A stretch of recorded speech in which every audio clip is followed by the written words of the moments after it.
all the times I felt cheated. I complain, you know how I love to come back. For all the wrongs I repeated, though I was to blame, I still.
For all the times I felt cheated, I complain, you know how I love to come back. For all the wrongs I repeated, though I was to blame, I still.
For all the times I felt cheated, I complain, you know how I love to come back. For all the wrongs I repeated, though I was to blame, I still.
all the times I felt cheated. I complain, you know how I love to come back. For all the wrongs I repeated, though I was to blame, I still.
You see this girl?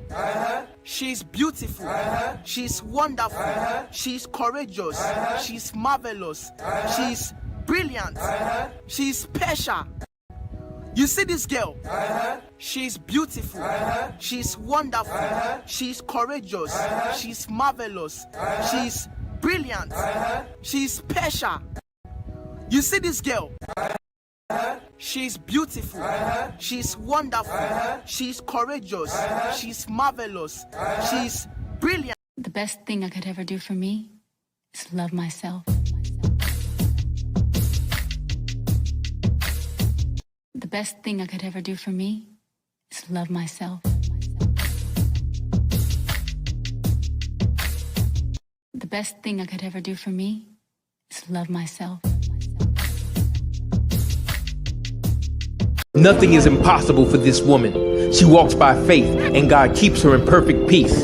She will never give up. She finds joy in God's mercy. She is strong and courageous, and she does not have time for your games or negative energy.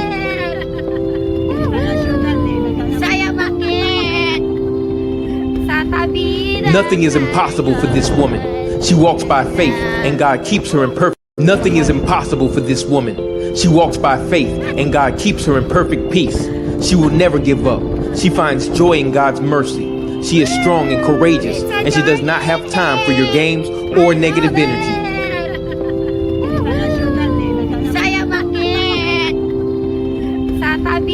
Nothing is impossible for this woman. She walks by faith, and God keeps her in perfect. Nothing is impossible for this woman. She walks by faith, and God keeps her in perfect peace. She will never give up. She finds joy in God's mercy. She is strong and courageous, and she does not have time for your games or negative energy.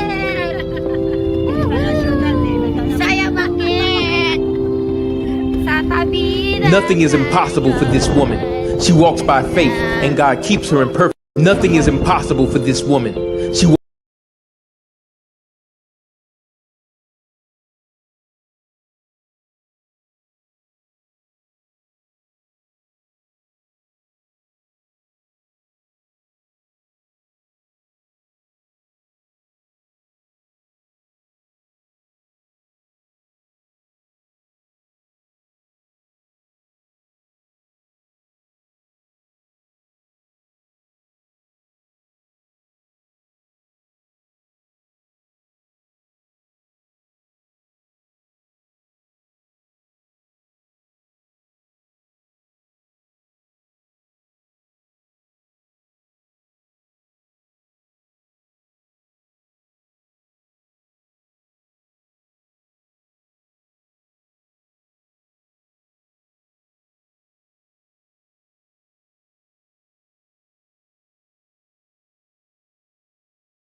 somebody.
I want to dance with somebody.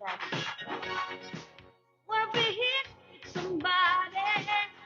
Yeah, I want to dance with A good woman always wins, no matter what she's been through, no matter what happens to her, no matter what anybody says, no matter who walks away, no matter who says no, no matter who tries to reject her, no matter who tries to play her. In the end, she's going to win.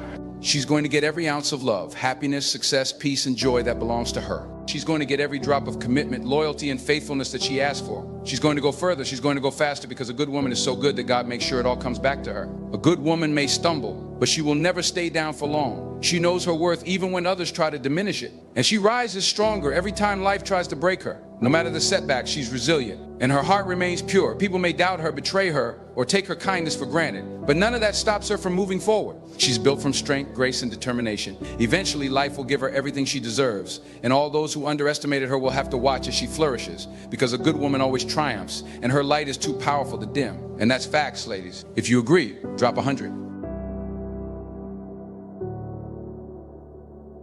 A good woman always wins, no matter what she's been through, no matter what happens to her, no matter what anybody says, no matter who walks away, no matter who says no, no matter who tries to reject her, no matter who tries to play her. In the end, she's going to win.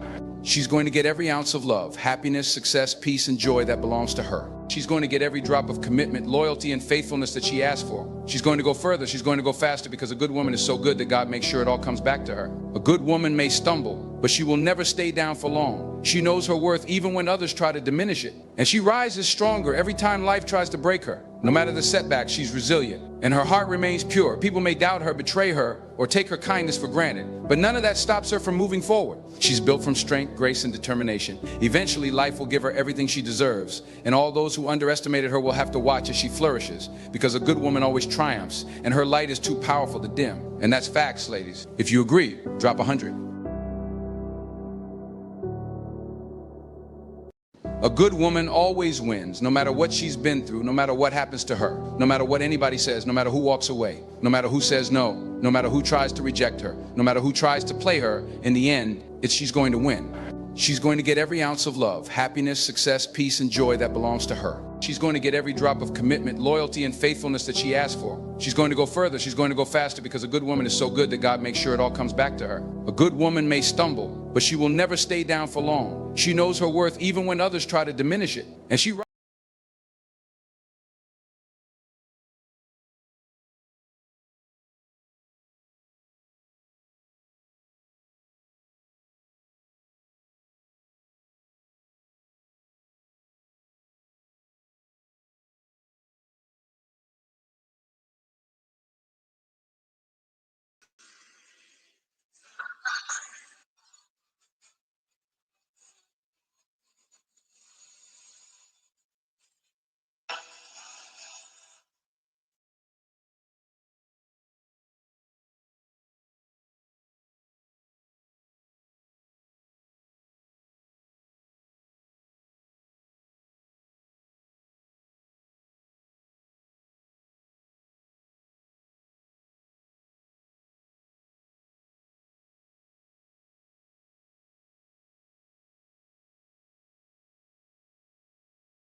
Be still and know that I am God.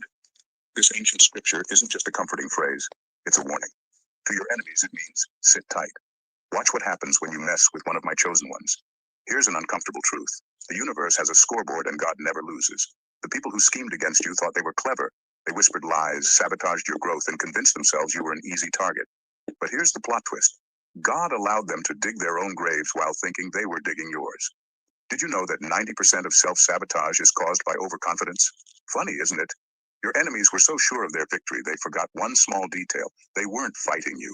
They were fighting the divine. And trust me, that's not a battle they're equipped to win. So sit back, chosen ones.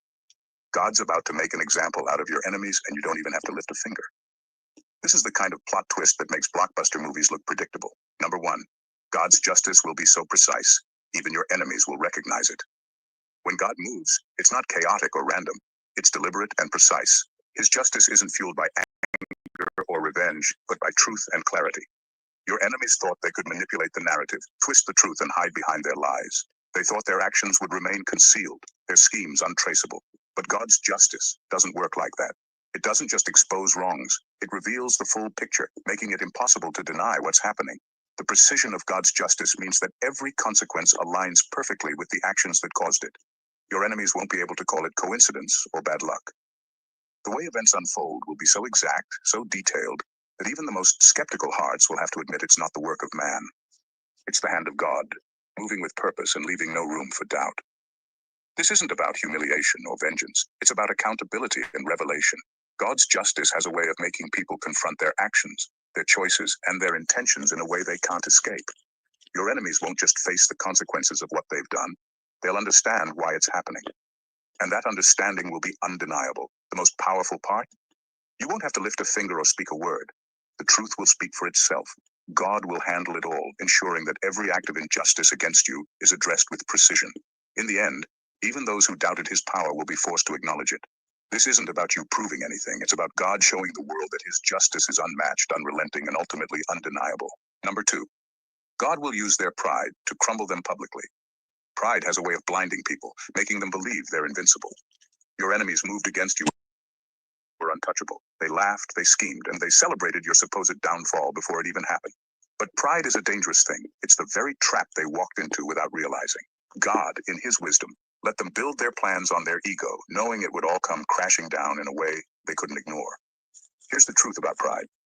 It overestimates strength and underestimates consequences. Your enemies were so focused on proving themselves right, so caught up in their own narratives, that they didn't see the storm brewing against them. They were writing checks their souls couldn't cash, and now payment is due. The very things they used to attack you, their words, actions, and intentions, are turning against them. God is allowing their pride to lead them straight into a public reckoning. This isn't just karma, it's divine justice. And the most humbling part for them will be the way their downfall is undeniable. They'll have no one to blame but themselves. The arrogance they flaunted will become their undoing, and the spotlight they sought will illuminate their failures instead. They wanted to make a spectacle of you, but God is using their pride to make a spectacle of them. The beauty in all this? You don't need to say a word. Their own actions are speaking loud enough. God's justice doesn't need your input. He's handling it with precision. And as their pride crumbles, they'll be left with no choice but to face the truth, that the power they mocked in you wasn't yours alone.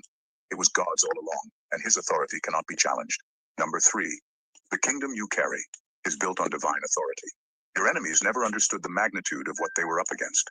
To them, you looked like an ordinary person, someone they could manipulate, control, or even destroy. They saw your calmness and humility as weakness. They thought your quiet strength meant you lacked power. What they failed to realize is that the kingdom you carry is not of this world. It's built on divine authority. Amen. You don't walk alone. You walk with a purpose, a You calling, heard it and the right, backing of guys. something far greater than anything they could comprehend. When they moved against you, they weren't just challenging you. They were challenging the force behind you. That's a battle no human can win. God allowed them to believe they were in control, but every step they took against you was only strengthening the foundation of what he is building in your life. Their attacks were never going to destroy you. They were only going to prove the strength of the kingdom you carry. The authority of your kingdom doesn't rely on their approval, Alam mo, and it isn't. may kingdom talagang i-build. How can these people knows? You know, they're just done the video like 2 weeks ago. How can these people knows that I'm gonna build my own kingdom? A new kingdom. shaken by their schemes. It stands firm because it's rooted in a higher power. Every time they tried to sabotage you, they were unknowingly aligning themselves for failure. They didn't realize they were fighting a battle they had already lost. Now the truth is becoming clear. The kingdom they tried to mute is thriving. The influence they sought to suppress is expanding. And the authority they doubted is undeniable. Your enemies will soon see that their efforts only highlighted your resilience and God's sovereignty. What they thought was their victory was just part of God's plan to make his power known through you. This is what happens when divine authority is at work. It cannot be touched, no matter how hard they try. Number 4, your silence was a weapon. They underestimated. Your silence wasn't weakness, it was strategy. While your enemies plotted, schemed, and hurled their attacks, you chose not to respond. That decision, as simple as it seemed, was powerful. Your silence confused them. They expected you to react, to fight back, to engage in the chaos they created, but you didn't, and that left them vulnerable. Without your reaction to fuel their plans, they exposed themselves. They became louder, sloppier, and more obvious in their intentions. What they didn't realize was that silence isn't empty. It's full of meaning. It's a space where God works, where the unseen forces begin to shift in your favor. Every insult they threw, every lie they told, was only adding weight to their own downfall. You didn't have to retaliate because their own words and actions became the evidence against them. Silence is also a mirror. It forces people to see their reflection, and your enemies couldn't handle what they saw.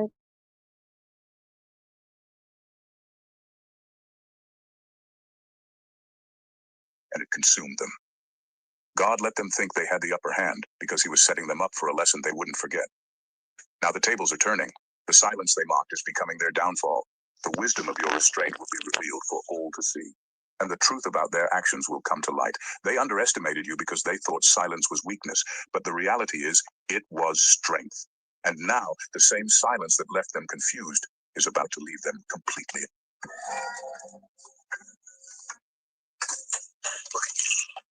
Investing like you run the joint.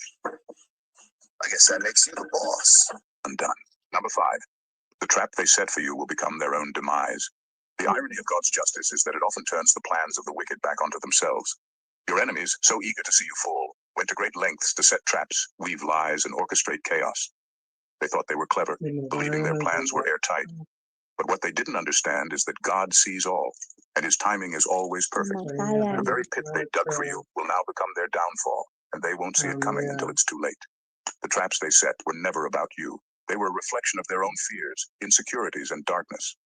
They believed they could outsmart destiny, manipulate outcomes, and destroy what God was building in you. But God, in his divine wisdom, allowed them to continue. Not because he was absent, but because he was setting the stage for their own undoing. The beauty of divine justice is its poetic symmetry. The lies they told about you will now circle back to expose them. The alliances they formed against you will crumble under the weight of mistrust. The chaos they tried to unleash on your life will consume their own. And through it all, you won't have to say a word or lift a finger. God's hand is already at work, turning their plans into lessons they'll never forget. What they intended for harm will only serve as proof of God's power in your life. Their own actions will testify against them, leaving no room for excuses or denial. In the end, their schemes will not only fail, but will also highlight the strength, resilience, and favor God has placed on you. Their demise will be the ultimate example of how no weapon formed against you can prosper. Number 6, God is allowing their mockery to amplify their embarrassment. When your enemies mocked you, they thought they were safe. They laughed behind your back, spread lies about you, and dismissed your value as if their words held power over your destiny. But God doesn't ignore mockery, he uses it. He allowed their laughter to grow louder, not to break you, but to set the stage for their downfall. Every cruel word they spoke, every smirk they wore, was adding weight to their own reckoning. Mockery is a fragile weapon. It relies on arrogance, assuming the one being mocked will remain low while the mocker rises higher. But arrogance blinds people to reality. What your enemies didn't see was that their mockery was only building anticipation for what God was about to do in your life. They didn't realize their gossip was echoing in the heavens, where plans were already in motion to reverse everything they thought they controlled. God is never in a rush, and he never misses a detail. He let them mock because he knew their words would soon testify against them. When his justice comes, it doesn't just correct wrongs, it magnifies the truth. The same mouths that laughed at you will be silenced. The same people who undermined you will be forced to watch your rise. And they won't be able to hide from the embarrassment of their own actions. Their fall won't just be personal, it will be public. The louder they mocked, the more undeniable their humiliation will be. God allowed them to laugh because he's preparing to show them, and everyone else, that he was always in control. What they thought was their victory will become the ultimate demonstration of his power and your divine protection. Number 7, your enemies were necessary for your elevation. It's hard to see it in the moment, but your enemies played a crucial role in your journey. Without their challenges, you might have stayed comfortable, unaware of the full extent of your strength and purpose. God didn't bring them into your life to destroy you. He allowed their presence to sharpen you, to prepare you for what was coming. Their betrayal wasn't a setback. It was the catalyst that pushed you toward your destiny. Every attack they launched forced you to dig deeper.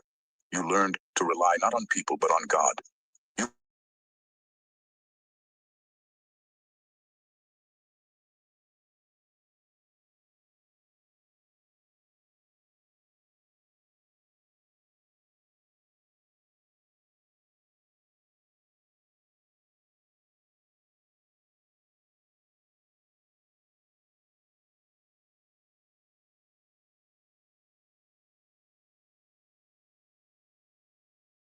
Every betrayal, every moment of pain became part of the process that elevated you. In hindsight, their presence in your life was not a curse, but a necessity. They revealed who you are, who you're meant to be, and just how unstoppable you are when God is guiding your steps. They thought they were hindering you, but they were actually refining you. Now, as you step into the fullness of your purpose, it's clear that your enemies were never in control. They were tools in the hands of a divine plan designed to take you higher. Number 8, God is setting the stage for a public victory. The struggles you faced weren't hidden for a reason. God allowed the challenges, the betrayals, and the injustice to unfold in plain sight. Why?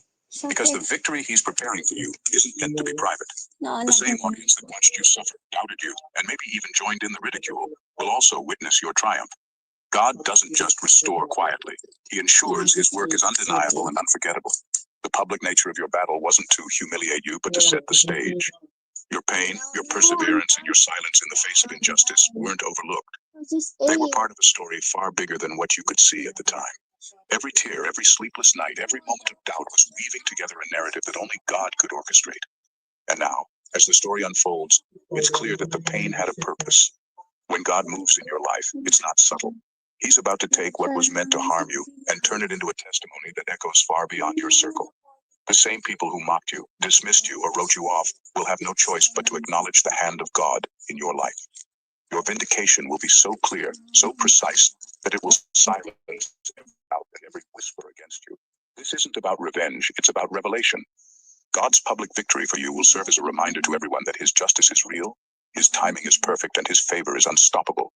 Your story will stand as proof that no matter how dark it seemed, the light was always coming, and when it arrived, it couldn't be ignored.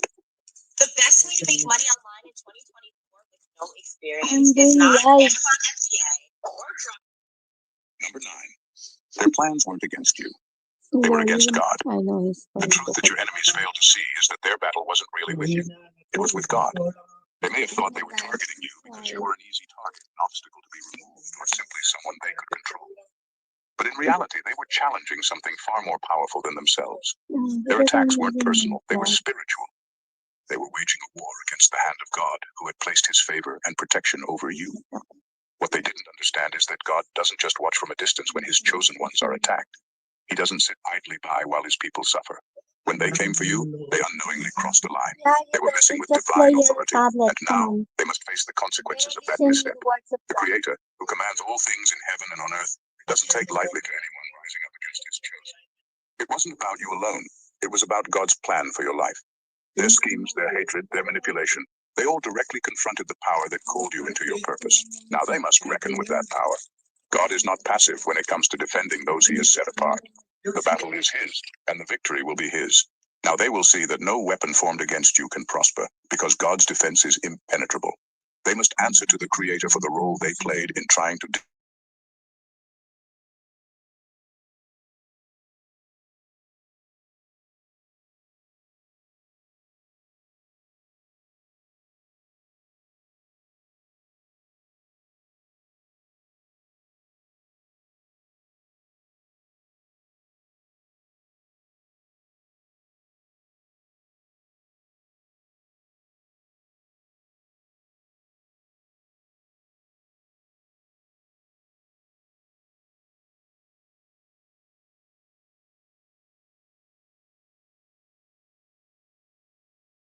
someone you once doubted or tried to bring down thrive.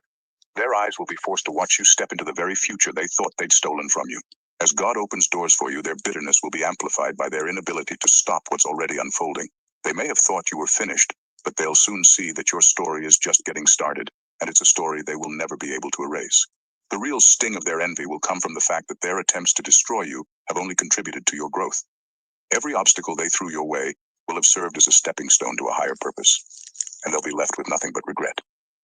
As your success becomes undeniable, they'll wish they had never crossed you. Your rise will be a constant reminder to them of the mistake they made in underestimating the power and resilience of God's chosen ones. In the end, their greatest punishment won't be their downfall. It'll be the fact that they have to watch you soar, knowing they could never touch the destiny God has ordained for you. The higher you climb, the deeper their regret will go, and that, perhaps, will be the sweetest justice of all. Number 11. They tried to mute you, but God made you unstoppable. Every time your enemies tried to mute you, to stifle your voice, or to diminish your presence, they only made your light shine even brighter. They thought they could silence you by spreading lies, cutting you off, or attempting to tarnish your reputation. But what they didn't realize is that God doesn't just allow you to overcome adversity. He uses it to amplify your influence. Every attempt to suppress you, every attempt to erase your worth has only served to fuel your fire. When they thought they had buried you, God was planting you. When they tried to snuff out your flame, He fanned it into an uncontrollable blaze. The more they attacked you, the stronger you became, and the more undeniable your presence became to the world. The darkness they tried to impose on you only made your light more radiant. God has a way of taking what was meant to break you and turning it into the very thing that propels you to new heights. Their sabotage has now become the reason you stand out. The more they tried to undermine your influence, the more the universe aligned to give you a platform that cannot be erased. God has turned every negative whisper into a trumpet of triumph. You are now unstoppable. No matter what they do, no matter how hard they try to cut you down, you are built to rise higher. In their efforts to silence you, they've only amplified your voice. In their attempts to diminish your value, they've only highlighted it. God is showing them and the world that His chosen ones cannot be contained. You were never meant to be silenced. You were meant to stand tall, shine bright, and make an impact that can't be ignored. Number 12. You won't need to say a word. Your victory will speak for itself. There's a unique power in letting your success do the talking. When God is on your side, you won't have to defend yourself, explain your journey, or try to justify your position. The way your life unfolds, the way your blessings manifest, will speak louder than any words you could ever say. Your victory will be so undeniable that even the most vocal critics will be left speechless. People who have doubted you, belittled you, or tried to tear you down will soon realize that their words carry no weight against the force of divine justice.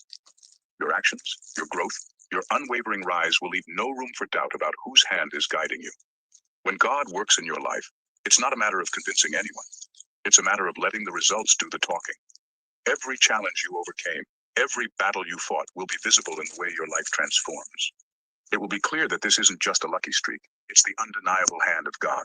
The victories you experience will make the noise of your enemies irrelevant. When God's justice unfolds, it doesn't need a spokesperson. Your success will speak volumes. There's a special kind of peace in knowing that you don't need to argue, explain, or prove anything. Your success, your peace, and your rise will be proof enough of what God has done in your life. So while they continue to talk, try to undermine or question your journey, you'll be too busy winning, too busy living out the results of divine favor to even notice. Your victory is the final word, and no one can take that from you. In the end, the battle wasn't really about you versus your enemies. It was about God's plan being revealed through your life. Every attempt to diminish you, to stop you, or to make you feel small has only served as a catalyst for your elevation. God doesn't just allow His chosen ones to rise. He makes sure their victory is undeniable, public, and impossible to ignore. Your enemies tried to mute you, but in the process, they ignited a fire that now burns brighter than ever before. As you continue on your journey, remember this. Your success, your rise, and your unshakable peace aren't just blessings. They are living proof of God's hand in your life. And while the world watches, the skeptics whisper and the haters scheme, your victory will speak for itself. You don't need to say a word because God's justice, His favor, and His timing are speaking volumes. No matter what anyone throws your way, remember that you are unstoppable. You were designed for greatness, and the world will soon have no choice but to witness the magnitude of that truth. So stand tall, keep shining, and let the universe see what happens when God's chosen ones refuse to be silenced. Your story is just getting started, and trust that the final chapter is one that will leave them all in awe. If you felt the power of these words and know deep down that God is moving in your life, then don't miss out on more of this. Subscribe to the channel now and join a community of people who are walking in their purpose, standing in their power, and ready to witness the unshakable transformation that comes with divine favor. Hit that subscribe button, because what you've heard today is just the beginning. There's so much more coming your way, more truth, more power, and more unstoppable breakthroughs. Let's rise together. Stay tuned, stay blessed, and don't forget, your victory is just getting started. Remain blessed, the anointed ones. Let me guess, you just got in a car accident, right? Not at fault? Don't settle alone. Here's how you find out if you have a case and get compensation. Go to this link, a link below. First off, anything hurt? If yes, you're almost there for getting paid. Then you walk through a few more questions about your car accident. Then bada bing, bada boom.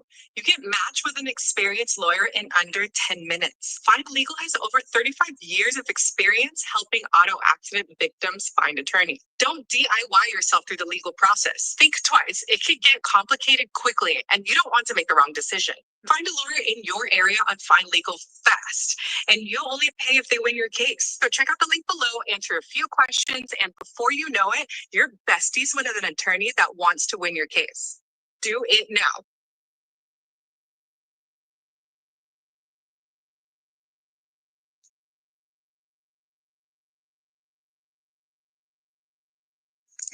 Feeling run down, low energy, stressed out, noticing dull skin, your body could be craving more than just a quick fix. At Sakara, we believe the key to vitality is simple whole foods, nutrient diversity, and the highest quality ingredients. We deliver it all straight to your door. Feel vibrant, feel powerful, feel you. Welcome, the anointed ones. Not everyone who smiles at you is a friend. Some are spies sent to watch you, waiting for your fall.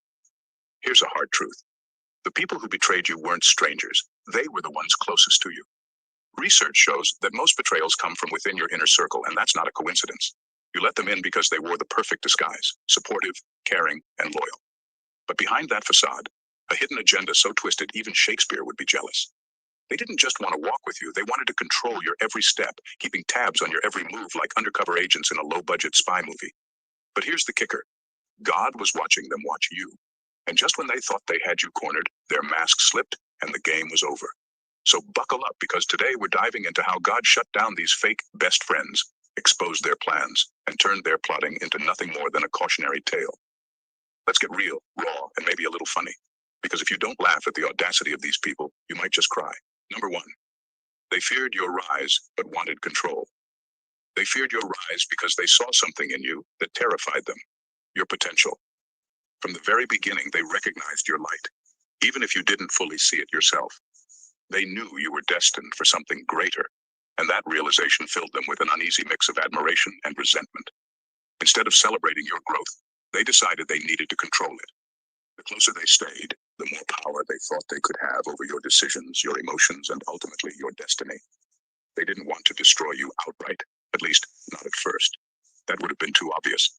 Instead, they chose a more insidious route, staying close under the guise of friendship, pretending to cheer you on while quietly sabotaging you in ways so subtle you wouldn't notice at first.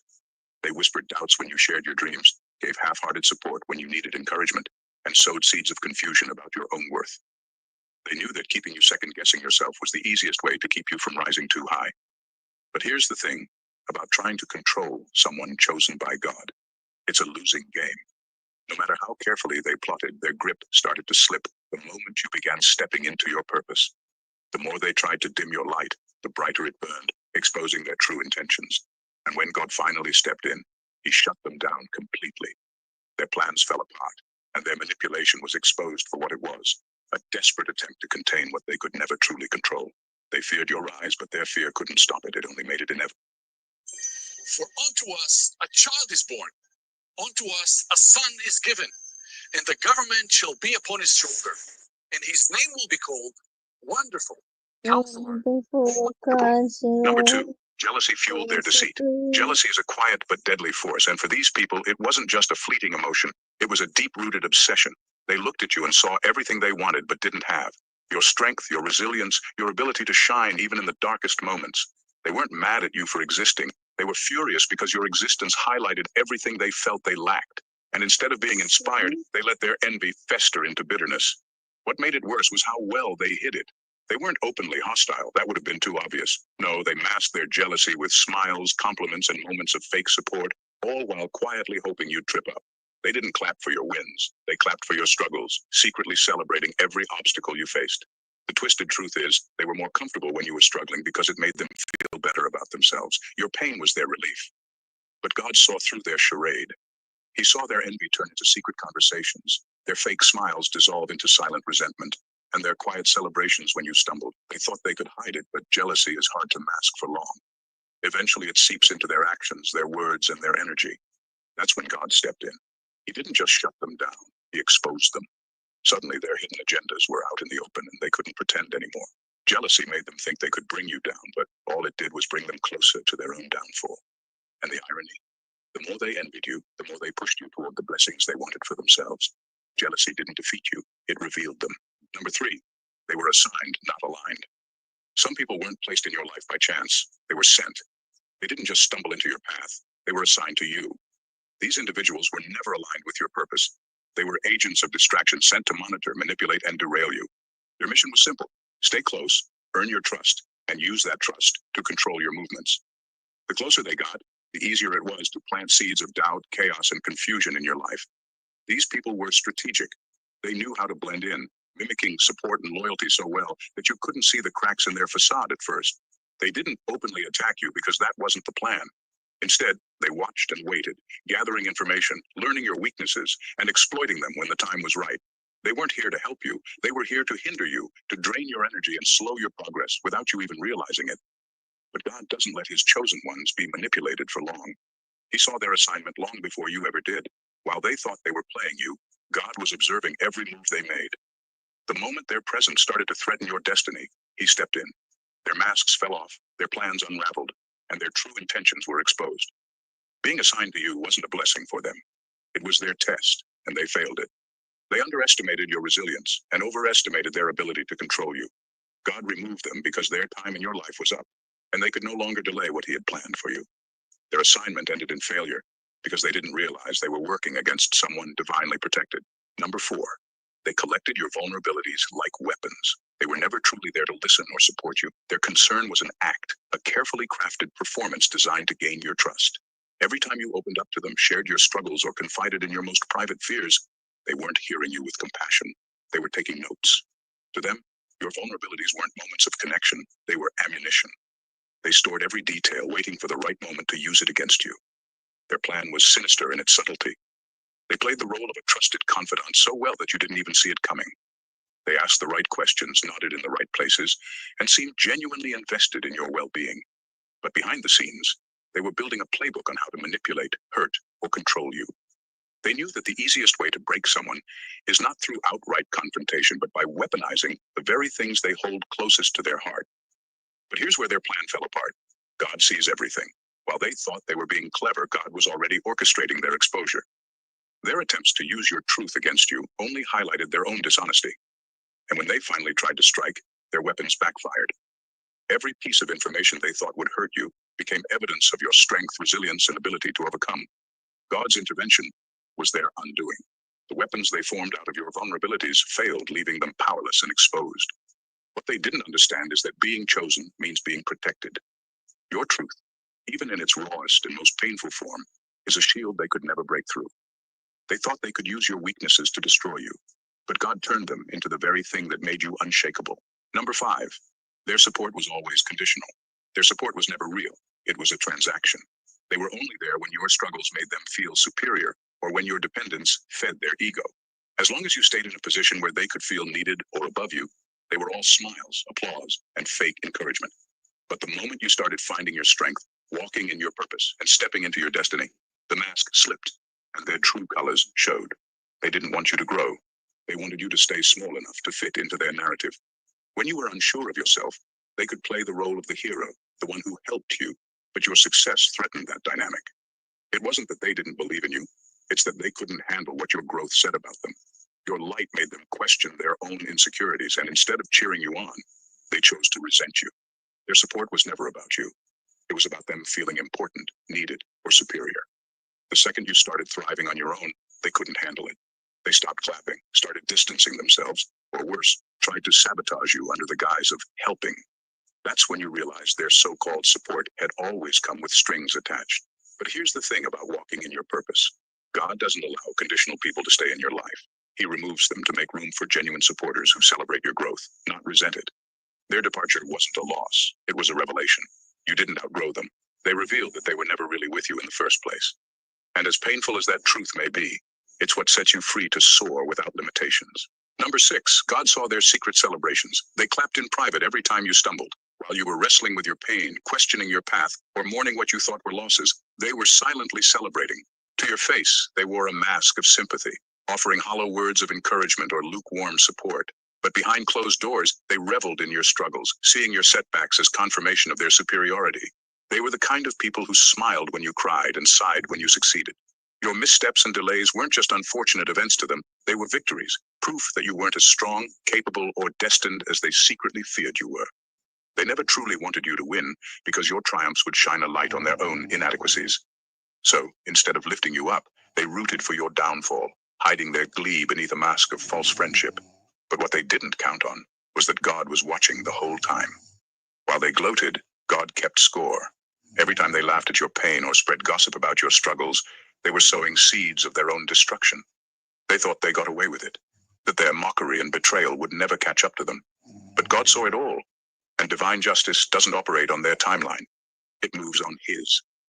Their sudden downfall wasn't a coincidence, it was a consequence. The same struggles they celebrated in your life are now mirrored in their own, only magnified. God made sure they understood what it feels like to be mocked and abandoned during tough times. Their betrayal didn't break you, it revealed them. And their downfall isn't just karma. It's a clear message that no one triumphs by rooting for the failure of the chosen. Number 7, they used proximity to sow confusion. They didn't stay close out of love or loyalty, it was a strategy. By keeping themselves within your inner circle, they positioned themselves as confidants, people you thought you could rely on. But their real agenda wasn't to support you, it was to manipulate your perception of yourself. They knew they couldn't outright stop your growth, so they worked from the inside, planting seeds of doubt where your confidence should have flourished. Their words were calculated, always laced with just enough concern to seem caring, but sharp enough to make you question yourself. They'd say things like, "Are you sure you can handle that?" Or, "Maybe you're aiming a little too high." Hi, excuse me, miss, hello. What if I told you I could get you some money right now? I wouldn't believe you. Okay, let's get on your phone, download the app called Bridget. All right, they're gonna give you up to $250. High, as if they were protecting you from failure. But the truth was, they were protecting their own fragile egos. The idea of you realizing your greatness and surpassing them was a threat they couldn't handle. Their sabotage wasn't loud or obvious, it was quiet, insidious. A casual suggestion here, a discouraging comment there, all designed to make you second-guess your path. They knew the power of proximity. The closer they stayed, the more influence they had over your thoughts. And as long as they could keep you doubting yourself, they felt safe, secure in the belief that you'd never rise high enough to challenge their sense of superiority. But their plan couldn't succeed, because what they didn't realize is that the greatness they feared in you wasn't something they could dim with whispers. God had already planted your purpose so deeply within you that no amount of manipulation could uproot it. Eventually, their intentions were exposed, and their influence over you crumbled. They tried to sow confusion, but all they did was reveal their own insecurities. Their proximity gave them access, but it couldn't stop what God had already ordained for your life.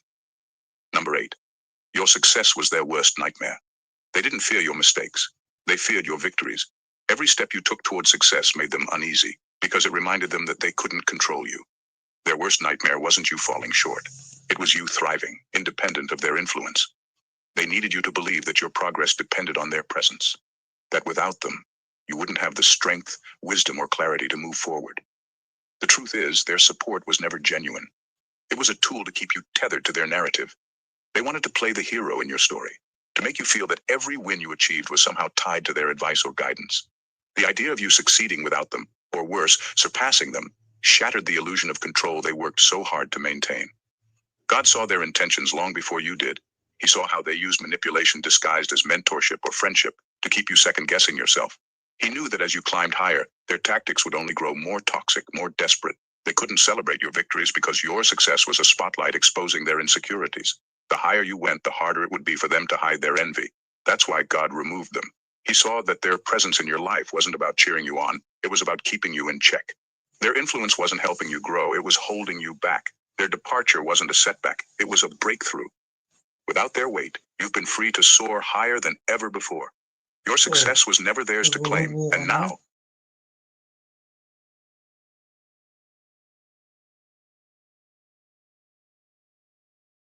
behind your back. Behind your back, they tried to rewrite your story, crafting a narrative that suited their agenda rather than the truth. They spread rumors, planted seeds of doubt, and whispered half-truths about you to anyone who would listen. They wanted to control how others saw you, to distort the image of who you were, and replace it with a version that suited their need for power. They knew that if they could taint your reputation, they could manipulate the perception of others and keep you isolated, reliant on their distorted version of reality. They weren't content with just keeping you close. They wanted to control the story that was being told about you. Every success you had, every accomplishment you reached, was twisted into something negative in their narrative. Your strengths were painted as flaws, your good intentions were mischaracterized as selfish motives, and your kindness was turned into weakness. They used gossip as a tool to shape public opinion, thinking that by diminishing you, they could raise themselves up. But God saw the injustice. While they thought their lies would stick, God was already at work behind the scenes. He silenced their voices, shutting down the whispers and clearing your name. The truth was too powerful to remain hidden for long. What they intended as a campaign of manipulation became their own downfall. The people who once listened to them began to see the truth for themselves, recognizing the lies they had been fed. Your integrity and authenticity couldn't be overshadowed by their deceitful words. God vindicated you, and in the process, exposed the true nature of those who tried to rewrite your story. Their attempts to control your reputation only brought light to the darkness they were sowing. In the end, their lies only made your truth shine brighter. Number 10, their true intentions were always If you've been waiting to apply for disability benefits, don't. Hi, I'm Sarah, and I'm a lawyer at Atticus. Applying as soon as you're unable to work or transactional. From the very start, their intentions were never rooted in genuine love or care. It was always about what they could gain from you. They entered your life not to offer true friendship, but to extract something from you, whether it was your time, your energy, your resources, or your emotional support. As long as they saw some form of benefit, they were all in, showering you with attention, feigned kindness, and an illusion of loyalty. But that was the catch. Their loyalty wasn't unconditional. It was always tied to what you could provide for them. When you were giving, supporting, or helping them, they were by your side, acting as if they were the best friends you could have. They made you feel important, loved, and appreciated, feeding off your energy and presence. But the moment you started taking back your time, your resources, or your energy, they started to pull away. The support disappeared, the calls stopped, and the loyalty vanished as quickly as it came. Their friendship was a one-way street that only benefited them. They were not interested in truly knowing you or sharing a mutual connection. They were interested in what you could do for them. When you could no longer offer them anything, their interest in you dried up. And in their absence, you saw their true nature. Their friendship had always been transactional, and they had always been invested in the idea of you as a resource, not as a person. But here's the truth. God knows the difference between true love and selfish manipulation. Those who come into your life to take without giving are exposed for who they truly are. God allows these people to fade out because their presence isn't meant for your growth. When you let go of these transactional friends, you make room for authentic, unconditional relationships that will build you up, not drain you. Number 11, your intuition sounded the alarm, but they dismissed it. Your intuition was never wrong. From the very beginning, you could feel that something was off. There was a nagging sensation deep down that told you not to trust them completely, that their smiles weren't as genuine as they seemed, and that their words didn't align with their actions. You sensed the undercurrents of betrayal, the subtle manipulations, and the way they always seemed to twist situations in their favor. You knew something was off, but when you voiced your concerns, they made you question your own instincts. They dismissed your feelings, brushing off your intuition as paranoia or insecurity. They gaslit you, twisting the truth to make you doubt your own reality. They tell you things like, you're overthinking it, or you're too sensitive, subtly planting seeds of doubt in your mind. Instead of acknowledging your concerns, they made you feel crazy for having them. They dismissed your gut feelings as if they were nothing more than unfounded worries, convincing you that the problem was with you, not with them. But here's the truth. God gave you that discernment for a reason. Your intuition wasn't just a random feeling. It was divine wisdom guiding you, protecting you from harm. They thought they could manipulate you to ignore that. But truth has a way of surfacing no matter how hard you try. The lies they fed you and the facade they put on couldn't last forever. Sooner or later, the real intentions behind their actions would be exposed, and you'd see them for who they truly were. In the end, your intuition was right all along. God gave it to you to keep you safe, and even though they tried to silence it, the truth has a way of revealing itself. Their betrayal was never a question of if, but when, and the moment of revelation was inevitable. The truth couldn't stay hidden forever. Number 12, their sudden exit was divine protection, not rejection. At first, when they left, it might have stung. The absence of their presence may have felt like rejection, a painful reminder that someone you thought was a friend had walked away. But what if I told you that their sudden exit wasn't a sign of abandonment? It was a divine act of protection. Sometimes God removes people from our lives, not because we're undeserving, but because their presence is more harmful than helpful. They may have appeared like companions, but in reality, they were distractions dressed up as relationships. Their constant influence over you, whether direct or subtle, kept you tethered to a version of yourself that wasn't aligned with your highest potential. They kept you in the comfort zone, where growth was stunted and progress was slow. You might have felt like you needed them, like they were part of your success or happiness. But all they were doing was blocking you from stepping into the next level of your purpose. When God removed them, it wasn't about rejection. It was about deliverance. Their presence was never truly a blessing. It was a veil over your vision, preventing you from seeing the opportunities and people that were truly meant for you. Their absence cleared space for you to breathe, to think, and most importantly, to grow. They were distractions disguised as friends, holding you back from the path you were meant to walk. What seemed like a loss was actually a victory in disguise. God's timing was perfect, and his protection was evident. The people who leave your life, especially when you're on the verge of something big, often leave because they are no longer in alignment with your purpose. Their departure is not rejection, it's divine intervention, clearing the way for the better things God has in store for you. In the end, everything that has happened was part of a bigger plan, a plan that was meant to protect you, elevate you, and guide you toward your true purpose. The people who left, betrayed, or tried to control your narrative were never meant to stay in your life. Their exit wasn't rejection, it was divine protection, mirror pa clearing si your path Tati. to what's truly Ewan ko na meant for lang. you. God's Masutulog timing si and Tati wisdom nga. are beyond our understanding, and even though it may hurt in the moment, the removal of toxic people is his way of freeing you to step into your destiny. You were never meant to remain tied to their distractions or manipulations. The truth always finds its way to the surface, and God's hand on your life is stronger than any lie, betrayal, or scheme against you. So take a moment to thank God for the people he removed from your life. You're being Amen. prepared for greatness, and every step, even the painful Yes, ones, Lord. are Thank bringing you, you Lord. closer to the purpose you were created for. Trust that God is leading you to places, people, and experiences that will align with your highest good. The best is yet to come, and no one, no matter how close, can stop the blessings that are meant for you. If this message resonated with you, if you felt the power of God's protection in your life, then don't let this moment pass by without taking the next step. Subscribe to this channel because you don't want to miss out on the truth, the wisdom, and the breakthroughs that are waiting for you. This is a place where you'll be reminded that you're not just walking through life, you're walking in purpose. And everything happening around you is part of your divine journey. So hit that subscribe button, turn on the notifications, and join a community that's all about elevating, empowering, and embracing the incredible life God has in store. Your best is yet to come, and we're here to remind you of that every step of the way. Let's keep moving forward together. God bless you. If you've got more than enough money coming in each month, feel free to skip this ad. But if not, would a big income jump interest you? Because I got a tried and true foolproof system that you can nick off me to start earning some extra money from scratch. This is how Stacey Turner, a stay-at-home mom of two little Maganda girls, to. financially supported her family without leaving her kids with someone else. And Stacey isn't the only one. We've already helped 600 and so Naghahanap na siguro sa akin government. Welcome, the anointed ones. Yan. When God's hand is on your life, even the highest seats of power will feel the tremble of his purpose moving through you. Think that's an exaggeration? Think again. Studies have shown that those who operate with unwavering faith and divine purpose often attract attention from places you'd least expect. Yes, even from the corridors of government. But here's the kicker. This isn't about fame, power, or photo ops. This is about destiny calling you louder than ever before. Now imagine this. A high-ranking government official, someone you'd usually see on TV signing policies or dodging tough questions, is sitting in a room right now discussing you. Not because of your resume, your social media following, or even your ability to microwave leftovers without drying them out, which, let's admit, is a skill. No, they want to meet you because they've sensed something about you, something divine. What could this mean? Why now? And most importantly, are you ready for what's coming next? Stay tuned because this is no ordinary story. It's your story, chosen one. Let's dive in. Number 1. Spiritual magnetism meets earthly power. God's chosen ones carry a unique energy that cannot be hidden. It isn't something loud or boastful. It's a quiet, unshakable power that speaks volumes without uttering a word. This energy doesn't just inspire. It disrupts, attracts, and even intimidates.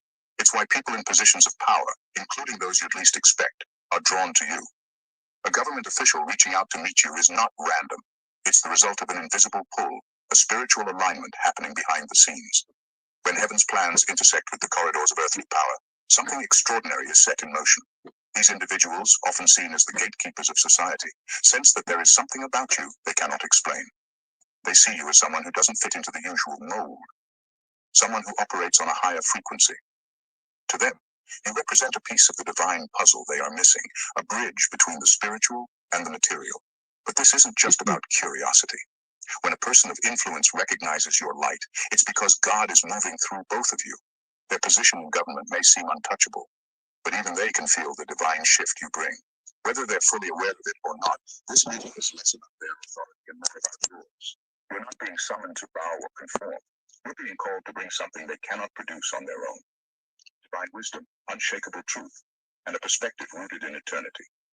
The spiritual magnetism you carry doesn't just open doors, it redefines the entire space. Their position might be high, but your purpose is higher. And in this meeting, it's clear. Earthly power moves aside when faced with the undeniable authority of God's chosen. Number 2, they've been watching you for longer than you think. God's chosen ones are never truly hidden, even when they think they are. The light you carry isn't just visible, it's magnetic, and people notice it long before you realize they're watching. A government official reaching out to meet you is not the beginning of their interest. It's the culmination of a quiet, deliberate observation. They've been watching you, studying how you carry yourself, how you speak truth without fear, and how you navigate a world that tries to silence people like you. These individuals aren't drawn to just anyone. They are surrounded by polished speakers, trained leaders, and professional strategists every day.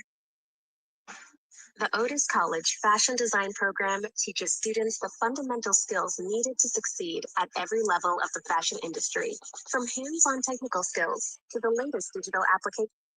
What makes you different is your authenticity, your unshakable sense of purpose, and the way you disrupt the ordinary simply by being who you are. They've seen how you refuse to bow to societal norms, and how you move through life as though guided by something far greater than human understanding. This kind of attention isn't accidental, it's divine. Your steps have been ordered, and the fact that they've taken notice of you is part of a larger plan. Whether they view you as a partner, a threat, or a mystery, their interest is undeniable. They sense that your influence comes from a source they can't control and that both intrigues and unsettles them. But here's the truth. Their invitation to meet isn't about offering you power or recognition. It's about them trying to understand what they've been observing from the shadows. They've seen the way you move, the way your presence shifts atmospheres, and now they're stepping forward to acknowledge it. Whether they realize it or not, they're drawn to you because they see a reflection of God's work in you, and that's something they cannot ignore. Number 3, this isn't flattery, it's a test. When a government official, someone with authority and influence, reaches out to meet you, it's easy to feel flattered. But this is not about admiration, it's a test, and one of the most critical you'll ever face. God doesn't allow encounters like this for vanity or status. This is a moment of reckoning, designed to reveal who you truly are beneath the surface. The test is layered. First, it challenges your discernment. Not everyone who approaches you with kind words and high regard is acting with pure intentions. Some will see your light and want to exploit it for their own gain. Others might be curious but lack alignment with your divine purpose. You'll need to see past titles and gestures to understand the real reason they want to meet you. Second, it's a test of your humility. Power is seductive, and meeting someone with worldly influence can be tempting. But as a chosen one, you cannot be swayed by the allure of earthly authority. Your purpose isn't to conform to their systems, but to remain steadfast in the calling God placed on your life. Will you stay true, or will the promise of influence distract you? Finally, this is a test of your readiness. Are you prepared to walk into a room where the stakes are high, where your words and actions could shift the course of events? This meeting isn't about blending in, it's about standing firm in your truth. They may see you as a resource, but you are much more. You're a beacon of divine wisdom sent not to follow their lead, but to challenge, transform, and remind them that even in positions of power, they too are subject to a higher authority. Pass this test and your impact will be undeniable. Number 4, you are the bridge between two worlds. As one of God's chosen, your role is not confined to the ordinary or the expected. You exist in a space where the spiritual and the material overlap, carrying the responsibility of connecting two vastly different realms. This isn't just about being spiritual or worldly, it's about being both, in a way that reshapes the world around you. When someone in power reaches out to you, it's not because they see you as another cog in their system. They're drawn to the divine energy you carry, an energy that cannot be replicated or controlled. This meeting is a sign that your purpose extends beyond personal growth. You've been positioned to bring light into spaces where darkness has taken root. You are not meant to conform to their rules, expectations, or frameworks. Instead, you're there to challenge, to shift, and to reveal what they cannot see on their own. Being a bridge between these worlds is not easy. It means you'll often find yourself misunderstood, walking a path that feels lonely but necessary. You carry the weight of divine truth into structures built on compromise, fear, and control. Your presence alone creates tension because the systems of power are not designed to accommodate the kind of light you bring. Yet, that's precisely why you're there. Transformation doesn't happen from the outside. It happens when someone like you steps in and refuses to lose their identity. You're not here to fit into their systems. You're here to expose what's broken and lay the foundation for something better. To bridge these worlds is to walk in both, but bow to neither. It's to bring heaven's agenda into earthly spaces, one bold step at a time. Number 5, God's kingdom has no fear of earthly titles. As a chosen one, you are not intimidated by earthly titles, no matter how grand they may seem. Presidents, senators, diplomats, these are human constructs, symbols of power within systems created by man. But you operate under a higher authority, one that supersedes the limitations of human institutions. Your identity is rooted in God's kingdom, where power is eternal and unshakable. When a government official requests to meet you, it's not a moment for reverence or awe toward their position. Instead, it's an opportunity to bring divine alignment to their influence. They may hold titles that command respect in the world, but you carry an authority that comes directly from God. This meeting isn't about submission, it's about... Here's a great way to level up your investment game. With high yield cash from Robinhood Gold, you can earn 9 times the national average. You can also stewardship. It's about ensuring that their decisions, policies, and power reflect the higher calling they may not even realize they are a part of. This doesn't mean you approach with arrogance. Rather, you walk in humility paired with unwavering confidence. You recognize that their power is temporary, while the authority you carry is eternal. They might sit at the helm of worldly systems, but you are the reminder that all systems ultimately bow to God's will. Your role in this encounter is to speak truth, offer guidance, or simply carry the presence of the divine into their space. You're not there to be molded by their influence, but to ensure that their power is aligned with a greater purpose. In this moment, the titles they carry become secondary to the mission you represent. Earthly power may be loud, but the quiet, unyielding authority of God's kingdom will always have the final word. And through you, that word is being delivered. Number 6, the invitation is about your unique purpose. The invitation you've received isn't coincidental. It's deeply tied to your unique purpose. Every challenge you've faced, every victory you've claimed, and even the quiet moments of uncertainty have been orchestrated to prepare you for this exact moment.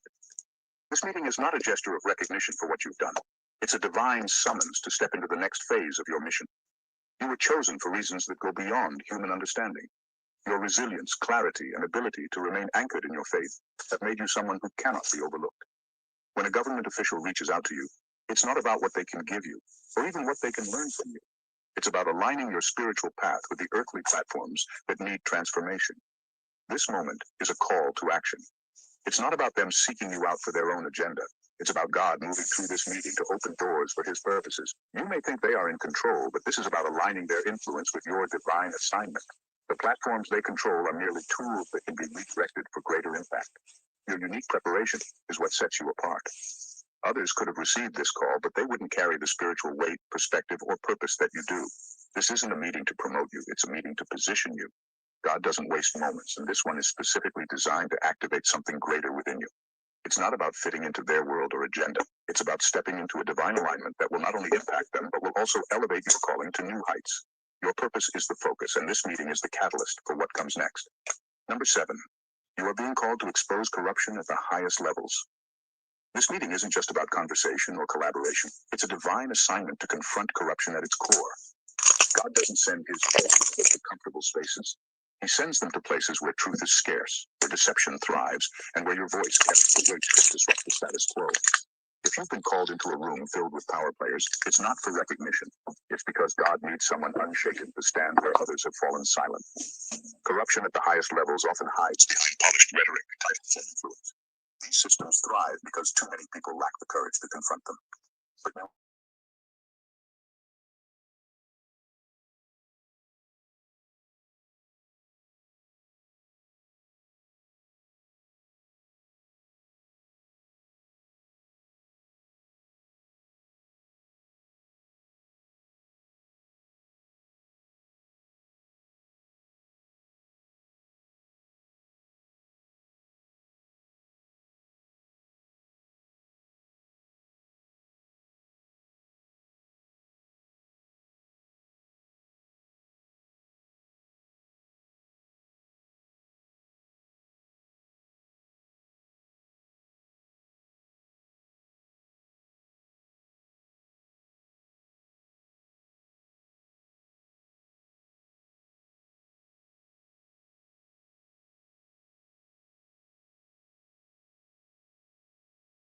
undeniable about the presence of a chosen one. You don't have The to say a word title to make an is impact.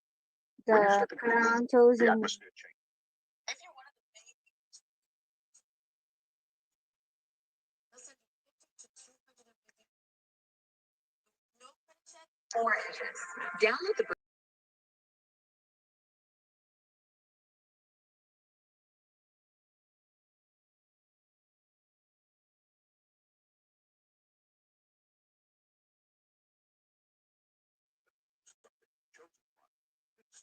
Here by accident. You didn't hustle for the spotlight, and you didn't beg for the throne. That's not your style. Instead, life has tested you in ways others wouldn't survive. The heartbreaks, the setbacks, the lonely nights. It all felt personal because of life. But here's the truth. Those trials were God's way of preparing you for a purpose bigger than you can imagine. The crown wasn't something you chased. It's something you were built for. While others scrambled for approval, you stayed grounded. Your strength, your vision, your authenticity, it's what makes you unstoppable. And now it's time to step into what you were destined for. So if you've ever doubted yourself, watch this. Not for the sake of inspiration, but to be reminded of the extraordinary power within you. You've already earned it. Now wear the crown. Number one, the crown didn't fit others because it was custom made for you. There's a reason the crown didn't fit anyone else, no matter how much they wanted it.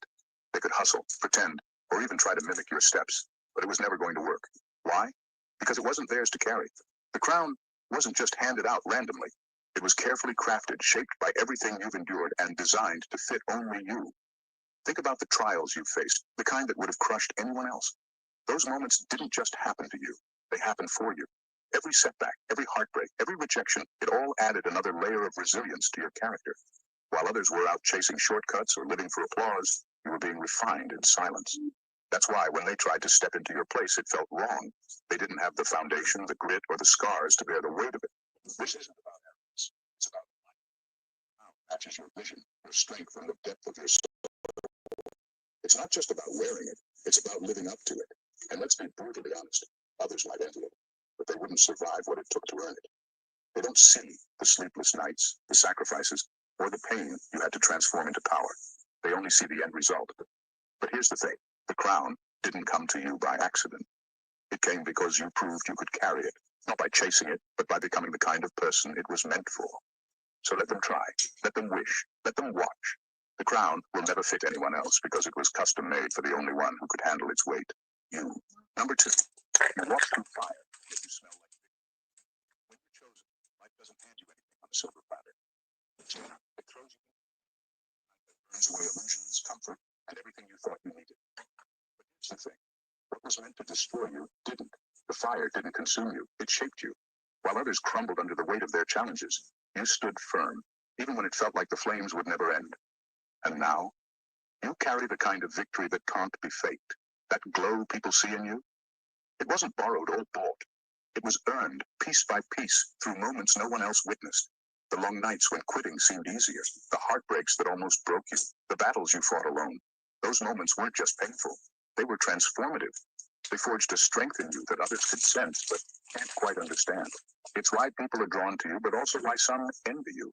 They see the victory, but they don't see the fire that created it. The truth is, the fire didn't just refine you, it revealed you. It burned away the doubts, the fears, and the distractions that weren't meant to come with you into your destiny. What's left is pure, unshakable, and undeniably yours. You don't smell like defeat, regret, or even survival. You smell like victory. And that's what sets you apart. Others may have tried to take shortcuts, but you walked through the flames and came out stronger, wiser, and untouchable. That's why the crown fits. That's why your presence speaks volumes. You didn't just survive the fire. You became the fire. And now, nothing and no one is in the right for. Number three, God hid you in plain sight during this time. There's something powerful about being hidden in plain sight. While others were rushing to be noticed, craving attention and validation, you were kept out of the spotlight.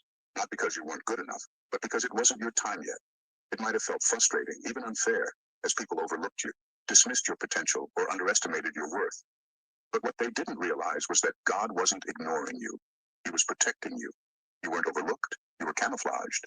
While others ran ahead trying to make things happen, you were being prepared for something greater. Timing is everything, and being chosen isn't about jumping at the first opportunity. It's about stepping into the right one. God knew the pressure you'd face when it was your time, so he used those quiet seasons to build you in ways no one could see.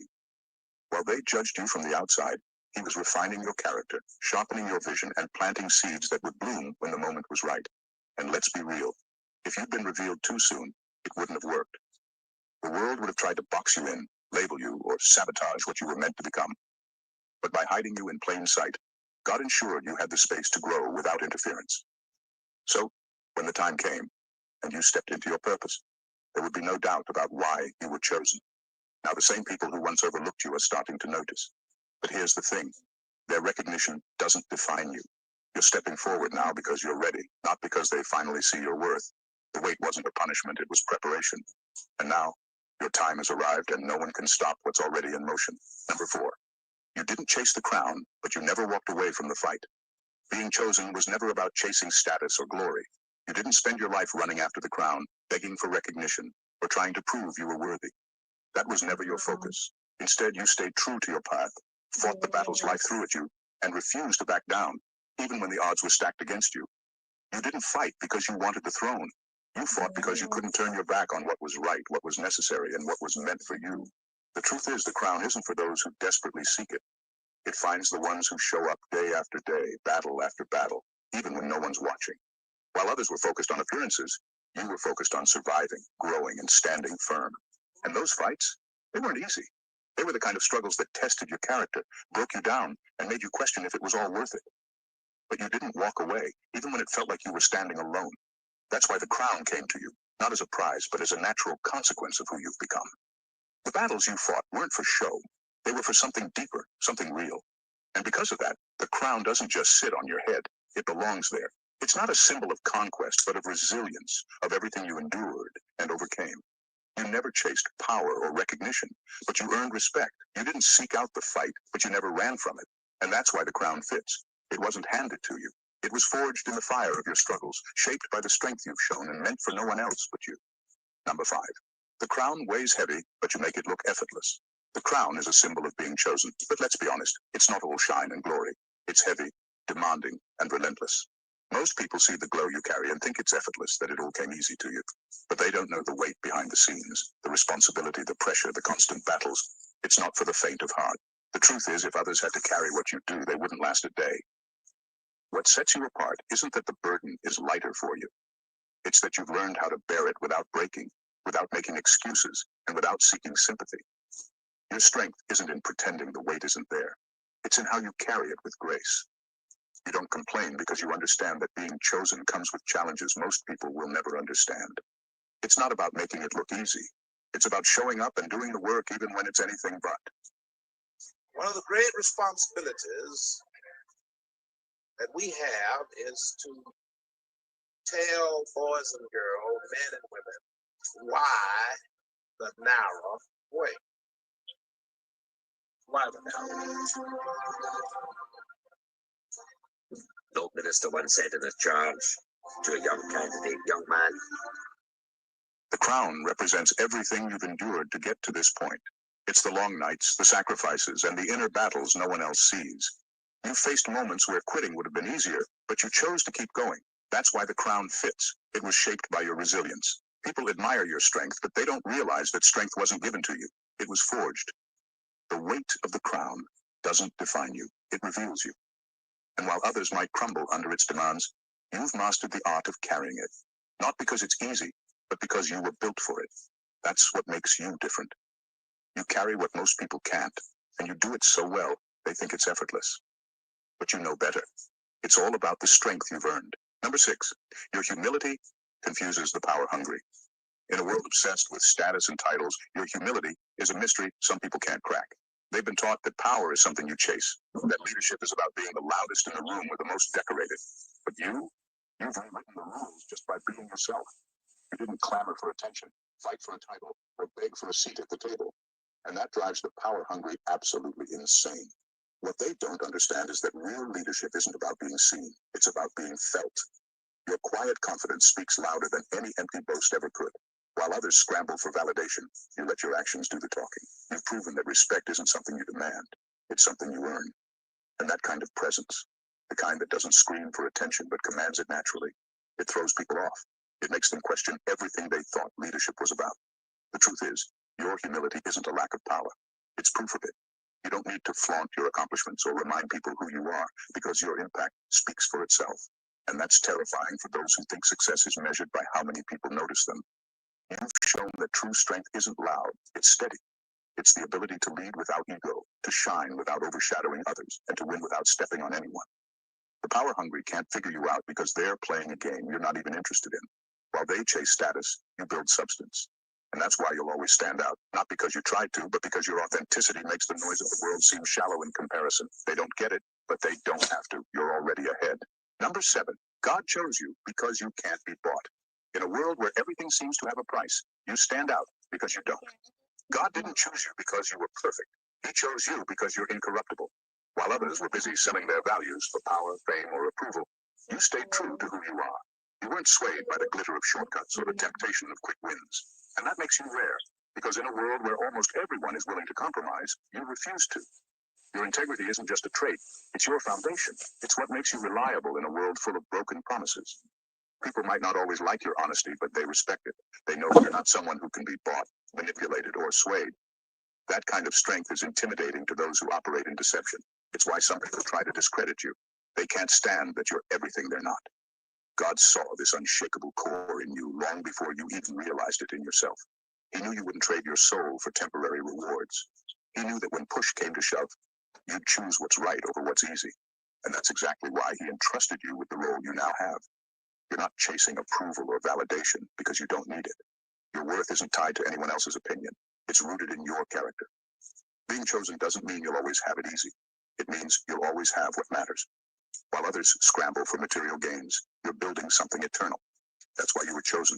Because when everything else fades, your integrity will still stand. And in a world that's for sale, being untouchable isn't just rare, it's divine. Number 8, your pain became your power. What was meant to destroy you only made you stronger. The pain, the heartache, the moments that left you feeling broken, those were the very things that shaped you into who you are today. While most would have crumbled under the weight of it all, you used it as fuel. You didn't let your struggles define you as a victim. You transformed them into stepping stones. Each scar, each battle became a marker of your resilience, a testament to your refusal to give up. People look at you and see strength, but they don't see the scars that built it. They don't know about the nights you spent questioning if you could keep going, or the times you felt like you were drowning. But you kept fighting. You kept moving forward, even when every part of you wanted to quit. And that's what makes you different. Your pain didn't break you, it remade you. It taught you to be relentless, to dig deep when everything seemed impossible. It gave you a perspective that no one can take from you. You don't walk through life unscarred. You walk through it as proof that survival is the real power. Your story isn't one of defeat. It's one of purpose. The things that were meant to break you have been woven into the very fabric of your strength. Your scars are not signs of weakness. They are marks of honor. They show the world that you've been tested, but you didn't just survive. You conquered. And now, with every step you take, you carry that power with you, reminding everyone that the very things that tried to take you down are the things that make you unstoppable. Number 9, your journey was never meant to look like theirs. Your journey was never meant to mirror anyone else's. The world loves comparisons, constantly telling you to measure your success against others. But the truth is, your path has always been uniquely yours.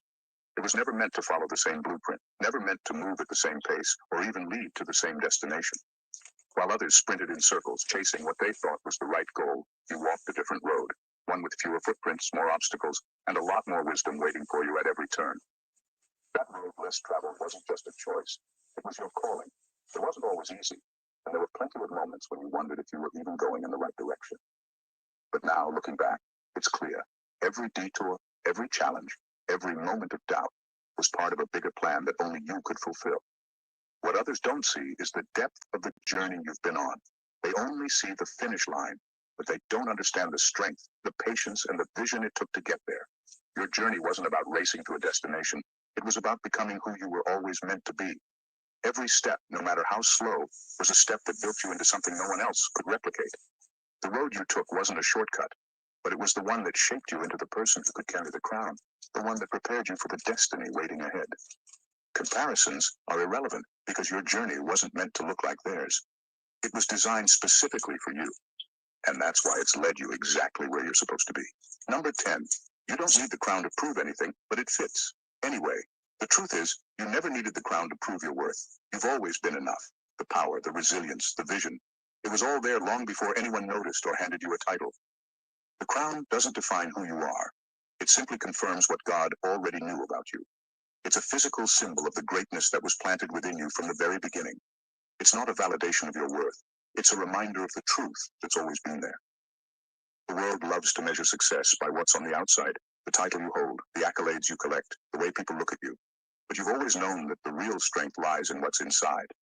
The crown may be shiny, it may attract attention, but it doesn't change who you are.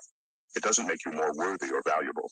It simply serves as proof that you were chosen to lead because of the qualities that were already inside you.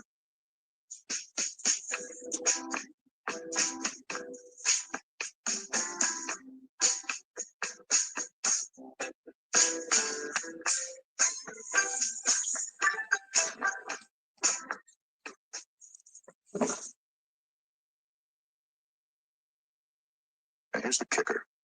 Because you didn't chase it, because you didn't need it to prove your worth, it fits perfectly. It fits because it was always yours. You didn't have to fight for it.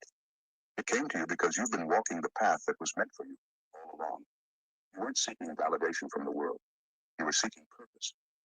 And now that the crown is on your head, it's just a reflection of the power, grace, and leadership you've carried all along. The crown may be visible, but the real treasure, it was always within you.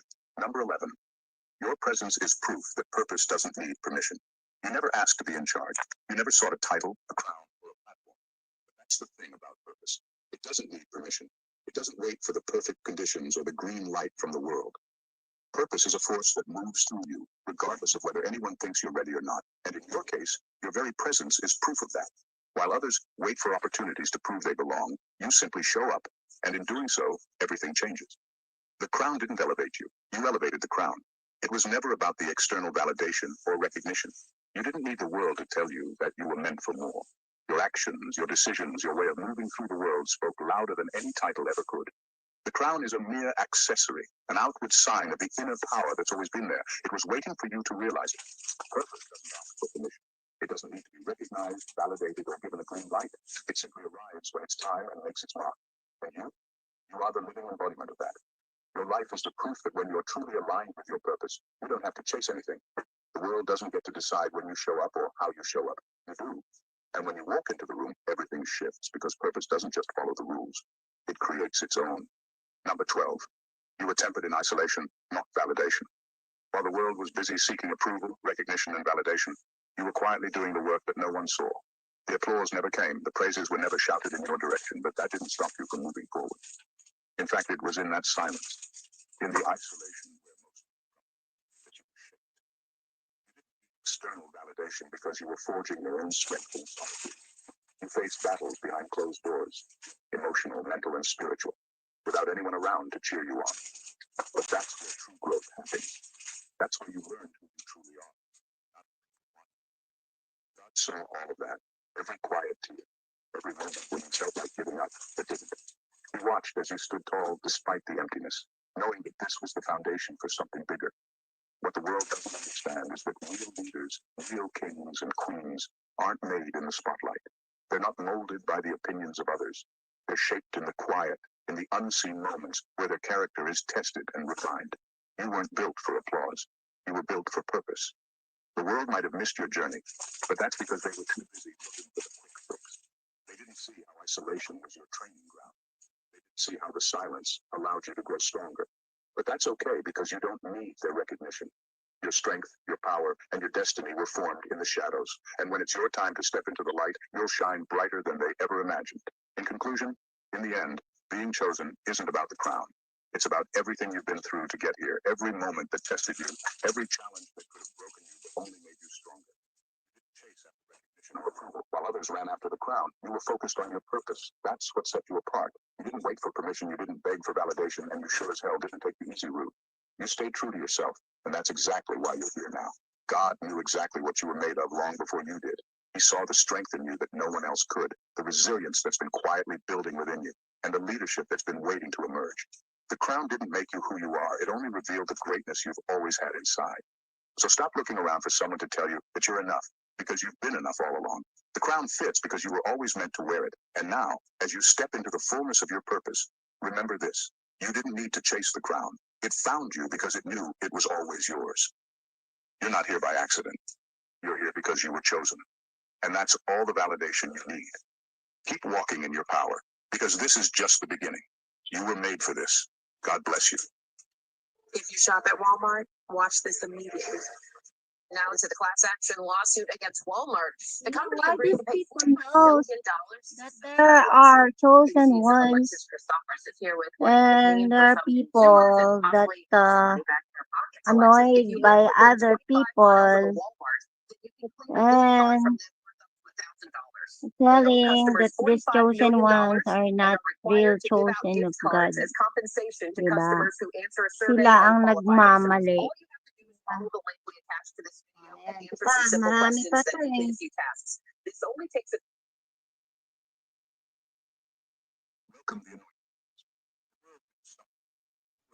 Hindi naman makakatagal yung mga yan na nakikinig dito. Ba't tayo sumugod? Bakit? Dahil wala silang anak. Ayan, kinig kayo na lang para matuto kayo. At magsisi kayo ng mga kasalanan ninyo. Were painstakingly crafted, concealed, and finally released like a divine top-secret project. His magnum opus tailored for such a time as this. And here's the kicker. While the world may look like it's teetering on chaos, you're the very response heaven prepared to meet its needs. You're not here to blend in, ride the tide, or simply survive. No, no. God didn't invest all this divine energy into you just for you to pay bills and scroll social media. This is your wake-up call. You are heaven's classified strategy, unlocked at the exact hour the earth needed you most. And trust me, God doesn't do random. So buckle up. This is going to get prophetic, personal, and maybe even a little uncomfortable. But hey, no pressure. It's just your destiny. Number one, you were conceived in the silence of eternity. Before the earth was formed, before time as we know it even existed, you were already alive in the mind of God. You weren't an afterthought or an accident. Long before your parents ever met, long before the world saw its first sunrise, God had already thought of you in meticulous detail. You were conceived in the silence of eternity, far removed from the noise and chaos of the world. God didn't rush when he planned your existence. He didn't throw your life together in a moment of convenience.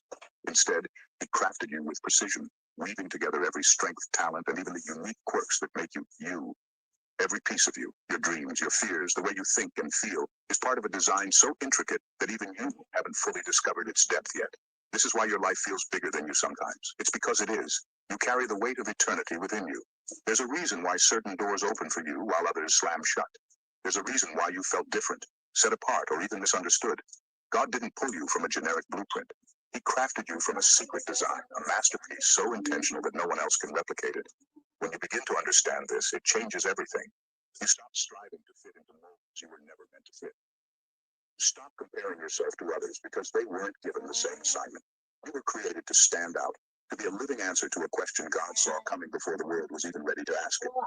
You're not here by coincidence. You're here because eternity demanded your presence. Number two, God assigned you to solve a puzzle no one else could decode. There's something about you that makes you irreplaceable. You weren't created to simply exist or take up space.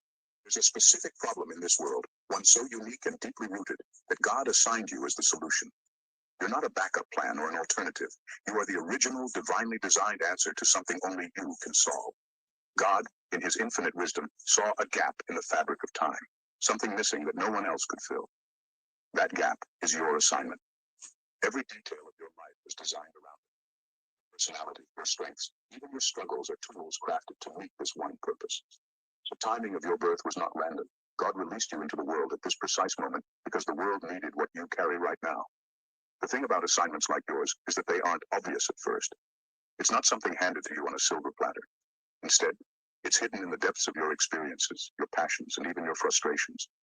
You might not realize it yet, but those things you care deeply about, those causes that tug at your heart or the problems that anger you, are clues to your assignment. You were built for this. It's not a question of whether you're enough. It's about recognizing that you've been given everything you need to succeed. The tools were in you from the start. You weren't placed here randomly, as though God just shuffled people into history without thought. You were intentionally chosen, intricately designed, and strategically positioned to change the course of something that would remain broken without your contribution. You are the solution no one else could ever be. Number three, your blueprint was kept hidden from the enemy. Your life is a divine secret, hidden by God for a purpose bigger than you can imagine. From the moment you were conceived, you became part of a plan so valuable that even heaven kept its details classified. God didn't want your potential exposed too early, so he deliberately shielded you from the enemy's radar.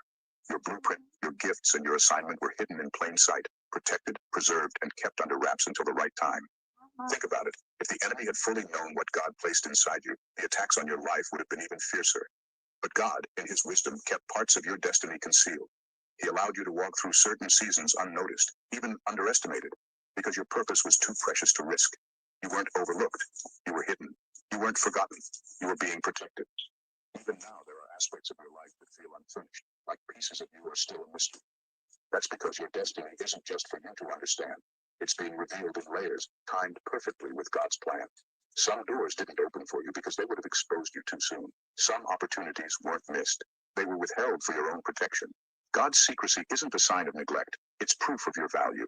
Just as a general doesn't reveal the details of a top-secret mission to the enemy, God didn't allow your full potential to be exposed until the exact moment it was needed. You're not late, and you're not behind. You're right on schedule. When God finally reveals what's been hidden in you, it won't just surprise the world. It will devastate the plans of the enemy.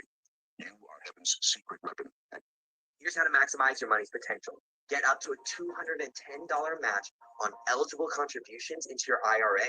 You can start earning 4.25% APY with high yield cash. You even get access to real-time insights with NASDAQ level 2 data and professional analyst reports. Earn more from your uninvested cash with Robinhood Gold. Your time is coming. Number 4. Our time Your is coming. challenges were tailored to sharpen your edge. Every challenge you faced has been more than just an obstacle. It's been a tool in the hands of God, refining you for a purpose far greater than you can see right now. The struggles you've endured weren't random acts of hardship. They were tailored experiences, uniquely designed to shape you into someone who could stand firm, lead boldly, and rise powerfully. What felt like destruction wasn't meant to break you. It was meant to build you. Every setback, every disappointment, every tear you've cried has worked like a chisel, carving away what didn't belong in your destiny and sharpening the parts of you that were meant to shine. God wasn't punishing you. He was preparing you. What you've been through has been customized for your calling, equipping you in ways you might not even realize yet. Delays, they weren't wasted time. They were opportunities for growth. In those seasons where you felt stuck, God was working behind the scenes, strengthening your foundation so you wouldn't crumble under the weight of the blessings to come. Opposition? It wasn't random resistance. It was training ground, making you stronger, wiser, and more resilient. And here's the thing. The very challenges that made you feel unqualified are the ones that now qualify you. They've given you wisdom, empathy, and a level of perseverance that can't be taught. Those battles sharpened your edge, turning you into someone who not only survives, but thrives. When you look back, you'll realize that what felt like chaos was God's strategy all along. He was camouflaging your rise, ensuring that when you step into your moment, you do so fully prepared, fully capable, and fully equipped to change the world in a way only you can. Number 5, you carry the solution to a crisis. Brewing in the spirit realm, the world is groaning under the weight of crises, some visible, others hidden deep in the spiritual realm. What looks like chaos on the surface is a call for answers, a demand for solutions that can only come from heaven through someone willing to step into their divine assignment. That someone is you. You weren't just sent here to exist. You were sent here to be a force of change, to interrupt the darkness, and to carry light into places others fear to go. You carry within you the solution to a problem that's been stirring in the spirit long before you arrived. Your life isn't an accident, it's an answer. Every gift, every lesson, and even every struggle has been divinely orchestrated to prepare you for this. You weren't placed in this specific time in history by chance. The chaos you see around you isn't just random. It's the stage being set for your influence, for your unique contribution. Leaders aren't born out of convenience. They're birthed in the pressure of crisis. God knew what this moment in time would require, and he crafted you to meet the need. You don't have to fix everything, but you are carrying something specific, something powerful that the world desperately needs. Your voice, your creativity, your courage, your vision. These are tools designed not just to survive the chaos, but to transform it. The cycles of darkness, broken systems, hopelessness, despair, don't get to continue unchecked because you're here. You were sent to disrupt them, to inject solutions and innovation that only someone aligned with heaven can bring. You're not just another person in the crowd. You're heaven's response to a crisis that demands divine intervention. And that intervention comes through you. Number 6, your silence in certain seasons was strategically planned. There were seasons when it felt like the world passed you by, when your efforts seemed unnoticed and your voice felt small. You may have wondered if you were forgotten, or if what you carried even mattered. But what felt like silence wasn't a rejection of your purpose. It was God's strategy to preserve it. In those hidden seasons, God was shielding you from exposure too soon. He knew that if you stepped into your calling prematurely, the weight of it might overwhelm you, or the opposition could crush you before you were ready. Your hiddenness wasn't punishment, it was protection. God wasn't keeping you from the world. He was keeping the world from you until the right moment. In the quiet, he was working. He was refining your character, sharpening your gifts, and deepening your reliance on him. Silence doesn't mean absence, it means preparation. When the noise of life was stripped away, God was building something within you that could withstand the storms ahead. He allowed you to be unseen so that when the time came for you to step into the light, you wouldn't just survive, you would thrive. Now, when you emerge, there will be no mistaking the authenticity of your purpose. People won't be able to deny the depth of your preparation or the authority with which you move. The season of silence was necessary to strip away anything false, anything rushed, so that only what's real and divinely ordained remains. You're not behind, and you haven't been overlooked. God's timing is precise, and when the doors open, it will be clear that you didn't just stumble into your purpose, you were released into it with power, precision, and divine intention. Number 7. Your DNA is a fusion of heaven's technology. You're far more than flesh and blood. Beneath the surface of your humanity lies a fusion of heaven's most intricate and advanced design. Your DNA carries a divine imprint, a mark of God's genius, making you a hybrid of earthly presence and spiritual power. You weren't created to live an ordinary one-dimensional life. Instead, you were designed to function in 2 realms at once, natural and supernatural, bridging heaven and earth with every step you take. Your creativity isn't random. It's a glimpse of God's own innovation flowing through you. When you dream, imagine, or create, you're tapping into heaven's technology, solutions, ideas, and visions downloaded directly into your spirit. Your intuition isn't mere instinct. It's a spiritual radar, a built-in system that senses things beyond the physical world.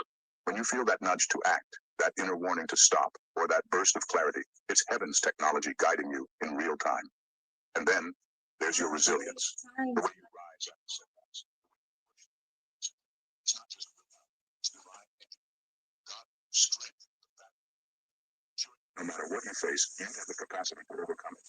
Everything about you is intentional. Your ability to adapt, to innovate, to see what others can, is a testament to the divine coding within you. You weren't made to simply survive in this world. You were designed to transform it. The tools you carry are not just natural, they're supernatural. Heaven's technology isn't just in your hands. It's in your very being, empowering you to fulfill your assignment with authority, creativity, and unstoppable power. Number 8, you weren't made to fit in. You were created to redesign. From the moment you were born, you were designed to stand apart. The world may try to pressure you into fitting a mold, into becoming what everyone expects, but you weren't made for that. You were crafted to challenge the status quo, to break free from the confines of conformity, and to show that being different is not only normal, it's divine. Your uniqueness is not a flaw, it's a mark of purpose. You weren't meant to follow the crowd, or to walk the same tired paths others have walked. You were sent to redesign the very systems that seem to be stuck in cycles, to introduce new ways of thinking, and to breathe fresh life into areas that have become stagnant. Hi, excuse me, miss, hello. What if I told you I could get you some money right now? I wouldn't believe you. Okay, let's get out your phone, download the app called Bridget. All right, they're going to give you up to $250 in under 2 minutes with no credit check or interest. Oh my gosh, I got it. Hi, my name's Cassandra, and Bridget just showed me the money.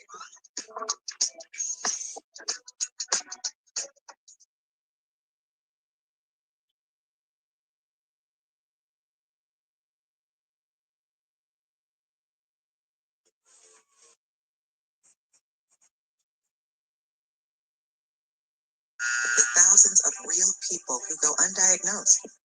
People whose psoriasis can look very different depending on their skin tone. As the makers of Tremfya, we understand that everybody's moderate to severe plaque psoriasis doesn't look the same. So we undertook a first-of-its-kind study of plaque psoriasis in every skin tone, like hers and his and yours. Serious allergic reactions and increased risk of infections may occur. The norms of the world are not your blueprint. You were created with the ability to think outside the box, to question what others accept, and to bring innovative solutions that no one else has even considered. God didn't make you to fit in because he needed someone who would challenge the old ways of thinking and usher in something that reflects his heart. You were born to redesign broken systems, whether it's in your workplace, your community, or even the way people view their purpose in life. Your mind, your creativity, and your drive are part of a divine plan to shift the earth closer to God's original design. It's time to stop apologizing for being different. You weren't meant to blend in. You were meant to disrupt, to reshape, and to reframe the narratives that no longer serve God's vision. Your life is a masterpiece in progress, designed to leave a legacy of change that will echo far beyond the ordinary. You weren't made to fit in. You were born to create a new way forward. Number 9, your pain points are your prophetic triggers. The places where you've been hurt, the areas where you felt the deepest pain, those aren't just scars, they're sacred ground. Every wound, every tear, and every heartbreak you've experienced is a prophetic trigger, signaling that God intends to use those very struggles to bring breakthrough, not just for you, but for others. What you've walked through hasn't been in vain. Those painful chapters are not signs of defeat. They are the very blueprint for the victories you were created to usher in. What the enemy tried to use to destroy you, God has repurposed to empower you.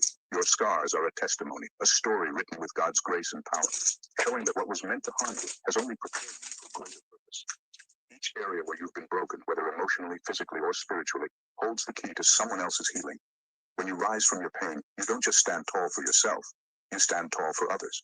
Your experiences give you a unique authority and understanding that others cannot deny. You've been through the fire, and now you can walk into rooms, into communities, and into lives with the authority to say, I know what this feels like, and I'm here to help you through it.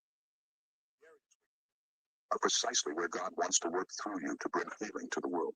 You're not just a survivor. You are a vessel of transformation. What felt like your greatest setback is now the very place of your greatest breakthrough, and it's the key to unlocking freedom for others. Your pain wasn't a punishment, it was preparation for the purpose you carry. Number 10, heaven rejoices over your ability to stay in process. The process you're in, as difficult and drawn out as it may feel, is not something to be overlooked. Heaven watches not with indifference, but with celebration as you remain obedient through it all. Every day you choose to stay in, even when it's uncomfortable, even when the pruning feels painful. You are demonstrating a level of resilience and trust that makes the heavenly realms rejoice. God doesn't just refine anyone, he refines those he intends to entrust with extraordinary assignments. It's easy to think that if God had truly called you to greatness, things would be smoother, faster, and more direct. But the opposite is true. The greatness you're destined for requires a level of character, patience, and perseverance that can only be built through time and process. You are being shaped, prepared, and tested so that when you finally step into the fullness of your purpose, you won't falter under the weight of it. Staying in the process is what distinguishes you. It's not the moments of success that set you apart, but the times when you felt like giving up, but chose to press forward anyway. Your ability to remain even refining is a testament to your calling. It's in these moments that you are being made ready for what God has prepared for you. So when you feel like you're barely hanging on, remember this. Heaven is celebrating your persistence. Your obedience to stay the course is what qualifies you for the extraordinary assignment ahead. This journey isn't just for you, it's for the legacy you're being equipped to lead. And God is with you every step of the way, refining you for the task. Number 11. You are not just a person moving through life. You are every step you take carries divine purpose because you weren't simply made to exist, but to embody God's presence. You are the vessel through which heaven touches the earth. Wherever you walk, something shifts. It's not just your physical presence that matters. It's the spiritual force within you that allows heaven to influence the world around you. The atmosphere around you responds to it. When you enter a room,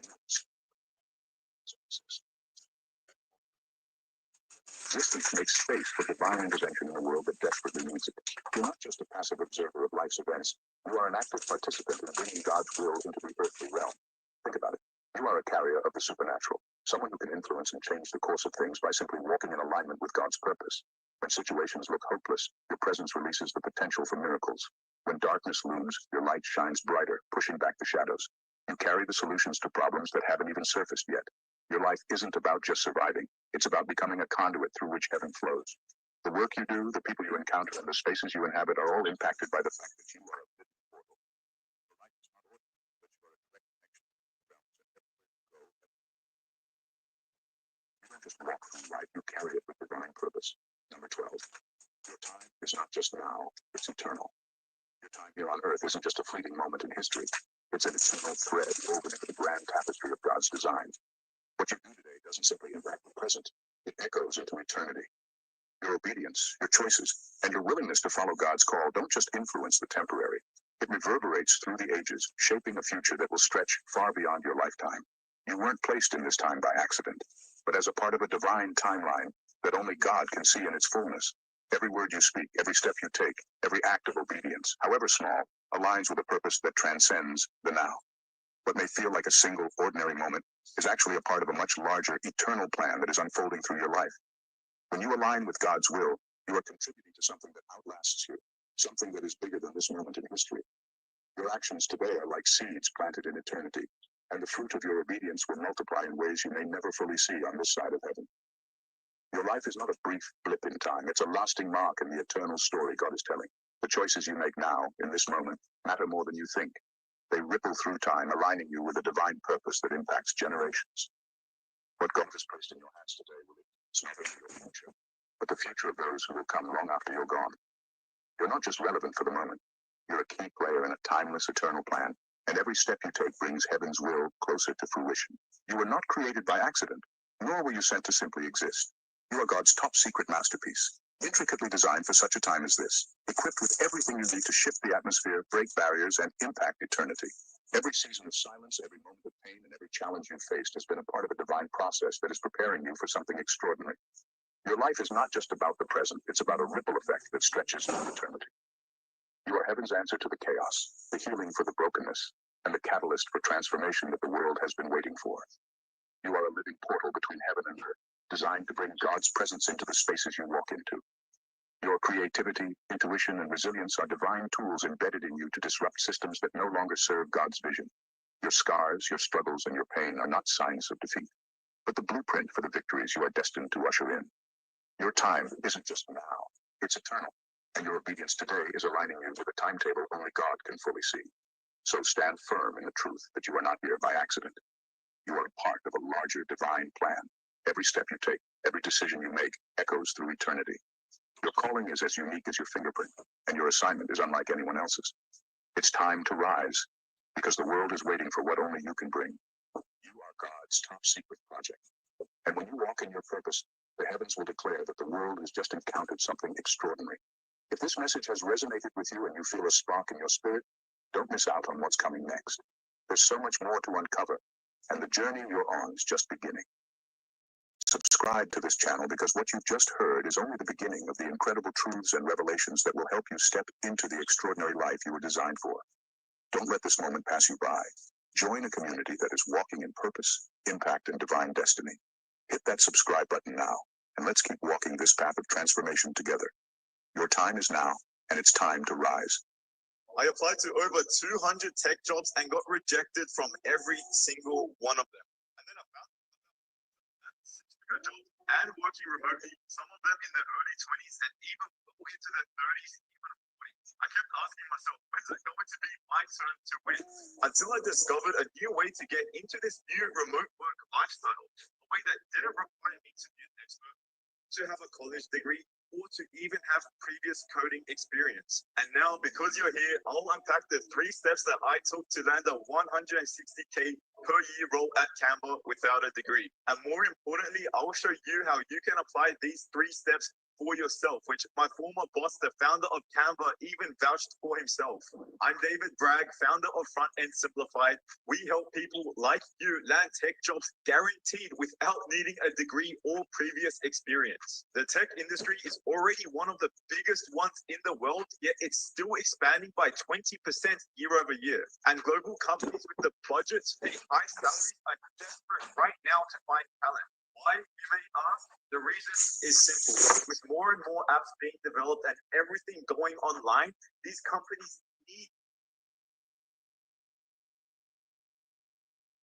Welcome, the anointed ones. No weapon formed against you shall prosper. But here's the plot twist. Sometimes the weapon backfires, and your enemies end up smiting themselves. Chosen ones, have you ever wondered why people who rise up against you seem to self-destruct in ways you couldn't have scripted better yourself? Here's a divine fact to blow your mind. Those who plot against God's anointed aren't just fighting you. They're picking a losing battle against the Almighty himself. Think about it. Battles you didn't even sign up for somehow end with you victorious and your enemies scrambling, humiliated, or mysteriously quiet. It's as if the universe has a sense of humor, watching as their traps turn into their own downfall. Today, we're diving into the extraordinary ways God doesn't just protect his chosen ones. He orchestrates their enemies' defeat so precisely that it feels both miraculous and poetic. By the end of this, you'll not only understand why streams of joy are flowing your way, but also why your enemies might want to think twice before coming for you again. Buckle up. This is going to be good. Number 1, Your enemies underestimated divine alignment. Your enemies underestimated what they were truly up against when they decided to rise against you. They saw you as just another person, someone they could manipulate, overpower, or tear down. What they missed, and what always catches them off guard, Animation at Otis College brings characters and stories to life through an immersive and rigorous studio program. The program encourages innovative and adaptive storytellers to connect with viewers emotionally and consider the impact of media across cultures. Master essential technical and creative skills and harness your creativity to produce polished animations in 2D, 3D, and CGI. Learn compositing, modeling, character design, and complex graphics to prepare for an array of careers in animation. Gain the wisdom of esteemed faculty who have left their mark on major films, beloved series, and leading brands and artists. Join successful alumni working in such roles as 3D modelers, animators, concept artists, creative directors, and visual effects artists. Emerge as a is that you're not standing alone. You're aligned with something far greater than yourself, God's divine plan. That's where they went wrong. When someone attacks a chosen one, they're not merely challenging your strength, your abilities, or even your resilience. They're challenging the force that has been guiding, protecting, and elevating you from the start. It's not your power they're fighting against, it's God's. And let's be honest, who in their right mind thinks they can win that battle? The irony is that they're down. It's like watching someone throw a punch, only to trip and fall on their own. Every move they make against you only accelerates their defeat. Their plans unravel not because of anything you do, but because they've placed themselves in direct opposition to a divine purpose they can't comprehend. Here's the truth they refuse to accept. God doesn't choose people based on their perfection, status, or resources. He chooses people whose hearts are aligned with Him. That's why you've been able to weather storms they thought would destroy you. Your enemies miscalculated because they looked at you, but they didn't see the power working through you. By the time schemes have already turned against them, what they meant for your harm ends up as proof of God's protection over your life. It's not just poetic justice, it's divine inevitability, and nothing can stop it. Number 2, resistance is proof of your purpose. The resistance you face isn't random. It's the clearest proof that your life has a significant purpose. Nobody bothers to attack what isn't a threat. The opposition, obstacles, and challenges coming your way aren't just annoyances. They're evidence that something extraordinary is unfolding in your life. The more resistance you face, the more undeniable it becomes that you are walking a path meant to make an impact. Here's the brutal truth. People rise against you because your very existence threatens the comfort they've built around mediocrity. Your potential, your determination, and the calling on your life disrupt the status quo. They can't ignore it. And instead of stepping up to change their own lives, they make it their mission to try and stop you. But resistance does something remarkable. It sharpens you, toughens you, and builds your capacity for the purpose ahead. Without it, you'd never discover how deeply rooted your strength truly is. Every setback, every attack, every betrayal is a signpost reminding you that you're on a road worth traveling. Nobody throws stones at a tree with no fruit.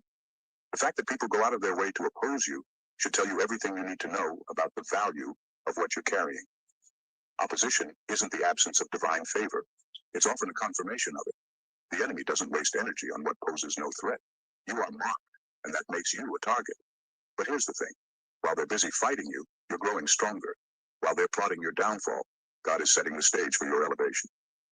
Resistance is the clearest signal that you're on the brink of something extraordinary, and no amount of opposition can stop what God has already set in motion for your life.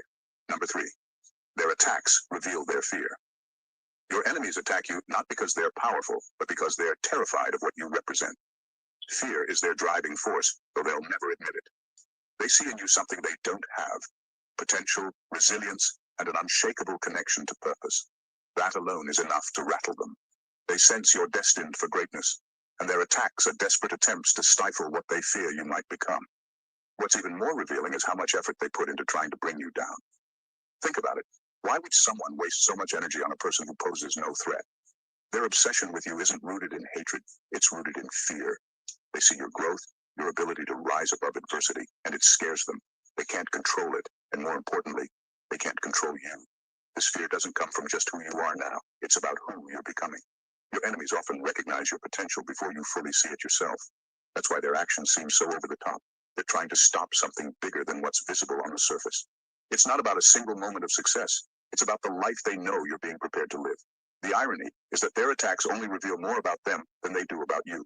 Their insecurities, jealousy, and small-mindedness are on full display every time they try to tear you down. Here's how to maximize your money's potential. Robinhood Gold offers a match on eligible contributions into your IRA. Robinhood Gold offers one of the highest APYs available. Earn more from your uninvested cash with Robinhood Gold.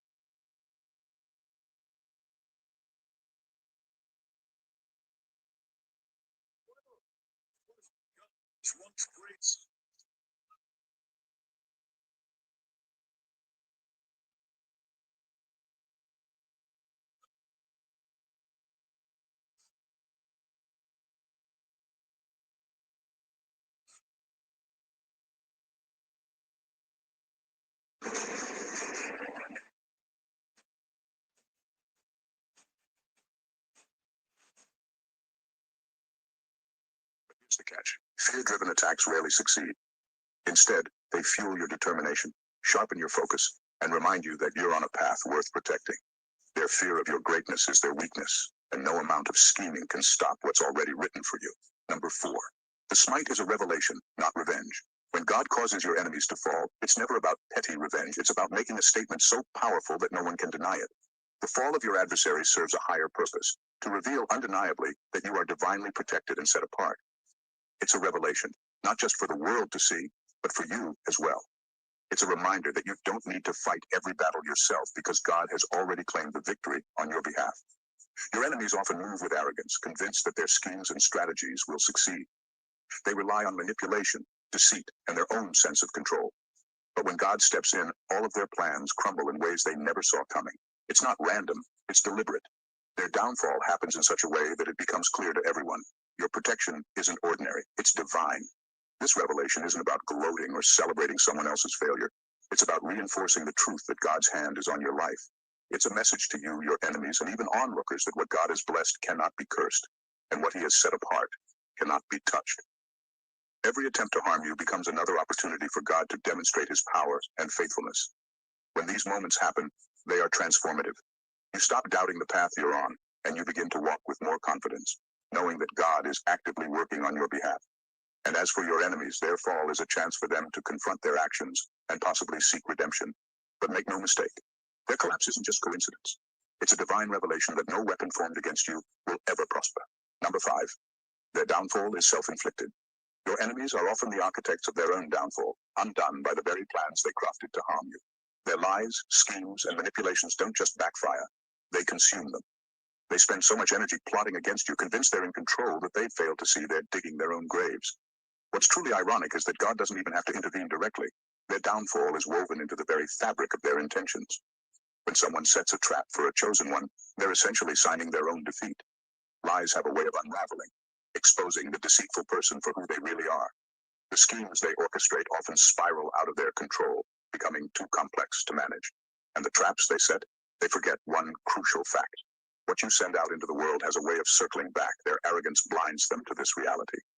They believe they're untouchable, that their plans are flawless, and that they can outmaneuver God's protection over you. But there's a flaw in their logic. They're fighting against someone who's aligned with a higher power. Their actions aren't just wrong. They're doomed from the start. What they don't realize is that every step they take against you is a step toward their own exposure and destruction. It's like trying to fight a storm with a paper umbrella. It was never going to end well. Their undoing becomes a testament to the power of integrity, faith, and divine justice. In the end, their fall isn't just poetic, it's inevitable. God doesn't need to lift a finger because their own actions are more than enough to bring them down. Their collapse is proof that no one can stand against what God has ordained. Number 6, God allows the battle to teach you strategy. When God allows a battle to come your way, it's never without purpose. It's not just about enduring or surviving the storm. It's about growth, refinement, and preparation. Every attack you face is an opportunity to learn something vital, not just about the world around you, but about yourself and your connection to God. These experiences are like a masterclass in strategy, sharpening your discernment, strengthening your patience, and deepening your trust. Discernment becomes your greatest asset in these battles. You start to recognize people's true intentions, spotting deception and manipulation before they can take root. The things that once blindsided you no longer catch you off guard. Each conflict teaches you to move with wisdom, knowing when to act and when to stand still. It's not about reacting impulsively, it's about responding with clarity and purpose.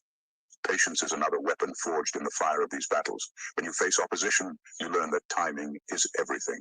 Not every fight requires immediate action. Sometimes the most powerful move is waiting, allowing God to handle what you can't. This patience isn't passive. It's active trust in the divine process. And perhaps most importantly, these battles strengthen your relationship with God. Each challenge becomes a reminder that you're not alone. You learn to rely on His guidance, finding strength in moments you thought would break you. This trust becomes the foundation for future victories, preparing you for battles you haven't even seen yet. The truth is, the battles you face now are equipping you for the greatness ahead. Every lesson learned, every skill developed, and every ounce of wisdom gained is setting the stage for bigger victories. God allows the struggle because He knows the victory will be worth it, and so will you. Number 7. Streams of joy flow from the battles you survived. The joy you experience after a battle isn't an accident. It's the direct result of the struggles you've overcome. Each hardship, every trial, and all the pain you endured have built a story of resilience, growth, and undeniable proof of God's hand in your life. Joy doesn't just appear out of nowhere. It flows from the battles that should have broken you, but didn't. Every obstacle you faced has left its mark, but not in the way your enemies intended. What they meant for harm, God used to shape you, strengthen you, and refine you. Those moments of chaos when everything seemed to fall apart became the very stage where God turned your weaknesses into a demonstration of His strength. The battles you survived are more than scars. They're testimonies. They remind you of where you've been, what you've overcome, and who stood by you through it all. There's something extraordinary about knowing you've been through the fire and come out stronger. It's not just survival, it's transformation. Joy flows from realizing that no matter how dark it got, the darkness didn't win. You've seen God take impossible situations and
Not everyone will take that invitation.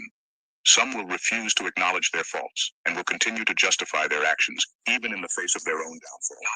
Their pride won't allow them to reflect, and so they remain blind to the lessons God is trying to teach them. Hi, Yet Auntie. for those who are willing, their defeat can be the Pero beginning of a totoo deeper meron magandang sinabi dito sa mga enemies natin. God doesn't just allow your enemies to fall for the sake of your victory. He gives them a chance to experience the consequences of their choices, hoping it will lead them to humility and repentance. It's a moment meant to open their eyes to the damage they've caused, not just to you, but to themselves. But here's the truth. Not everyone will take that invitation. Some will refuse to acknowledge their faults and will continue to justify their actions, even in the face of their own downfall. Their pride won't allow them to reflect, and so they remain blind to the lessons God is trying to teach them. Yet for those who are willing, their defeat can be the beginning of a deeper understanding, if they humble themselves enough to see it. God allows this moment of downfall to reveal truth. It's not for the sake of punishment alone, but to offer a redemptive opportunity. The failure they face forces them to confront the reality of their behavior. This is the moment when they have the choice to learn from their mistakes, make amends, and turn their lives around. However, it's up to them whether they'll take it or continue down the path of self-destruction. Even if they don't accept this opportunity, your enemy's defeat serves as a reminder that nothing goes unnoticed. God's justice isn't swift for the sake of vengeance. It's meant to bring clarity and the possibility of change. Your victory is part of a bigger picture, one that includes not only your elevation, but also the chance for your enemies to reevaluate their lives. Number 11, streams of joy come when you let go of bitterness. True joy begins to flow when you finally release the bitterness that has been holding you hostage. It's easy to think that holding on to resentment gives you control over the situation, but in reality, it only blocks the very blessings you're meant to receive. The people who wronged you don't deserve to take up space in your heart, especially when they no longer have any power over you. Bitterness keeps you anchored to past hurts, preventing you from fully embracing the abundance and peace God is ready to pour into your life. Letting go isn't about excusing the wrongs done to you. It's about freeing yourself from the emotional chains that keep you stuck. When you choose forgiveness, you're not doing it for the other person, you're doing it for yourself. You're choosing to release the negative energy that has been eating away at your peace, allowing God to step in and fill the space with love, healing, and unimaginable joy. The more you let go, the more you make room for God to work in your life.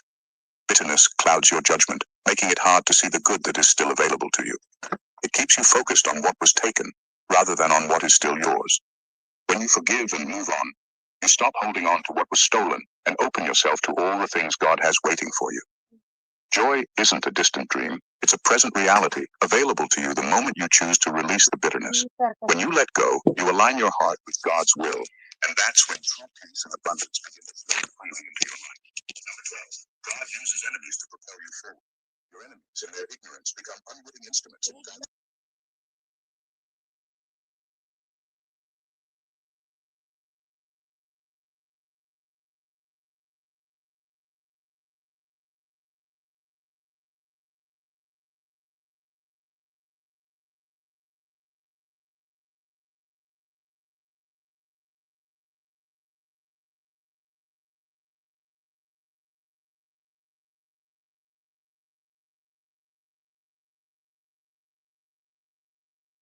Their attempts to tear you down push you to refine your character, develop new skills, and tap into strengths you didn't know you had.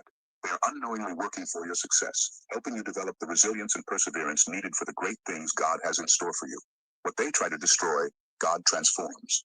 Where they throw obstacles in your path, God uses them as the catalyst for your breakthrough. Their actions might temporarily disrupt your peace, but in the long run, they have no power to stop what God has already set in motion for you. Every time they attack, every time they conspire, Itinatakda God's sa plan akin is ng always bigger than Panginoon their gains or efforts. pagganap sa buhay ko. So instead of wasting energy on anger or revenge, Oh, embrace the yes, truth. Lord. Your enemies are not your divine self. They can't see, but you are being propelled forward, one setback at a time. In the grand tapestry of your life, every challenge, every enemy you face does not a random occurrence. It's all part of a divine plan meticulously crafted for your elevation. Your enemies, the ones who rise against you, are your instruments of attacks. As you walk through life, remember this truth. You are never alone in your struggles. God's protection surrounds you, His justice ensures your victory, and His timing will always align with your purpose. The joy that flows into your life isn't just because you survived, it's because you thrived, despite everything thrown at you. Every setback was a setup for a greater comeback. Every attack made you stronger, wiser, and more in tune with your divine calling. The streams of joy that will flood your life in the aftermath of your battles will not just be the result of overcoming your enemies, they'll be the result of embracing the journey and the lessons learned along the way. So don't waste time lamenting over the actions of those who sought to tear you down. Instead, focus on the God who used them to propel you to higher ground. Your victory is not just a personal triumph. It is a public declaration that no weapon formed against you can prosper. You are destined for greatness, and nothing, not even the fiercest enemy, can change that. Your enemies are already defeated in the eyes of God. Walk in that truth, embrace your elevation, and watch as the stream of joy flow up your life. Strength, inspiration, or even a spark of motivation in today's message. Imagine what more you could discover on this journey with us. This isn't just another chapter. It's a space where you're reminded of your purpose and your undeniable power. If you're ready to step into your full potential and experience a life of divine elevation, make sure you hit that subscribe button. Trust me, you won't want to miss what's coming next. Join this incredible community. Let's continue rising together. Subscribe now and let your greatness unfold. Remain blessed, the anointed ones. Ito maganda to. Karma is visiting those that cause you pain. Yung mga karma, ninyo lahat. Yung mga nag-cause ng pain sa puso ni Lilibet, lagot na kayo. Welcome to Knowledge and Power. Silence in the face of suffering isn't neutrality, it's betrayal. Those who ignored your pain thought they escaped the fight, but karma ensures no one avoids the reckoning. There's something deeply unsettling about the silence of those who could have helped but chose not to. To the chosen ones reading this, you were thrown into the fire by bullies who thrived on your pain. Yes, But what stung even more, the cowards who stood by, watched, and pretended not to see. They thought that inaction would protect them, that staying on the sidelines made them invisible. But the truth, karma never forgets, and their silence has consequences. You're called the chosen ones because your trials shaped you into something stronger, something sharper. You've carried the weight of betrayal and the scales are today in your favor. This video isn't just about justice, it's about reclaiming your power. The universe has a funny way of leveling the playing field. Watch this, not out of bitterness, but to remind yourself that you were always courageous in those who hid behind silence. This is your time. Number one, karma's currency is accountability, and it was overdue. Karma has a way of balancing the scales, especially with accountability. The cowards who stood by while you suffered thought they had escaped unscathed. They convinced themselves that silence was safety, that staying uninvolved made them innocent. But here's the truth. Every time they ignored your pain, they were racking up a debt with karma, and now the bill has arrived. They lived comfortably in their bubble, avoiding confrontation, pretending your struggle wasn't their problem. Meanwhile, you paid the price, mentally, emotionally, and even physically. You bore the weight of bullying, isolation, and betrayal, while they enjoyed the false luxury of indifference. What they didn't realize is that karma's currency is accountability. It doesn't matter if they didn't swing the fist or hurl the insults. They chose inaction, and that's a choice with consequences. Every time they looked the other way, they contributed to your suffering, feeding the power of the bullies. Now the roles have shifted. The universe has a way of ensuring people reap what they sow, even when they thought they were planting nothing. Karma doesn't work on their timeline. It waits until they're least prepared. That false sense of security they clung to is shattering, forcing them to confront what they tried to avoid. The comfort they once had is slipping through their fingers, replaced by the very fear and vulnerability they ignored in you. It's poetic justice, not out of revenge, but because balance demands it. Their silence wasn't harmless, it was harmful. And now, they'll learn what it feels like to carry the weight of indifference, just as you did. They can no longer live rent-free in the comfort of apathy. Karma has come to collect. Number two, they didn't realize they were next. The ones who stayed silent when you needed them most thought they were playing it smart. They believed their silence was their shield, keeping them safe from the bullies who tormented you. After all, if they didn't step in, didn't pick a side, they wouldn't be a target, right? Wrong. What they didn't realize is that bullies don't respect the quiet ones. They don't honor neutrality or reward passivity. Bullies thrive on weakness, and silence is their favorite kind. By ignoring your pain, these cowards thought they were dodging trouble, but they were only delaying the inevitable. Bullies see silent bystanders as nothing more than easy prey. The same people who stood back and let you take the hits are now finding themselves in your shoes, facing the wrath of the very tormentors they avoided confronting. The bullies haven't changed their ways. They've simply shifted their focus. And now the cowards have no one to stand up for them because they've never stood up for anyone else. It's a hard lesson, but one they need to learn. Silence doesn't buy impunity. Bullies don't respect cowardice, they exploit it. Those who ignored your suffering were never safe. They were simply next in line. Their silence wasn't a defense, it was an invitation, a bright neon sign that said, I won't fight back. Now they're realizing what you already knew. Facing a bully alone is terrifying. Only now their cries for help echo into the Sinasagot-sagot same pa worry niya they ang mga salita ko, one by one. Oh my God. The cowards who thought they'd be Yan, coward kasi yan. Ito yan. silence didn't protect them, it made them vulnerable. They're paying the price. Number three. They're paying the price. Cowards often believe that fading into the back and staying out of sight somehow absolves them of responsibility. When you needed a shield. This isn't right. They chose to become ghosts. They didn't even acknowledge your pain. Pain wasn't the escape they thought it was. In their attempt to avoid the conflict, they pretended it wasn't their fight, telling themselves it wasn't their job to protect. They didn't realize was that their refusal to act wasn't neutral. Even to my brother. They made the bullies stronger and left the ghosts they tried to become are coming back to haunt them. Fronting for you, the dread of stepping in and is now their shadow. That same fear is eating away at them. Face their inner struggles. There's no peace in being a ghost.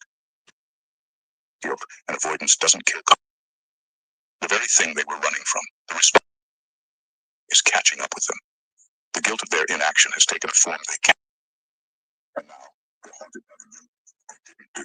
Wala na, ilanitaw na si Divine Daughter Princess of the Being King. a ghost doesn't mean you disappear. The of the Valley. The Bride of Christ. Already. And they are preparing you for a big tragedy. Cowards often cling to the illusion. Absolves them of responsibility. Bakit Part of the problem nagdibanda because they didn't sa actively kanila? contribute to the harm. Wala sila, basta ako. I don't do anything else.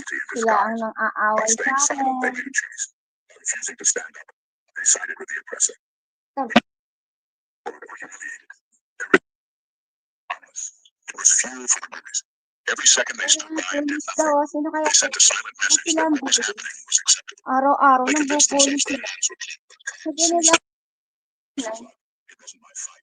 I didn't want to make things worse. ayan, itong vlogger na to, itong labanan nyo, gusto nyo, It's an accomplice dressed in a coward's siya. cloak. And now, they're reckoning Kaya lang, hindi nyo maintindihan yung malalim na sa letting them feel the weight of their escape. Ayan, hindi naman tatagal yan. Nanihimik tayo in this name of God. They're gonna get scared. But it's one that Karma turns they away. weren't bystanders, they were enablers. They stood in the shadow of injustice. Only to realize too late. Squarely in its Too late path. na. Neutrality is never innocent, and calm take a stand, eventually find themselves at the wrong side. Empathy is a muscle, and theirs atrophied. Empathy is like a muscle. It grows stronger the more it's used. Courage and an ability to step outside yourself to truly feel for others. Your pain and did nothing with that muscle. They chose apathy over action, turning a blind, convincing themselves it wasn't their problem. Each time they ignored your struggles, passion shrank. Yeah. You heard it? Oh, ang lalim lang ng salita. Ibig sabihin lang yan, wala na kayong pakiramdam sa mga taong binubuli nyo, nasasaktan. Nawawala na yung compassionate sa puso ninyo. Diba, minamali nga ni Tekla yung mga sinasabi ko. Oh, so, tingnan nyo, yan ang tawag doon, pambubuli. Binubuli nyo ako.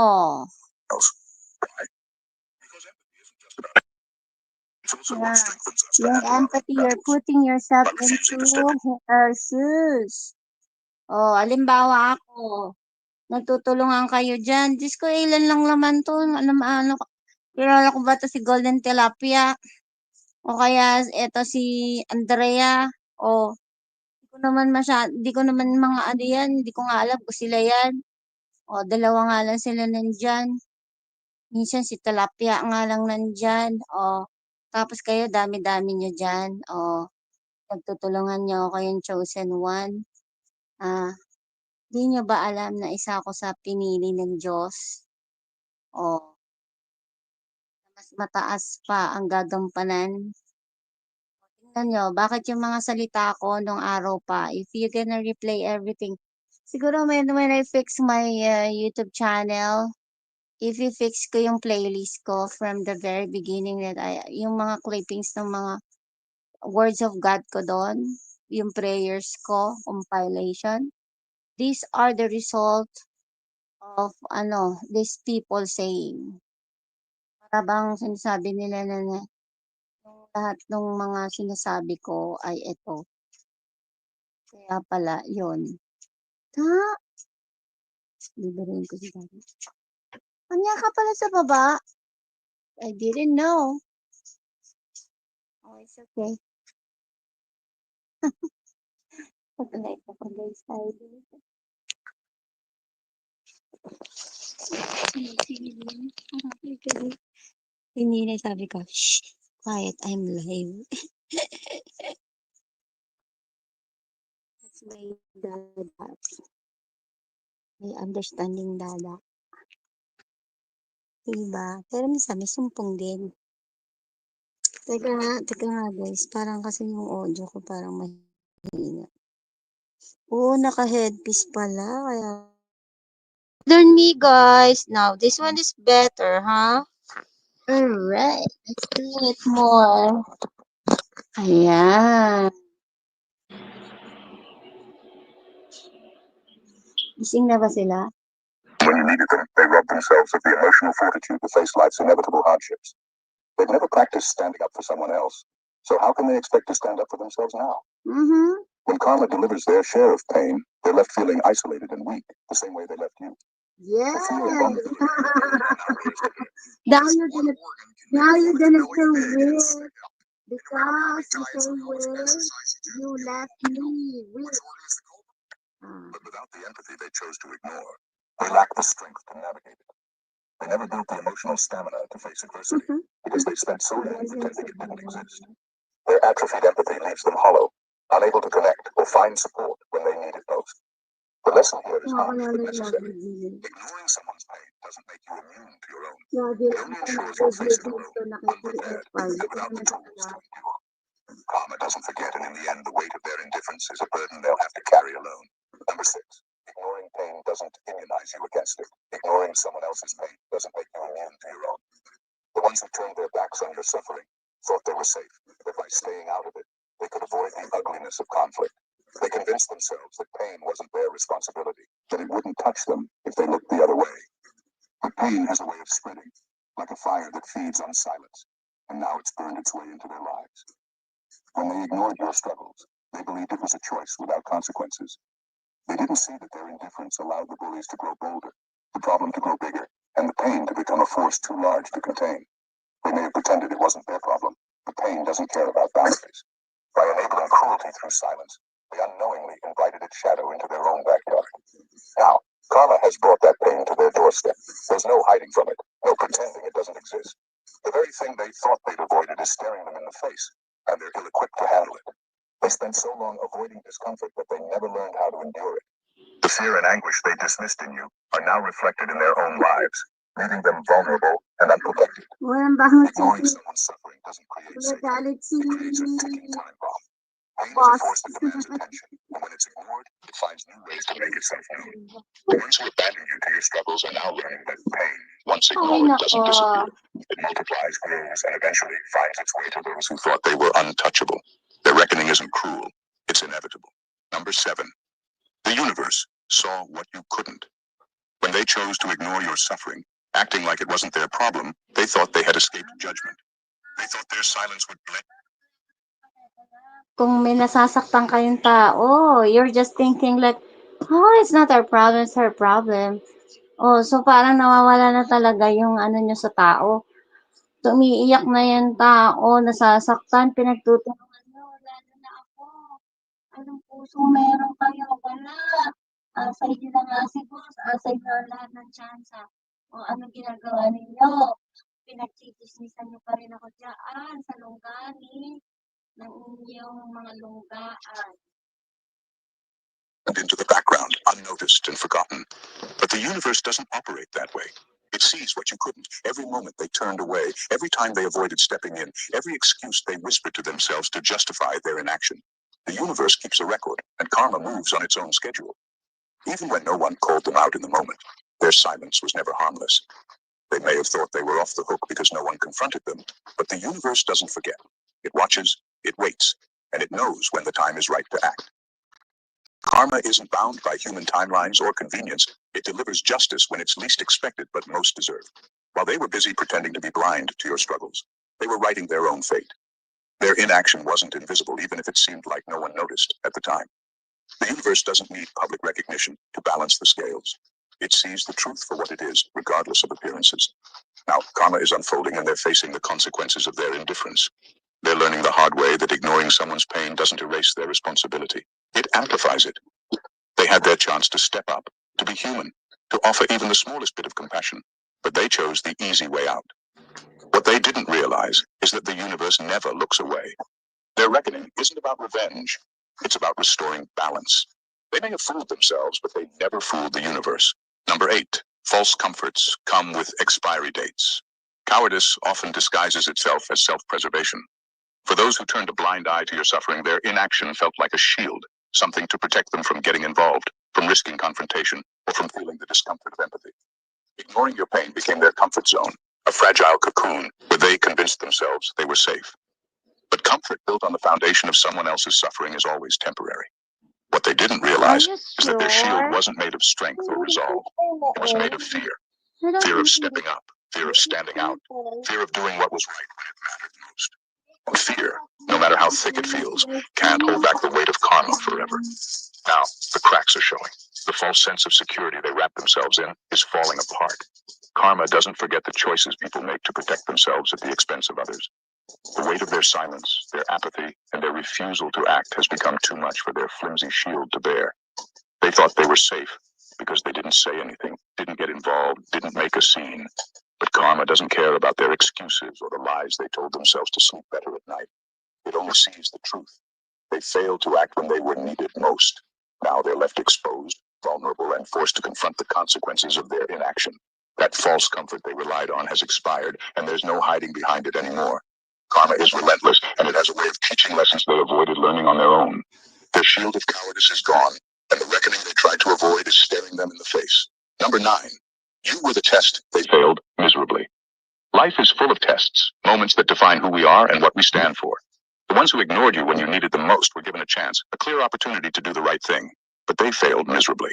It wasn't about picking a side or even getting involved in a conflict.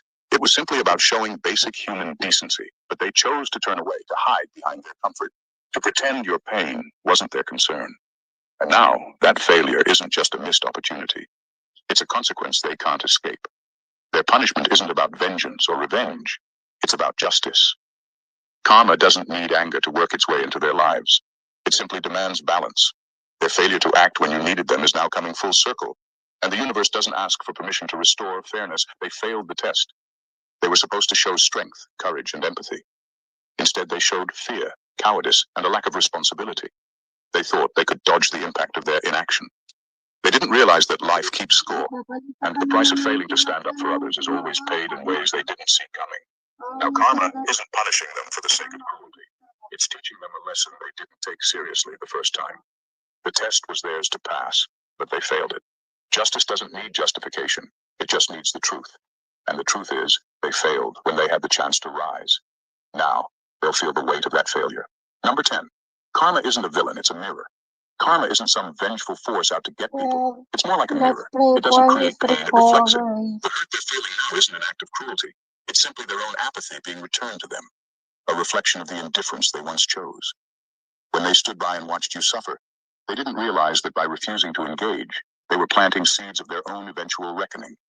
Now, that same emptiness they ignored in you has come back to haunt them, and they have no one to blame but themselves.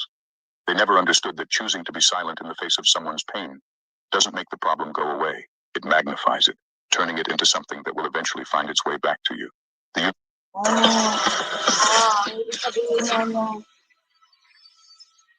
parang hindi na kayo na ano, yung sakit sa kalooban ng mga ibang tao, hindi niyo napapansin, hindi niyo na, wala na kayong pakialam, hindi niyo alam. Eventually, kayo din ang mababalikan dyan dahil ang Diyos ay hindi natutulog. Ang ibig sabihin lang yan, may gante. Especially kung chosen one yung taong ginaganon nyo, just like me. Ba, talaga naman chosen one ako eh.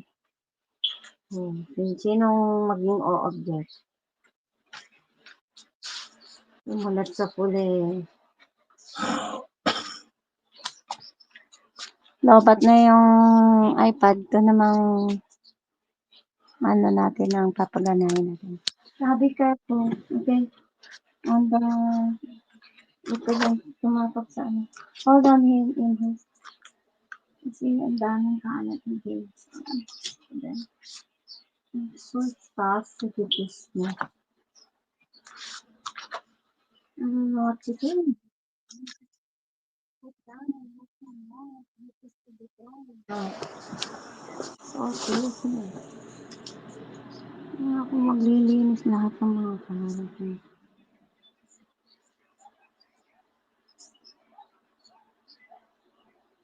Ito. Maganda to.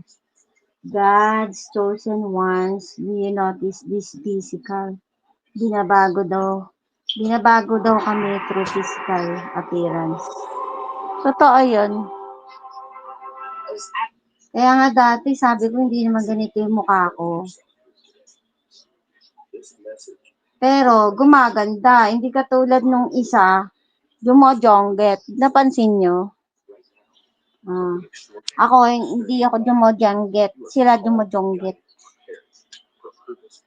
Balas mo. Ganun talaga yun. Lakasan natin ha. Message. Orchestrated by God himself. Diyos ang nag-orchestrated. Ibig sabihin, ang Diyos ang gumagawa. Guided, Piniprepare talaga ako ng Ama for this world. As one of God's chosen, your spirit is awakening to a profound transformation. A Profound sacred transformation. journey that's reshaping your body. Sacred journey, mind and soul. Signs you can't quite explain. A sudden ringing in your ears, a shift in energy around you, or an intensified sensitivity to light and sound. These are not mere coincidences. These are God's whispers, drawing you closer God's to the path He's whisper. designed for you. Totoo yun. Purpose, light, and eternal significance. Light and eternal Let us significance. uncover the signs of your spiritual awakening and embrace the divine mission that awaits you. And if this message speaks to your heart, don't keep it to yourself.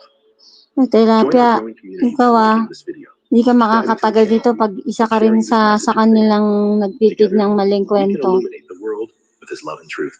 Mali ka ha. Baka gusto mo maestro ka dyan, Physical Golden signs of Tilapia. spiritual awakening. Have you ever heard a ringing in your ears that seemed to come out of nowhere? Yeah, I do have ringing in It my might feel ear. like a fleeting annoyance, but for God's chosen, it carries a significance that reaches far beyond the surface. Oh, nagre-ringing This tayo ako sound is not minsan. just noise; it is a divine whisper, a Divine sacred whisper frequency pala resonating yun. deep within your spirit. Sacred because it is It is as though heaven itself is calling you to calling you to listen, listen, to to receive the pause, message woven into to the receive the vibration. message These given. moments often align with profound spiritual revelations or pivotal transitions in your journey of faith. Each shift in tone or intensity may signify the urgency or magnitude of the message being delivered. When you hear it, take a moment to be still. Para ano yun pa? Tinuturuan ka para ano, nakinig. Minsan gano'n nangyari sa akin, nagsalita ako minsan. Bigla ako natahimik. Tapos parang nagkalikot ako ng tenga, sabi ko, parang ganun, ting, tapos parang may tinnitus ako Yung pala yun. Ibig sabihin nung mensahe, ibigay sa iyang ama. God to reveal the wisdom meant for you in that moment. For these are sacred moments of alignment. Sacred moment of alignment. Another unmistakable sign of spiritual awakening is the sudden Oops. Nawala, guys. Napindot ko kasi, guys.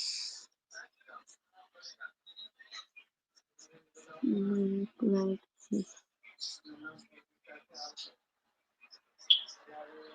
It's no accident that you found yourself here today. You found yourself. Hindi daw aksidente yun. A divine appointment, orchestrated by God himself. Right now, something extraordinary is stirring in your life.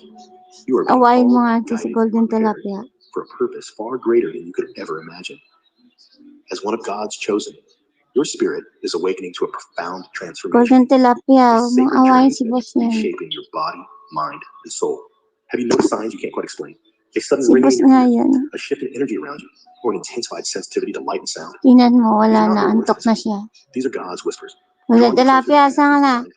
path filled with purpose, light, and eternal significance. Today, let us uncover the signs of your spiritual awakening and embrace the divine mission that awaits you. And if this message speaks to your heart, don't keep it to yourself. Join our growing community by liking this video, subscribing to the channel, and sharing this message of faith. Together, we can illuminate the world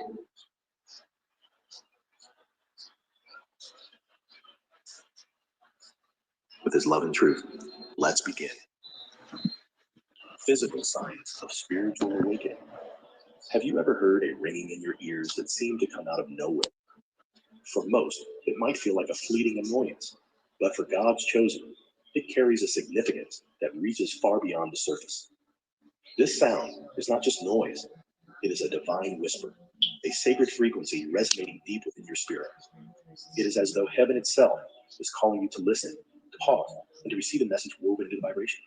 These moments often align with profound spiritual revelations or pivotal transitions in the journey of faith. Each shift in tone or intensity may signify the urgency or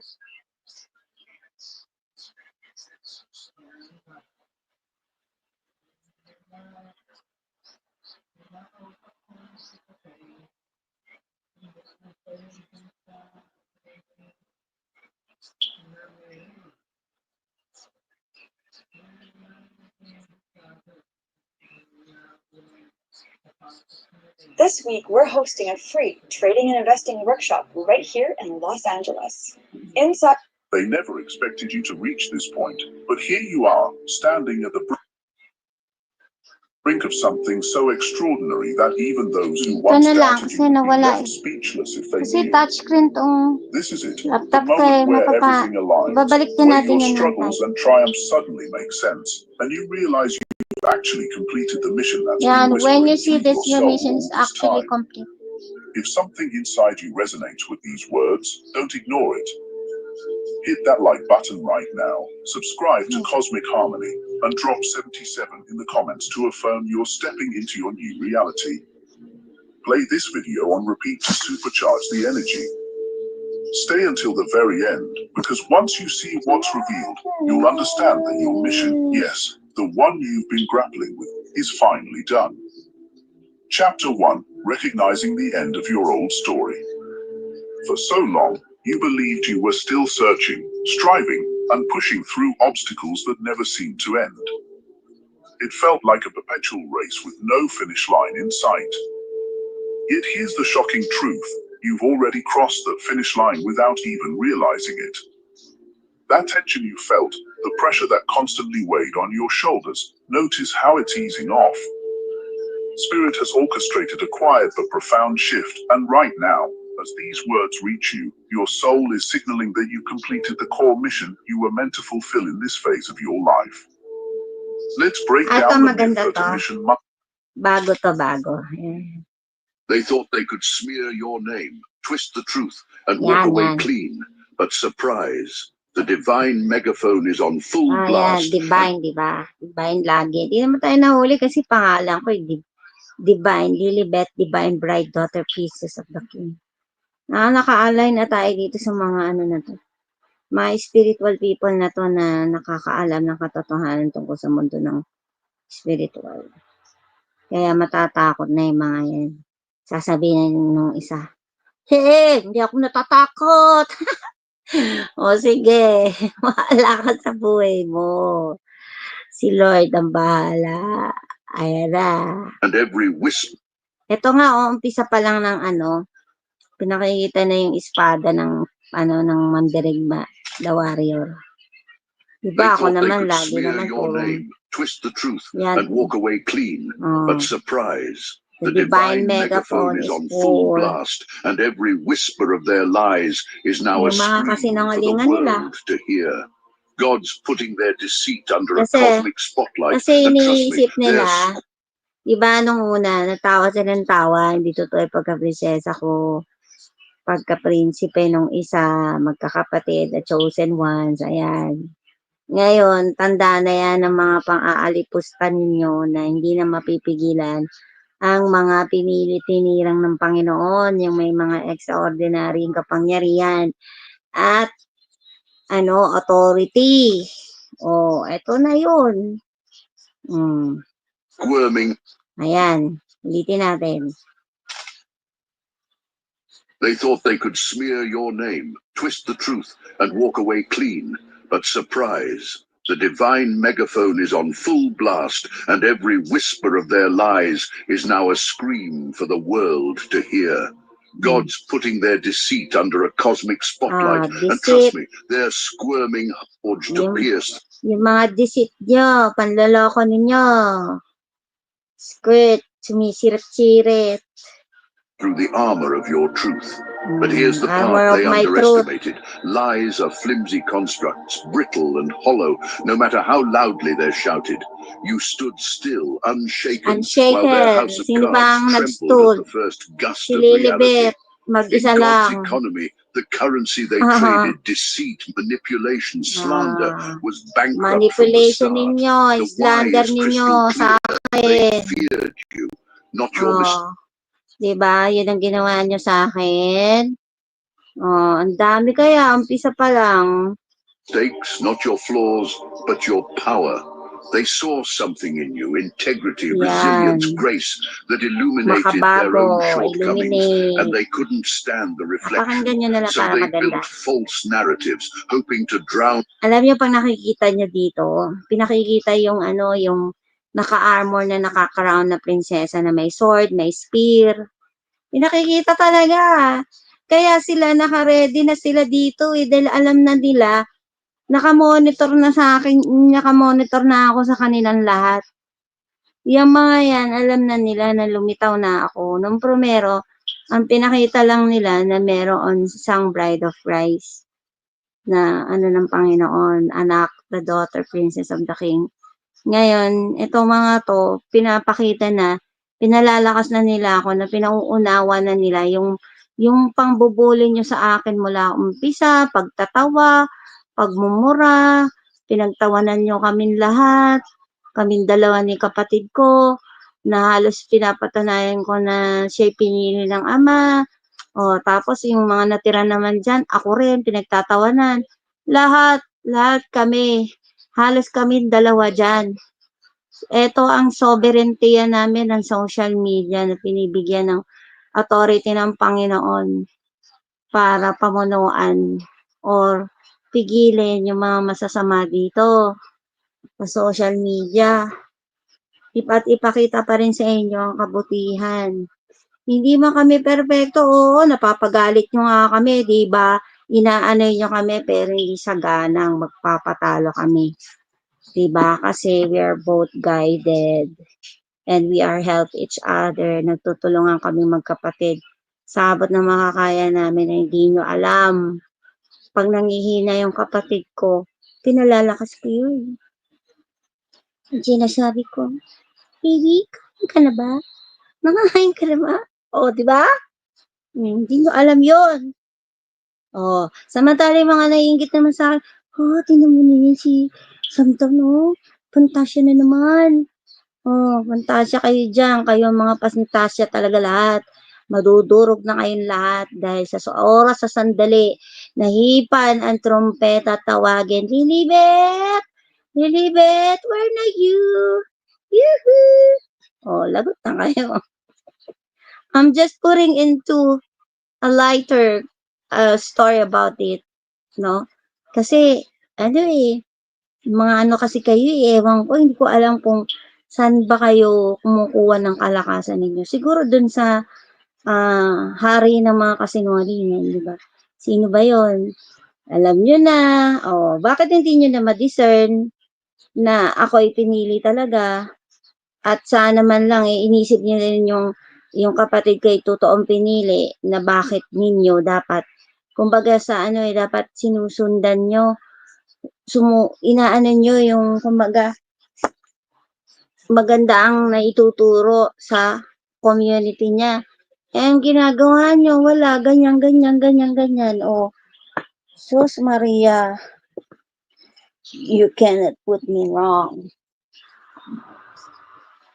Si Francis lang naman nagsasalita. Sinasabi niya ganito, ganyan, ganyan, ganyan. Kasi he wanted to put it in the right path. On your voice in a sea of their own insecurities, yet they forgot one critical truth. The divine doesn't play small. Yes. God amplified their whispers into a resounding echo, broadcasting the hollowness of their venom to ears they never intended to reach. Yung And how venom does it ninyo. unfold? The lies they wove so tightly around your Lights name ninyo. unravel Like the smoke under scrutiny. Each listener turns a critical ear. Each eye begins to see the cracks, and their shame morphs into a public spectacle. The very tools they use to control the narrative, rumors, insinuations, carefully curated masks, are now the instruments of their undoing. You didn't need to raise a finger. The truth has a way of breaking through with a power greater than any orchestrated deceit. Drop a comment. I didn't lift a finger if their schemes are collapsing under their own weight. May mga picture na, yung mga favorite kong princess, tapos king, prince, tapos may mga the knights dito sa mga picture na to. O, asan na? Nawala na sila, Andrea. Hindi na sila nakatagan. Kawawa naman sila. Hindi kasi nila maintindihan itong English. O, naninervyos na silang lahat. O, sige, listen pa more. Their accusations weren't built on truth, but on envy. Thick, unrelenting, corrosive Unrelenting. Every false word they hurled your False way hurled was laced with An desperation. attempt to tether you to a reality that could never contain your power.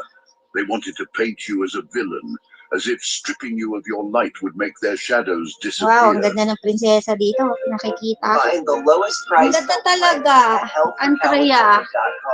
Pinapakita na talaga nila kami, oh. You were always the main Merong character, prince the tsaka king, unstoppable mga force they could mandirigma, never oh. hope to emulate. Ah, Their lies weren't just stories, they were diba ang galing? chains, heavy and deliberate, forged to anchor you in their twisted narrative while they watched, smug and complacent from the sidelines. Why? Because your existence threatened theirs. You didn't follow their script, you sila sa rewrote it. akin. You didn't submit to their expectations, you shattered them. And that kind of freedom Shattered terrifies those who thrive on control. So they reached for the one weapon they thought could break you. Deceit. Oh, They twisted deceit. events, Tama. Yung fabricated pala, motives, ang gusto and niyong whispered i-weapon sa poison akin, into mga ears they knew kasanungalingan would ninyo. listen. They wanted to clip your wings, to render your brilliance dull and unremarkable, all while their own mediocrity went unnoticed. But here's the truth they couldn't see. Desperation is loud, clumsy, and unconvincing. While they worked tirelessly to make you small, their every move only magnified your strength. Their lies, like overdrawn sketches, exposed their insecurities more than they ever damaged your character. The harder they tried to bury you, the more obvious their fear became. And now, their false narratives unravel in the harsh light of reality, each thread pulled tighter until they're the ones ensnared. They wanted to define you, but all they did was spotlight their own failures. You were never meant to fit their mold. You were born to break it. When God moves, he doesn't tiptoe in with subtlety. He stomps with thunderclaps that reverberate through every corner of existence. Every whispered lie they told became a megaphone, blasting their deceit to the heavens, exposing the very darkness they hoped to bury you with. They thought they could orchestrate your downfall, crafting rumors and accusations to chip away at your dignity. Instead, they became the architects of their own collapse, caught in a karmic boomerang they never anticipated. The harder they threw their venom, the faster it spun back, hitting them square in the face with a force that left them staggering. God's justice isn't random. It's precise, calculated, and unrelenting. They tried to strip you of your dignity, parading their falsehoods like a badge of honor, hoping to leave you broken and diminished. But here's the divine irony. Before they could bask in their victory, their masks were ripped away, revealing every crack in their facade. While they plotted in the shadows, God turned their plans into spotlights that illuminated their flaws for the entire world to see. They wanted you forgotten, cast aside like a broken relic. Instead, they've been rendered voiceless, their credibility shattered under the weight of their own deceit. You didn't just survive, you thrived while God flexed on your behalf, turning their betrayal into your redemption. The very audience they sought to manipulate, the people they schemed to turn against you, are now staring at them like performers in a failing circus act. The gasps aren't of awe, they're of disgust, disbelief, and second-hand embarrassment. Their carefully curated facade is crumbling in real time, each crack revealing the hollow core beneath. Their peers, once silent participants in their theatrics, now begin to question everything: their integrity, their motives, even their sanity. The whispers grow louder, each one peeling back another layer of their deception. Their name is trending now, but not for the reasons they dreamed. It's not accolades or respect that follow them, it's scorn. The spotlight they fought so hard to control has become an interrogation lamp, illuminating every misstep, every lie, every betrayal. And the world is watching. The once commanding figures are now exposed, squirming under the weight of their own undoing. They saw you as the black sheep, the one who didn't fit their mold, the easy target they could crush under the weight of their expectations and lies. They thought your silence was submission, that your refusal to play their game was weakness. But your silence was never surrender, it was strategy. Every moment they wasted trying to tear you down, you were building. Your resilience became an unshakable fortress, and their attempts to rattle you only strengthened its walls. You didn't just survive their lies, you dismantled them and turned the rubble into stepping stones for your ascent. Every rumor, every accusation, every word.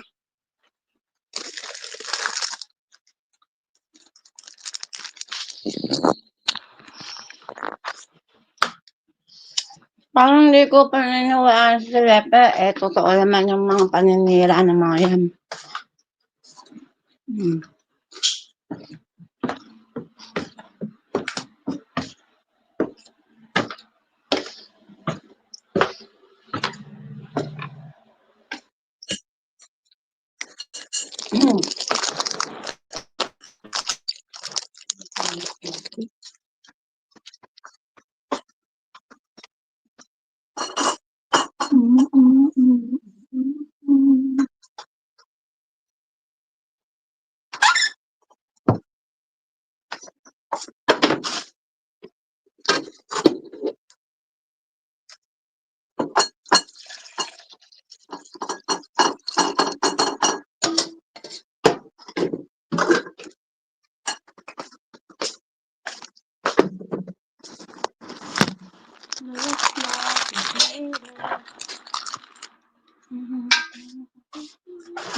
Bakit hindi ito?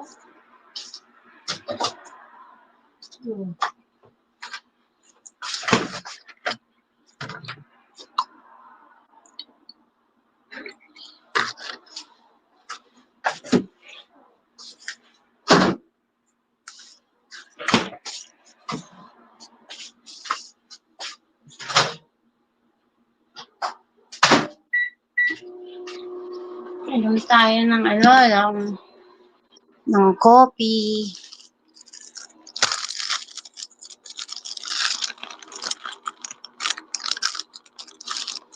Hindi. Totoo yan. Sinasabi niya.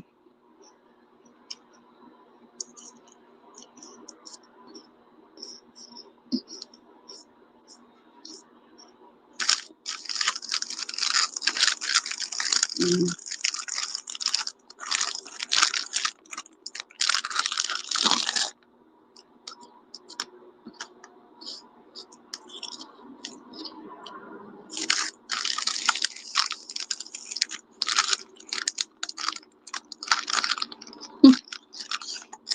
Masugad nga naman. Merienda time tayo.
Merienda time guys.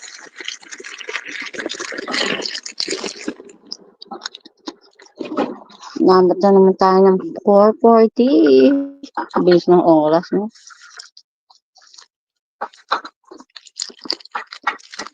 Naku, Angela, marami na nakalipas na Pasko. Magbago na yung mga yan, hindi.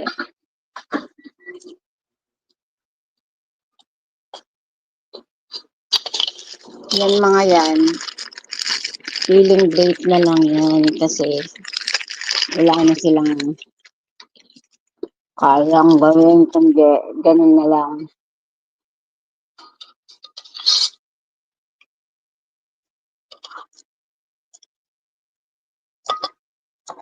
Bakit hindi nila ibigay yung kanilang kaya? Magpalipad na lang sila na magpalipad.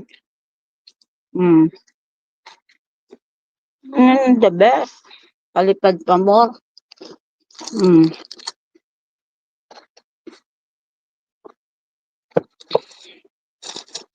Hindi, explain pa. Sabihin niya, ako po ay sumali lamang. Wala po akong ano ang ginagawa?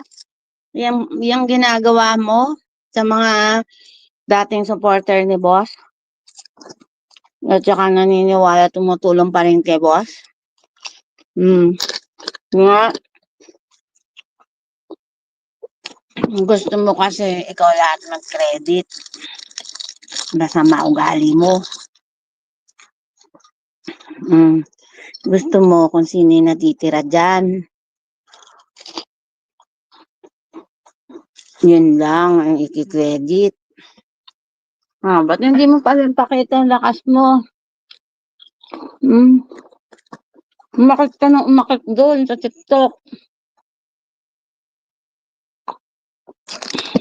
Magparada ka ng tigwa 100.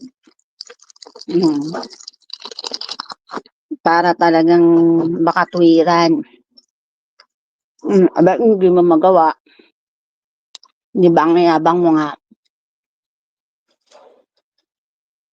Sobrang nga sa yabang ka.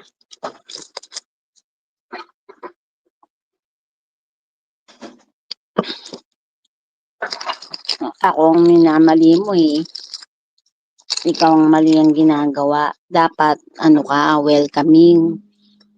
Pag ayaw mo yung tao, tinitira mo. Bad ka. Di ba, Angelia, bad siya? Ito naman, lahat ng mga muwalay, gusto niya ipakita sa bida-bidaan. Opo, apo, opo, apo. Na, loko.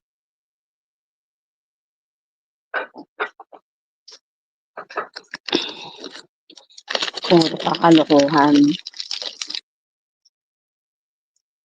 Tama. Ayun o, sinasabi. Pag inaapi niya ng chosen of God. Kaya hindi niya na ma-angker niya kung chosen ka, pinili siya ng Diyos. Kasi tingnan mo, hindi naman niya inangker ng kapayapaan, nang aaway siya. Kung sabihin hindi ka ng aaway.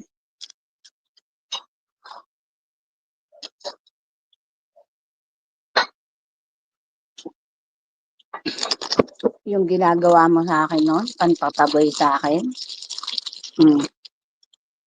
Loko ka. Sobra-sobra.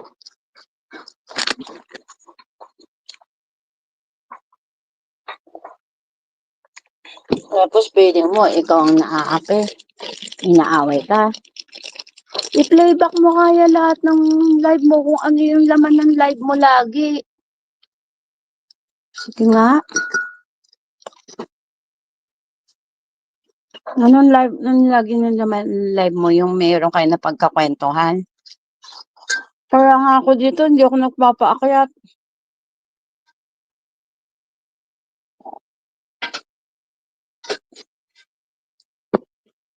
Bakit? Ayoko nga magpaakyat dahil ano yan eh. Simula ng ng away. Ako, kung magsasalita man ako dito para i-block yung mga sinasabi mo. Ako nga, nung nakita ko dun sa mansyon, kala mo ikaw ang kailala ng mansyon. Ikaw ang, may-ari ng mansyon. Ba't mo ako pinarayunggan? Kala mo, hindi ko alam lahat yun. Sasabihin mo pa. Hindi nga ako makapagsalita. Sasabihin mo.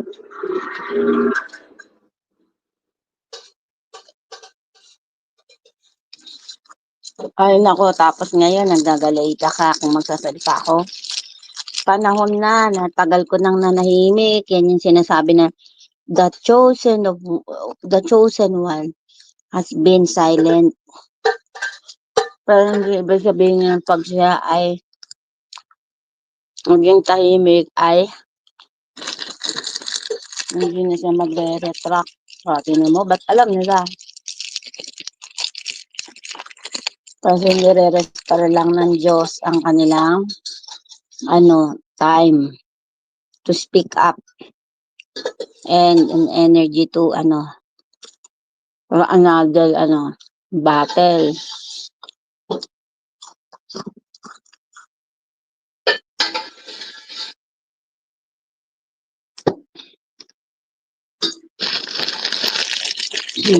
Hindi naman tayo nakikipag-away. Nabalitaan ko pati pa si attorney tinitira mo. Alam mo, minsan, isip-isip ka rin. Mahirap yung masyadong matapang. Pati si attorneyhin, kinalaban pinipintasan mo pa. Lahat, ginawan mo na ng issue. Minsan na diba no? Andrea, kaya si boss, dumadami kalaban. Marami nagagalit sa kanya kahit yung kapalpakan mo, yung kapalpakan nyo dyan, natuwan-tuwa kayo, meron kayong tinatawanan. Sa sobrang pagiging fanatic niya, mali. Kaya tuloy yung isa, hindi din mapigilan mag-react. Pero ngayon natuto na siya. Sabi ko sa kanya,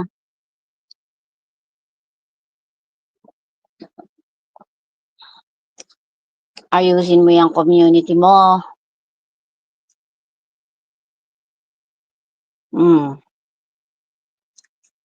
Tama, mali. Ito naman. Akala kasi ng mga to, hindi ako nakaka-connect sa kanya. Didinay lang naman niya yun eh. Paunti-unti eh. Paano kasi kakapal ng mukha ninyo? O, nung huli, nagsusumbong kayo, det-det, Sani, gago kayo. Doon sa live, nilalagay nyo sa alanganin si boss. Ano ngayon, det-det? Ba't wala ka dyan kay boss? Oh, nagalit sa'yo. Epal ka rin kasi. Tingnan mo. Yung ganti ng Panginoon, ang Diyos ang gumaganti sa akin. Para sa inyo, ginaganti ako ng Panginoon dahil lahat kayo pinagtulungan niyo ko. Di ba? Buti ka mo kung araw-araw ko kayong tinira. Oh.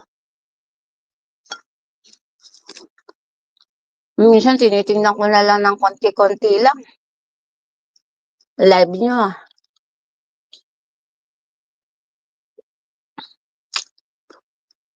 Wala.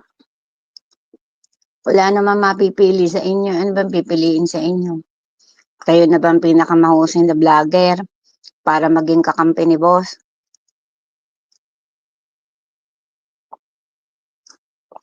Ba't hindi nyo ilabas yung maraming yung pera? Donate pa more. Ang sinasabi ko sa inyo eh.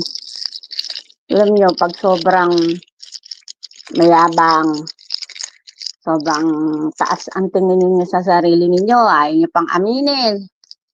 Oh, sabi ko sa inyo, pag masyado kayong ma-prideful, mataas ang pride ninyo, walang mangyayari sa inyo. Talo pa rin kayo. Bakit? Aawain nyo yung mga taong meron di kalidad eh. Mali. Tapos ganyan lang estado nyo. Kahit sa ubasan ng pera, wala. Talo pa rin kayo. Tama. Tama naman ako. Ganda. Donate pa, pamor. Oh, lasog-lasog na kayo. Ang sinasabi ko sa inyo. Kung pinanatili ninyo ang pag-welcome sa mga iba pang tao, kasi hindi lang naman kayo ang pwedeng magmalasakit, maging bukas palad.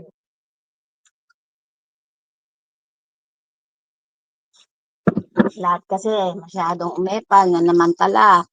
Akala nyo, hanggang saan ba ang kaya ninyo? Hanggang kailan ng ubusan ng pera? Parang ganun eh. Diba nasa kanta yun? Oh, ikaw, Tekla, nawawala ka. Missing in action ka. At least ako, inutusan ako ni boss, wag na daw ako magpaparamdam. At wag na daw ako magpapalipad. Oh, di ba? Oh.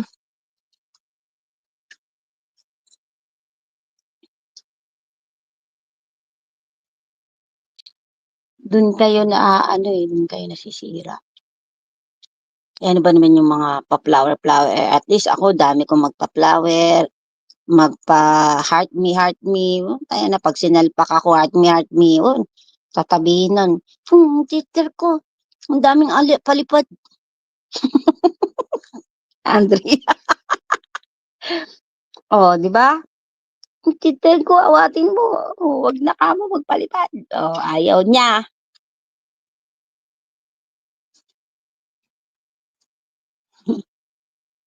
Di ba? Ayaw niya kasi hindi ibig sabihin ayaw niya tanggapin. Siyempre, concerned siya sa akin. Hmm. Sabihin niyo na naman. Oh, pantasya na. O sige. Hay nako, bahala kayo. Alam niyo ba, nagbabago na ngayon ang panahon? Kaya nga si Ellen Mas, nilalabas na yung mga ano niya, yung mga innovative ano, maglalabasan na yung mga spiritual ano. Kasi yung kumbaga, yung world will advance. Magiging advance na. Tapos lalabas na yung mga kapangyarihan ng mga hindi nakikita, yung mga ano na dinadakila rin ng Diyos dahil sila'y karaitan ng Panginoon. Lalabasan din sila. Diba? Hindi alam nila yun. Ba't hindi ko sasabihin? Yun naman, tingnan mo nga, kalat na dyan sa vlog ng ibang tao. Ang tungkol sa involvement ng mga spiritual battle or ay nako, tingnan nyo talaga. Kaya sabi na ng tarumana, diyan ka lang Santa Lilibet, yan ang soberentiya mo. O anong ibig sabihin ng soberentiya? Governance. Junga-junga. Kaya nga sikat nga si Epalem nga lang ang malakas tsaka si Lilibet lang. Si SamLily lang ang maganda eh. Kailangan gano'n. O, di ba? Totoo naman. Gusto niyo ibalot namin kayo sa kulambo? Boss, balot natin sa kulambo. Tapos, kakanta tayo na. Chan chan chan chan chan chan chan. Chan chan chan chan chan chan chan. Chan chan. Tatan tataran taran taran. Let's ball team. Pa pa pa.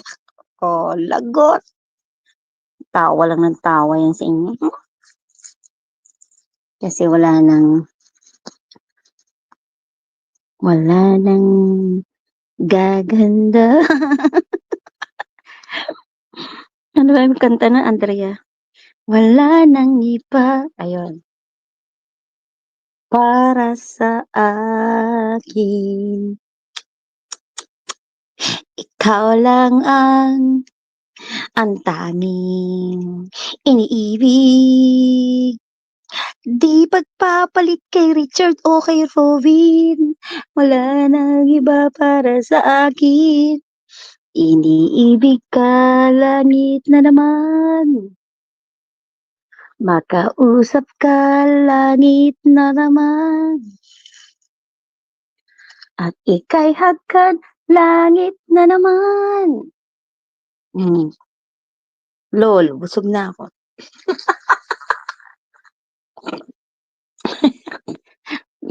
Ano, true up.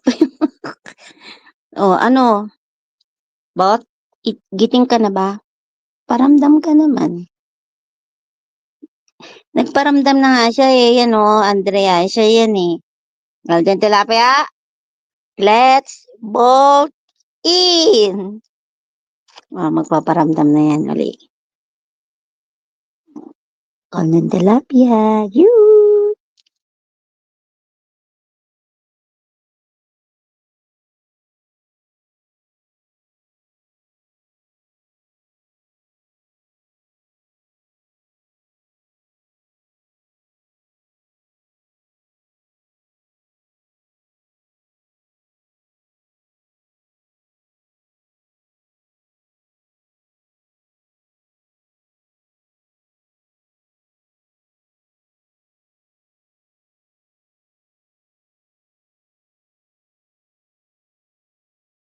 Mainit.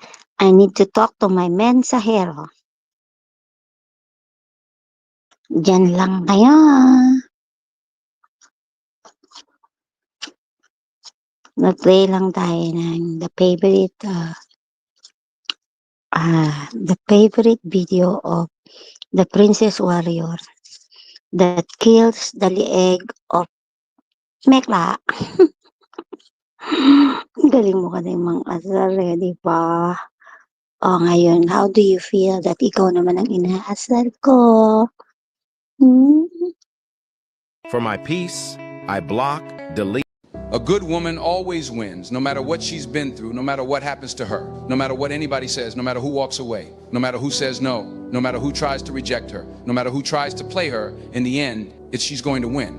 She's going to get every ounce of love, happiness, success, peace, and joy that belongs to her. She's going to get every drop of commitment, loyalty, and faithfulness that she asked for. She's going to go further. She's going to go faster because a good woman is so good that God makes sure it all comes back to her. A good woman may stumble, but she will never stay down for long. She knows her worth even when others try to diminish it. And she rises stronger every time life tries to break her. No matter the setback, she's resilient. And her heart remains pure. People may doubt her, betray her, or take her kindness for granted. But none of that stops her from moving forward. She's built from strength, grace, and determination. Eventually, life will give her everything she deserves. And all those who underestimated her will have to watch as she flourishes. Because a good woman always triumphs, and her light is too powerful to dim. And that's facts, ladies. If you agree, drop 100. A good woman always wins, no matter what she's been through, no matter what happens to her, no matter what anybody says, no matter who walks away, no matter who says no, no matter who tries to reject her, no matter who tries to play her, in the end, she's going to win. She's going to get every ounce of love, happiness, success, peace, and joy that belongs to her. She's going to get every drop of commitment, loyalty, and faithfulness that she asked for. She's going to go further. She's going to go faster because a good woman is so good that God makes sure it all comes back to her. A good woman may stumble, but she will never stay down for long. She knows her worth even when others try to diminish it. And she rises stronger every time life tries to break her. No matter the setback, she's resilient. And her heart remains pure. People may doubt her, betray her, or take her kindness for granted. But none of that stops her from moving forward. She's built from strength, grace, and determination. Eventually, life will give her everything she deserves. And all those who underestimated her will have to watch as she flourishes. Because a good woman always triumphs, and her light is too powerful to dim. And that's facts, ladies. If you agree, drop 100.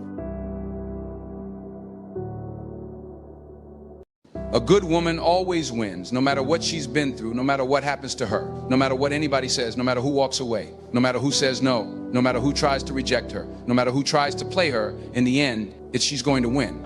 She's going to get every ounce of love, happiness, success, peace, and joy that belongs to her. She's going to get every drop of commitment, loyalty, and faithfulness that she asked for. She's going to go further. She's going to go faster because a good woman is so good that God makes sure it all comes back to her. A good woman may stumble, but she will never stay down for long. She knows her worth even when others try to diminish it. And she rises stronger every time life tries to break her. No matter the setback, she's resilient. And her heart remains pure. People may doubt her, betray her, or take her kindness for granted. But none of that stops her from moving forward. She's built from strength, grace, and determination. Eventually, life will give her everything she deserves. And all those who underestimated her will have to watch as she flourishes. Because a good woman always triumphs, and her light is too powerful to dim. And that's facts, ladies. If you agree, drop 100.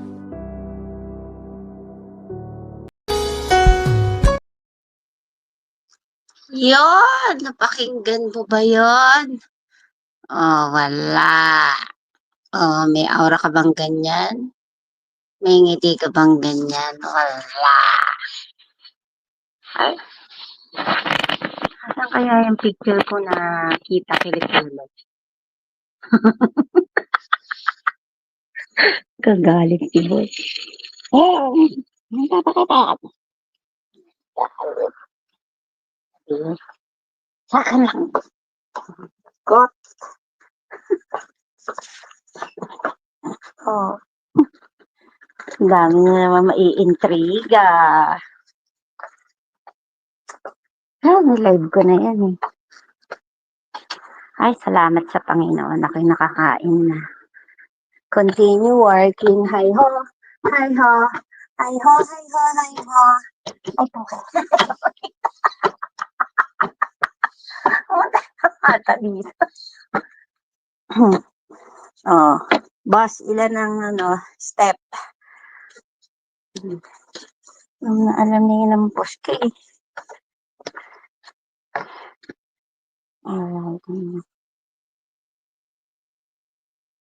Ito mga basa na to. Walang kakibukan mo. Tuloy!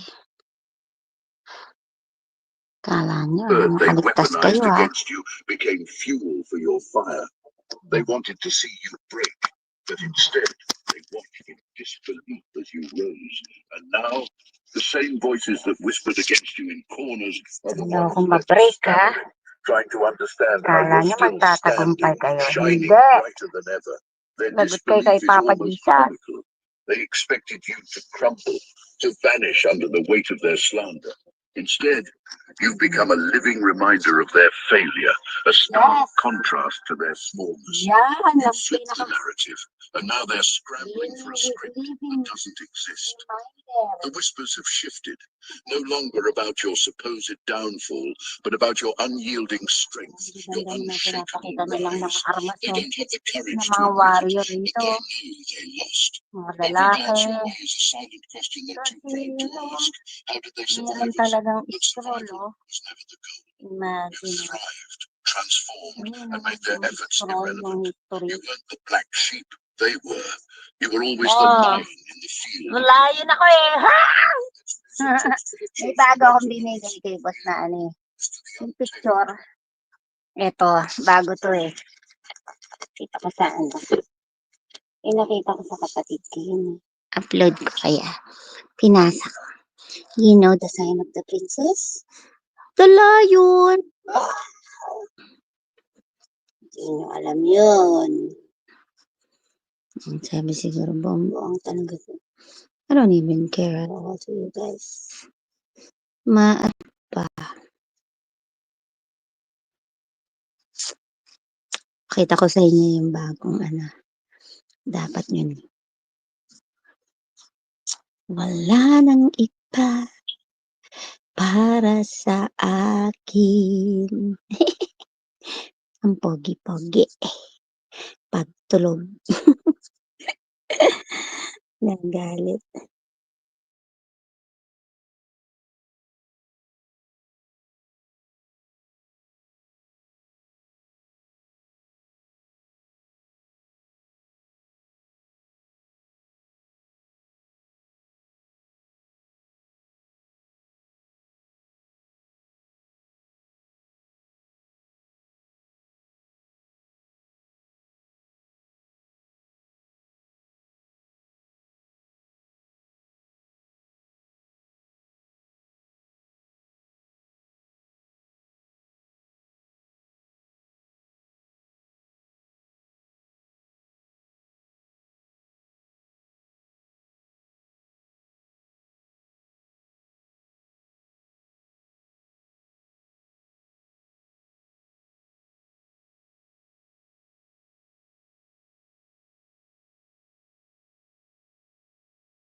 Nakita ako ni Andrea.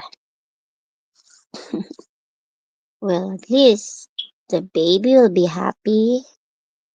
The baby will be baby. Tumulag. Yung baby ni mommy. Nanu. Na baby ni mami, nanoy. Nanay. Nasaan na ba yun?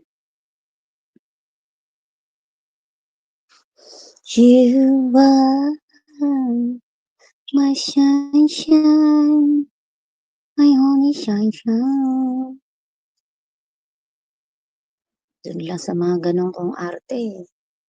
Inis na kayo kasi wala. Uubusin ang inyong mga lipi ni letter S. Hindi nyo mapapadapa si Lilibet, the divine daughter, princess of the king. Lawan kayo. Kala nyo biro Kala nyo biro may armas ako Yan na nga sila yung mga kakampi ko Nung nakita na nila sabi ka, kailangan na ng tulong ng ating mahal na prinsesa.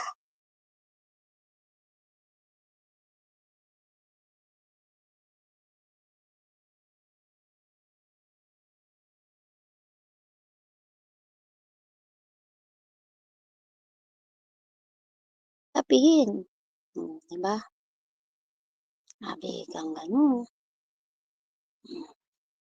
Yan. Wow! Yan. The face of the lion and Lilibet, the goddess of shield. Oh my god. When I see it, it's like I feel like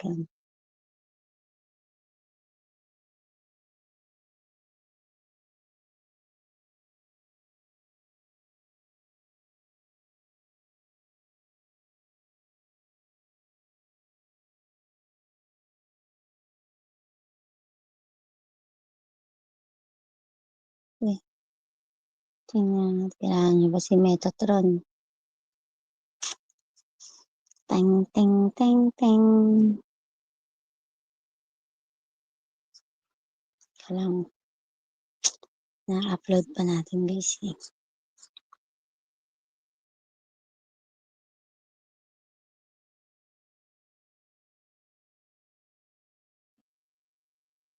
Make me happy. This one too. Okay. I can use Michael. Wow, with the color pula. Ma-upgrade din yung itong digma ako.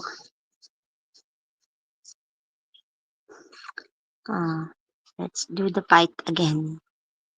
The battle of the warrior of the prince. The princesses and princes of them all. Okay. It's bad.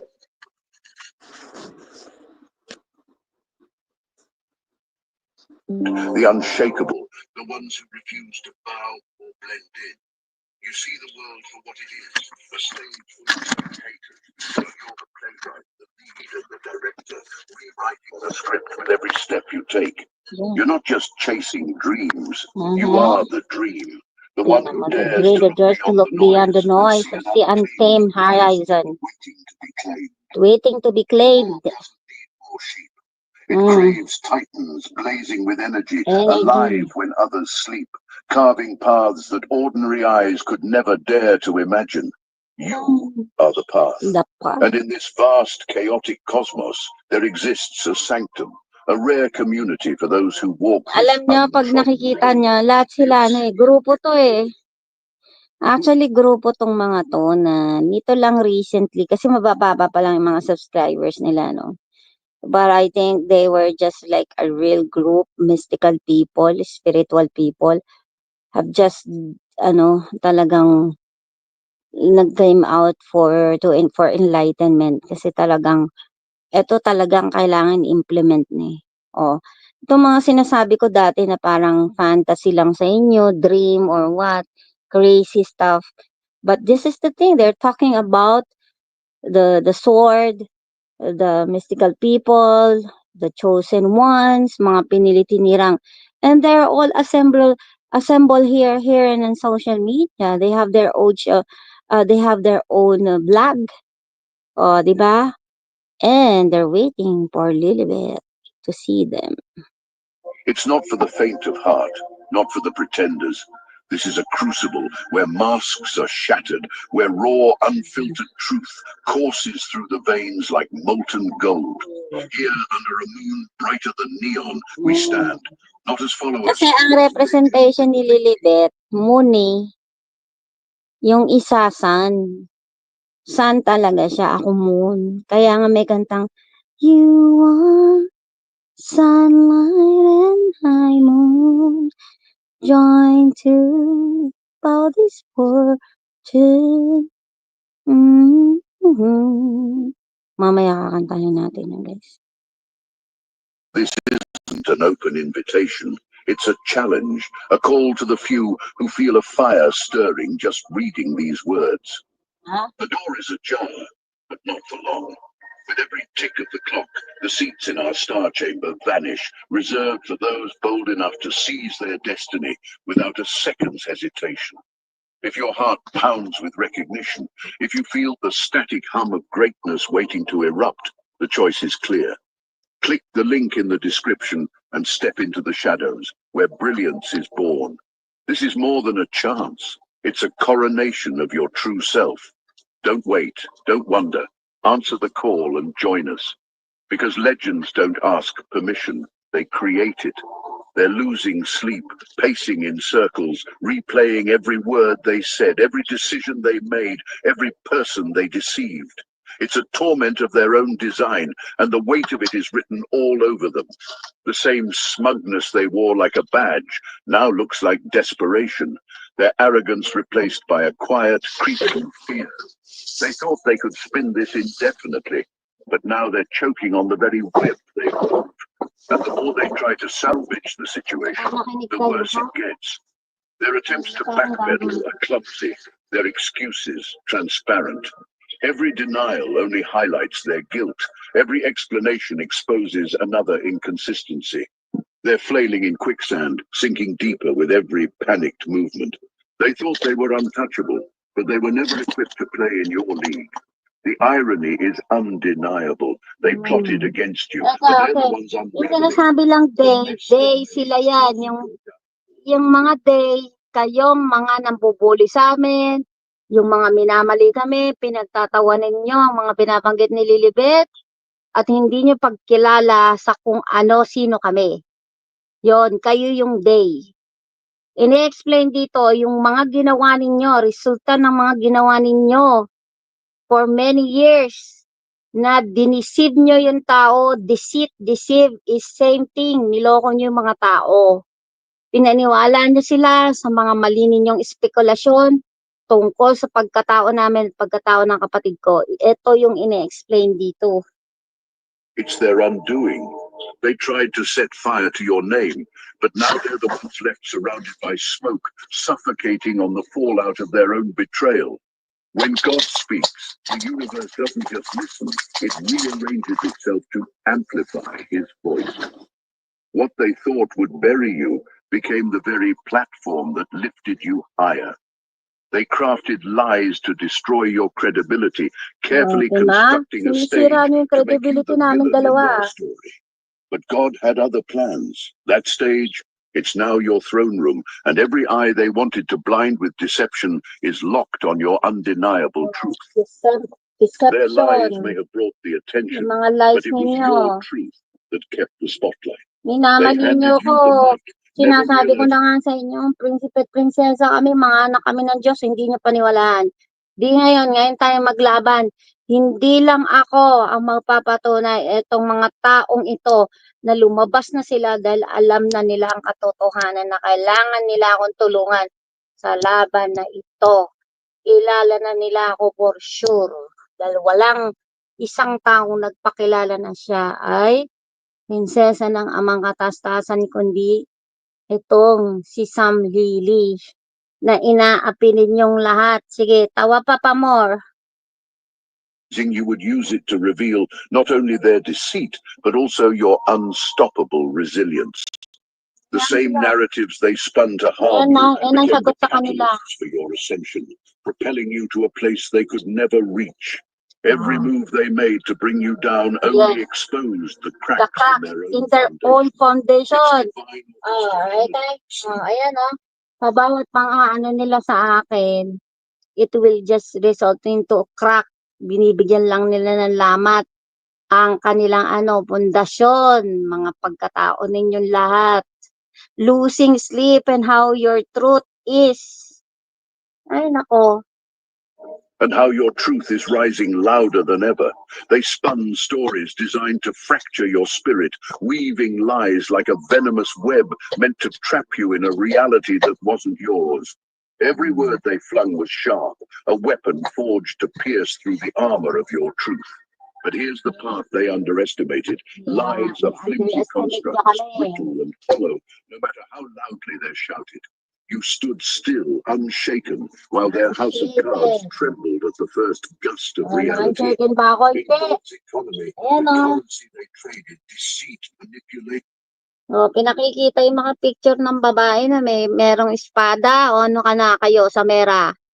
Miniloloko niyo espada ko, ha? Ayan, o, puro espada na nililitaw dito, o. O. Don't you own apartment buildings? Kala ninyo, pang-aapin nyo sa akin pagkatao ko. You remind them that greatness demands sacrifice. You show them what it means to rise above fleeting pleasures, to dedicate your life to something eternal. The noise you hear, it's the sound of a world grappling with the fact that you're living proof of what's possible when someone chooses God over everything else. Understand this. Living like a saint means standing out. It means embracing the fact that you're never going to... Oh, di ba ako nga, Santa Lilibet ako, pinagtatawanan nila ako, wala daw Santa-Santa. Wala itong mga taong ito, mga tanga ba to, mga gago ba to? Ilan ang subscribers nito? 51.8 thousand subscribers. Manda kayo pag ako nakipagkaibigan sa kanilang lahat. Maniwala kayo, hindi pa ako nagpapakilala. Oh, pero alam na nila na may lumitaw na. Bakit lalabas tong mga to? Nakahanda na lahat yung mga dapat nilang gawin. Oh, dahil nakaantabay na sila. Pinanalangin ko na sa Ama. Sabi ko, parang ako lang ang nakikibata. Nasaan na yung mga kapatid ko? Brothers and sisters ko. Oh. Ayan na, nilitaw na ng Ama. Mga pinili ng Diyos. Oh, sino magpapamember dyan? Magsasubscribe kung hindi sila. Halos sabihin mo ng 50% kung hindi sila mga pinili ng Diyos. Kinalat na nila ngayon, oh. Ayan na, oh. Ngayon ang pagsisingil, karma is visiting tekla. Oh, ayan. Oh, lahat sila. Knowledge of power, lahat. Andito na, hindi ko na talagang ang Diyos, sabi ng Panginoon sa akin noon.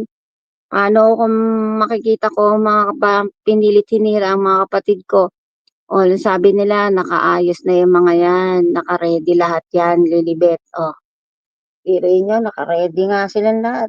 Hindi na kami mag-e-explain ng kapatid ko. Ako, pinoprotektahan ko rin yung kapatid ko kasi sobrang inapin nyo. Loko kayo, di kayo pala mabuti, kayo pala santot-santa, di kayo na lang, tingnan ko. Kung tanggapin kayo. Blend in. And that's a good thing. God didn't call you to blend. He called you to shine. So let them talk. Let them speculate. Let them judge. Their words are nothing more than proof that you're walking in your purpose. And nothing they say Yan ang can ginawa take ko that away talaga. from you. Oh, Now, ngayon, if wala their na chatter kayo. only fuels your divine mission, I want you to drop a comment Pero below. may divine I mission proof ako, that yung faith tarap nyo ako, wins. mga loko kayo. Let's set the algorithm ablaze with truth and subscribe to Obsidian to keep this righteous movement alive. You don't just live your life, you illuminate it. When you walk in alignment with God, you carry a light so radiant it's impossible to ignore. This isn't the kind of light Yung light ko. Si boss nga, natatakot sa liwanag ko sa likod eh. Scripture said it best. You are the light of the world. A city set on a hill cannot be hidden. Matthew 5:14. And guess what? They see it. Your light shakes people. It moves them, challenges them, and sometimes, yes, it exposes them. You're walking into rooms and changing the atmosphere without saying a word. That's power, and it's the kind of power that doesn't sit well with everyone. People are comfortable in the dark, but when you show up, your light exposes everything they'd rather keep hidden. Kasi sabi nila, kami daw mga ano, pero hold on, nako, na ano na naman. Okay, hold on. Yan. Ang sinasabi dito, yung mga pinili-tinirang, mga maliliwanag yan sa dilim. Kaya minsan may pinakita ako kay Francisco na sabi ko, tingnan mo, kapatid ko. Ha? Eh, tinitira ako niya, mong kampihan yan sa mera, ay, Andera. Tinitira ako, mga taksil yan, mga yan. Tinitira ako ng mga yan. Kung paniniwalaan yung mga yan. Yung mga yan, kung uutusan ka ng mga yan, Andrea, yan sinasabi ko sa'yo, kilala ko na yung mga yan. Wala silang karapatang pahintuin ako, patahimigin yung bibig ko para sa mission ko sa kapatid ko. Kung hindi sila kasama sa akin, sa amin, maiwan silang lahat. Wala akong pakialam, wala akong takot. Dahil itong mga taong to, na mga naghihintay kung sino ako,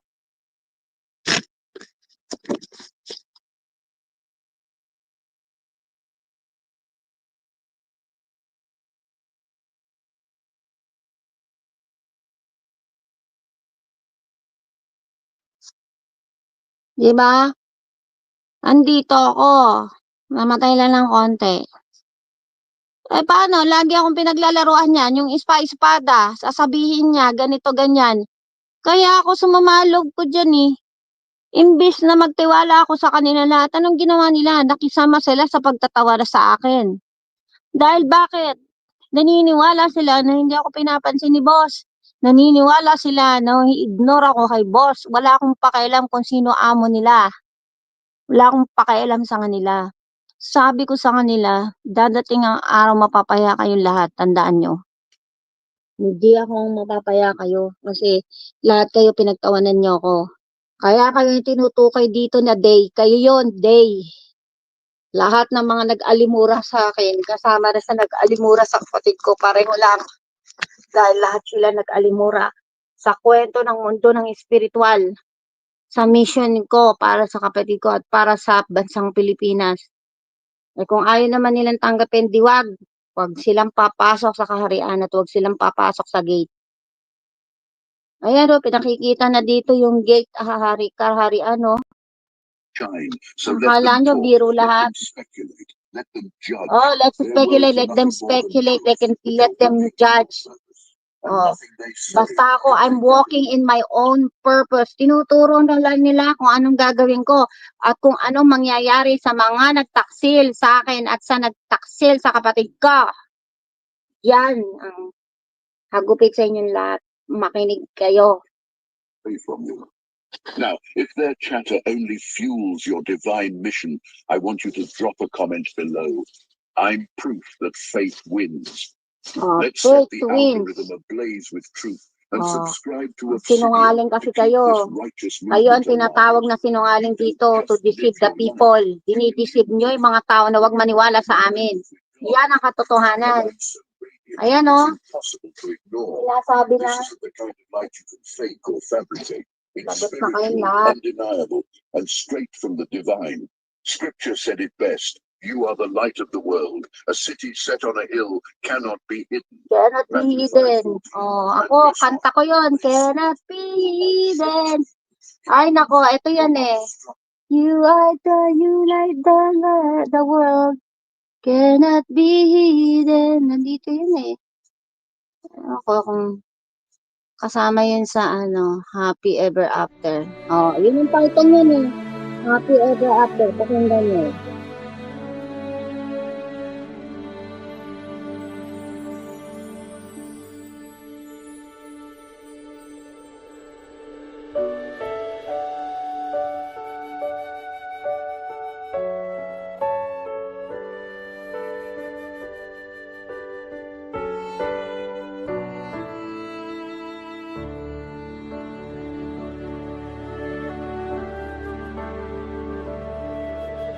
Once upon a time, a child was born into this life. Heaven could be seen in her eyes.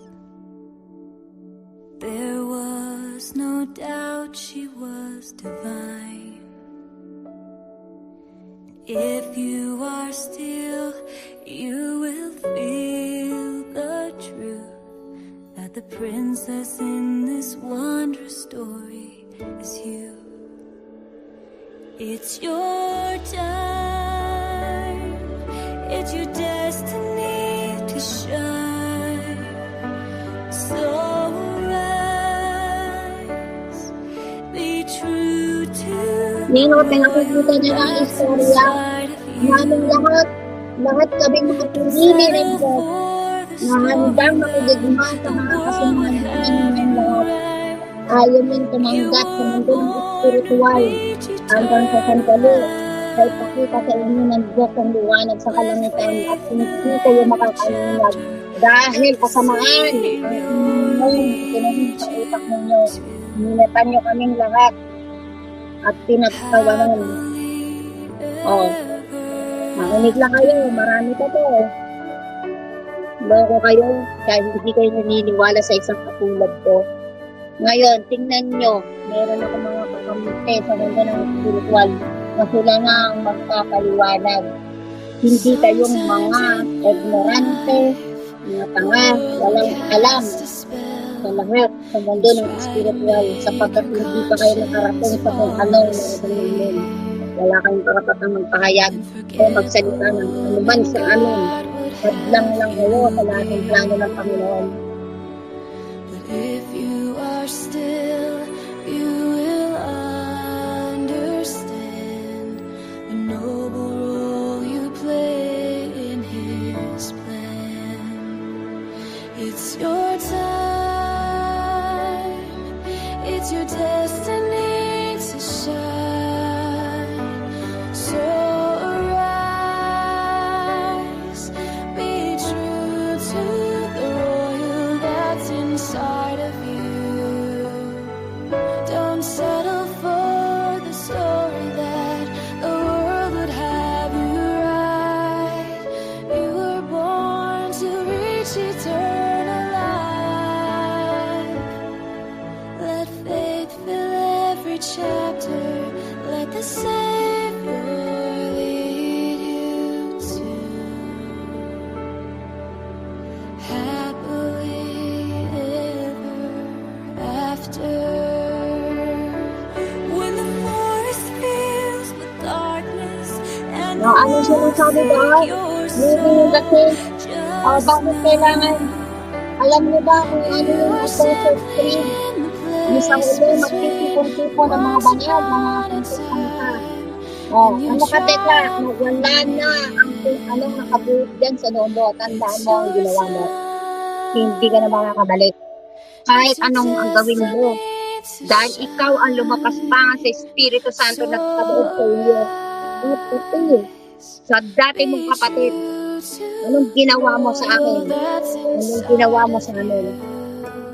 O damhin mo lahat ng pagupit sa iyo ng Diyos dahil hindi mo inangkin o hindi mo hinanap ang katotohanan ng kapalinuhan bilang isang mananampalataya ng Diyos. Ang inangkin mo ang away lahat-lahat at idamhin mo lahat ang lahat ng consequences ng ginawa mo. Ang pakialam sa iyo.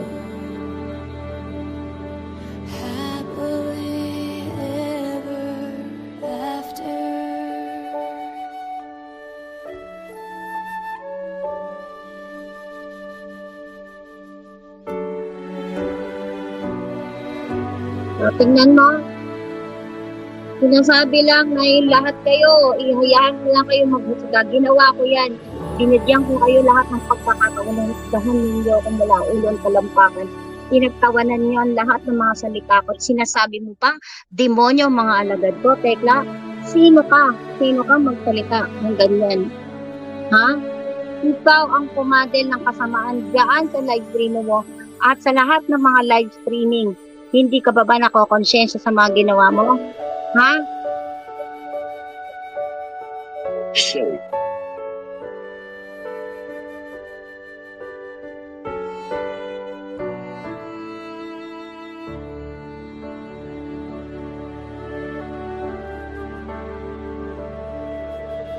Once upon a time, a child was born into this life.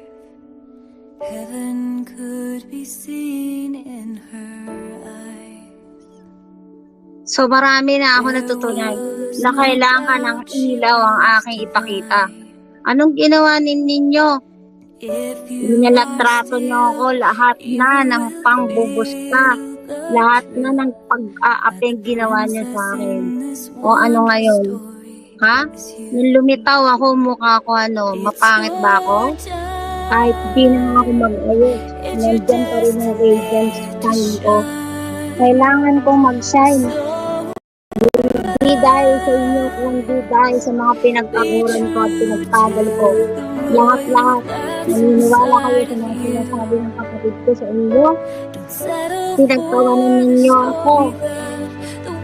Damhin niyo lahat. Asa na kayo? Wala. Di na kayo makakating dito sa live ko. Dahil alam niyo sa inyong insensya, sa utak niyo, hindi kayo makakatagal dito. O, tama, mali. Hindi kayo makakatagal dahil yun ang katotohanan. Hindi kayo mga totoo. Hindi ko kailangan ng mga hindi totoo dito.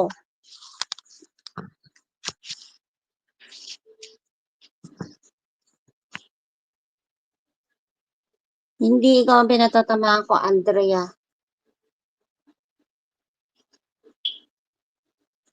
It's impossible to ignore.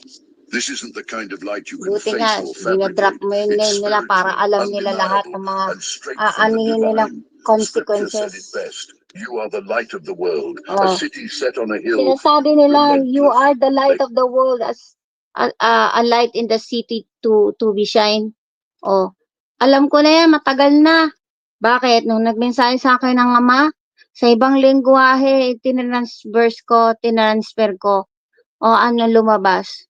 You are the gatekeeper, you are the light of the of the city, or you are the light of God. Hanapin ko nga uli yun. Tagal na yun eh. Ako pa mamaliin nyo, ako pa sasabihin nyo na demonyo ako. Ang dami ko nang iniyak sa mga pinaggagawa ninyo. Nanahimik ako. Nagribat ba ako sa inyo? Kumanta na nga lang ako na kumanta, hindi pa kayo natahimik. Yung tekla, sige, turuan mo, mangalit yung mga kasamaan mo dyan. Turuan mo sila ng kasamaan para mag-ani ka. Ikaw ang mag-aani sa lahat ng ginawa mo. Tandaan mo yan. Ako, wala akong itinanim sa inyong pangit. Bagkos kayong musga sa akin. Dahil sa pagiging fanatic nyo. Yan kay Francisco. Gusto nyo kayo mapansin? Di kayo na. Loko pala kayo. Hindi naman kayo makaobra.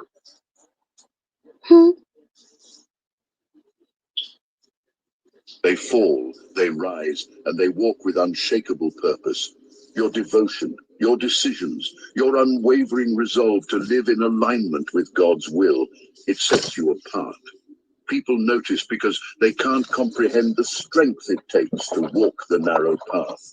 They don't understand how you can keep your head high, your heart pure, and your purpose firm when the world pulls in every direction. Their curiosity is stirred because your life doesn't fit into their small, comfortable boxes. But here's the truth. They comment because they sense something extraordinary. Deep down, they know what you carry, a divine alignment they don't have the language to articulate. And whether those comments come as admiration or criticism, they are proof that you are living as God intended. When you live like a saint, you become a beacon. You don't just move through life, you leave a mark. They might call you overly righteous, too kind, too forgiving, or too focused on your faith. But that's their problem, not yours. What they fail to understand is this. You're not striving for their approval. Your eyes are fixed on something far greater. You're walking with a mission that most people don't have the courage to take on. They sit on the sidelines of life, comfortable in mediocrity, while you are out here running the race of faith. They want to know why you're different, but they don't want to pay the price to find out.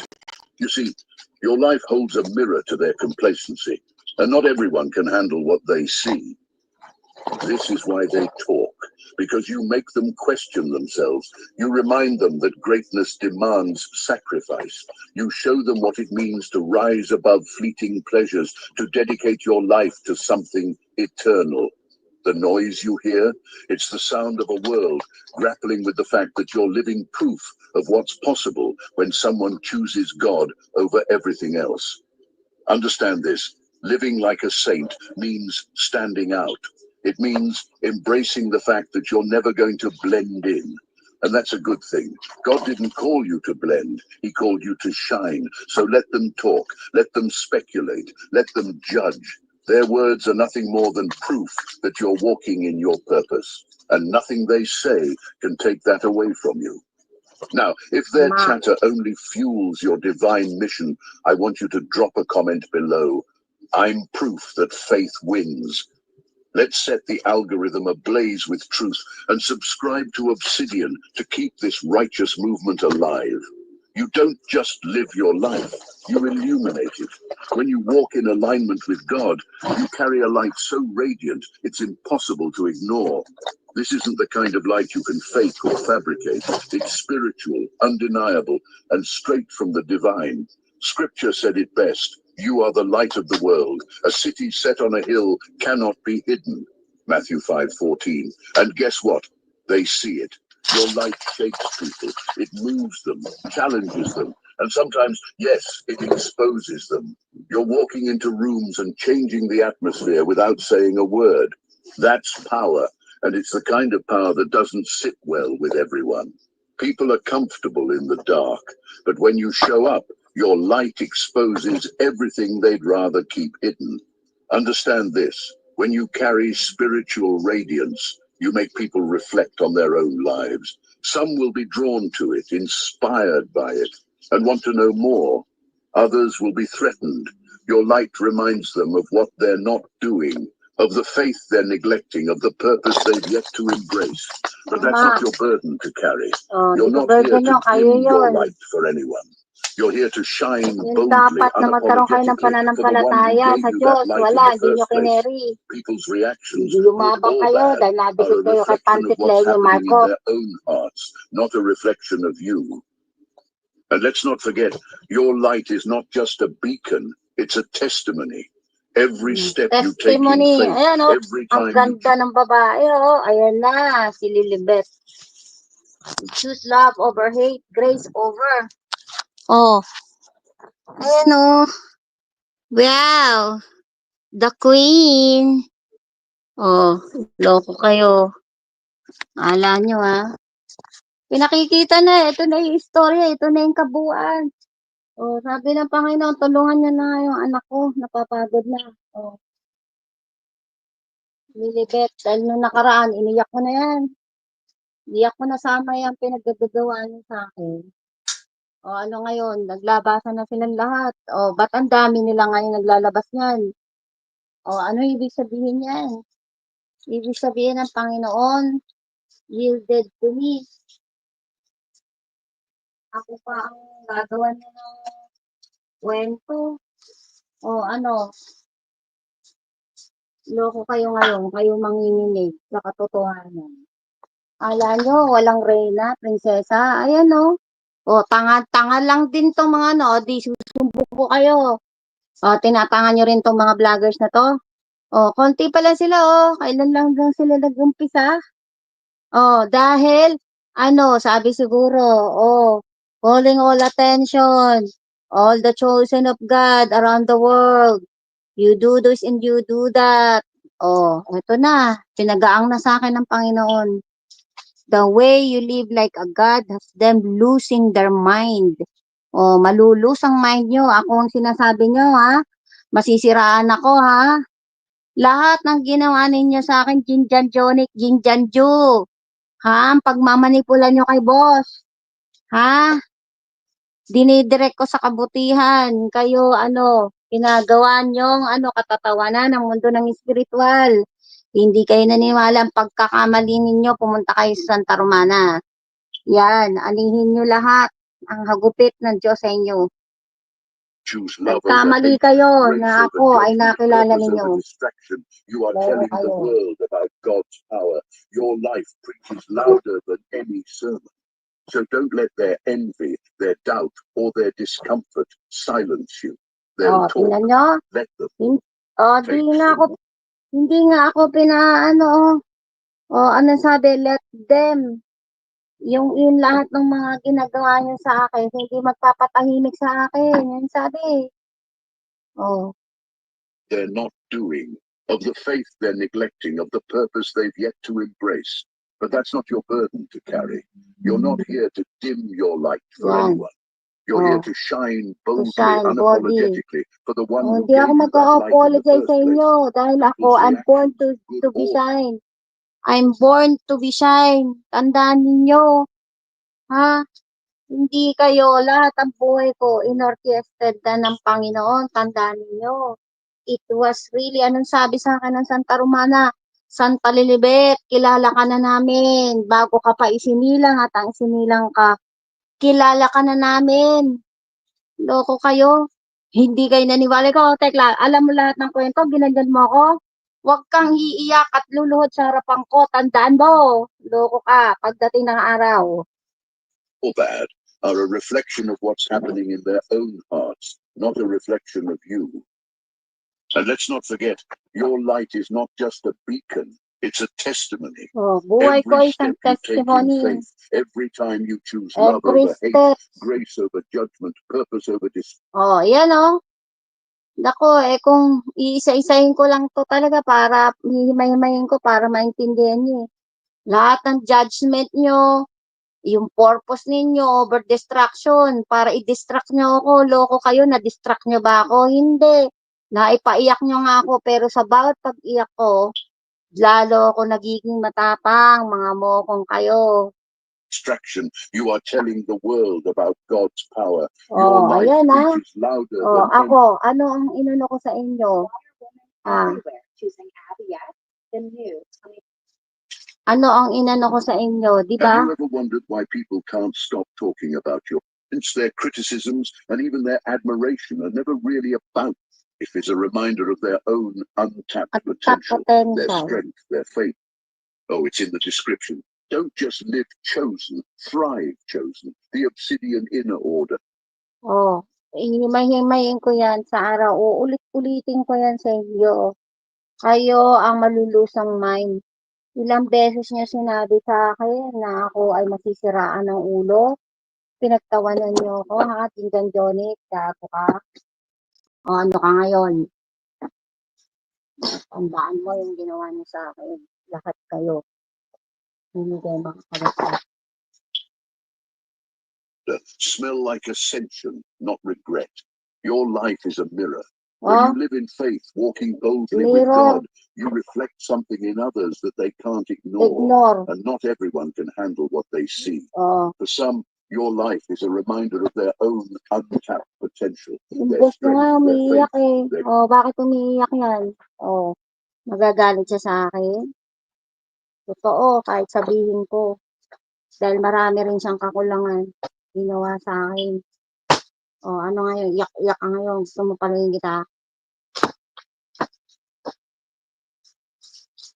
Kung tinuruan mo yung komunidad mo na mayroong respeto sa tao, walang problema. Kayong lahat, dagdag niyo lahat ng salita ko. May karapatan ba kayo magsalita? Pinahiya niyo akong lahat. Mga gago kayong lahat. Babalik ko lahat sa inyong lahat yung mga ginawa niyo sa akin. calling that they've allowed to sit dormant. Tawa-tawa na For lang others, ako. it's a glaring spotlight on their weaknesses, Tanga lang their ako ha, fears, buwang lang or ako the ha, malakas ang compromises sapi they've ko ha, made. sige. Here's the thing. People don't just react to you, they react to what you represent. To some, you're hope. To others, you're a threat. Either way, their comments, their criticisms, and even their admiration are never really about you. They're about how your life makes them feel about themselves. Think about this. When Jesus walked the earth, he didn't just attract followers, he attracted enemies. The Pharisees hated him, not because he was wrong, but because he was right. His righteousness, his power, his light, it exposed their hypocrisy, their insecurities, and their unwillingness to change. Kasama kayo ng mga sinauna noon. Sabi ko nga, gumagaya kayo sa mga nauna pang mga tao. Oh, totoo naman. Oh, hypocrisy. Oh, di ba kinalaban niya mga Pariseo? Sinabi niya na siya ay anak ng Diyos. Pinagtawanan lang siya. Oh, at pinako siya sa krus. Pinagpalit siya para kay Barabas. Loko pala kayo. Wala na kayo natutunan sa pananampalataya. Kunyari, Holy Week, mababait kayo. Dapat lahat sa inyo, pakuluan, lagyan ng katol sa puwet. Ang mangalay habang naka-squat, mapapaso. O, pwede ba yun? Tama yun, pwede yun. Tama, sabi ni Golden Tilapia. Your faith shines a spotlight, and it doesn't always land softly.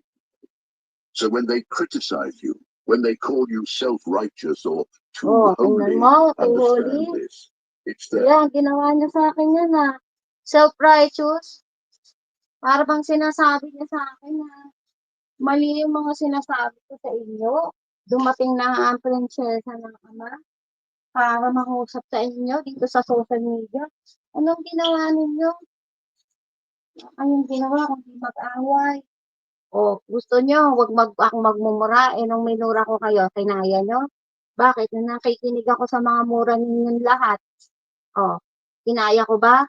Binalik ko lang sa inyo para alam niyo lahat ng mga kamalmalan na ginawa ninyo. Hanggang ngayon, hindi pa kayo tumatahimik.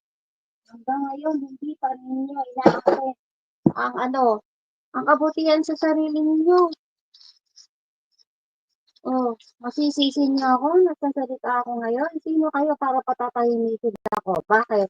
Yung mga panahon na nagtutulungan kayo, nagsasalita kayo, sirain niyo ako, sirain niyo si Rilibet, sirain niyo rin si Francisco. Kahit ganyan niya si Francisco, ako ang tutok-tok niyan, hindi kayo. Ano kayo ngayon? Pinagagalitan ko nga yan eh. Araw-araw nga kinagagalitan ko yan eh.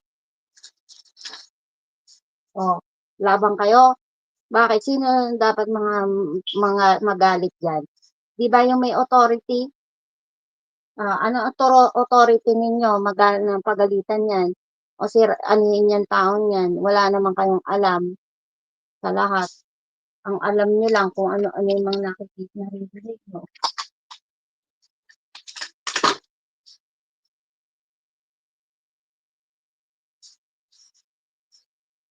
Ano? Sabi mo? Mga pintasira kasi tayo lang Oo, tama, mga pintasira sila. Sila ang mga wangbo.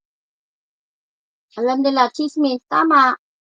Chismis dito doon, gusto nyo, di kayo na pumila. Loko kayo. Ang aasim na ng mga nyo. Magugas kaya kayo. Gusto nyo, labanan na lang ng ganun eh. Talo talaga kayo. Own struggles speaking. They see your Lagyan mo ng strength, emoji. your faith, and your commitment, and they don't know what to do with it. They're fighting battles you can't see, and your life has become a battleground for their unresolved issues. Unresolved issue nyo. Ano yung resolved issue nyo? Naku, sayang. Na ano ang unresolved issue ninyo? Sinasabi dito. Ayan, yung pagalingan pa mo. Kung sino ang unang makakahipo doon sa kampyo ni boss.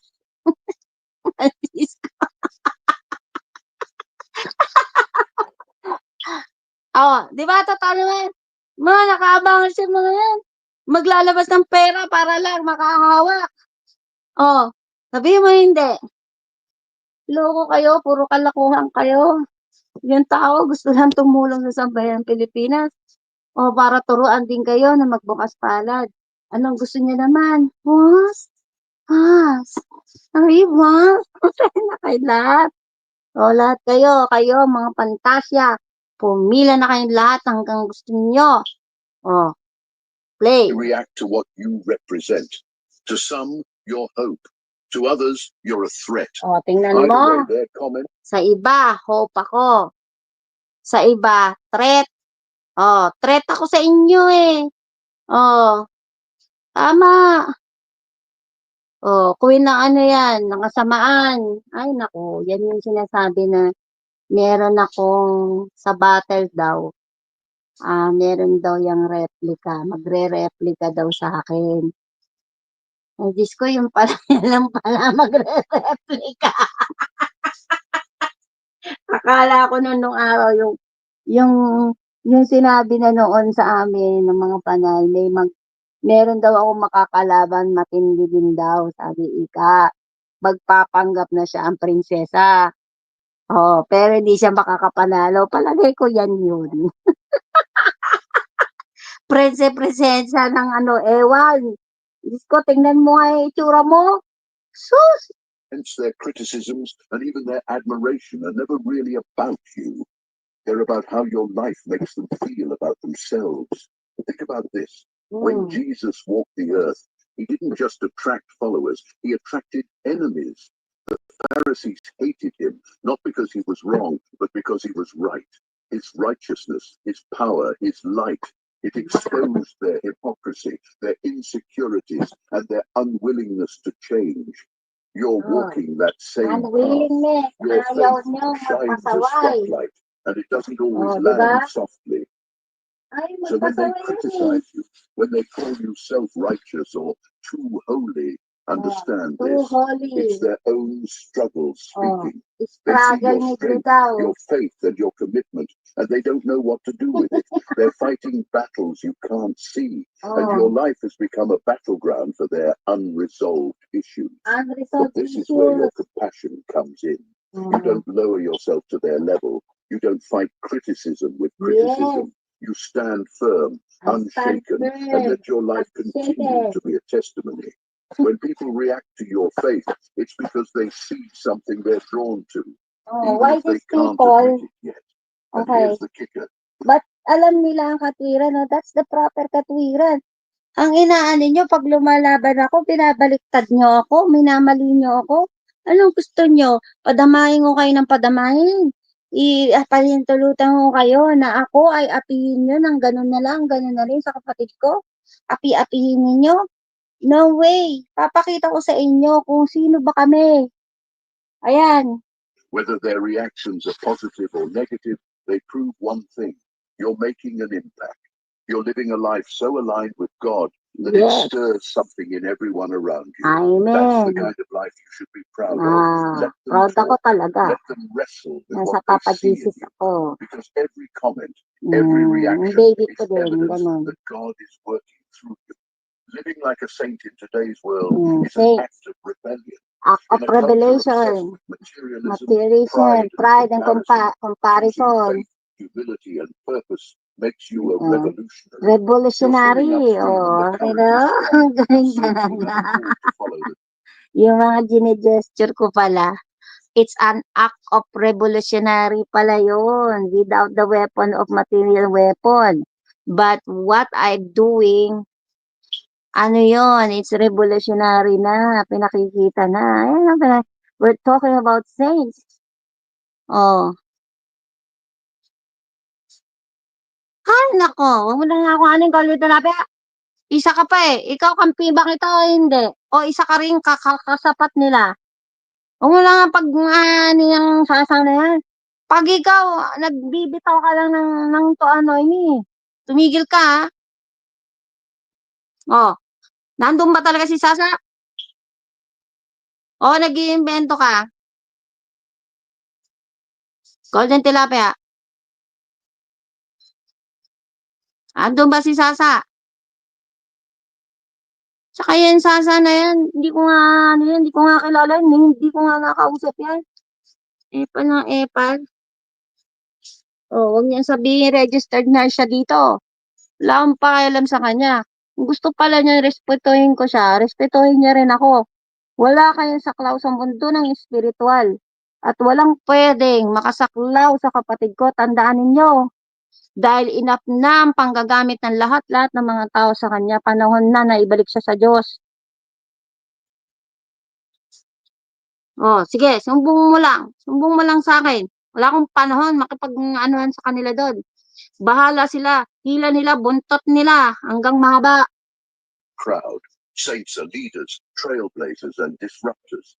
Living like a saint. Bakit siya nakikipal dyan? Bakit? Minimension ko ba? Isa ba pinariringgan ko? Wala kang karapatan. Salita sa akin ng hindi maganda. Wala kayong karapatan na mga nagko-comment dyan. Ha? Dahil si Tekla ang tinitira ko dito. Dahil panahon na maintindihan niya ano ba ang purpose ng mga pinili-tinirang dito. Wala kayong karapatan. O di ngayon, diyan kayo nakasapat. O sige, pakinggan nyo, kasama ka rin kayo sa kaparusahan ng Diyos. You're perfect. It means you're different. It means you're willing to sacrifice fleeting pleasures for eternal rewards. It means you're walking in holiness, not because it's easy, but because it's necessary. And yes, the world notices. They see your peace in the middle of chaos, your kindness in a sea of selfishness, your humility in a world screaming for attention. But don't be fooled. This path comes with challenges. The world doesn't celebrate what it doesn't understand. They'll call you names, mock your choices, and question your motives. They'll try to tingnan nyo. pull you back into the Yan yung patterns you've ginagawa left nyo eh. behind because your Bakit alam nila transformation oh? makes them uncomfortable. But Bakit ini-explain na nila yung mga ginagawa nyo sa akin? Ito yan oh. O yung mga magagaling sa English, ay nawain ninyo. O, ayan na. approval isn't your goal. Hindi ko God's kailangan approval mag-explain is. sa inyo. Think about the saints and biblical figures who came before you. Joseph's brothers mocked him and sold him into slavery because they couldn't handle his dreams. Esther risked her life to save her people, knowing the world might never applaud her courage. David, underestimated and ridiculed, faced Goliath with nothing but faith and a sling.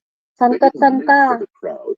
They lived for their calling. Palibasa, huwag tayo magsisimba ng simbang gabi ha. Kaya kayo, pagpunta nga ng punta nga dyan kay Tekla, nagsisimba pa kayo kunyari sa simbang gabi or kung anong simbahan ninyo, kung hindi pala matanggal sa inyo ang mga inggit ninyo, mga mali ninyong pag-iisip, huwag na kayong pumasok ng simbahan, tandaan ninyo. Ako, nagsasalita ako dito sa katotohanan. Hindi nyo ako kayang salingin dahil hinandaan na ako ng Panginoon sa laban ng sa mulat sa pulpa. Hanggat hindi kayo makaunawa, tandaan ninyo, hindi mapapasa inyo si Francisco. Sa Diyos lang yan. Even if they don't tell you, people might resist you, but deep down, they respect you. And one day, your unwavering commitment will speak louder than any criticism they ever threw your way. Living like a saint means you're playing the long game. You're not chasing likes, applause, or recognition. You're chasing the approval of the only one who matters. And when you do that, you leave a legacy that outlives you. So stand tall, stand firm, and remember this. Saints aren't remembered because they fit in. Oh, saints are remembered because they fit in. They remember because they stood out. Oh, stood out. Loko kayo. O, kaya nga, ako, sinabi na ng Espiritu Santo, si Rica, magiging santa yan. Dahil ako, sa panahon ng Socmedera, Socmed era, there is SamLily, the Sharon Princess Lily in the valley came out to defend the words of God, the faith, and the divinity. Oh, labang kayo? Wala. Out. People talk. They will praise you, criticize you, misunderstand you, and even try to define you. But here's the key. You don't live for their commentary. Yeah. You live for a higher purpose. Higher Whether the purpose. words are sweet or sour, Lahat your kayo, response should always pupuri reflect the din muli divine sa akin wisdom pag you carry. pinakita ko sa When inyo the lahat. praise rolls in, it's easy to let it go to your head. Hintay kayo. Stay humble. Every good thing they see in you is just a reflection of God's work in your life. Yeah, Accept I the remain compliment, humble, but but redirect the I glory can where it be belongs. a real warrior in you People guys. may admire your faith, your strength, or your resilience, but you know better. You know that without God, none of it would be possible. Then there's the criticism, the harsh words, the sideways glances, the judgment that cuts deep. Don't let it shake you. Let me remind you, I will not be shaken. Jesus first. If they didn't spare him, Yan yung why would sinabi they ko na spare you? nakaraan. Pag nagka-complain ako sa ama, napapagod na ako. O, ano sabi ng ama sa akin? Ako nga, pinako pa sa kulor, ganyan. O, kaya tumatahimik na ako. I remain standing as her daughter princess of the king. Loko pala kayo. Kung kayo lang, ilan lang ba kayo dyan? Ilan lang ba sila tilapia?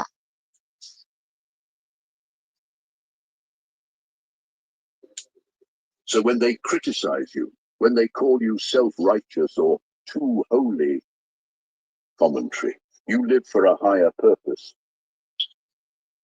Dito natin. Tingnan mo nga to. Ang ganda ng picture, oh. Nakaano na pala to, naka-ready na lahat, oh. Yung mga mandirigma ng Panginoon. Ayan, oh, mga warrior, oh. Esther risked her life to save her. Oh, tingnan mo, oh. Ayan, oh, si Esther, oh. Oh, loko. Kala nyo wala nang mga santo-santan dito sa panahon na ito? Hay, nako. To save her people, knowing the world might never applaud her courage. David, underestimated and ridiculed, faced Goliath with nothing but faith and a sling. They didn't live for the crowd. They lived for their calling. You're no different. Every step you take in faith, every moment you choose God over the world, you're inspiring someone else, even if they don't tell you. People might resist you, but deep down, they respect you. And one day, your unwavering commitment will speak louder than any criticism they ever threw your way. Living like a saint means you're playing the long game. You're not chasing likes, applause, or recognition. You're chasing the approval of the only one who matters. And when you do that, you leave a legacy that outlives you. So stand tall, stand firm, and remember this. My brother. Saints aren't remembered because they fit in. They're remembered because they stood out. People talk. They will praise you, criticize you, misunderstand you, and even try to define you. But here's the key. You don't live for their commentary. You live for a higher purpose. Whether the words are sweet or sour, your response should always reflect the divine wisdom you carry. When the praise rolls in, it's easy to let it go to your head. Don't. Dalawang pinakikitang tao dito, eh. Babae, lalaki. Just a reflection of God's work in Kala your nyo nga, life. pareho kami may Accept the sword. compliment, but redirect the glory where it belongs, to Him. People may admire your faith, your strength, or your resilience, but you know better. You know that without God, none of it would be possible. Then there's the criticism, the harsh words, the sideways glances, the judgment that cuts deep. Don't let it shake you. Let me remind you, the world hated Jesus first. If they didn't spare him, why would they spare you? Their words may sting, but they're rooted in their own insecurities, not mga your insecure worth. kasi kayo. Pray for them. Reflect on their comments if necessary, but Yan, oh. Tingnan mo kaya yung prinsesa, oh. Nakaira. Ayan. Loko kayo. Kaya talagang merong prinsesa. Loko kayo. Manangilig na kayong lahat. never let their negativity pull you off course. There will be times when the comments seem relentless, like the world is ganging up on you for simply living in truth. Mga gang This is kayo where ng your mga strength is masasama. tested. Stay focused, stay grounded, Yes. lean into prayer, scripture, and the guidance of the Holy Spirit. You're not here to defend yourself, you're here to walk in your purpose. And here's a truth you need to hold on to. Sabi ko nga sa inyo, oh. Kayo pala gusto nyo, di kayo na lang. Oh, kayo ba ang inanoint? Kayo ba? Kayo ba ang tinawag ng Ama para maging princess warrior? Prinsesa niya na may gaganap ang malaking tungkulin? Kayo ba si Francisco? Wala, hindi kayo. Manahimik na kayong lahat. Your faith, your light, your commitment to God, it's not normal. It's supernatural. Supernatural. When you walk in alignment with His will, you shake things up. That's why they're talking. That's why they're uncomfortable. Uncomfortable na And kayo. that's why you must keep going. Oh, Every comment, nanginginig-ginig na kayong lahat. is a reminder that you're on the right path. Alaan nyo, hindi ako aanihin ng ibang meron akong mga army na nakanda na dyan. So take their words, every compliment, every critique. Yung mga critic nyo, compliments. Yung mga words nyo, compliments sa akin yun. Yung critic nyo, fuel yun sa akin. Tama. Oy, Golden Tilapia, andiyan ka pa ba? Sumukukuritin kita? Ayan, no? Di ba ako yan? Yung alam nyo, ito yung bagong binigay sa akin ng Ama, oh. Ayan, nakita ko, oh. Bagong binigay sa akin armas. Ito pala yun. Ngayon ko lang nakita, guys. Kasi nung one time, Kailan nila nilabas tong video dun? One day ago. Ayan o. Oh. Meron akong ganyan na binibigay ng ama. Binigay niya to nung apan na bago lumabas si Francisco last year. Mga siguro 3 days, 4 days. Binigay ng ama sa akin. Yan, nalangin ako. Ito pala yun, oh. Tingnan nyo, oh. Papaluin ko kayo ng liwanag, oh. Lagot. Akala nyo, oh, ano. Akala nyo, biro ang pinili ng Diyos. Oh, ayan, oh, meron akong ganyan. Ikaw, Tekla, wala. Wala ka na na-earn, kundi ano, angry face. Oy, golden tilapia. Oh, di ba? Wala na. Ako, nagsasalita ako dito dahil kailangan ng digmain kayong lahat, no? To straighten up. Kayo, mga ano kayo, mga ewan, mga hanggang ngayon, hindi pa kayo nagbago ng ugali ninyo. Papalitan na nga ng yung buong mundo, ayaw nyo pa rin magsipagbago. Ha? Sige lang. As fuel to burn brighter. You are not here to be silenced or diminished. Oh, tignan You are nyo. here to be a testament to God. Testament to God. Oh, biruin nyo, hindi nyo ako mapapatahimik. Mag-iba tayo ng topic or what? No, just pa rin ang pag-uusapan natin dito. Yun nga lang, para patunayan ang mga pinilit hinirang. Oh, di ba? Ako nga magiging leader ng mga pinilit hinirang sa huling labanan. Oh, ng Armageddon, ng masama't mabuti. O ikaw, Tekla, inangkin mo na ang kasamaan dyan sa lugar mo. O hindi ka pa natatauhan.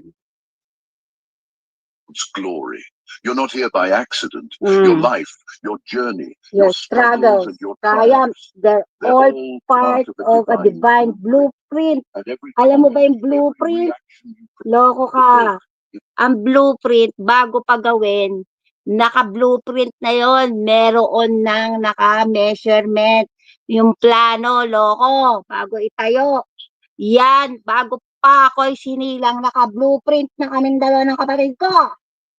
Naintindihan ninyo? Oh, hindi kayo makakaano. This is Socmedera. I create my own word, Socmedera. It will be given, it will be in the history written what's the meaning of Socmedera and SamLily, Santequia. Amen! Si Papa Jesus na nagbigay sa akin yan. Kagabi lang. Is proof that you're walking in alignment with that purpose. When people take notice of your life, it's because God's work in you is impossible to ignore. Think about Job. Si Job. Oh, lagi ko sinasabi sa kapatid ko, ikaw, istorya mo parang si Job. Tinanggal lahat, pero yung faith niya is really unwavering. You see, Francis, even though he's like that, nakulong na siya na lahat, ninakawan na siya lahat, tinalikuran siya ng mga kapatid niya. Lahat-lahat, pero nabubuhay siya sa pananampalataya at naka-blueprint sa pagkataon niya. Yan siya ay anak ng Diyos, kaya si Lilipit, kapatid niya, hindi siya pinapabayaan. O, di ba? Oh, sinasabi ko lang yan in a baby talk. Why? Because kung sasabihin ko pa ng matigas yan, no? Ano kayo? Magagalit na naman kayo sa akin. Buti nga, nagbe-baby talk pa ako minsan dahil kung tutusin, yung mga binibitawan kong salita, manginginig na mga nakatirang demonyo sa katawan ninyo. Hindi nyo ba alam? Ha? Naninginig sila. Mamaya may kasunod uli. Even when everything around him fell apart, people doubted him. They questioned his loyalty to God. Yet through every trial, Job stood firm. At lumalaban, si Lilibet, ang sisigaw nyo, Santequia! Oh, ganon. SamLily means she's the Sharon, the princess, the princess Sharon Lily in the valley, who is the defender of God. Di ba? Kaya isisigaw nyo parang, ano nga ba yun? Yung kunwari yung KKK, oh, yan ang isisigawan niya, Santequia! Binigay sa'kin ng ama yan. Sabi ko, anong tatawag ko? Akala niyo hindi ko sinusungguni lahat sa Panginoon? Lahat ng mga ilalagay na yan sa dictionary, mga loko. Nasa history na yan. Tekla, kaya mo mag-create? Pag sumulat na ako ng libro ko, wala. Hindi ko ilalagay pangalan mo. Iibahin ko. Chismidora. Ay, bakit? Okay, galing mo, tilapia. O, tama. Ikaw, kaya mo? Do you have a brilliant mind that God has given to you? No. That's an idiot. Gagalit ka. At ka magagalit. Kasi yun ang ginagawa mo. Hindi mo ginagamit ang buong pagkatao mo sa tama. Ginagamit mo sa kasamaan, which is bad. Man, wake up, girl. Buti nga gumaganon pa ako. Diyos ko. Alin, kung bibilangin ko yung mga ginawa ninyo, ay nako, baka na naman ako. Tama? Kaya pag oras ng labanan, golden tilapia, ang sasabihin mo, Santequia! Santequia! Santequia! Parang sugod! Sugod! But Santi, you look it in the dictionary, it's a good health. Okay, good, you're well, you are good at. Kia means because. So you are SamLily because you are in good, or you are well, you are good, you're doing good. In a healthy way, manner yan. Kaya, na-receive ko lang sa ama yan, sabi niya. Hindi ko nga alam yan. Tapos, tingnan mo sa dictionary, may meaning yan, anak. Dalawa ang ibig sabihin yan. Diba? May talino ka ba? Wala.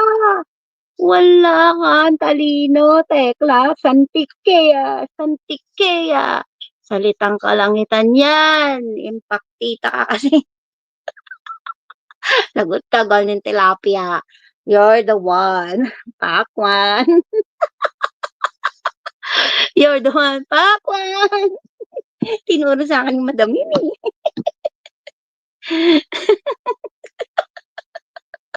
Bawal maniin. Bawal mainis. Bawal ang patis. Golden tilapia. Bawal mainis. Bawal ang patis. You're the one, Pakwan. Wala. Ito na. Sino magkikreate? Ano i-create mo? Huwag ka nang gumaya. Dahil bago mo makreate, baka 3 araw pa. Ako, minuto lang binigay na sa akin ng ama yan. Ang bilis.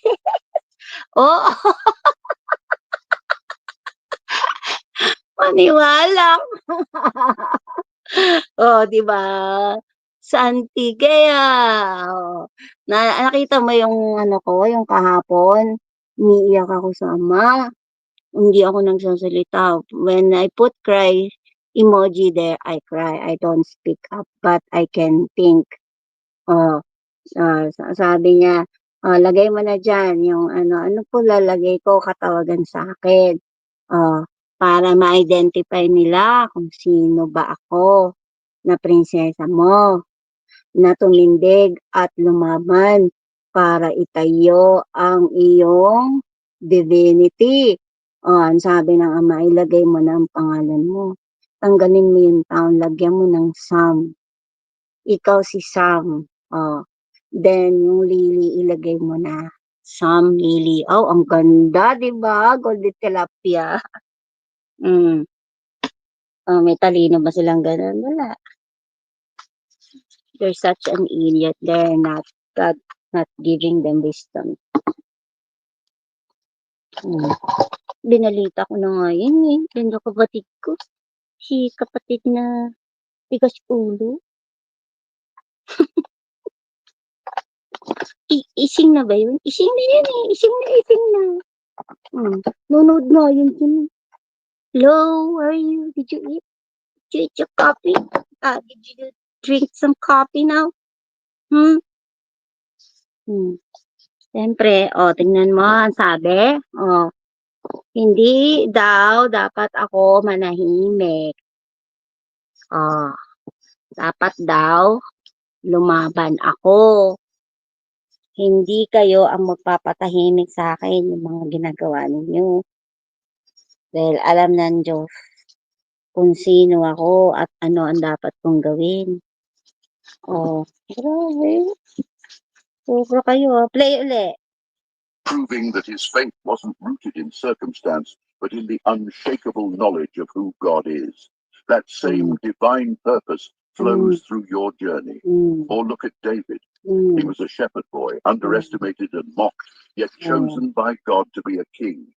His life wasn't easy. He faced Minak din yung si Pandemic Hero. Akala nyo ba na hindi magiging hari yan? Loko kayo, maabangers kayo. Kami, prinsipe, prinsesa ngayon. Pero pag in-ordain na kami uli, nakapasa kami sa lahat. Ayun na yun. Tuloy ang play. Giants, betrayal, and relentless criticism, but he never lost sight of his purpose. Why? Criticism ninyo. Because David understood that his journey wasn't about pleasing People. We're not pleasing people. Fulfillment God's plan. How many times I said, nandito kami ng kapatid ko para kami ay makabuo. To fulfill the will of the plan of God, not you guys. Sabi ko nga sinabi ko nung ako'y inimbitahan ni Yama, hindi ako lumabas para sa inyo mga supporters. Papupurihan nyo ako? Para sa kapatid ko, para mag-reign siya. Loko kayong lahat. Ulit. Divine purpose. You will face resistance. Not everyone will understand your choices. They'll wonder why you sacrifice, why you forgive, why you refuse to chase the same empty goals they do. But let Tignan me mo, remind may you, goal kayo. Anong goal nyo? Sirain kami. Hindi kami kasi sumusunod kayo kay Taning. Yan ang katotohanan na hindi nyo namamalayan. Sumusunod kayo kay Kalawa. Di ba?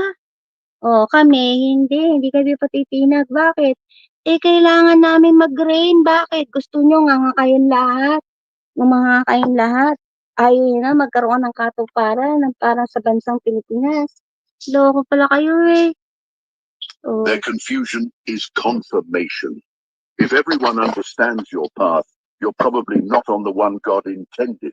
Your purpose isn't for the faint-hearted, and it's not for the approval of the masses. It's for an audience of one. Every step you take in faith, every choice you make to honor God, it's shaping your legacy.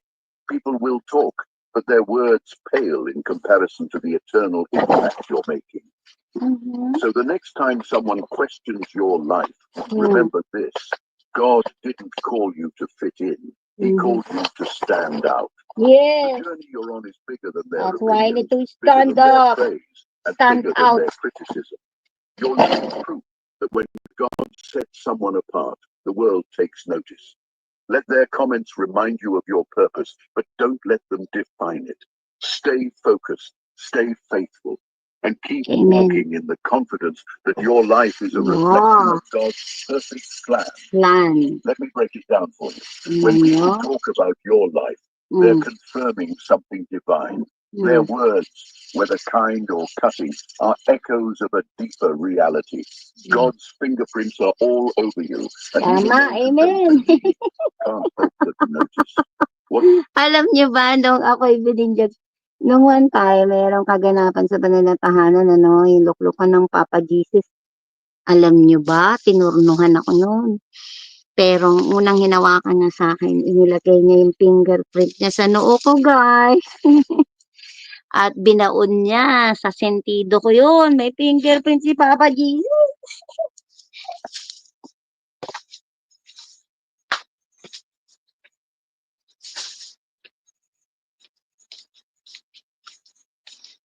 Kaya akala nyo yung pinanggagalingan ko.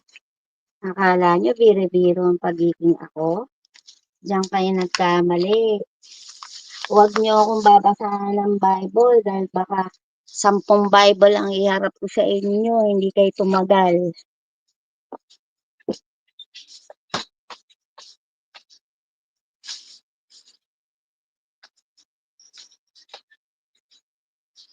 Diba? Oh. Tignan nyo, ngayon ko lang naririnig yan. Ngayon lang nag-aano sa akin, oh. Bakit inaano na sa akin na pinalalakas ako ng ni Papa Jesus. Bakit? Kasi ayaw niya ako, iiyak. Iiyak ako, umiyak kaya ako nung nakaraan. Sabi ko, iyangan na nga, diniyari nila ako. Hmm. Biruin nyo, ginawa niya sa akin, mamaliti ko.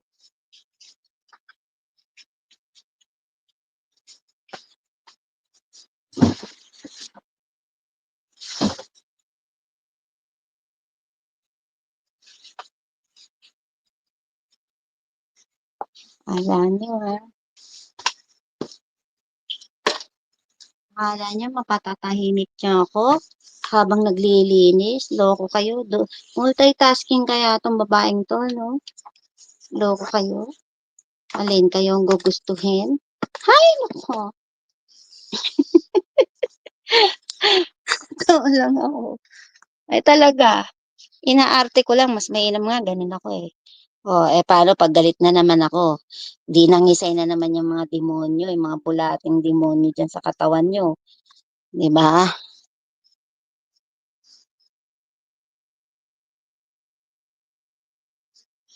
Loko kayo. Kala nyo maguguba nyo ako. Hindi. Tuloy pa. Wala pa sa meron pang 16 minutes. Mga loko. What they're really doing, whether they realize it or not, is acknowledging God's work in your life. Think about it. When your faith inspires admiration, it's because your life is shining with the unmistakable presence of God. But even when criticism rolls in, it's not a failure. It's proof that your light is too bright to ignore. Darkness doesn't complain about dim lights. It reacts to the ones that expose it. Tama. This is how God works. Ayan. Narinig nyo. Galing ng pagka-explain. His presence in your journey. Yeah. Their words, their Nakikita observations, their ng opinions, Diyos na they're all signs that your life na ang kanyang presensya ay nasa akin. Yung journey ko. Biruin mo. Kaya nga, ay ako. It's so wonderful that Papa God is just really like survive me for at this age. After all that you have done to me, after all that I passed through in my life, I still seeing myself when I look at in the mirror, waking up in the morning, I have a beautiful skin. I don't have any regimen, just a simple $11 moisturizer, and that's it. So God gave me more beauty because He knows that I'm really striving to do His will, not my own. Kahit na ayaw, sukon-sukono nga ako sa inyo eh, no? Duh. life is making waves in ways you may not even realize. And here's the best part. God doesn't waste a single comment.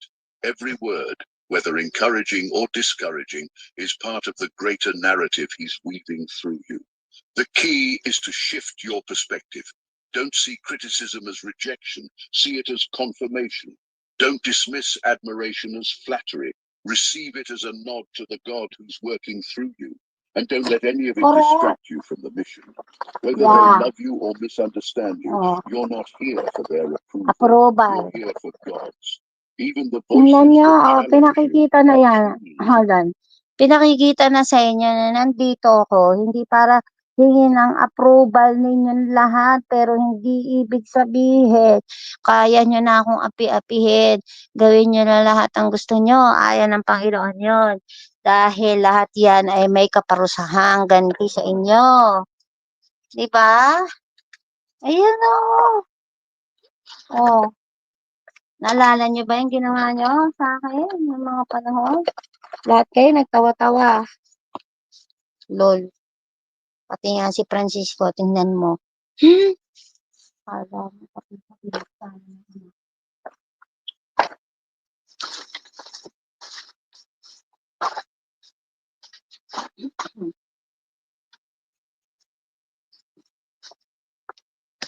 Buti nga tumatawa pa ako pero kung bibilangin ko sa mga kamay ko ang ginawa ninyong lahat, ewan ko na lang paano ako gawin. In his hands. They're there to strengthen your resolve, refine your character, and push you closer to him. So the next time someone comments on your life, take a moment to reflect. Ask yourself, what is God showing me through this? How is he using this to shape my journey? Remember this, you're not just living a life of faith, you're living proof of God's faithfulness. And that's a story worth telling. Let the world talk. Let them wrestle with what they see in you. Because at the end of the day, every word is a reminder that you're living a life that reflects the glory of God. History is full of people whose lives stirred the world, not because they conformed, but because they obeyed God. Their stories weren't always easy, but they were always significant. When you live like a saint, you're walking in the footsteps of these spiritual giants. Ordinary people who dared to live extraordinary lives for God. Take Joseph, for example. His own brothers couldn't handle them. Grabe talaga. This is so amazing. Wala na. Hindi na mapagpigilan talaga. Nung nagpakita sa akin ng Panginoon sa panaginip 2019, ang sabi, hindi na mapipigilan na makikilala ka nilang lahat. And I keep always asking Papa God if there's a written books or anything, is there something like, sabi niya, oo. Hindi, sinabi niya sa akin, nandiyan ka sa banal na aklat, ngunit yung kabuuan ng lihim, ng banal na lihim ng aklat sa mundo ng spiritual ay hindi pa dapat ilabas. Pero nilalabas na nila ngayon. Ito yan eh. Ano yan? Tsaka dito sa mga picture na nilalagay nila. Ayan na pinaplot. Why? Because his dreams reminded them of what they lacked. But Joseph stayed faithful, even in the darkest moments. In the end, God elevated him to a position where he not only saved his family. Sabi ko, kapatid ko, hayaan mo na Chika Aruba, tsaka Chinachukir, at saka yung Mimas Marpot, lahat sila, lagot sila kay Papa Jesus. Sabi ko talaga. Kasi, nakita nyo, sinasample yung mga ibang saints dito, si David, si Job, si Joseph, lahat kayo, inalimura nyo kami. Pero hindi ibig sabihin nun, mawawala ang aming sa dedication sa kung ano man yung tungkulin sa amin. Bakit si Francisco nagtsatsagang maging matibay kahit na lasog-lasog na rin siya, pareha ako. Tingnan nyo ang ginagawa ninyo. Pero itong 2 tao na to, ito sa era na to, ay Socmedera na to, labanan sa Socmedia. Yan, kaya yan ang title ko. SamLily Santequia. Ibig sabihin, you are in a good health, good well, you're doing good because you are SamLily, the Sharon, Princess Lily of the Valley. So, ito, ang ganda talaga. Pag mahirap lang kasing anihin to i-focus ko kasi baka copyright ako sa kung audio and visual diba? Mahirap po yun dahil baka magalit yung pero pag when I communicated the honor of this, all of them, lahat sila they are a group and ilan silang mga vlogger na yan ang dala nila about the chosen of God. Then why these people came out just every day, every single day, meron silang naka-ready. Come to think of it, ikaw, Tekla, hanggang ngayon, napag-iwanan ka na sa bundok. Yan pa rin ang topic mo. Loko ka. Kasi di mo minahal ang pag-ibig ng Diyos. Ang kapayapaan, ang pagmamahalan bilang maging kapatid. Wala. LOL. But an entire nation. The very ones who doubted him were the first to witness God's plan in action. Look at Esther. She wasn't born with power, but she didn't let that stop her. When the people faced destruction, she stepped into her divine purpose with courage that defied the odds. She could have stayed silent, could have protected herself, but she didn't. Yun na Instead, nga, she yun ang declared, sinasabi "If dito, I perish, I makiperish perish," kayo. and saved her people. Esther understood this. When God God's calls call. you, Si it's Esther, bigger alam than mo your ba, fears, sinasabi bigger nila than your na I'm comfort the old zone, and Esther before. definitely I bigger than the became opinions I of was others. And Esther then also there's before. David, a shepherd boy, underestimated Si and Francis na overlooked, sinasabi ko, si chosen by God David to siya, at saka defeat si a giant Job. and eventually rule a kingdom. Goliath mocked him. Pati His si own brothers Goliath. doubted Alam him, niyo ba, and yet paulit-ulit David lang stood pagbalik firm. namin dalawa hanggang makatagpo kami Confidence sa wasn't huling in panahon. himself, it was in God. Every stone he slung at Goliath was a Kasi we testament to live the from the power of previous era unwavering na. faith. These Pagbalik-balik stories lang aren't just kami para historical makatupad accounts, kami they're sa blueprints for your life. tungkulin. Like Joseph, you may face betrayal and misunderstanding, Oh, but your betrayal faith lang will ginagawa niyo carry sa you. amin.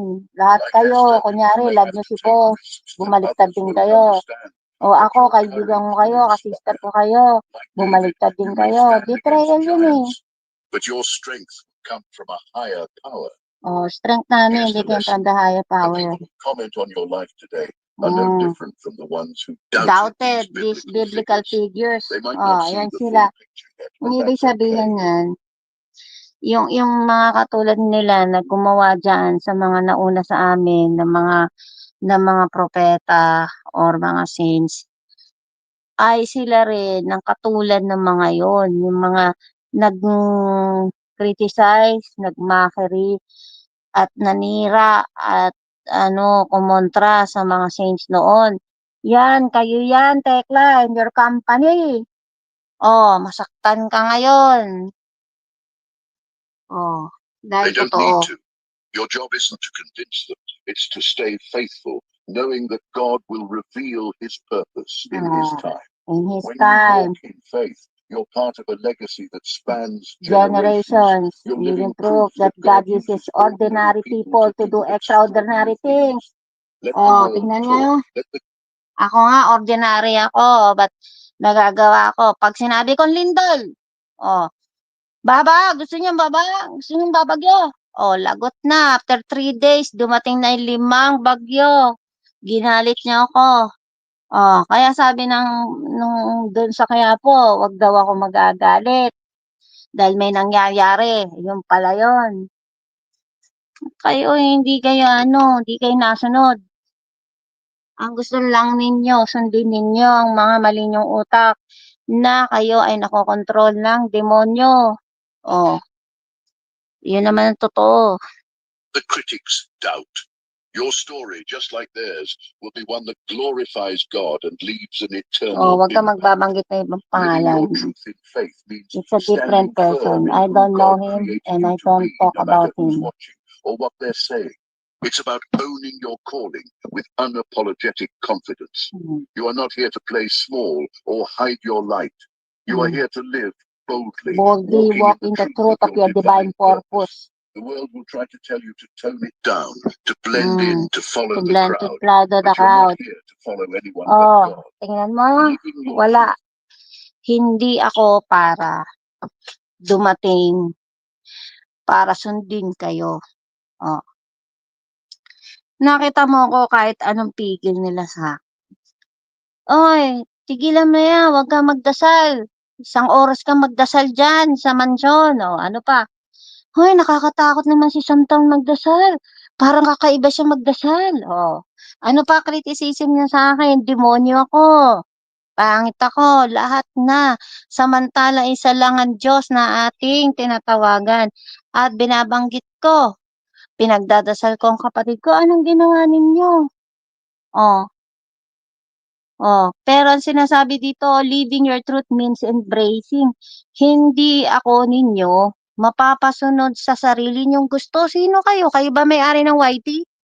Loko pala kayo eh. Bakit kayo ba may-ari ng buhay ni boss? Maski nga si boss, hindi ako napigil eh. Oh, kapipigil niya, kakaletse-letse na lahat. Oh, tama? Oh. Kaya, eto yun. Dahil yung sinasabi dito, hindi ikaw dumating para pigilan ka nila. kundi sundin ko ang kalooban ng Diyos. Maraming beses ko nang binabanggit sa inyo yan. Dumating ako para sumunod sa kalooban ng Panginoon. Anong ginawa niyo? Sinira niyo ko. Gusto niyo matunaw ako. Oh, dahil hindi kayo mapigilan sa mga kasamaan ninyo. Oh, ano 'yon? Mga kayabangan ninyo, yung mga gusto niyo, kayo ang masunod. Oh, tama? Mga kasupangan ninyo. Oh, 'di ba? Kaya nga eh, hindi. Nakulong na siya bago pa ako lumitaw, Andrea. Huwag mo namang ibahin.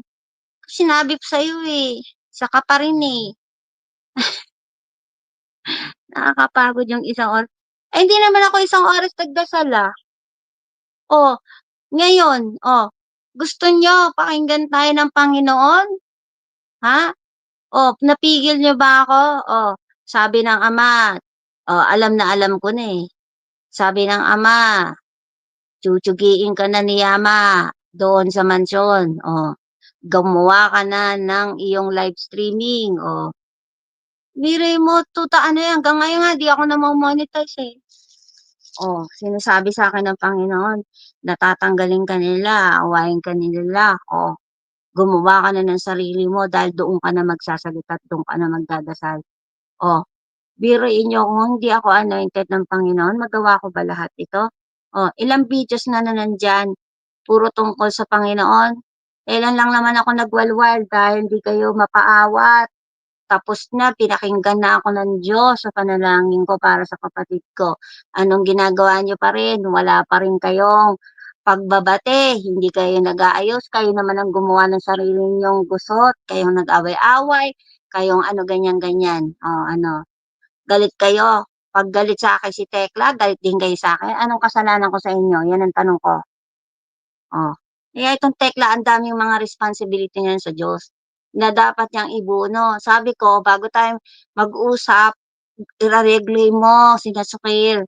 Pag nagawa mo yan, pati si Kaaruba, o ayos na ang atay-atay balon-balunan. Kasi siya, wala siyang pagtanto. Nakita mo? Nilalagay-lagay mo pa mukha ko dyan, kapal ng mukha mo.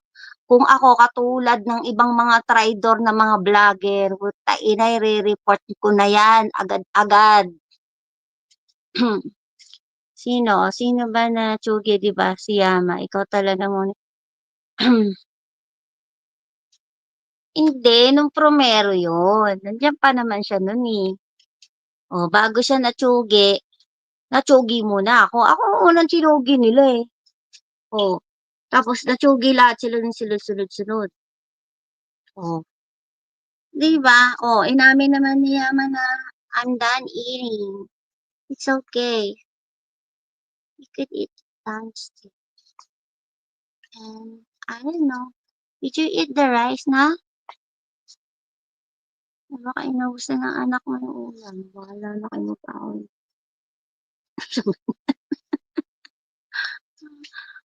Bahala siya. Nagugutom na siya. Ako, tama na sa akin yung nagmerienda ako ng tita. Kasi kami, pag naka-rice na ako within the day, guys, hindi na ako pwedeng mag-rice ulit. Kasi pag biro yung rice ko kanina, tama na yung for the whole day. So, yung na kaninang nagdehydrate ako, nautom na ako sa uling. Kaya ang ginawa ko, no, inom ako ng kape at ng iskwit. Oh, 'di ba? Eh, ayos naman kami ni Yama na. The thing is, we're just flashing back. But the thing is, these remaining people, pasaway pa rin, pasaway pa more. Alam mo yon? Wala nang natutunan. Wala na silang natutunan sa nangyari. That's the big problem. Yo, yo, yo, yo. Papalitan na nga yung ng mga nagmamanipula ng mundo. Etong mundo natin ng mas maayos, tapos ayaw nyo pang magbago. Tatanggalin na nga yung TikTok eh. O, tatanggalan na kayong lahat. Eh, baka matupad na yung pinalalangin ko ng isang araw. tatanggalin na YT, tatanggalin na internet, tatanggalin na yung TikTok. O, di ba sabi ko nga sa inyo, huwag niyo akong pagagalitin. Mawawala lahat. O, sabi ko, sige, okay lang. Sabi kong gano'n. Subi-subi, party-partida ako, wala akong pakialam. Kasayahan ko ang magbasa ng banal na salita. O, ako, mabubuwang ba ako pag hindi ako nag-social media? Ay, naku. O, di ba ala kayo? O, tira-tira, matira matibay.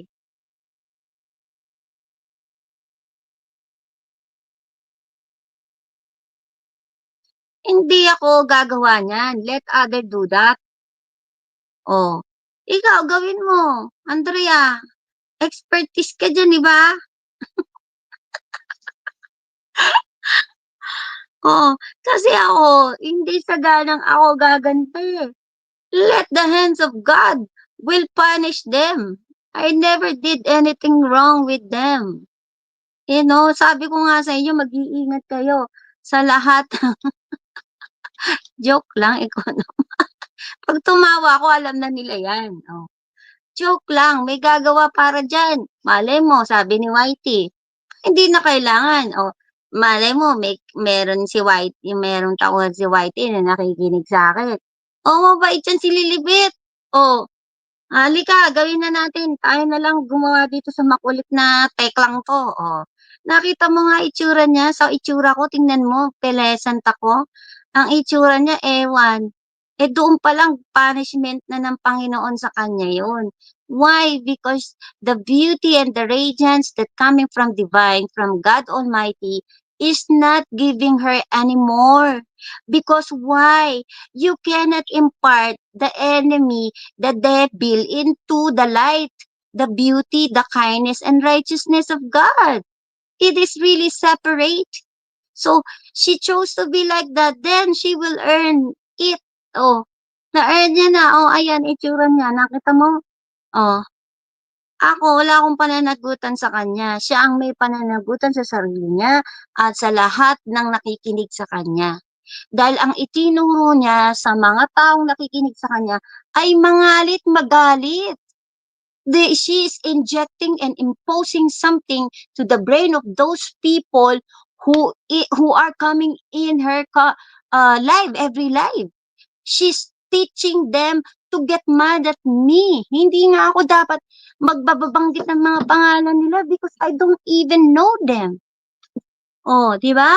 Binibigyan mo ng pagkakasala yung mga taong yan. At ako'y nilalantad mo sa kahihiyan. What if I'm the real princess of Francis? Oh, mariretract mo pa ba yan? Mababawi mo ba yan? Oh, tanging kapatid ko lang at ako nakakaalam at ang naglalang sa amin sa kalangitan na kami gaganap sa isang mahalagang tungkulin at hindi ka kasama doon dalang inangkin mo kadiliman. O ano, nakikinig ka, no? We, tuloy. Means embracing the unique path he's laid out for you, even when it doesn't make sense to others. Oh. It means knowing that your Hindi faith nyo nga ako isn't just a maintindihan eh. private belief, it's a public declaration of who you Belong belong to. Think about the power of individuality. God didn't create you to be a copy.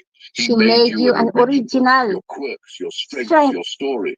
They're all part of his masterpiece. Amen. Don't trade that authenticity for the fleeting approval of people who don't even understand your journey. This is my journey. This is the journey of my life. Yeah. Journey ng buhay ko to. That's why I always storytelling my life since birth. Since I was namulatan ako that I have awareness already. And I never lied from it. Why I'm telling it to you guys? Because that is my journey. I want you guys know me. You will hear where am I coming from? Why do I have to say that I'm a princess of God? Am I crazy? No. These people who have more credibility and they know it will explain it for me because they know that there will be a day they will back up me. So who are you guys to condemn me to laugh at me and to do mockery the way you guys doing to me up to now. Oh, di ba? I'm just using all those words, criticism, etc., laugh about, as my strength. Because these things that you are doing to me is not a thing for me to stop or to impede me. As I always say, I will not do this if this is not the will of God, and if this is not the plan of God. Who are you guys? Sino kayo? Kayo ba ang sinugo ng Diyos para bumaba sa lupa? Kayo ba ang tinawag ng kataas-taasang Ama? Tawaging prinsesita ako. Why these people showing the lady, the prince with the princess and the prince as a crown? Because there will be people that come out. Yung mga kini-criticize nyo ngayon. Kaya natutuwa yung kapatid ko eh. Ang tagal-tagal niya nang hinahanap ang isang prinsesa niya. Ngayon lang lumabas sa panahon ng pandemya. Oh. Hingin ba namin ang approval ninyo? Maniwala ba kayo? Ha? Maniwala ba kayo sa mga pinagsasabi namin? Pinagtatanganan nyo nga lang kami. Pero meron kaming mga tao na maniniwala kung sino kami dahil nandiyan ang mga palatandaan sa amin. At hindi kayo ang iisipin namin maging bahagi namin, makasama namin. Why? Because you guys, we are always teaching you, uttering this and that, preparing you guys. Why I always say, piniprepare namin kayo sa isang makabagong kingdom. But you are not all listening. So, gusto nyo takutin pa namin kayo? Ha? At pinahalin nyo ang isang material na bagay. Hindi nyo inimpart ang isang napakahalagang joining ng mga pinilit hinirang, the saints of the people of God. And it's always written in the Bible that there are saints. Oh, you guys, to condemn these people who came out for the glory of God. You think we are all idiots? You think we are all pretender? Ano sinasabi mo, Tekla? Nagpapanggap ako? Pretender ako? O baka ikaw ang nagpapanggap na alagad ka ng Diyos pero hindi mo kinikiri ang tunay na liwanag? Shame on you. Shame on you all. Plan for you is better than any opinion the world could offer. And let's not forget the importance of scripture in grounding your truth. When doubt creeps in, when criticism gets loud, remind yourself of this. If God is for us, who could be against us? Yes, as I always tell him to my brother, That's kung not just a alam nilang, promise. pag may mga times na alam ko si Francis, nalulugbok, umiiyak. I'm telling you, wala kayong alam. I always say that to him. If God is with us, who can against us? Wala. Matatalo kayong lahat. Matatalo kayo. Kasi nakatakda kami. Itinakda na yun. And there is always why I'm crying. I'm crying not to prove to you that is a defeat. No. I'm crying because I'm taking it all. I still standing here. And all my faith is there. Every time I cry, every time I voice out what I have to say to you all. Pero nananatili ang pagiging matibay ko kahit ang kapatid ko andyan pa rin, nire-refuse pa rin ako. Ha? Ala ko ba kailan nausap sila, manginginig sila dito. Kinginig sila. Sabi ko nga, we don't need your approval, guys. Kung wala kayong pagmamahal sa mga pinakilala ng Panginoon sa inyo, sa mga taong tumindig, sa panahon ng pandemya, at sa isang dasal na umaalingaw sa panasulok ng mundo, na ginampanan ni SamLily, hindi nyo kayang tanggapin Dahil na-earn ko na yun. Hindi ko pinag-aksayan ang mga pagwawalwal ninyong lahat. Bagkus pinag-aksayan ko ng panahon ang magbigay sa inyo ng isang magandang panalangin, isang pananampalataya, isang pagliligtas sa isang batang matagal nang itinago. Hindi ba kayo nagigising pa na bakit nandyan si Francis na nakalabas na? Kung hanggang ngayon ang iniisip ninyo isang ordinaryong tao ang nagpakilala sa inyo, isang kulaong sa inyong mukha, isang scammer, isang budol, isang normal manghusin na napakababa ng inyong pagtingin nung mga panahon na siya'y lumabas, hinangaan ninyo, pinapurihan, minahal, pinag-aksayan ng panahon. Tunay na ang mga tao ay tumitingin sa karangyaan.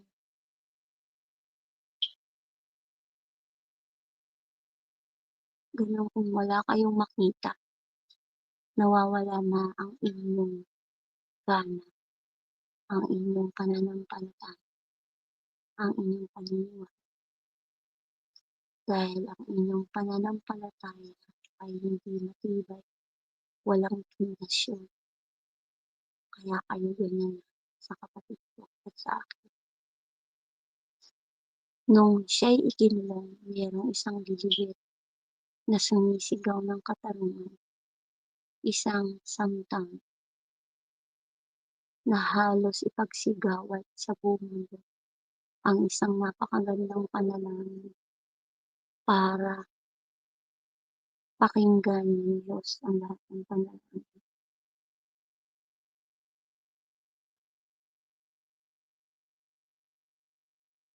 Sabi mo, pupuntahin mo si Casey, si prinsipe mo para hindi ka na nilawalwalan.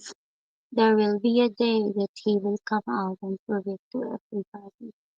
This is not the right time, I know. But there will be a time that the Holy Spirit will talk to him, and I will not command him, nor tell when, how, where, but he is going to say that for the entire community and for the entire world. I knew it. I know it.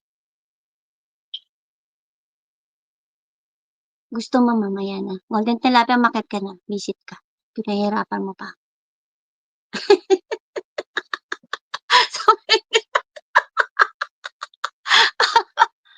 No, thank you, Andrea, that you stopped my emotion. You know, when I speak like that, like seriously, akala nyo arte lang. Akala nyo, no. Maraming beses na ako nasaktan. Maraming beses na akong gustong talagang sumuko. But every time na sinasabi kong ayoko na, suko na ako. Every time I wake up in the morning, no, I'm the princess warrior. I'm the princess of God. I need to be shine.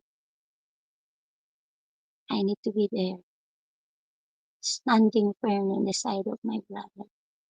And up to now, I'm not leaving him. Kahit minsan, gustong gusto ko na.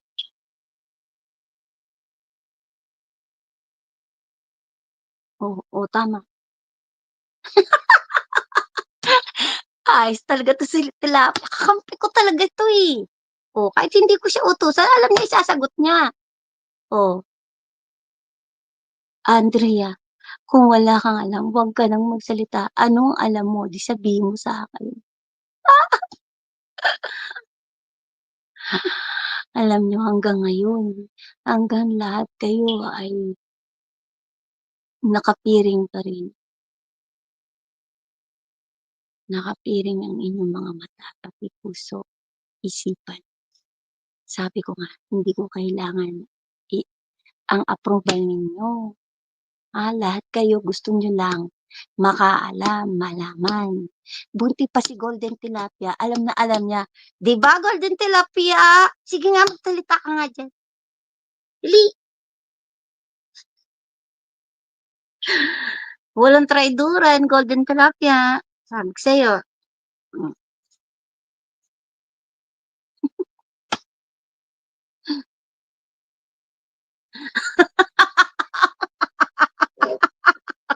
Oo nga, sige, bibigyan kita. Galing mo talaga. Bibigyan kita ng ano, malawak na kaunawaan. Yeah, I knew it. That's why. Be there and I'm here. O, di ba? Kaya po, yun po yun. Kala nyo? Ayan o, a battle cry. Nasa battle kasi kami. O, parang yung prinsipe ay nakulong sa castle. Baliktad din noon, prinsesa nakulong, ngayon prinsipe. Sino magliligtas? E di yung mandirigmang prinsesa, di ba? Na may hawak na malaking double-bladed sword.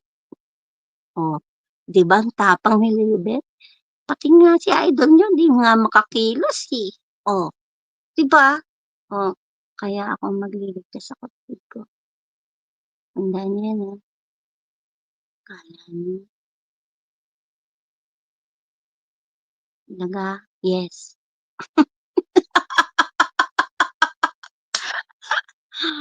O, tingnan mo. Alam na alam ni Tilapia ang sasagot niya. Appear. Finish natin to yung video. Marami It's pa a to. battle cry. It's a reminder that your truth isn't up for debate. It's It is anchored in in God's God's unwavering love and purpose for you. Living your truth in faith Imagine isn't mo, easy, pag sinabing unwavering, hindi na, yung hindi natitinag na pagmamahal sa akin ng Panginoon. Yes, I love you too. Di ba po? Kaya nga sabi ko nga, mas nararamdaman ko yung pagmamahal ng Panginoon. When I cry, like nung nakaraan, iyak ako ng iyak kasi sabi ko, siguro dahil yung panglupang katawan ay ang umiiyak. Pero yung parang sabi ko, tumigil ka, Andrea. Gusto mo i-block kita dyan, Andrea. Ano daw, ayaw natin sa mga may loop. Correct. Okay, yak daw, sabi ni Andrea. Kaya nga sinasabi ko sa inyo, yung sabi ko, nung umiiyak ako, di ba, na ano mo, sabi ni Ams noon, paputol-putol ka naman kasi hindi ko naman pwede ituloy yung kwento ko eh. Tapos pag iiyak ako, alam mo ba, Andrea, kapag naririnig ng ama yung iyak ko, ayaw nila sa kalangitan. Naririnig nila yung tagundong ng iyak. Kaya di kayo nagugulat. Merong nangyayaring bagyo. Maniwala ka, bigla na lang kumikit. Nervisin kayo 2025. Puro kidlat na may apoy daw. Guys, ang lalabas. Sabi ni Baldwin. Diba? Pero harit wag, no? But the thing is, sabi ko, ayaw nila na narinig yung tagundong ng iyak nila. Sinabi na sa akin na, ayaw ko. Minsan yan yung parang narinig ko yung boses ng ano. Santa Lilibet, tumanin sa akin. Kasi ayok na eh. Lagi naman akong puro araw-araw. Pero nire-restore naman ng ama pag yung humihikab ako ng malalim, inaakit na ako. Pinapagaling ako ng ama. Pagising sa umaga, wala na. Babait na naman ako. Hindi, ibig sabihin, I am in a good state of mind na sasabihin ko, sorry Lord, I will continue the battle. I will not give up. I will just continue loving everybody, especially my brother. Oh, 'di ba? Kasi yun ang kailangan namin eh. Dun kami magwawagi yung pag-ibig na yan na sinasabi ng Panginoon ever since sa akin. Oh. So, nakakalma ako. Kaya, makikita nyo, tumatawa na ako, kakanta na uli ako, gano'n. Pero pag may moment na talagang nasasaktan ako, kasi minsan, yung nagpapahina lang naman sa akin, siyempre, pagdala mo, pag-ibig, kabutihan, Yung makikita mo yung tao, bakit pasama ng pasama, gano'n. Masakit sa'kin na tingnan ko na bakit itong mga taong 'to na pinagkatiwalaan ko, wala naman akong ginagawa sa boss nila kundi ipagdasal at tumulong pa rin, 'di ba? Ngayon 'pag naririnig nila ako na nagsasalita para i-battle lang sila ng konti man lang pahapyaw, nagagalit na ng husto. "Hoy, bekla, yang ginagawa mo sa'kin nilalantad mo yung pangalan ko diyan, pati yung picture ko, hindi ka na nahiya sa balat mo? Itine-take risk mo yung aking buong pagkatao, pati buhay ko? There's a big problem to her.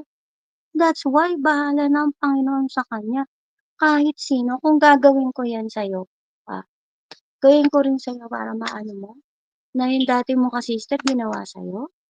Pero sabi ko nga hindi kasi ako gumagamit ng sariling gamit nila. Kung mabaho ay sorry, kasi amoy lupa ito naman si golden tilapia. Kung madumi na yung gamit nila, hindi ako gagamit ng gamit. Yun lang ang ano ko. Kaya nga yan title na yan, Socmedera, SamLily, Santequia. Bibigyan ko na lang ng number yan. Book 1, day 1, day 2, day 3. Parang pocketbook na yan. Kasi gagawin na yan eh. Oh, book 2 na 'to, book 2. Yung first book, yung struggle ko sa buhay ko sa inyo, sa lahat, yan ang book 1. Pero ang pinaka-book 2 nito nung istorya ng buhay ko na isa sa pelikula namin, book 2 na 'to, yang Socmedera, SamLily, Santequia. Yan ang title ng libro ko, yan ang title ng pelikula ko. Pero yung title ng ano ko, ng pelikula kong una, ano, Samtown, God is my shield, The Warrior Princess. Dun, dun, dun, dun, dun, dun, dun. Ay naku, talagang mangyayari yan. Susulat pa yan sa ikatlong banal na aklat, si Santa Rica, aka Sam Lily, Samtown, Queen Lily of the Valley, Lilibet, lahat na, name it all. O, di ba? But of course, sabi ko nga, seriously speaking, sa totoo lang, ano eh, importante talaga yung existence namin na I can't imagine that. Kasi dati yan parang ano lang sa'kin, limbo lang lahat yan noon. Yung kwento ng prinsipe at prinsesa. But, siguro yun na rin yun. Sabi ko nga sa Panginoon, pagod na ako, 24 pa lang ako. Pinaniwalaan ko na prinsesa ako ng ama, may mga kapatid kami, prinsipe. Kailangan ko nga hanapin ng prinsipeng maitim na makuyati. Play na nga lang. It's powerful. It inspires others to seek their own truth.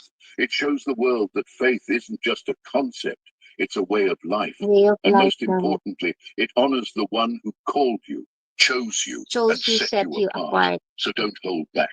Walk in your truth with confidence, knowing that every step you take is guided by divine hands. The comments you hear are not just about you, they're about the God who works through you.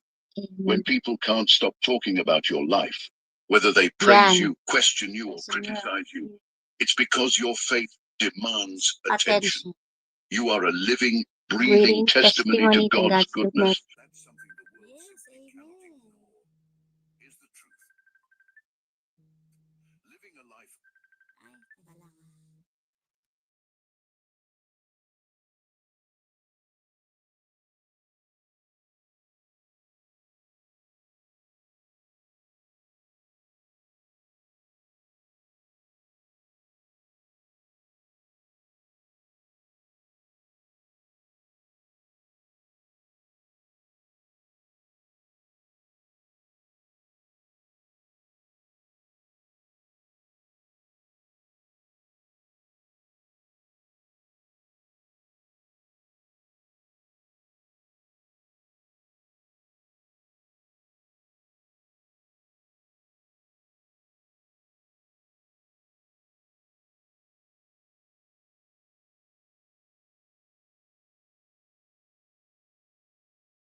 Marte.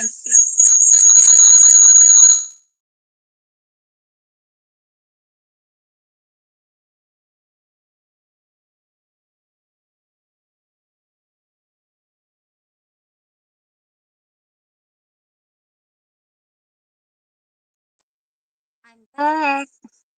Back is back. Come on, baby. What can I do? 'Cause I feeling blue. Oh. Ayun tumawag sa akin yung importanteng tao sa amin. Sino? Yung amang niya sa mundo ng espiritual. Oh. Ay, Francisco, kung ikaw may nanonood at nakikinig, tawagan mo kuya. Basta tawagan mo daw siya. May bibilin siya sa iyo. Tawagan mo na yung amang mo. Yun, di ganun nga po. Kaya sabi ko nga, wait lang. May check lang ako.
Oh, ayan, back to the normal, playback natin dito. Faith will Wala na, always hindi na draw natapos attention. yung kalat ko Some will dito. admire you, some will misunderstand you, and others will oppose you. But none of that matters because your journey isn't about them. It's about staying aligned with the one who called you. Their Amen. words, their reactions, their opinions, they're just noise. Your purpose is divine, and your approval comes from God alone. So stand tall, walk boldly. You are chosen, you are loved, and your life is a testament to God's glory. Reflect on the light you bring to the world and commit to living boldly in your purpose. Let every comment, good or bad, remind you that you are walking in divine favor. And as you move forward, thank God for his guidance and affirmation. Claim the blessings he has for you and never forget, your life isn't just about you. It's about the God who shines through you, drawing the world closer to him. Yun, oh, tingnan nyo. Niya, bilin nila dun sa mga kakampi namin. Bekla. Oh.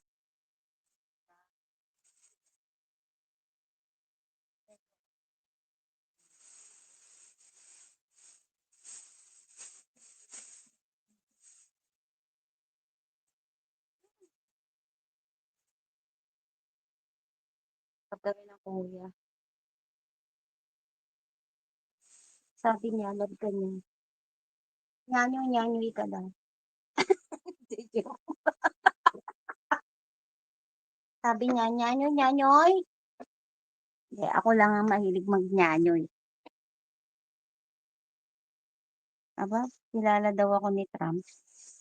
Tingnan natin. Alam niyo ba? Gabapentin is bringing you closer to... Alam niyo ba na dito sa Amerika, sabi ni Santequia, eh, sabi nung kapatid ko, wait, hang on, let me go back kasi baka, hindi masyado nagpa-pump yung ating, I'll be right back, hang on.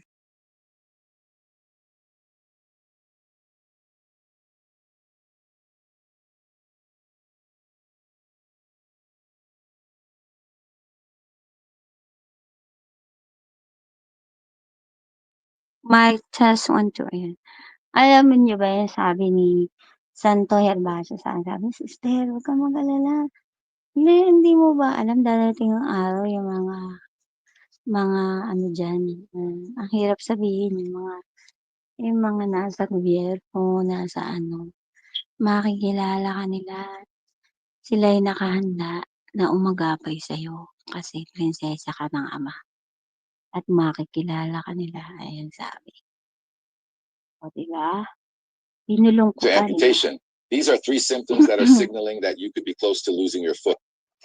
Hey, my chosen family, how does it feel when all eyes are drawn to you, unable to look away? Your presence commands the room Lahat effortlessly, daw ng eyes nasa akin.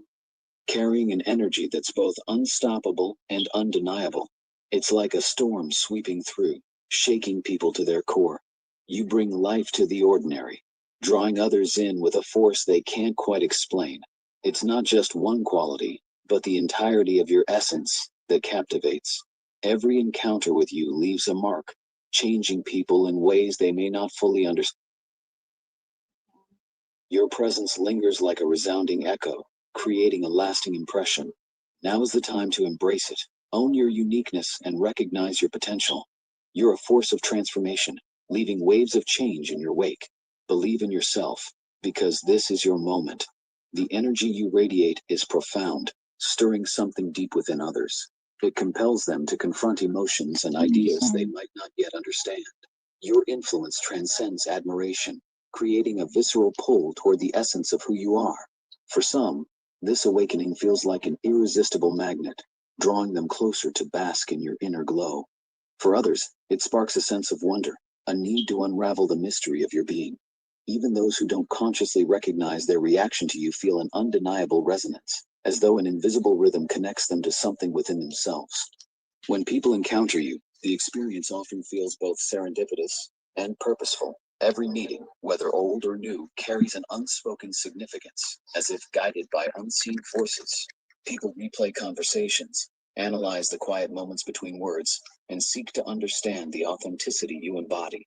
It's not your outward appearance that leaves an impression, it's the depth of the experience you create. You challenge and inspire simultaneously, like a prism reflecting hidden truths and unlocking untapped potential in those around you. Your influence forces people to confront parts of their lives they've long avoided. Some embrace this awakening with renewed energy, while others feel unsettled by the introspection it demands. For both a deep reflection that stirs awe and unease, transformation and resistance, this is just the beginning. Subscribe now to be part of something truly powerful. There's an undeniable quality about you that shifts the air around you, creating a profound recognition in everyone you meet. For some, this brings comfort, a quiet assurance that they are seen and valued in ways words can't express. For others, it ignites a spark, a burning desire to reach the elevated energy you naturally carry. Your presence doesn't just inspire admiration, it awakens purpose. Everywhere you go, transformation follows, leaving people deeply affected by the energy you radiate. Even long after you've left, the memory of you lingers like an echo in their minds, surfacing again and again. It's as if your essence is tethered to their consciousness by an invisible force. You're unforgettable, not because of your actions or words, but because of the authenticity and power that define you. Your existence creates a magnetic pull, much like waves shaping the shore. Those who encounter you are left changed, their composure and certainty disrupted by the intensity of the connection. There are certain individuals who stand out, those who seek depth and authenticity, driven by a hunger for something greater. They are leaders, innovators, and strategists, accustomed to shaping their worlds with clarity and purpose. Yet even they find their confidence shaken when they encounter you. In your presence, they face questions that challenge their certainty, uncovering gaps in what they thought was secure. Your influence bypasses surface-level interactions, reaching deep into their unguarded spaces. It's not through deliberate actions, but the sheer power of your presence that they feel compelled to reevaluate their lives. Their defenses seem less substantial, and a quiet but relentless force stirs within them. You awaken an instinctive drive to explore parts of themselves they've ignored or overlooked. They are drawn to uncover the truths your energy reflects, not only about who they are, but about the untapped potential of who they could become. Your magnetism resonates with those who aspire to greatness. While some may overlook you, Those with vision are immediately captivated. They see in you an untapped reservoir of possibility, a reflection of their own aspirations. Your presence challenges their perceptions of strength, connection, and meaning, sparking a cascade of curiosity and ambition. Without realizing it, you awaken in them a longing to pursue something beyond their current path. Your energy stirs an inner drive, compelling even the most confident individuals to confront the walls they've built around their dreams. What you bring isn't just inspiration, it's a spark that reignites their essence, leaving a profound shift in their perspective. Encounters with you are transformative, altering the course of their journeys. Even the strongest feel a pull to rediscover their purpose, venturing into uncharted territories of growth. You carry an undeniable essence, moving through life with authenticity and purpose. Your confidence isn't about arrogance, it's a deep understanding of who you are. You're unshaken by the need for external validation, and this self-assuredness speaks louder than words. Rather than distancing others, your independence captivates them. People are drawn to your quiet strength and intrigued by the layers you reveal only on your terms. The enigmatic nature of your presence leaves an indelible mark, lingering in the minds of those who meet you. There's an intentionality to how you engage with the world, a precision that suggests nothing about you is accidental. This creates a magnetic pull, inspiring admiration and curiosity, while leaving people unsure of how to approach your depth. You are like an intricate tapestry, rich in detail, impossible to fully unravel. Your presence carries a weight, a quiet force that commands attention. It stops people in their tracks and compels them to reflect, not just on you, but on themselves. Your energy is transformative, leaving no one unchanged. The undeniable quality of who you are inspires others to seek something greater, pushing them to uncover their own potential. This is your moment to shine. When people meet your eyes, they experience something far beyond a simple exchange of looks. It's as if they're stepping into an unspoken dialogue that reveals a depth they've never dared to explore. Your intensity isn't just something people see, it's something they feel. It resonates with a raw authenticity that both comforts and unsettles. Those who cross paths with you often find themselves captivated. This week, we're hosting a free trading and investing workshop right here in Los Angeles. Inside this workshop, you'll learn you don't need to be a Wall Street pro to trade like one. Instead of getting a finance degree, what if you could figure out when and where Wall Street institutions... Unsure whether their curiosity draws them in, or if they're compelled by something much deeper. The essence you carry is extraordinary, an intangible uniqueness that commands attention effortlessly. It speaks to the unwavering strength within you, something people instinctively sense, even if they can't articulate it. Your presence needs no explanation. It demands respect on its own. It's not a force that can be imitated or restrained. While it magnetizes others, it can also feel unattainable, leaving people in awe and unsure of how to bridge the gap between you and themselves. For many, your energy stirs an internal struggle. They see in you a reflection of their own dormant potential, and this realization evokes both admiration and hesitation. Your independence and unshakable confidence often challenge them to rise to higher standards, forcing them to question their own readiness. It's not rejection they fear, it's the thought of falling short of the high bar they believe you set. This inner conflict leaves a lasting impression, ensuring they never forget the encounter or the impact you've had. The essence you embody elevates you beyond the ordinary. It's not just the strength of your independence or the depth of your character, it's the seamless fusion of these traits into something unmistakably rare. You don't leave a mark through deliberate actions, rather it's the undeniable truth of who you are that lingers. Your presence reshapes interactions, creating a ripple effect that leaves a profound and lasting impression on everyone you meet. There's a resonance in your energy that disrupts complacency and unveils hidden layers of reality. You move with a force that cannot be ignored, awakening those who come into contact with it. This isn't mere admiration, it's a visceral reaction to the brilliance you exude. Your energy cuts through surface-level interactions, reaching places most people are afraid to explore. It challenges the shadows of stagnation wherever they exist. You're not simply noticed, you're experienced. Your presence speaks to the deeper levels of human awareness and self-consciousness. The impact you have is undeniable. Your energy acts as a mirror, compelling others to confront hidden parts of themselves. For some, this confrontation is a gift, awakening courage and ambition they didn't know they had. For others, it's unsettling, even overwhelming, as they wrestle with truths your energy brings to light. Whether it inspires or challenges, the result is the same. No one remains unchanged after encountering you. Your influence ignites transformation, driving growth and clarity, whether people are ready for it or not. If you feel the divine love in your heart, now is the moment to share it. By clicking the super thank you button and contributing $20 or more, you can spread God's blessings. This act of generosity not only touches your life, but extends its reach to countless others through this platform. Each of you holds a sacred role in God's grand design, and your contribution becomes the fruit of our collective prayer.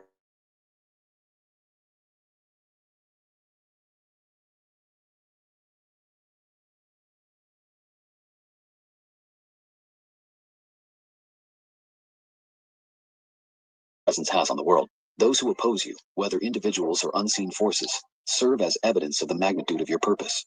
You're not merely going through life, You're disrupting comfort zones and challenging systems rooted in fear and complacency. Even when people don't fully understand your strength, they sense it, and their pushback is a reaction to the transformative energy you carry. But you are never left unprotected. A guiding presence surrounds you, acting as an invisible shield to ensure every step aligns with a greater purpose. The relationships and experiences in your life are woven with divine precision, each playing a role in your development. Some connections nurture your spirit, offering encouragement and clarity. Others test your resilience, presenting challenges that reveal your inner potential. Even the toughest encounters hold lessons, shaping you in ways that become evident with time. The resistance you face is not a barrier, it's a catalyst. These trials sharpen your focus and propel your growth, driving you to heights you might never have reached otherwise. Adversity is your crucible, forging a stronger, more radiant version of yourself. With every challenge you overcome, your inner power amplifies, and the forces that sought to diminish you lose their influence. Far from derailing you, these experiences fortify your purpose, transforming you into an unwavering beacon of determination and a force for transformation. When people encounter your presence, it stirs something deep within their souls, an experience they often struggle to articulate. The power of your gaze is not merely physical, it reaches into their spiritual core, reflecting truths and possibilities they've long buried. Your eyes, like windows to a higher realm, seem to unveil layers of understanding and wisdom, leaving others feeling exposed yet inexplicably comforted. They sense that you carry within you an energy so pure and transformative that it transcends ordinary interactions. This authenticity you embody creates a ripple effect. Your presence disrupts the shallow rhythms of daily life, compelling people to reassess their priorities and question their choices. It's not just about admiration, it's about the realization that they are in the presence of something profound, a reflection of what they could become if only they dared to embrace their own potential. This magnetic pull you exude draws people in, yet it also keeps them at a distance, as though they instinctively understand the sacredness of the space you occupy. Your essence acts like a mirror, revealing hidden layers of both beauty and imperfections in those you encounter.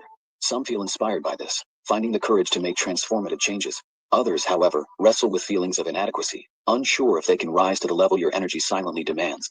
This tension creates an unforgettable experience, an encounter that is both enlightening and challenging. You are not just a participant in the lives of those you meet, you are a catalyst. Every word, every gesture, and even your silent presence leaves a profound imprint, challenging stagnation and encouraging growth. This is your divine gift.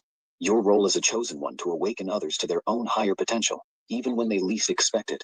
To fully embrace your purpose as a chosen one, it's crucial not only to acknowledge your Tingnan mo miracle talaga, no? Ay, nakita niyo yung dumi. Teka lang. Kasi nga, yan yung mga liligpitin ko na itinabi ko muna.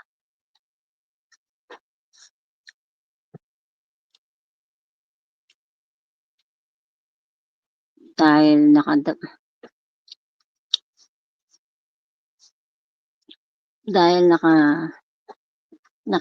nakabantay yung isa bukas. Kasi gamit niya lahat eh.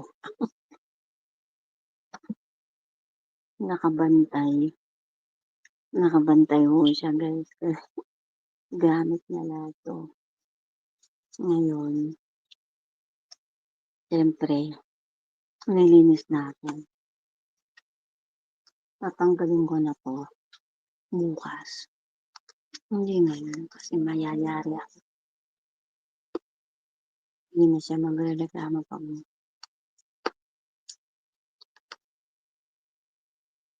tanggal ko na to. Pero ito yung mga sapatos niya. Magaganda pa. Pero ayun yun ang ganito. Hindi ko alam kung sa kanya lahat to. Doon sa isa. Lalagay ko ngayon sa plastic. Or sa kahon na lang siguro. Mapapatay ako pag lalagay ko muna sa kahon. Lalagyan ko ng area pa.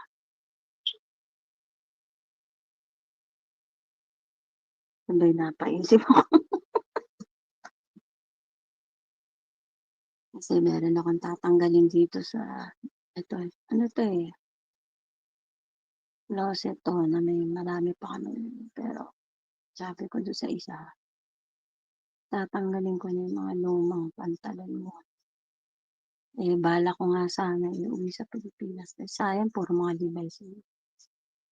Pang maliit na tao lang. Ano size eh, mga 25 over 30, mga ganun. mga pinagtatrabahuan niya, yung mga trabahong mauuna. Hindi naman niya, tatapang ko na yung ano. Sabi pa niya, ma'am, susuot ko ba? Ano yung susuot mo? Binili na nga, marami na siyang pantalon. Na hindi naman niya nagagamit. Mahilig naman mag-walking short lang na maot. Ngayon, yung mga pantalon na yan, pwede pa sa magsasaka. Kaya nga ayaw itapon dahil puro mga buo pa. Problema, wala na kaming malagyan. Tapos meron akong 2 box dito. Dito yun dapat yan, padadala sa Pilipinas. Kasi hindi ko mapadala.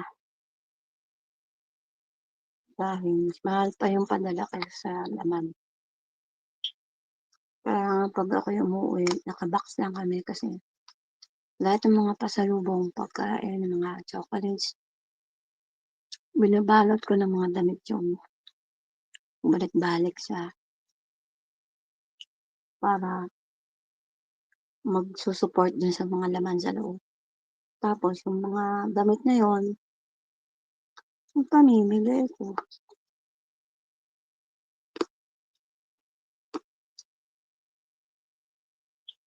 Ang dami. Pero kung bakit ko in-on yung camera ko,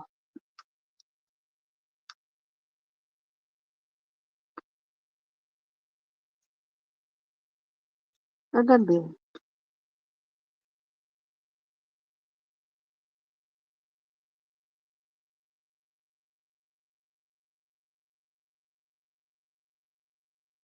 kagahapon, di ba sabi niya, iba yung ano ko, yung feeling ko kagabi, umiiyak lang ako. Kahapon pala, umiiyak lang ako. Siguro gabi sa Pilipinas, pero hapon dito. Sabi ko sa ama, di ba nag-live ako kahapon, hindi ako meron akong isang live na hindi ako nagsalita na umiiyak lang ako. Iba yung pakiramdam ko. Kaya nabuo yung Socmedera. Parang sinabi sa akin, gumawa ka ng isang lengguwahe na kamamanghaan ng iba kung bakit mo gagamitin yan. Sabi ko, nasa digmaan tayo, sabi ko. Sabi ko, ano ang gagamitin kong lengguwahe sa katawagan ng pagdidigmaan sa panahon na ito. Sabi ko, na dito mo ako inilagay, sabi ko. Sabi niya, di gawin mo, sabi niya ngayon. Sabi ko, di ba, Socmed to? O, di pagduktungin mo yan. Gawin mo, Socmedera era, Socmedia era. Kasi, alam niyo ba ang bawat mga hari at reyna niya, they reign in a different century. Like si Haring David, si Haring Solomon, si Nebuchadnezzar ba yan? Haring Nebuchadnezzar, Haring Melchizedek, ang paghahari ng Jesus Kristo. Ngayon, yung era na to, parang sinabi niya, hindi, gawin mo na yan, Lilibet. Gaya ng era ng Socmedera, tatawagin ang digmaan sa social media na Socmedera. Yun ang pinaalam niya sa akin. Digmaan ng masama't mabuti. Socmedera ang tawag. Na-gets nyo? So, hindi yung warfare or war ano. Hindi. Ang habit, ang labanan ng masama't mabuti sa panahon ng social media ay tatawagin Socmedera. Gawin mo na yan kasi para yan na nakasulat na yan sa archive na isang SamLily na prinsesa ko, na anak ko, ay nag-create ng isang titulo, isang salita na tatawagin niyang Socmedera. O, kaya reminded Socmedera. Kaya tinitle ko na, 2 beses na ako nag-thumbnail na Socmedera. Ngayon, sabi niya, sabi niya gano'n. Sabi ko, anong tatawagin sa akin? Na nakiligma. Sabi ko gano'n. Sabi ng ama, gamitin mo na si Sam, tanggalin mo si Town. Kasi sabi niya, may masamang implikasyon ng Samtown na sinasabi nila, pero hindi naman masama yun. Kasi ang Samtown, kasi si Samyak ako eh. Tawag sa akin ng tatay ko, Samyak. Pag nilalambing ako ng tatay ko, Samyak! Samyak, nyak, nyak, nyak, nyak. Di ba kinuwento ko na yun? Tapos, ang apelido kong pagkadalaga ay ibig sabihin ay town sa Ingles. Kaya nga Samtown yan. Hindi ako syunga-syunga katulad yung mag-create lang ng pangalan na hindi ako. Alam mo mga mistika na tao, mga espiritu na tao, hindi gagamit ng salita yan na malalaman ninyo agad. Pero sinabi ko na rin sa inyo, di okay. Socmedera. SamLily, Santequia versus Chismedora, Bekla, Impactina. Magagalit sa'yo yan. Syunga-syunga sila. O, di ba? Kaya nga, ako hindi ako mapag-invento. Lahat ng galaw ko, sinasangguni ko sa ama yan. Makita niyo tong, hi da, I'm talking to my people. Okay? Be quiet, sabi niya. Alam niya eh. Hindi makakinig yan sa akin. Pag nagsasalita ako. Sabi ko,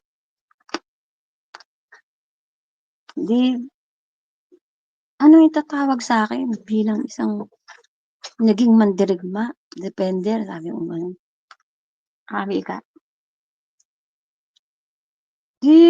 kung ano pangalan mo. Tanggalin mo si Town, lagyan mo ng Sam. Tapos si SamLily, di ba ang ganda SamLily? Oo nga, di ba alam mo ibig sabihin yan? Lagyan mo ng ibig sabihin niya. Sabihin mo, the Sharon, princess in the valley. Kasi yung lily, may ibig sabihin ng lily.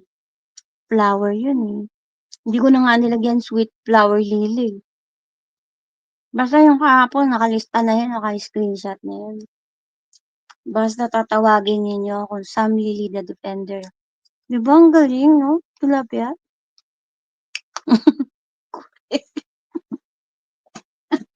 Gago ka talaga. Di yun. Sabi kong gano'n, anong isisigaw pag nakikidigma? Anong gano'n. Dapat parang merong sugod, gano'n, laban, gano'n.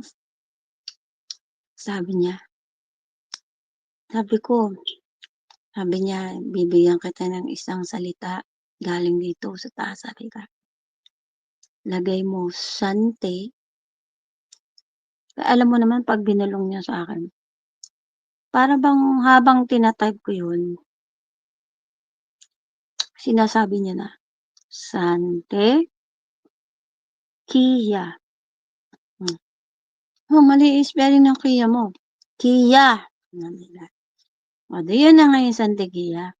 Mamaya tingnan mo meaning yan. May meaning yan. 2 word yan. May meaning. Kasi dapat titingnan mo muna kung anong meaning, ha? Pero nabanggit niya na, yun talaga, receive ko yan, Sante.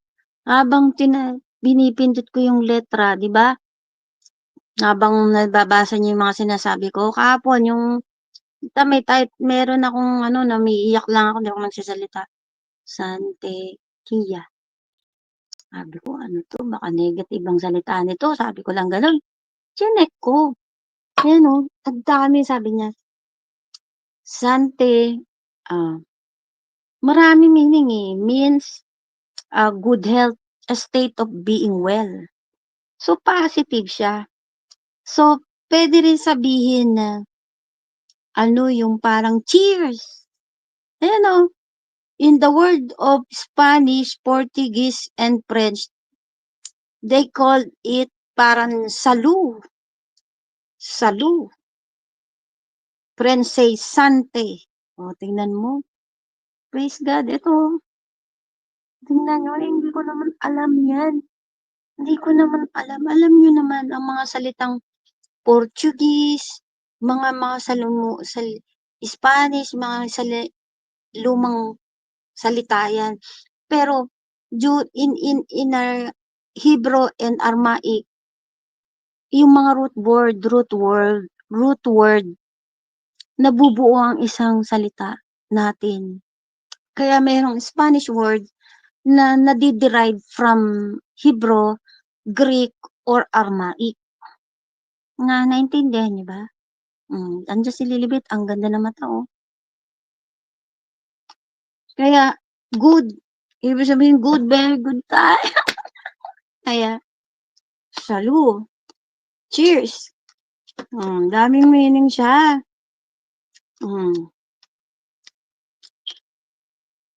Ulitin natin.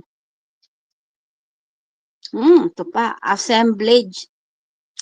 A crowd. Tingnan mo. Sante an assemblage, a crowd. Gathering of buyers and sellers at a particular place fair. The day of such fair. So, pag sinama mo pala lahat yan, ang meaning niyan, positive siya. Say cheers in France. Cheers pala ang Sante. Di ba? Salu. Parang Santequia. Yung Kia mamaya, i-ano natin. Chin-chin. Chin-chin. Ayan o. What is the meaning of Sante in English? Say before a shot. Pero a state of being well. Positive siya. Good, very good. Ganun. Diba? Receive ko sa ama yun. A medication, a good health, parang it's something like a word that gives good, very good, positivity. Diba? Tapos, pag sinama mo ngayon, kasi usually, ang isang salita ay nabubuo ng dalawang salita. Sabi ko, ano yung Kia? Teka, tingnan natin what is the meaning of Kia. Yung Kia, sinabi na rin niya dito parang, para bang, because, yun yata, what is because. So, ibig sabihin lang yun, you're good because of SamLily. You're good, very good, everything is good. Because or whereas.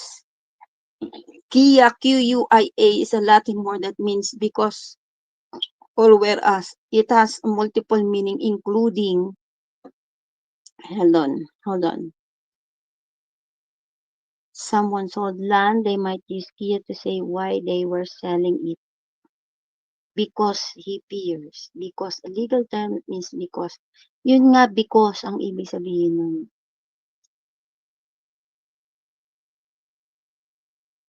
Whereas, kami, parang ganun. For sold piece of land. Example, if someone sold a piece of land, he might use Kia to explain why they were.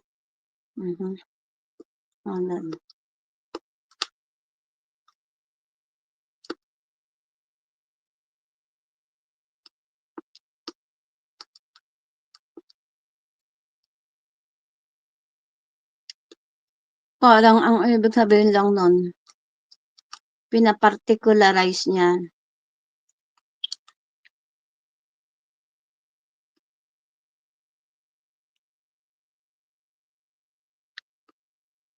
Sa kadahilanan, parang gano'n.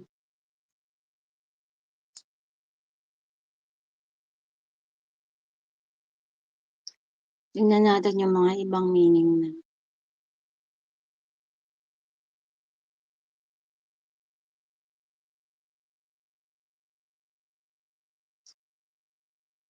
Because talaga. Santequia. Because. Pero in a Catholic, because din. Yung Sante is also like, it's all about, yung other meaning of it, parang it's all the code of our Catholic universal. There's nothing wrong in a Catholic. Catholic is means a universal, universal faith, parang ganun. Kaya, alam nyo, pag nalapat na namin lahat yan, sinabi ng banal noon, na ang itatatag na simbahan na is ibabalik yung dati. Iglesia Apostolica Romana Katolika.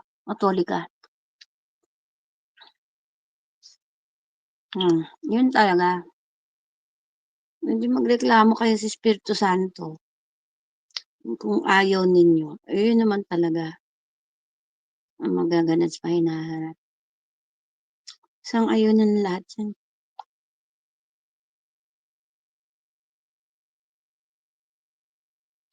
Or sins.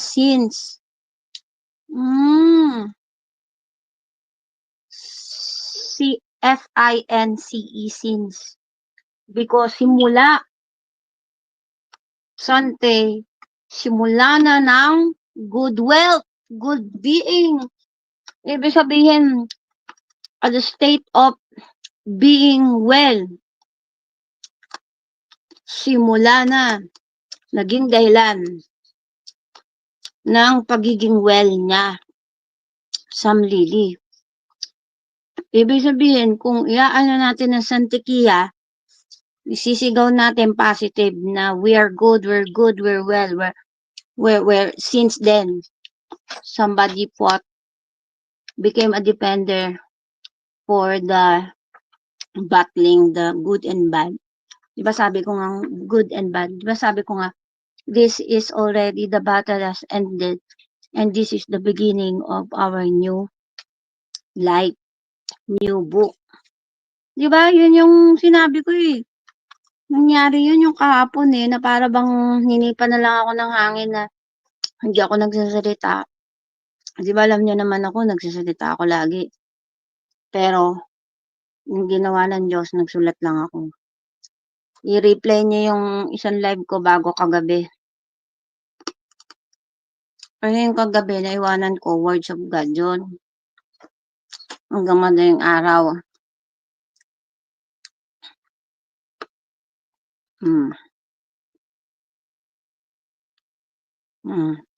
Lapod kay tilapia. Lamang lupa. Oh my God. Santequia, lagot kayo. Pag sinabi namin, Santequia, we're ready. It's like, we're good, we're winning this battle, or we just won and we are good. We're in the state of a good, position. Yun. Palagay ko yun yung ibig sabihin yan. Because kay SamLily, we are in the state of well-being. Oh, yun na. Tandaan mo ha, golden tilapia, makakalimutin ako. Oh, nakalagay pa nga dito, credo quia absurdum. Diba? Believe because it is absurd, originally attributed to Tertullian in his De Camera Christi. Imagine mo, how can I create Santequia? While I'm typing it yesterday, it says, Papa God says, Sante, pindot kong ganon. Te, sabi ko, baka mamaya, ano to, salita to ni letter E, sabi ko naman. Pero hindi, magtiwala lang ako sa ama. Sabi niya, Santequia. Yan ang sabi niya. Kaya may meaning ako eh. May meaning ako, meron ng habang nakaluklok ang banal ko, habang sinasabi yon yung explanation, English yung sinabi ko eh, and it will be called. Oh, sino makakagaya? Wala. Lilibet lang. So, yung ira na yan, Socmedera. Ang labanan ng masama at mabuti sa Socmed. At ang taong defender called SamLily. Pinalitan na ng ama pangalan natin, SamLily na. Diba? Mekla malignum.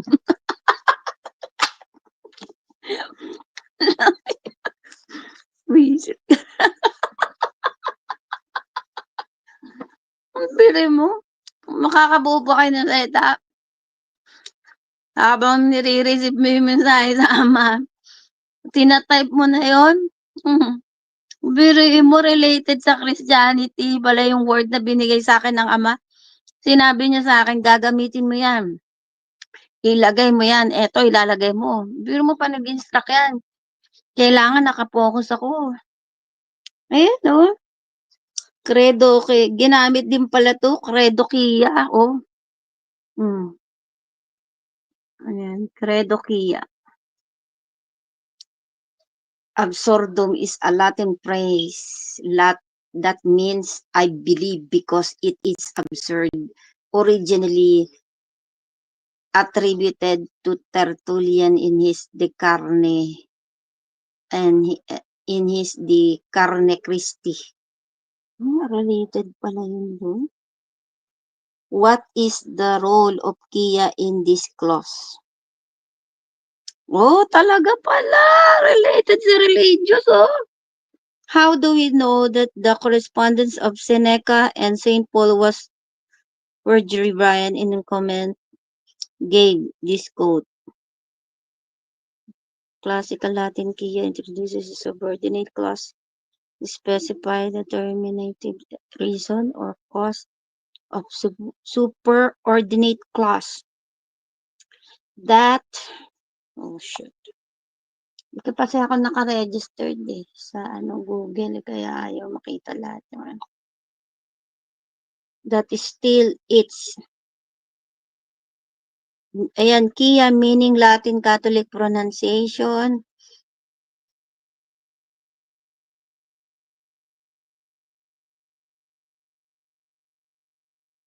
Oh, yun na yun. Kasi alam nyo, nabubuo ang isang salita kapag yan ay pinagduktong. Pag pinagduktong ang dalawang salita, actually. Yan po yan. Mag-aral-aral din kayo ting minsan para makaalam kayo. Sabi ko nga sa iyo ni nanda na prinsesa sa labanang ito eh. Hindi kayo makakaano sa akin eh. Kayo makakapuntos. Kahit sino maka-attempt, kahit sino pang pinakamagaling, bibigyan ko kayo ng magandang kasagutan sa mundo ng espiritual. Minsan nga, pag may mga tanong, pag tumawag na agad ako, diretso na yan, doble na agad. Hindi ako na ang sentido ko ganyan.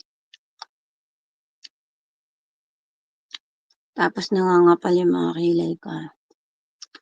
Kapal ang direksyon ko ganyan. Ang tingin ko ganyan. Isang diretsyon ganyan lang. Pasok lang lahat yun. Kaya kahapon, nung nag-aano ko, siyempre may iyak ako. Umiiyak na naman ako, nagtatampo ako 'pag ako lang mag-isa. Pero 'pag binibigyan ako ng ano ng Ama, wisdom na ganyan, natutuwa ako, I'm glad. Tapos ngayon tiningnan natin ulit, kinonfirm natin yung ano ibig sabihin. Ay naku, hayaan mo sila kasi alam mo, sabi ko nga sa'yo, Santequia! Yung mga nakatira sa laman nilang mga laman loob, mga laman loob, ano ba tawag nun, laman lupa.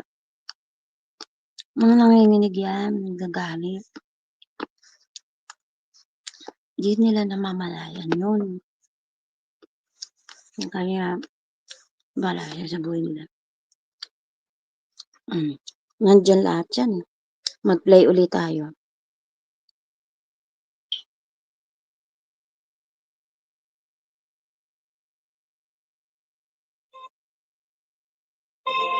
Find the lowest priced health plans at Health for Lahat yan, golden tilapia. Get a quote in 3 seconds. Find top care. Is not a sign of compromise, but an act of wisdom. Collaboration expands your influence, weaving a network of shared energy and purpose far greater than what you could achieve on your own. Vulnerability becomes a transformative force, breaking down barriers and encouraging others to step into their authentic selves. Pero mo, nabuo yung word na yun. I never read that word. Na-nervous nga ako nung nakita ko yung sabi ko, Lord, baka mamaya mali itong word na yan, ha? How can you be wrong if you are in the guidance of God? Kaya ang ginawa ko, sinend ko agad. Andiyan yan dun sa comment section na sinype ko. Offers new insights that strengthen your resolve. Your purpose is not a distant goal. It's woven into the fabric of your everyday life, shaping every decision and action. By fully embracing this alignment, you become a beacon of possibility, illuminating the way for others while co-creating your reality with a force far greater than yourself. Your energy becomes a spark, igniting purpose in those around you. You are here not just to exist, but to inspire, uplift, and create meaningful change. By opening yourself to this divine flow, you invite the world to respond in kind, reshaping itself to align with your courage and intentions. The unique energy you carry holds immense potential to unlock the deepest parts of your being. To align with this power, you must adopt a mindset of openness and adaptability. Embrace the currents of life, allowing them to guide you without resistance.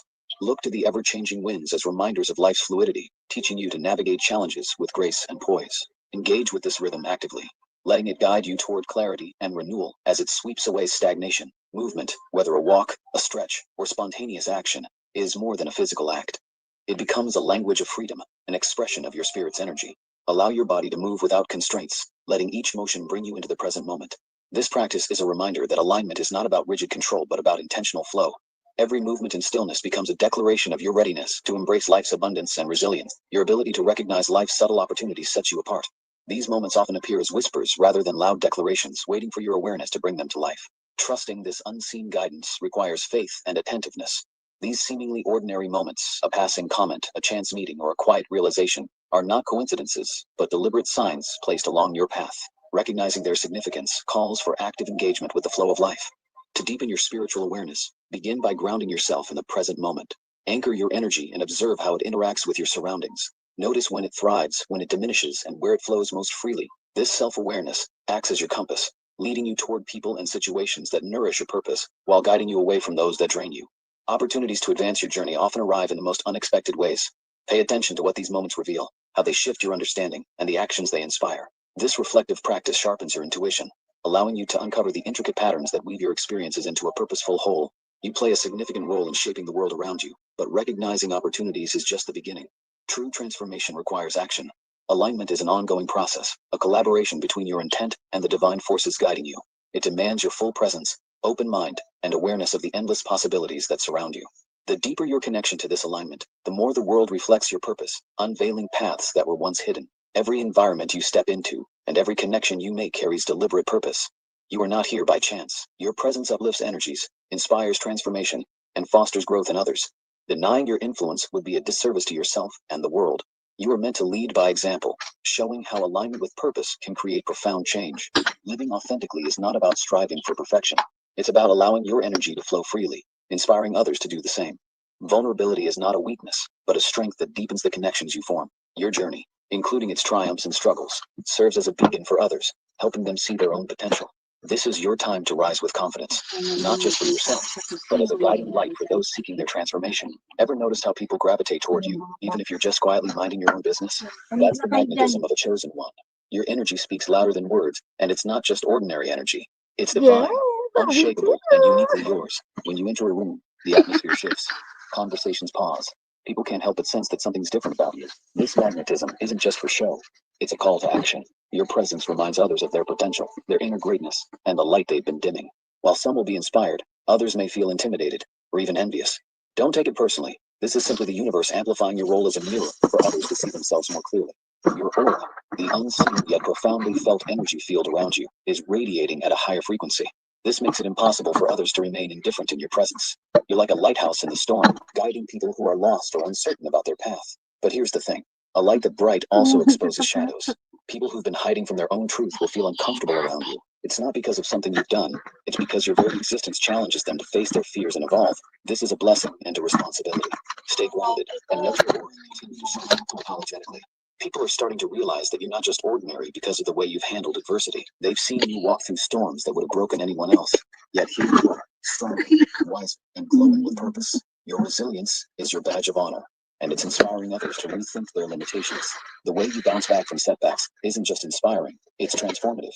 It's a reminder to the world that challenges are not the end, but the beginning of something greater. You've become a living testament to the power of faith, perseverance, and divine alignment. Your silence, the way you observe, listen, and process without the need for constant validation, is deafening to those who once underestimated you. People are realizing that your quiet moments aren't signs of weakness or ignorance.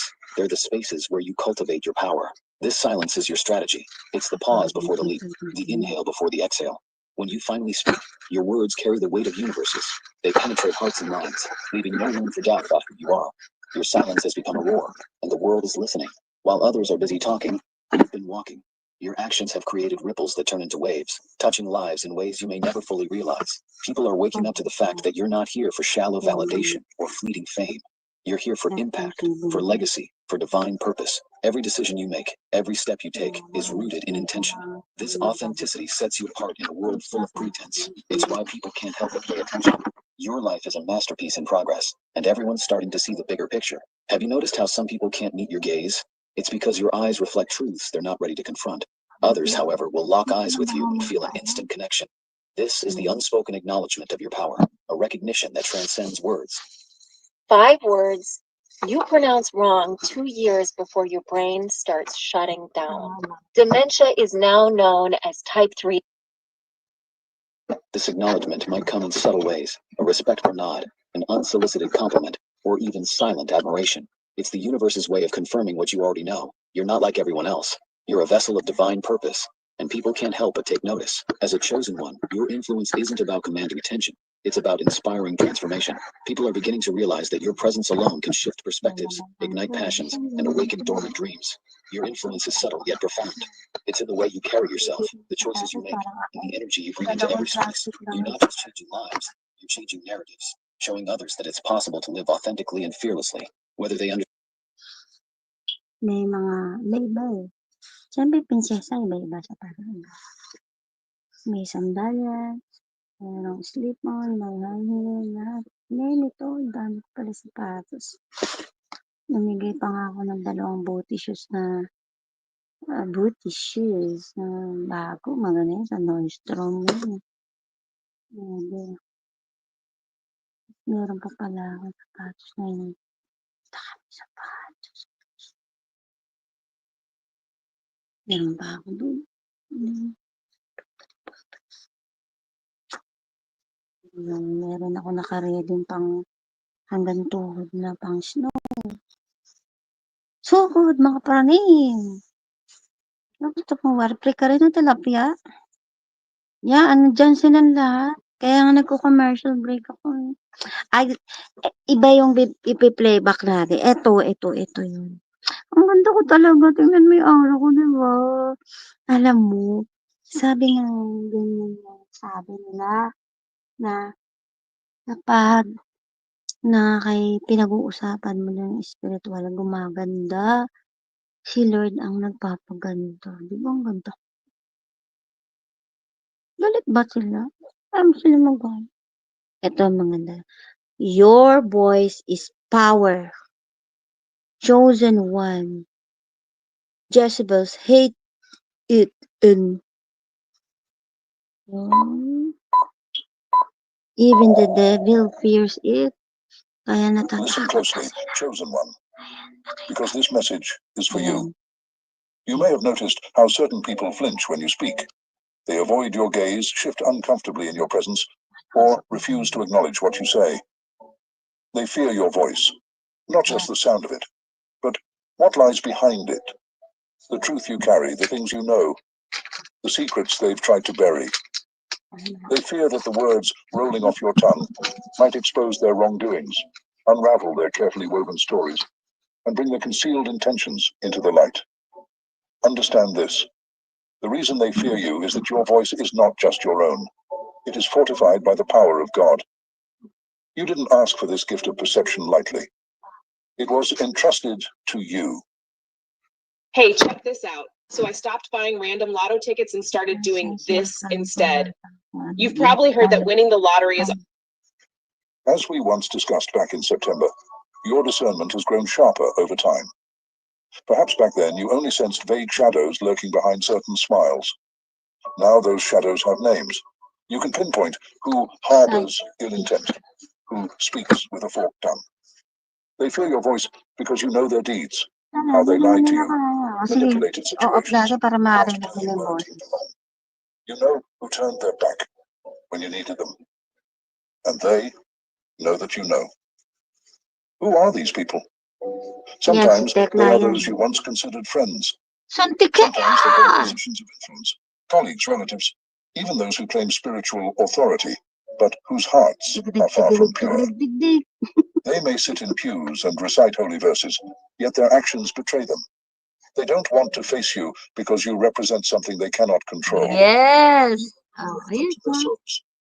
And what they see there makes them you squirm. hold their mirror after their souls. More than they fear any earthly punishment.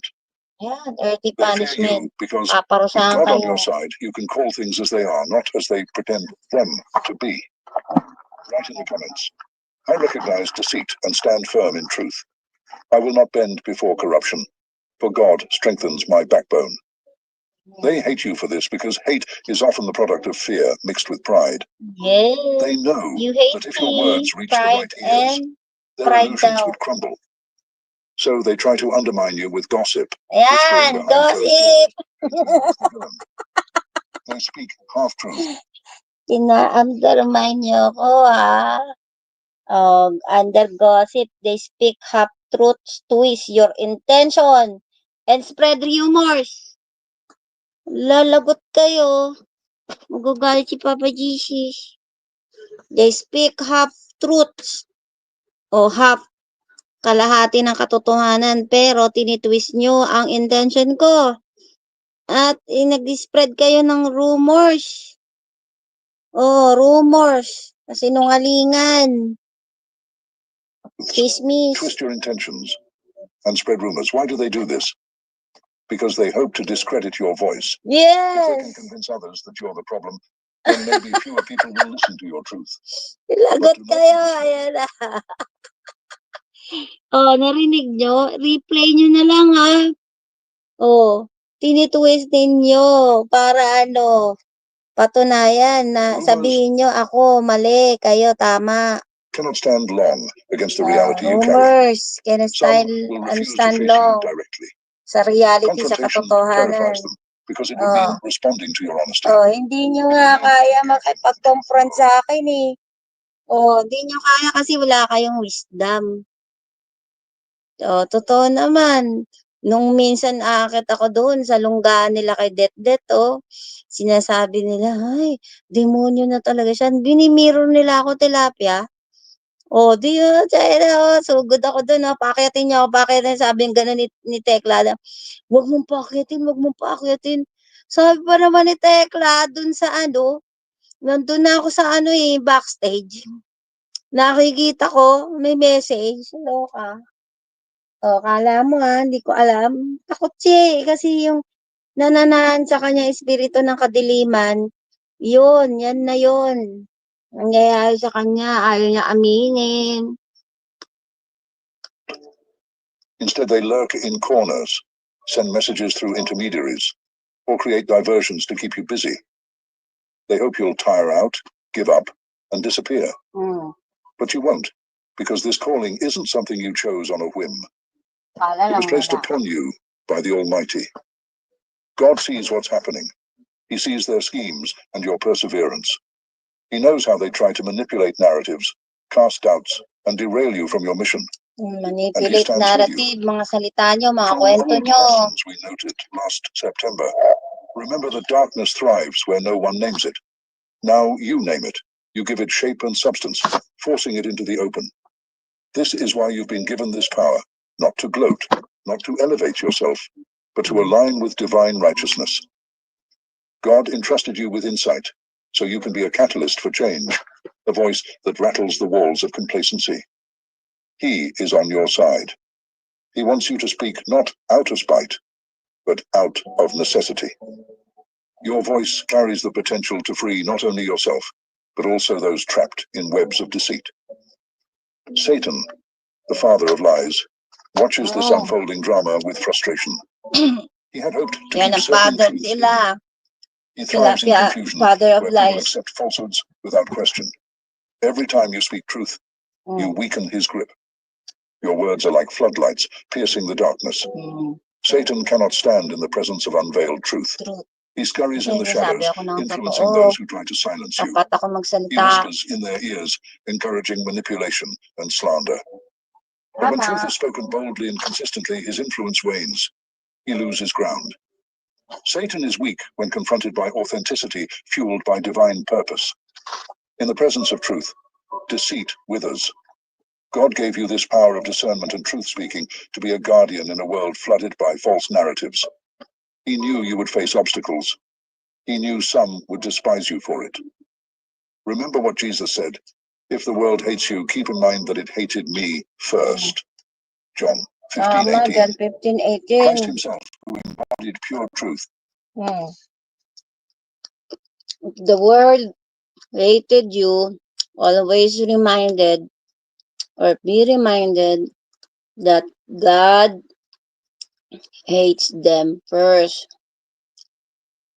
John 15:18. Yun nga sinasabi ko sa kapatid ko rin eh. Nakita mo, tumulong na siya sa sambayan ng Pilipinas. Tinutulungan niya pa lahat-lahat, tapos inaapi pa rin siya. Anong gusto niya patunayan ng gusto? Padapain niya yung tao. Ganun din sa akin. Pinadadapa niya ako sa mundo ng espiritual. Wala kayo. Faced hostility. They feared his words, for he revealed their hypocrisy. They feared his presence, for he saw through their pretenses. Hypocrisy, mga So hypocrita do kasi not be kayo. surprised if you face the same. Your trials place you in good company. Those who try to manipulate you do so to maintain their advantage. They figure if they can muddy the waters, people won't know whom to believe. This is a classic tactic of those threatened by truth. Create confusion, spread contradictory stories, and hope your voice gets lost in the chaos. But stay focused. Do not engage in pointless battles. Not every conflict demands your attention. Choose your battles wisely. This one organ can make a woman's belly big and stick out. And no matter how many diets or how much exercise you do, it won't. Remember what we once Nila, discussed. Your talo na, energy and words tilapia, must be oh. conserved for Diba? where they can Tatlo truly na make a lang. difference. Let them gossip and slander. In time, truth will Santequia. outlast their whispers. Affirm in the comments. I refuse to be drawn into unnecessary conflicts. My voice shall remain clear and purposeful, shielded by divine wisdom. Obstacles will come from many directions. Some will try to provoke you, hoping you'll react rashly. Yes. Others will tempt you to soften your words, to dilute the truth for the sake of acceptance. But listen, acceptance gained by compromise is no acceptance at all. At all, oh. Stand firm. Do not trade your truth for the comfort of a lie. Tingnan mo. Even if it makes you unpopular. Tingnan mo sinasabi mo. Tilapia. Ang sinasabi dyan na kahit na sabihin nila ganito, anong sabihin nila? Oh, Huwag daw ako makikipag-compromise. Sinasabi na, kasi alam mo, mamaliin lang daw nila ako sa kanilang mga salita. Kunyari, nakikipag-compromise sa akin. Pero ang layunin nila, anihin ako, i-mislead. Kasi nga, demonyo nagdidirect sa kanila. Aminin ba nila? Others will tempt you Yan at all. Stand firm. Do not by Ulitin natin compromise ha. provoke you, hoping you'll react rashly. Others will tempt you to soften your words, to dilute the truth for the sake of acceptance. But listen, acceptance gained by compromise is no acceptance at all. Stand firm. Do not trade your truth for the comfort of a lie. I will not trade the truth to compromise. Tingnan mo. Tanga kayo ha, minamali niyo ako. Ginagawa niya akong such an idiot, ha? Una, kunyari, pabibehave niyo ako. Kunyari, ganito, ganyan. Pero mali kayo kasi nananaan sa inyo yung demons. Maling katwiran. Ayan ang sinabi, do not trade your acceptance just to compromise. Ibig sabihin, hindi ako dapat sa inyo. Yung iba daw, pahihinahuin ako magsalita. Or, aanin ako, ay aanayin niyo ako para ko yung magsalita ako ng masama. Ganun. Pero, para lang daw ako'y makipag-compromise sa inyo. Ibig sabihin, makipag-ayos, makipagbate. Pero on the latter part, ginawa nyo na sa akin yan noon eh. Kunyari, okay nga, tapos bigla akong tatraydorin uli, babalik uli, wawalwalin uli ako. Saan ka pa? Diba? Ayan yung ginawa sa akin ng iba noon. Kasi inuutusan sila ng demon, ng kaliwa, tinuturuan sila ng mali. Para turuan din ako ng mali. Diba? Yan ang hindi nyo alam kasi kala nyo lang pag nagsasalita ako, nagiging, yan ba ang alagad ng Diyos? Diba? Pag si Francis, ganun din. Pag nakikibattery siya sa inyo, kasi below the belt na yung sinasabi ninyo sa kanya. Sabi ko nga sa inyo, mga alagad ng Diyos, tinuturuan kami. Remember that God's approval matters more than human applause. Ibig sabihin, hindi namin kailangan ng pagpapalakpak ninyo, pag-applause nyo sa amin para masabi lang na kayo'y maalim sa amin, hindi. Or uma-agree sa mga sinasabi namin. Ulitin natin. Shielded by divine wisdom. Tingnan mo? Shielded by divine wisdom. Divine wisdom. Obstacles will come from many directions. Some will try to provoke you, hoping you'll react rashly. Others will tempt you to soften your words, to dilute the truth for the sake of acceptance. But listen, acceptance gained by compromise is no acceptance at all. Stand firm. Do not trade your truth.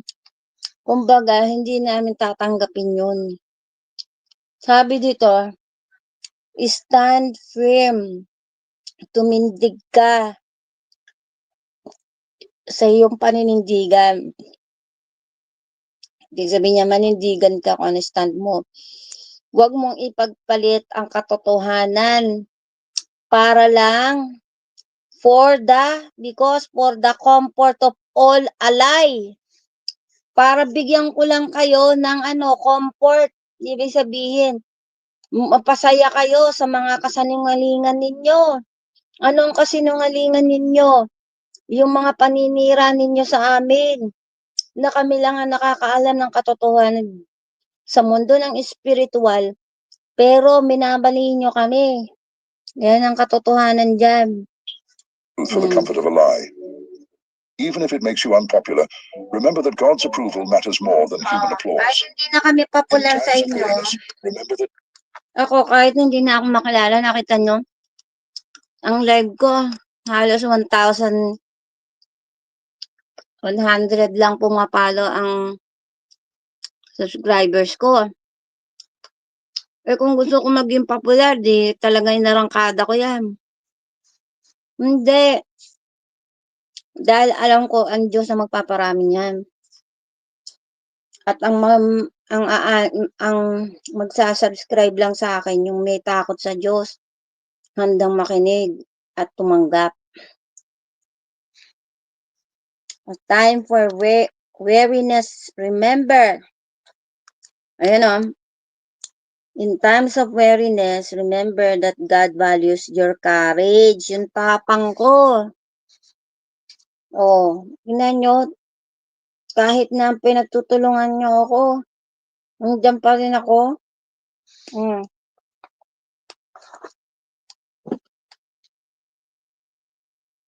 May tapang harapin lahat. Pahiya nyo na nga ako sa social media. Inamin ko na nga lahat. O ano, nagimbal ba? Nagimbal ba kayo? O natakot ba ako? Hindi.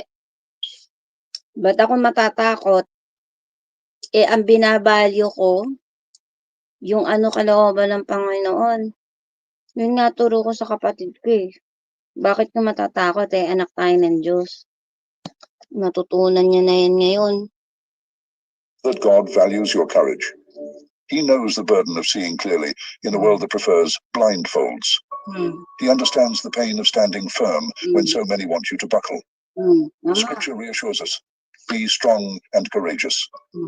Do not be afraid. Do not be discouraged. For the Lord your God will be with you wherever you go. Amen. Joshua 1:9. You are not alone in this. That sense of divine companionship should fortify your resolve. People fear your voice because they know that once truth is spoken, change becomes inevitable. They fear having. O, ba't na nakarang isang araw, sabi ko,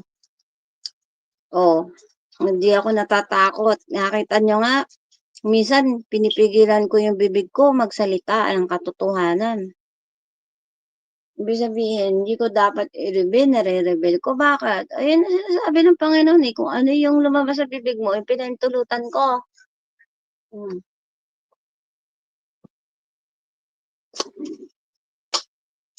Bakit itong mga taong to magsisipaglabasan kung hindi nakatakda ang kung ano nakatakdang malaman ninyong lahat? Diba?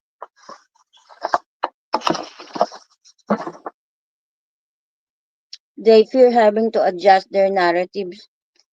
Tatakot na sila. Kasi hindi nila kayang i-defend sa sarili nila. Yung katotohanan kasi na kami ay pinili ng Panginoon at hinayag nila at nakatakda sa panahon na to. Ay, nakasulat na lahat yan. Tingnan mo, makukolekta ba nila yung mga salita na yan? Kung wala sa katotohanan at hindi itinakda ng Panginoon hinanda yung mga salita na yan, saan pupulutin itong mga vloggers na to na ang gaganda ng mga pangalan nila? At hindi ko ituturo dahil baka bibisitahin pa ni Tekla. Pero alam ko, mga ano to, mga matataas ang kanilang mga matataas ang kanilang mga spiritual knowledge. To adjust their narratives, apologize, or relinquish their hold on others. Some hate you precisely because you threaten their comfort. It's easier to hate the messenger than to address the message. It's simpler to blame you than to correct themselves. They may try to make you doubt yourself, make you second-guess your perception. Trust what God has planted within you. Truth rings clear in your spirit. The power of God within you is like a steady flame. Hindi kayo makakapanalo sa akin kahit i-direct nyo ako. Mapapatahimik nyo ako para lang bigyan ko kayo ng comfort kahit na mali na kayo. Ha? Diba? No amount of desperate whispering can snuff it out.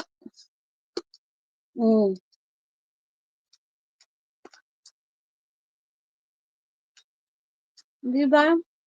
Sino kayo? Para maging maghari, para kayo ang manaig. Loko kayo, maliin niyo pa kaming dalawang No amount of magkapatid. desperate whispering can snuff it out. Satan is powerless against a soul that refuses to close its eyes. When you speak truth, you align yourself with an eternal principle. Truth is not fragile. Lies are. Lies rely on constant upkeep, endless cover-ups, and shifting excuses. Truth stands firm, unmoved. Eventually, people realize this. Eventually, even those who fear you may, in quiet moments, admit to themselves that you were right. Does God want you to fight every battle? Number discern. Which matters are truly worth your energy. Some people thrive on endless debate. They want to sap your strength by dragging you in. By dragging you into the mud of petty arguments. Biruin niyo, ito yung ginagawa niyo sa akin. Ay, nako. Sinasabi na talaga, oh. Dinadrag niyo ako sa petty arguments, mga maliliit na argumento. Tama. Into the mud of petty arguments. Don't fall for it. Your mission is larger than anyone's squabble. Satan hopes to wear you down by scattering your efforts. Instead, remain focused on the greater calling. Truth that liberates, truth that heals, truth that cuts through layers of deceit and reaches the heart. Back in those quieter days of reflection, like we touched upon in September, you realize that your voice is a gift. That understanding came slowly after many disappointments and betrayals. Ano ibig sabihin na your voice is a gift? Kaya nga ang ama, sinasabi niya sa akin, Santalilibet, yung boses ko nakita niyo, masarap pakinggan kaysa sa boses ni Begla. Naintindihan niyo? Hindi ba kayo nakukulili kay Begla? Di ba? Pero ako, pag kumanta ako, naghayag ako ng pananalita ng Diyos. Magandang pakinggan ang boses ko. Maski ako, pag pinipe-playback ko yung sarili ko, natutuwa rin ako, nakakatulog nga ako sa salita ko. Para bang, parang dumadagundong na parang wave. Ang boses ko daw gano'n, yung parang wave daw yun. Ng ng tubig. Di ba nakita niyo minsan yung boses ko maganda? Pag kumanta, sabihin ko sa inyo, dati, hindi magandang,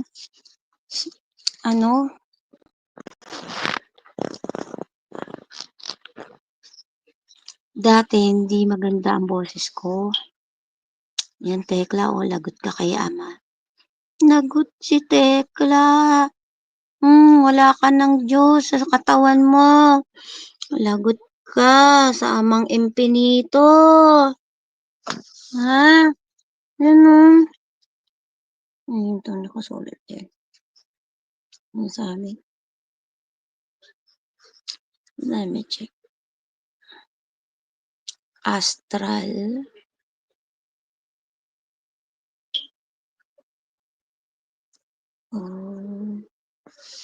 Ano? Ayan, naku, lagot ka talaga, Tekla. Sa ama Adonai, wala ka nang kinatakutan. Nanginginig ka na. Bibigay leksyon na sa'yo yan. Bigyan mo ng kasalanan. At nakataong na yan na nakikinig sa'yo. Astral, yung ano ba yun? Oops. Universe. Parang universe.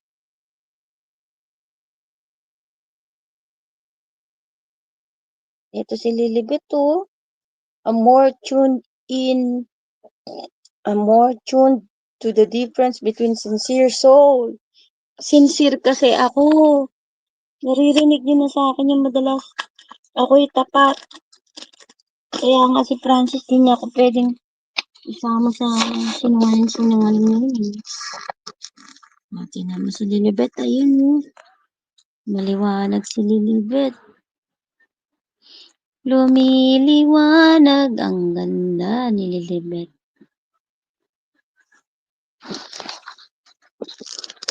Labang kayo. Ay, makalaban.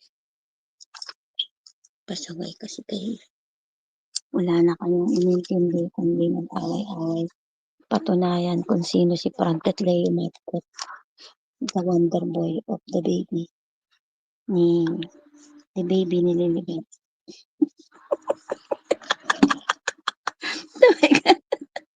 Bakit ba? Loko kayo,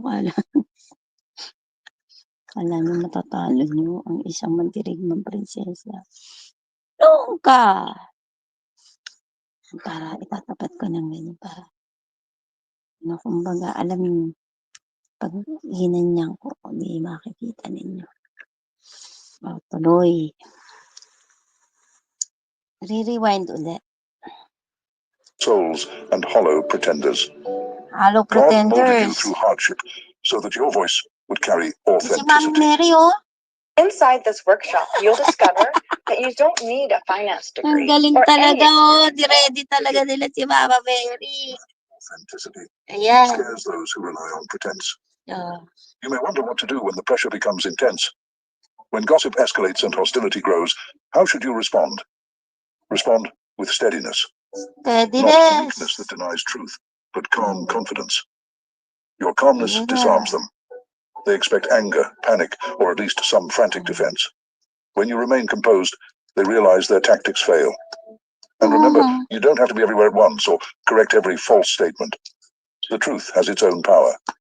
Speak it where it counts, and let it stand on its own legs. Over time, people notice consistency. They notice when your words always match reality, while your detractors twist and turn with each passing wind. Ten Commandments. Satan thinks he can break your spirit by making you feel isolated. He wants you to believe that no one stands with you, that everyone has bought into the lies. Not so.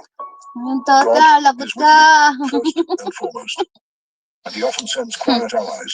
Lagot ka, Tekla. Sige, mirror mo pa ako. Mangingi sa yung mga nagko-comment dyan. You might not always see them right away, but trust that God's hand orchestrates events behind the scenes. Yeah. Your perseverance might inspire others who once stayed silent. They may start speaking truth, too. This ripple effect terrifies the darkness.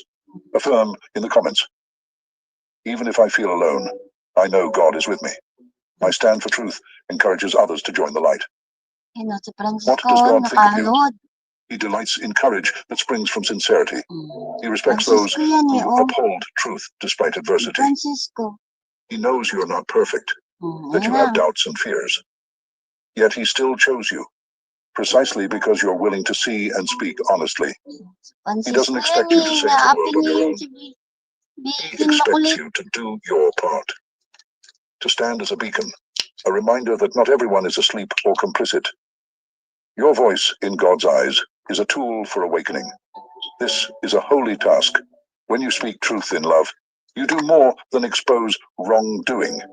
You open doors for healing. Some people who fear your voice now may later come to appreciate it. Truth can sting at first, but it can also set them free. That's another reason Satan fears you. He knows that truth leads to repentance, and repentance leads to redemption. He wants to keep people chained by their errors, never admitting fault, never changing. Your voice breaks these chains. The Bible assures us, then you will know the truth, and the truth will set you free. The truth will set you free. I'm teaching you to my brother. Profit from bondage. Be that spiritual, emotional, or psychological bondage. By speaking truth, you become an agent of liberation. This can make you a target, but it also means your life carries a purpose beyond measure. In eternity's eye, these struggles are but stepping stones. Affirm, I am an instrument of liberation. My truth-telling paves the way for others to find freedom and light. freedom, deliverance. Remember, too, Ganon. that staying Sa good doesn't lilibet mean you must po. never feel anger or frustration. It's natural to feel these things when faced with injustice, but channel them wisely.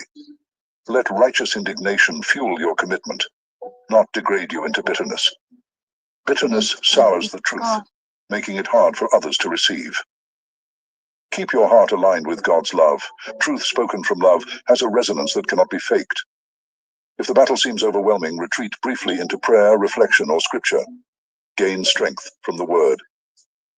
Psalm 27:1 says, "The Lord is my light and my salvation. Whom shall I fear?"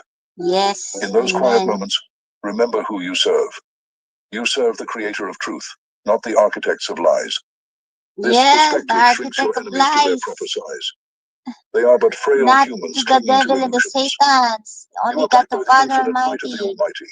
In the end, God gave you this gift because He knew you would use it Makinig well. ka, Francisco. He knew you would not fall under a basket. He knew you would not yield to intimidation. He placed you here to raise the standard of honesty in your I'm circle, not gonna be your community, intimidated. perhaps even beyond. The fruits of your labor may not always be visible, but they are real. Yes, but they Every are time you real. speak truth, you chip away at the walls of deceit. Mm. Every time you refuse to bend, you lift a torch for others to follow. Yes, So, stand tingnan tall, nyo. speak when necessary. Remain. Tingnan nyo yung mga words kong ginagamit pag nagsasalita. Pag nagpipray, yung torch, lagi ko yan ginagamit. Alam ni Francisco yan dahil nagbimisaya ko. I'm the torch. We're carrying the torch of the truth and faith.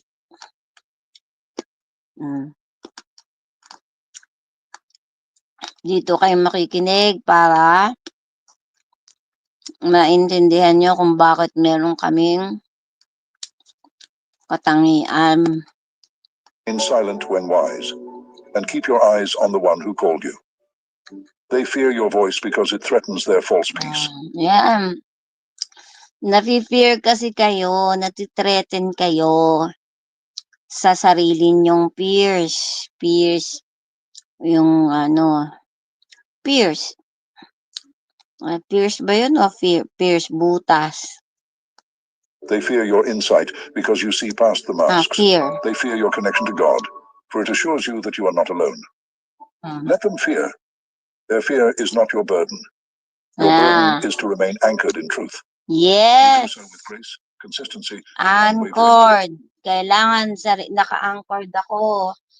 Lagi sa truth. Ay, sabi ko eh. Anong katotohanan? Yung katotohanan, nasaang banal na Espiritu Santo. Hindi kayo makakapunta at makakaharap sa Kristo Jesus. Hanggat hindi kayo magsimula muna sa Espiritu Santo.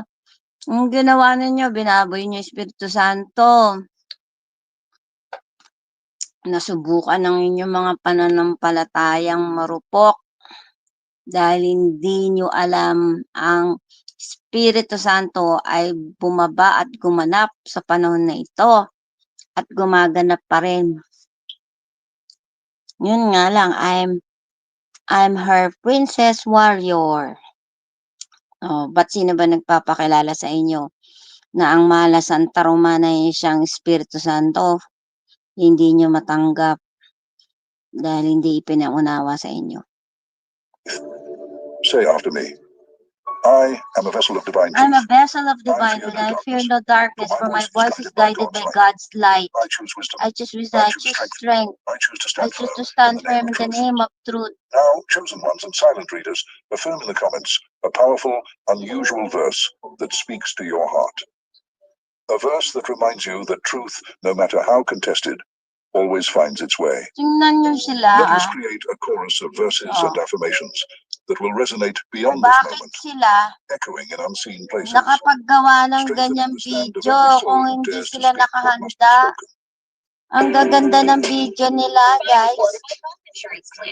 Sinong ordinary? Kung yung mga yan, ordinaryo lang yung mga yan.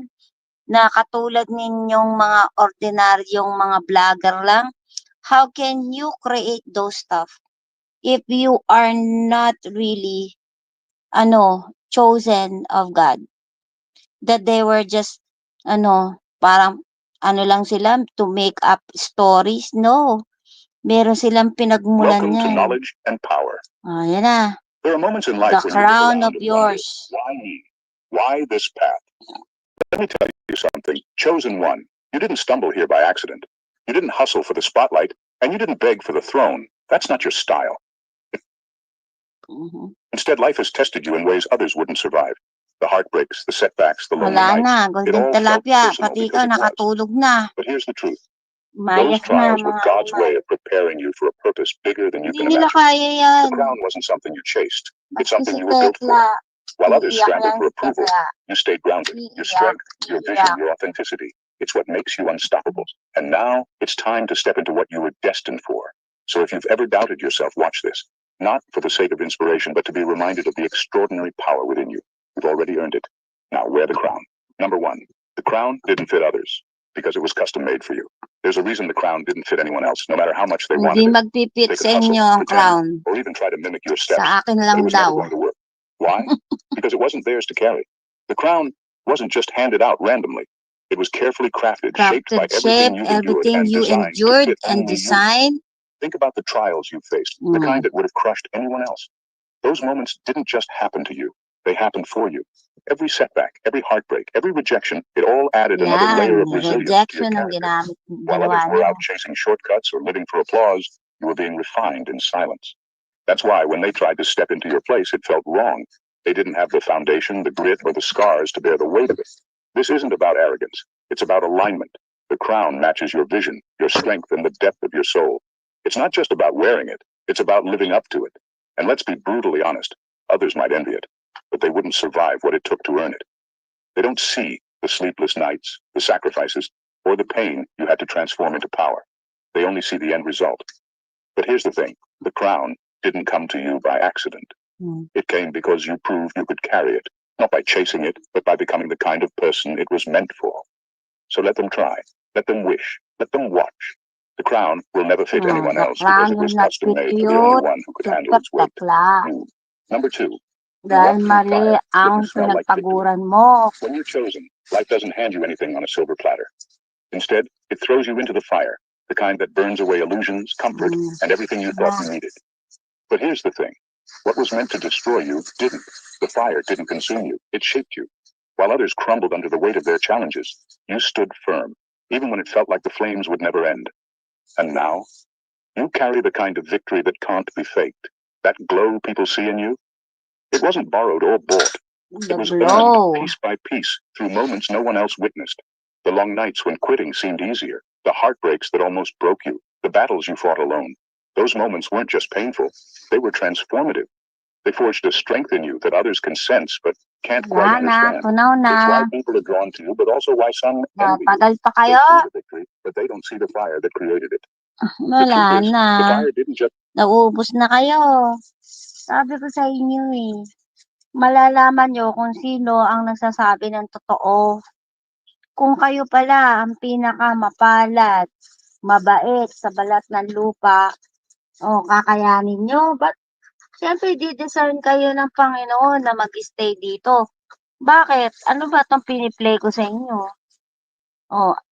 Incline yan sa ng Diyos, di ba? Chosen of God. Wisdom yan eh. ba't hindi nyo makomprehend? Baliktad ang utak ninyo. Naiisip ninyo na ako ang ganito, ganyan. Ay, nako. Sige lang. Yang sinundan ninyo, yan ang nagbigay sa inyo ng mali. Biruin mo, bakit? Bakit niya patutunayan sa inyo na ako ay alagad ng kaliwa? Bakit niya sasabihin yun? Sino siya to judge me? Ha?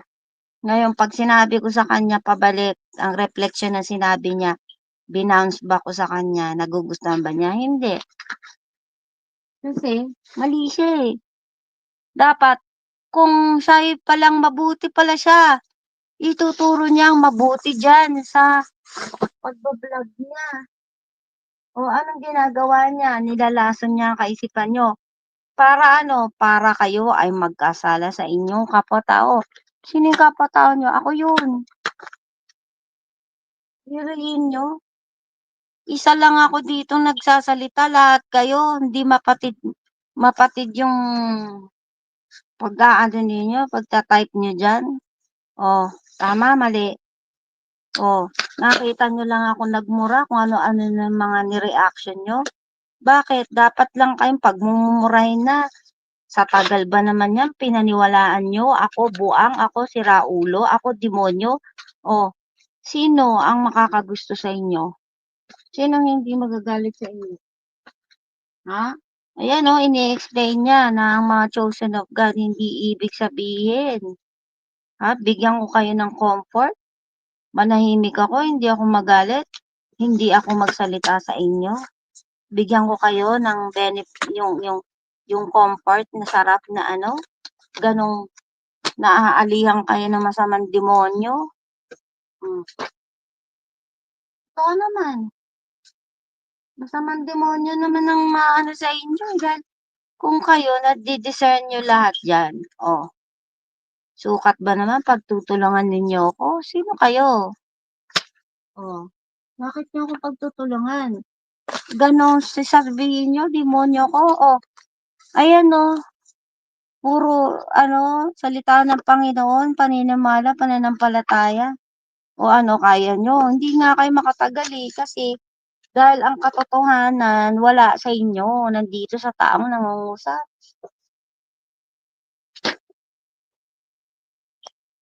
Naakala nyo yung taong yan maghahatid sa inyo ng kalakasan? Para ano? Anong kalakasan? Kalakasan na paiksiin ang buhay ninyo. Dahil araw-araw kayo nagagalit, samantala ako sayang-saya ako. Because God loves me. Tuloy. Just refine you. It revealed you. It burned away the doubts, the fears, and the distractions that weren't meant to come with you into your destiny. Tama. What's left is pure, Unshakable, and undeniably and yours. undeniably You don't smell me. like defeat, regret, or even survival. You smell like victory. Victory ako. You are an alpha for the first 5 minutes of your morning. So you wake up, don't do anything else other than maybe brush your teeth or... Palagi akong panalo, why? Kasi yun ang gusto ng Panginoon eh. O kayo ba ang tinalagang prinsesang mandirigma? Para apihin And niyo that's what ako? sets you apart. Others may have tried to take shortcuts, but you walked through the flames and came out stronger, wiser, and untouchable. That's why the crown fits. That's why your presence speaks volumes. You didn't just survive the fire. You became the fire. And now, nothing and no one can dim the light you've Born in Number the 3. fire sign. God hid you in plain sight until it was time. Ayan, There's something powerful about being hidden in plain sight. Plain. While others were rushing to be noticed, Bigyan ko craving kayong attention bolang and ako validation, you were kept out of the spotlight. Not because you weren't good enough, but because it wasn't your time yet. It might have felt frustrating, even unfair, as people overlooked you, dismissed your potential, or underestimated your worth. But what they didn't realize was that God wasn't ignoring you. He was protecting you. You weren't overlooked. You were camouflaged. While others ran ahead trying to make things happen, you were being prepared for something greater. Timing is everything, and being chosen isn't about jumping at the first opportunity. It's about stepping into the right one. God knew the pressure you'd face when it was your time, so he used those quiet seasons to build you in ways no one could see. While they judged you from the outside, he was refining your character, sharpening your vision, and planting seeds that would bloom when the moment was right. And let's be real, if you'd been revealed too soon, it wouldn't have worked. The world would have tried to box you in, label you, or sabotage what you were meant to become. But by hiding you in plain sight, God ensured you had the space to grow without interference. May prinsesa, may When the time came, espada, and you stepped into your purpose, merong there would be kaharian. no doubt about why you were Lagi, chosen. lahat Now, to. the same people who once Ni-ready overlooked you sila are ng starting ama, to notice. nakagawa But na, here's the Tingnan thing. mo, yan Their recognition doesn't define you. You're stepping forward now because you're ready, not because they finally see your worth. The wait wasn't a punishment, it was preparation. May And now, prinsesa, your may time has reyna, arrived puro and no one can castle ang stop what's already in pinakikita motion. dito. Number 4. You didn't chase the crown, but you never walked away from the fight. Being chosen was never about I chasing will not status or walk glory. away from You the didn't spend fight. your life running after the crown, begging for recognition, or trying to prove you were worthy. That was never your focus. Instead, you stayed true to your path, True to fought my the battles life path. threw at you, and refused to back down, even when the odds were stacked against you. You didn't fight because you wanted the throne. You fought because you couldn't turn your back on what was right, what was necessary, and what was meant for you. The truth is, the crown isn't for those who desperately seek it. It finds the ones who show up day after day, battle after battle, even when no one's watching. While others were focused on appearances, you were focused on surviving, growing, and standing firm. And those fights, they weren't easy. They were the kind of struggles that tested your character, broke you down, and made you question if it was all worth it. But you didn't walk away, even when it felt like you were standing alone. That's why the crown came to you, not as a prize, but as a natural consequence of who you've become. The battles you fought weren't for show. They were for something deeper, something real. And because of that, the crown doesn't just sit on your head. It belongs there. It's not a symbol of conquest, but of resilience, of everything you endured and overcame. You never chased power or recognition, but you earned respect. You didn't seek out the fight, but you never ran from it. And that's why the crown fits. It wasn't handed to you. It was forged in the fire of your struggles, shaped by the strength you've shown, and meant for no one else but you. Number 5. The crown weighs heavy, but you make it look effortless. The crown is a symbol of being chosen, but let's be honest, it's not all shine and glory. It's heavy, demanding, and relentless. Most people see the glow you carry and think it's effortless, that it all came easy to you. But they don't know the weight behind the scenes, the responsibility, the pressure, the constant battles. It's not for the faint of heart. The truth is, if others had to carry what you do, they wouldn't last a day. What sets you apart isn't that the burden is lighter for you. It's that you've learned how to bear it without breaking, without making excuses, and without seeking sympathy. Your strength isn't in pretending the weight isn't there. It's in how you carry it with grace. You don't complain because you understand that being chosen comes with challenges most people will never understand. It's not about making it look easy. It's about showing up and doing the work even when it's anything but. The crown represents everything you've endured to get to this point. It's the long nights, the sacrifices, and the inner battles no one else sees. You faced moments where quitting would have been easier, but you chose to keep going. That's why the crown fits. It was shaped by your resilience. People admire your strength, but they don't realize that strength wasn't given to you. It was forged. The weight of the crown doesn't define you. It reveals you. It reveals And while me. others might crumble under its demands, you've Kaya mastered the ako may art of carrying corona. it. Not because it's easy, but because you were built for it. That's what makes you different. You carry what most people can't, and you do it so well, they think it's effortless. But you know better. It's all about the strength Kaya you sabi ko sa'yo, Number kung 6, mas your ikaw pala humility pinili, confuses Tekla. the power Ikaw hungry. na, pumila ka In a na kay world boss. obsessed with status and titles, your humility is a mystery some people can't crack. They've been taught that power is something you chase, that leadership is about being the loudest in the room or the most decorated. But you've rewritten the rules just by being yourself. You didn't clamor for attention, fight for a title, or beg for a seat at the table. And that drives the power hungry absolutely insane. What they don't understand is that real leadership isn't about being seen. It's about being felt. Your quiet confidence speaks louder than any empty boast ever could. While others scramble for validation, you let your actions do the talking. You've proven that respect isn't something you demand. It's something you earn. Tawagin kang And that kind jowa-jowa of ni boss. presence, So, the kind that doesn't scream for attention but commands it naturally, it throws people off. ikaw It makes lang them question scream for everything they attention thought ka. leadership was about. The truth is, your humility isn't a lack of power. It's proof of it. You don't need to flaunt your accomplishments or remind people who you are, because your impact speaks for itself. And that's terrifying for those who think success is measured by how many people notice them. You've shown that true strength isn't loud, it's steady. It's the ability to lead without ego, to shine without overshadowing others, and to win without stepping on anyone. The power hungry can't figure you out because they're playing a game you're not even interested in.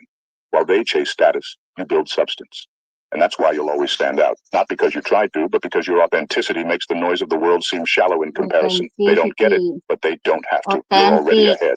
Number 7, God chose you because you can't be bought. In a world where everything seems to have a price, you stand out because you don't. God didn't choose you because you were perfect. He chose you because you're incorruptible.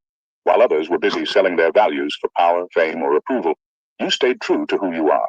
You weren't swayed by the glitter of shortcuts or the temptation of quick wins. And that makes you rare, because in a world where almost everyone is willing to compromise, you refuse to. Your integrity isn't just a trait, it's your foundation. It's what makes you reliable in a world full of broken promises. People might not always like your honesty, but they respect it. They know you're not someone who can be bought, manipulated, or swayed. Hindi niya That ako kind of strength is mabibenta, intimidating to those who mabibili. operate in deception. It's why some people try to discredit you. They can't stand that you're everything they're not. God saw this unshakable core in you long before you even realized it in yourself. He knew you wouldn't trade your soul for temporary rewards. He knew that when push came to shove, you'd choose what's right over what's easy. And that's exactly why he entrusted you with the role you now have. You're not chasing approval or validation because you don't need it. Your worth isn't tied to anyone else's opinion. It's rooted in your character. Being chosen doesn't mean you'll always have it easy. It means you'll always have what matters. While others scramble for material gains, you're building something eternal. That's why you were chosen. Because when everything else fades, your integrity will still stand. And in a world that's for sale, being untouchable isn't just rare, it's divine. Number 8. Your pain became your power. What would When I started drinking warm water My to help me pain lose weight, became my my friends power, laughed at me. But Santequia. when they saw how fast I was changing, they started doing it themselves. was meant to destroy you only made you stronger. The pain, the heartache, the moments that left you feeling broken, those were the very things that shaped you into who you are today. While most would have crumbled under the weight of it all, you used it as fuel. You didn't let your struggles define you as a victim. You transformed them into stepping stones. Each scar, each battle became a marker of your resilience, a testament to your refusal to give up. People look at you and see strength, but they don't see the scars that built it. They don't know about the nights you spent questioning if you could keep going, or the times you felt like you were drowning. But you kept fighting. You kept moving forward, even when every part of you wanted to quit. And that's what makes you different. Your pain didn't break you, it remade you. It taught you to be relentless, to dig deep when everything seemed impossible. It gave you a perspective that no one can take from you. You don't walk through life unscarred. You walk through it as proof that survival is the real power. Your story isn't one of defeat. It's one of purpose. The things that were meant to break you have been woven into the very fabric of your strength. Your scars are not signs of weakness. They are marks of honor. They show the world that you've been tested, but you didn't just survive. You conquered. And now, with every step you take, you carry that power with you, reminding everyone that the very things that try to take you down are the things that make you unstoppable. Number 9. Your journey was never meant to look like theirs. Your journey was never meant to mirror anyone else's. The world loves comparisons, constantly telling you to measure your success against others. But the truth is, your path has always been uniquely yours. It was never meant to follow the same blueprint, never meant to move at the same pace, or even lead to the same destination. While others sprinted in circles, chasing what they thought was the right goal, you walked a different road, one with fewer footprints, more obstacles, and a lot more wisdom waiting for you at every turn. That road less traveled wasn't just a choice. It was your calling. It wasn't always easy, and there were plenty of moments when you wondered if you were even going in the right direction. But now, looking back, it's clear. Every detour, every challenge, every moment of doubt was part of a bigger plan that only you could fulfill. What others don't see is the depth of the journey you've been on. They only see the finish line, but they don't understand the strength, the patience, and the vision it took to get there. Your journey wasn't about racing to a destination. It was about becoming who you were always meant to be. Every step, no matter how slow, was a step that built you into something no one else could replicate. The road you took wasn't a shortcut, but it was the one that shaped you into the person who could carry the crown, the one that prepared you for the destiny waiting ahead. Comparisons are irrelevant because your journey wasn't meant to look like theirs. It was designed specifically for you, and that's why it's led you exactly where you're supposed to be. Number 10. You don't need the crown to prove anything, but it fits. Anyway, the truth is, you never needed the crown to prove your worth. You've always been enough. The power, the resilience, the vision. It was all there long before anyone noticed or handed you a title. The crown doesn't define who you are. It simply confirms what God already knew about you. It's a physical symbol of the greatness that was planted within you from the very beginning. It's not a validation of your worth. It's a reminder of the truth that's always been there. The world loves to measure success by what's on the outside, the title you hold, the accolades you collect, the way people look at you. But you've always known that the real strength lies in what's inside. The crown may be shiny, it may attract attention, but it doesn't change who you are. It doesn't make you more worthy or valuable. It simply serves as proof that you were chosen to lead because of the qualities that were already inside you. And here's the kicker. Because you didn't chase it, because you didn't need it to prove your worth, it fits perfectly. It fits because it was always yours. You didn't have to fight for it. It came to you because you've been walking the path that was meant for you all along. You weren't seeking validation from the world. You were seeking purpose. And now that the crown is on your head, it's just a reflection of the power, grace, and leadership you've carried all along. The crown may be visible, but the real treasure, it was always within you. Number 11. Your presence is proof that purpose doesn't need permission. You never asked to be in charge. You never sought a title, a crown, or a platform. But Tama. that's the thing about purpose. It doesn't need permission. It doesn't wait for the perfect conditions or the green Kailangan ng light from the world. permiso sa inyo, no? Purpose is a force that moves through you, Oh, regardless of whether tingnan anyone mo. thinks you're ready or not. And in Bakit ako manghihingi sa inyo ng permiso kaya itatapi ko si boss? Ang dami nga gumagamit sa kanya eh. Tapos sasabihin nyo, wag ko i-topic si boss dyan. Mga loko pala kayo. Sa live streaming ko noon, pinipigilan nyo ako, nila Samera. Mga hunghang kayo. Wala kayong alam. Ako, hindi ako tumigil. Bakit? Dahil kailangan kong suportahan ng kapatid ko sa pananampalataya. Loko kayong lahat. Kala nyo hindi lilitaw. Mga pinili ng Diyos. Ang kayo nagkamali. Pero sinunod ko kayo. Di sinunod ko si Taning.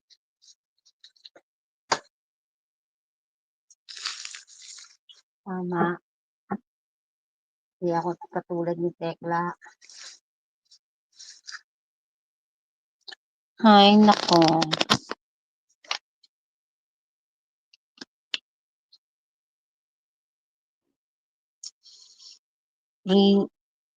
Play again. Buhay pa kayo. Diyos ko naman. In your case, your very presence is proof of that. While others wait for opportunities to prove they belong, you simply show up, and in doing so, everything changes. The crown didn't elevate you. You elevated the crown. It was never about the external validation or recognition.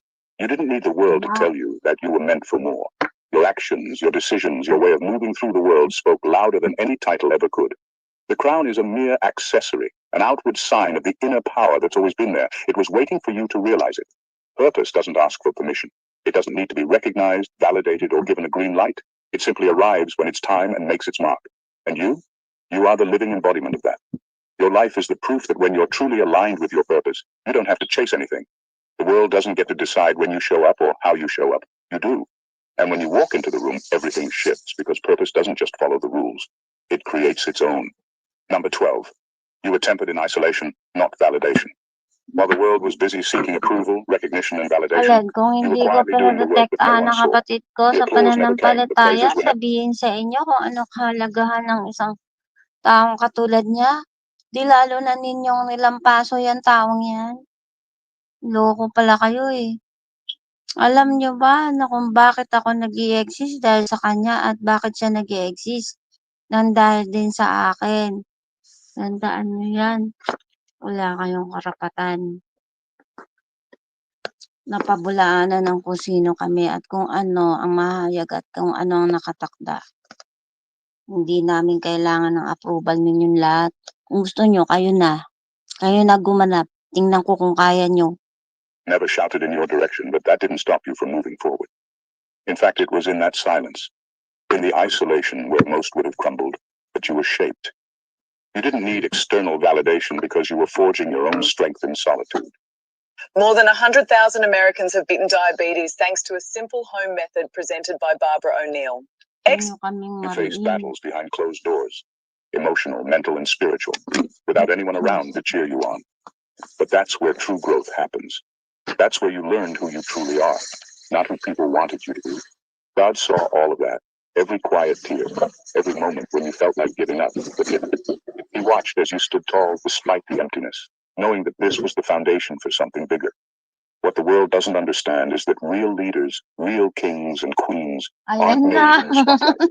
They're not molded by the opinions of others. They're shaped in the quiet, in the unseen moments where they're kept. When? Ano sabi? Ayan na. Bakit itong mga vlogger na to alam nila? Oh, na merong mga king and queen. O kung pala kayo, replay natin. Diyan na kayo, maano ngayon. Puro kayo kamalamalan. Alin, kung sumunod ako sa inyo, na ako yung pananampalataya ko, yung utos sa akin ng Ama, ng Espiritu Santo, hanapin ko kapatid ko. O sino kayo para hadlang sa kalooban ng Panginoon? Umigil kayo. That you were shaped. Oh, yeah. You didn't need external validation because you were forging your own strength in solitude. You faced battles behind closed doors, emotional, mental, and spiritual, without anyone around to cheer you on. But that's where true growth happens. That's where you learned who you truly are, not who people wanted you to be. God saw all of that, every quiet tear, every moment when you felt like giving up, but didn't. He watched as you stood tall despite the emptiness, knowing that this was the foundation for something bigger. What the world doesn't understand is that real leaders, real kings and queens, aren't made in the spotlight. They're not molded by the opinions of others. They're Hindi shaped kami in the noted quiet, in the para unseen moments approval where their natin character is ninyo. tested and refined. You weren't built for applause. You were built for purpose. For The world purpose. might have missed your journey, but that's because they were too busy looking for the quick fix. They didn't see how isolation was your training ground. They didn't see how the silence allowed you to grow stronger. But that's okay because you don't need their recognition.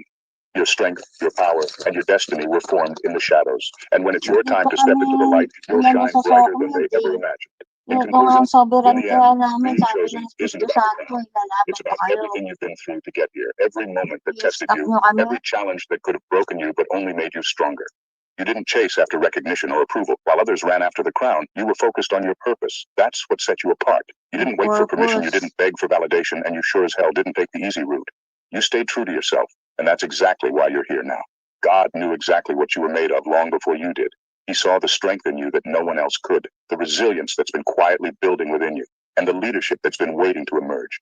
The crown didn't make you who you are. It only revealed the greatness you've Leadership always that had will inside. already So stop looking emerge. around for someone to tell you that you're enough, because you've been enough all along. The crown Leadership, fits because you were always meant to wear mamumuno it. And nga. now, Pala as you kayo. step into the fullness of your purpose, Na remember kasing this. You makinig didn't eh. need to chase the crown. It found you because it knew it was always yours. You're not here by accident. You're here because you were chosen. And that's all the validation you need. Keep walking in your power, because this is just the beginning. You were made for this. God bless you. Paying your bills on time raises your credit score, right? Wrong. In fact, this is the Narinig niyo yung sinabi, ginawa nila para yan sa bagay na yan. O, may laban ba kayo? We are here. We made this. We made it for this. Now they regret it. Ang ganda to. Sabi, they laugh. Tingnan mo ang ganda ng babae, oh. Princess warrior na merong wings, oh. Para sa Santa Michela to, eh. Untitled. They laugh. Now they regret it. No, kaya sasabihin, they laugh. Nagtawa kayo, pero ngayon pag pinagsisisihan nyo na, no? I hope so. Tingnan natin. Itong isa. Ang dami nilang naglitawan, no? Babago lang na ng ano nila. Pero lahat pinakita na nila, oh. Nung lately, naghahanap ako ng maraming na mga vloggers na magsasabi ng ganito, ganyan. Wala, halos wala. Ngayon, kasi nung meron silang mga yung mga samahan nila na magbubukas daw ang portal, ang sabi nila nitong September. Ayan, tama, 3 months sila nag-umpisa, oh. In 3 months, September, October, November, oh. Sinasabi nila the portal will be open. Yung pala, yung portal na sinasabi nila, ako pala yun, yung the light. O, tinutukoy ko na ako talaga. Kasi noon pa yan, sinasabi ng ama, ikaw ang ilaw, you're the princess, you're the light in the hill. Cannot be shaken, cannot be, cannot be shaken, cannot be. It should be revealed. Parang cannot be hide. Parang ganun ang lyrics nun. Kaya nga nung sinabi sa akin ng ama na umanda ka na Lilibet, Santa Lilibet, 2019, hindi na mapipigilan na makikilala kanila. Bago ko ginawa yung vlog ko, sabi nung isang vlog na nakita ko na si New Jerusalem, magpapakilala na daw yung the bride of Christ. ang kanyang description is the princess warrior of God. Paano nangyari yun? yung video nila, they made just 3 years before I revealed myself. I made my vlog. Tapos sabi ni Papa, sabi ko, anong pangalan ng aking vlog? Sabi niya, lagay mo muna The Bride, Daughter, Princess of the King. Tapos, sabi ko, kailangan gusto ko top chat nasa ibabaw pag sinearch mo. Sabi niya, lagyan mo ngayon ng divine sa unahan. Biruin mo, pag nilagay mo, Divine Daughter Princess of the King, una talaga ako, nasa top yung yung vlog ko pag sinearch mo. Sabi ng ama, sabi ko, ba't dun sa ilalim, after ng vlog ko, meron, ayun, si New Jerusalem. Nagbago lang nga ngayon si New Jerusalem, spiritual, nag-iba siya ng pangalan niya. Dahil nung na-detect na nila ako, nung nagbisita siya dun sa vlog ko, sabi niya, finally, finally, we found you. Pag sasabihin nila, finally, we found you. Ibig sabihin, may mga palatandaan na binigay sa kanila ng Panginoon. We've been praying for you. Pero mo sasabihan ka ng ganyan. Mga yun English. Tapos parang hinahide pa nila ako, identity ko, parang tini-check pa nila, hinahayaan nila na ako makadiskubre ng ko, hanggang siguro nakasubaybay na sila sa akin. Sabi siguro, handa na siguro yung prinsesa. Ganyan. Nakita mo, nagsilabasan tong mga to. Halos lahat sila ng thumbnail nila, halos pare-pareho. Tapos yung mga sinasabi nila, parang iisa lang. Tapos prior to that, last this year, mga 3 months, 4 months before September, mga lang, meditation music. Pero ngayon, ayan, inilalabas na mayroong mga princess warrior, mga archangels na may mga pakpak, may mga sword. Ano kayo ngayon sa Mera? Pinaglalaroan mo ako. Lagi mo sinasabi na baka madaanan ko sila ng sword. Binibiro mo yung sword na yan. Hindi mo ba alam pamatay yan sa masamang espiritu? Ha? Ngayon, sasabihin nyo, mataas ang salpak ko, mataas ang ko. Sino kayo para magsusga sa akin? At least ako, sa lahat ng panglalait nyo sa akin, kinaya ko, halos lahat kayo, naging kaibigan ko. Nagtiwala ako sa inyo nila Tekla. Anong ginawa nyo? Todo tinraidor nyo ako. Mga traidor kayo. Angkinin nyo na lang ang kaparusahan ng Diyos Amang Dakila sa inyo. Hindi ako mag-aaksaya ng laway sa inyo. Pero sa ginawa nyo sa akin, araw-araw, pag gusto kong i-mentionin ang pangalan ninyo, gagawin ko dito dahil ako hindi nyo ako tinantanan. Biruin nyo, kauwi ko lang ng pintar.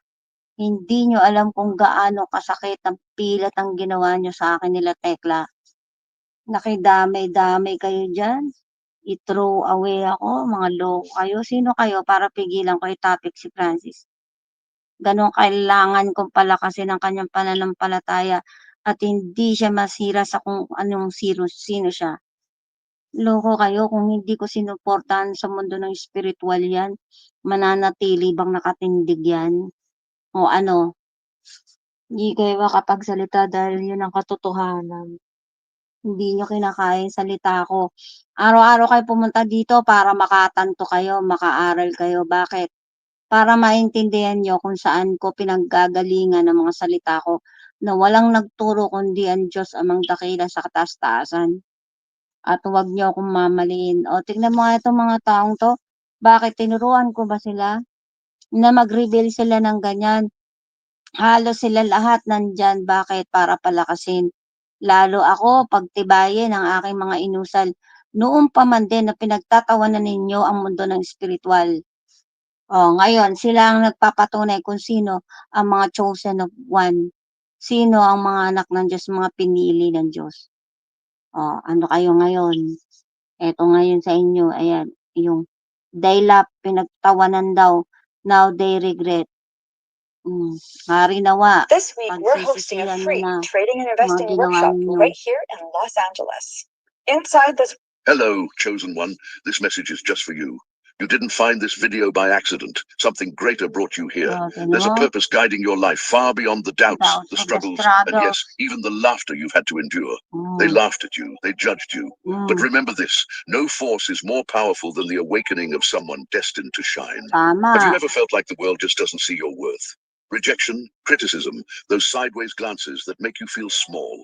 Maybe someone told you that your dreams were too much or that you'd never be enough. Their words might have cut deep, but what they didn't know is that those wounds became proof of your strength. They're not scars of defeat. Sa akin na wala akong halaga sa mata ng kapatid ko. Loko pala kayo. Ba't kayo ba nakausap? Ayan o, Phoenix to. Their marks of resilience. Yan o. Ito ba yun? Phoenix ba to o Agila? Ulitin natin. And yes, even the laughter you've had to endure. They laughed at you, they judged you. But remember this, no force is more powerful than the awakening of someone destined to shine. Have you ever felt like the world just doesn't see your worth? Rejection, criticism, those sideways glances that make you feel small. Maybe someone told you that your dreams were too much or that you'd never be enough. Their words might have cut deep, but what they didn't know is that those wounds became proof of your strength. They're not scars of defeat. They're marks of resilience, reminders of a journey that only the chosen can walk. In this video, I want to share something that will shift the way you see your struggles. We'll talk about overcoming, about the divine purpose that's been shaping you all along. You weren't born to live a life of mediocrity. You are here for something extraordinary. And those moments of rejection, they were never the end. They were just the beginning of your transformation. So let me ask you, are you ready to tap into the power that's been within you all along? Are you ready to turn Wala mangyayari sa mundong ibabaw. every ounce of doubt into fuel for your rise? Because this is your moment, your awakening. What if I told you that every rejection was actually preparing you for the greatness you were destined to embody? Have you ever found yourself standing on the outside, looking in, feeling like no matter how much you give or how hard you try, the world just doesn't seem to understand your value? It's not just the words they say, it's the way they look at you, the way they dismiss your dreams as if they were too far-fetched to ever come true. Maybe you've been overlooked, underestimated, or even ridiculed. People telling you you're not enough, or asking, who do you think you are to want so much? Those words can weigh heavy on your heart, leaving you questioning yourself. But let me tell you something important. Those moments of rejection don't define you. They reveal you. You see, you're not just anyone. If you've ever felt like you don't belong, like the world keeps pushing you aside, it's because you're meant for something different, something higher, something only a chosen one can fulfill. And yes, the pain of being misunderstood is real. It's exhausting. It makes you question if there's any point in fighting for your dreams. But here's the truth no one told you. The road you're walking isn't ordinary, and neither are you. That pain you felt, it's not punishment, it's preparation. Every doubt, every dismissal, every moment someone overlooked you was a test, a signal from the universe that your destiny requires more strength than most are willing to summon. When a seed is planted, it's buried in darkness. It's pressed down, covered up, and left to grow in conditions that seem impossible. But within that seed lies the potential for something extraordinary, a tree that will one day stand tall and unwavering. And just like that seed, you were never meant to stay in the dark. Have you ever wondered why you faced so much resistance? Why life seems to throw more obstacles your way than most? It's because you're being shaped, molded, prepared for something that only you can do. You're not alone in this journey, and every rejection you Sabi ko faced nga has sa been a inyo, stepping kung stone kayo leading you pala closer to the purpose karapat-dapat, mahinang tekla, di ikaw na. Kaya mo? Kaya mo? Kung ano ang nakakrown sa ulo ko? Di mo kaya. Di nga ikaw ang pinili eh. to fulfill. Picture this, a young person with dreams too big for the small world around them. Everywhere they went, it felt like the same story. They'd share an idea, something they felt deep in their heart, only to be met with smirks or raised eyebrows. People would laugh, sometimes openly, other times with that quiet, cutting disbelief that Raise speaks louder than words. eyebrows. In school, Tataas this kayo ng person was the one others kilay. overlooked. Not the loudest in the room, not the one everyone gravitated toward. When they spoke up, their voice was drowned out by the noise Tinatasan of niyo others ako who ng seemed more kilay. For confident, what? more worthy in the Kala eyes of nyo, the hindi crowd. ako worthy. You're dreaming too big, they were told. Be realistic. At home, Be the laughter realistic wasn't at as home. obvious, but it was there. in the questions that felt more like accusations. Do you really think that's possible? People like us don't get those chances. The weight of those words settled like a stone in their chest, and yet they couldn't let go of their vision. Even when it felt like the world was telling them to stop, something deep inside whispered, "Keep going." Then came the moments that hurt the most, when they tried to share their passion with those they cared about, only to see their enthusiasm met with silence or worse, dismissal. "Why don't you just stick to something safer?" they'd hear, as if their dreams were foolish, as if daring to hope for something greater was a mistake. But what the world didn't understand was that this person wasn't like everyone else. There was something different about them, even if no one could see it yet.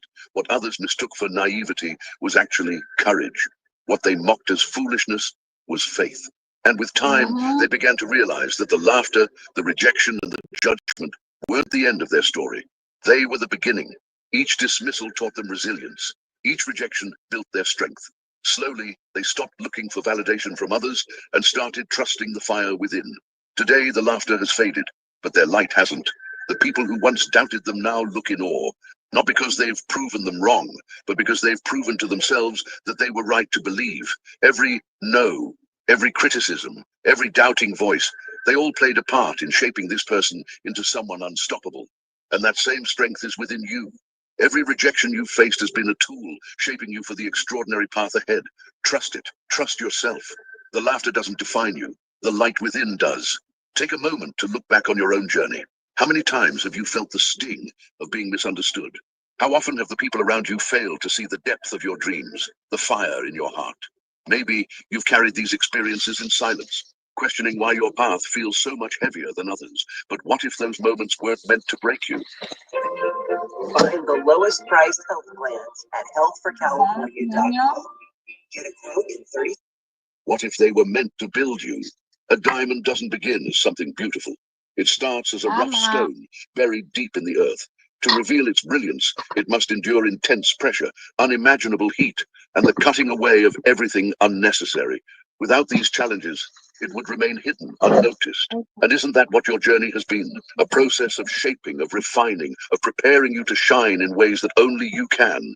You might not see it yet, but there's a light inside you, one that no amount of rejection or judgment can extinguish.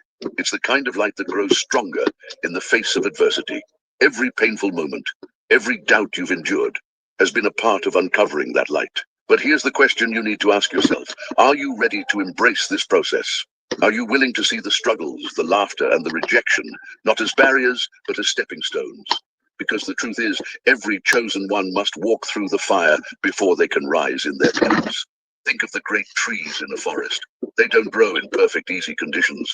Their roots dig deep into the soil, fighting against the rocks and the darkness to find water. Their trunks endure storms, bending but never breaking. And because of this struggle, they grow strong enough to touch the sky. Your journey is no different. Every storm you've faced has been pushing you to grow stronger, to dig deeper into your purpose. The world may not have seen your worth yet, but the process isn't over. The tree doesn't stop growing because it faces the wind. It grows taller because of it. Now ask yourself, can you begin to see your pain in a new way? Can you look at the times you were rejected, the times you felt unseen, and understand that they were shaping you for something far greater? Because the truth is, you've been walking a divine path all along. You already have everything you need inside you. Every rejection, every challenge, it's all been a part of preparing you to step fully into your light. The question isn't whether you're ready. The question is, are you willing to trust the process? By now, you've come to understand that rejection and adversity aren't just obstacles, they're tools shaping you for a greater purpose. But how do you take this understanding and turn it into action?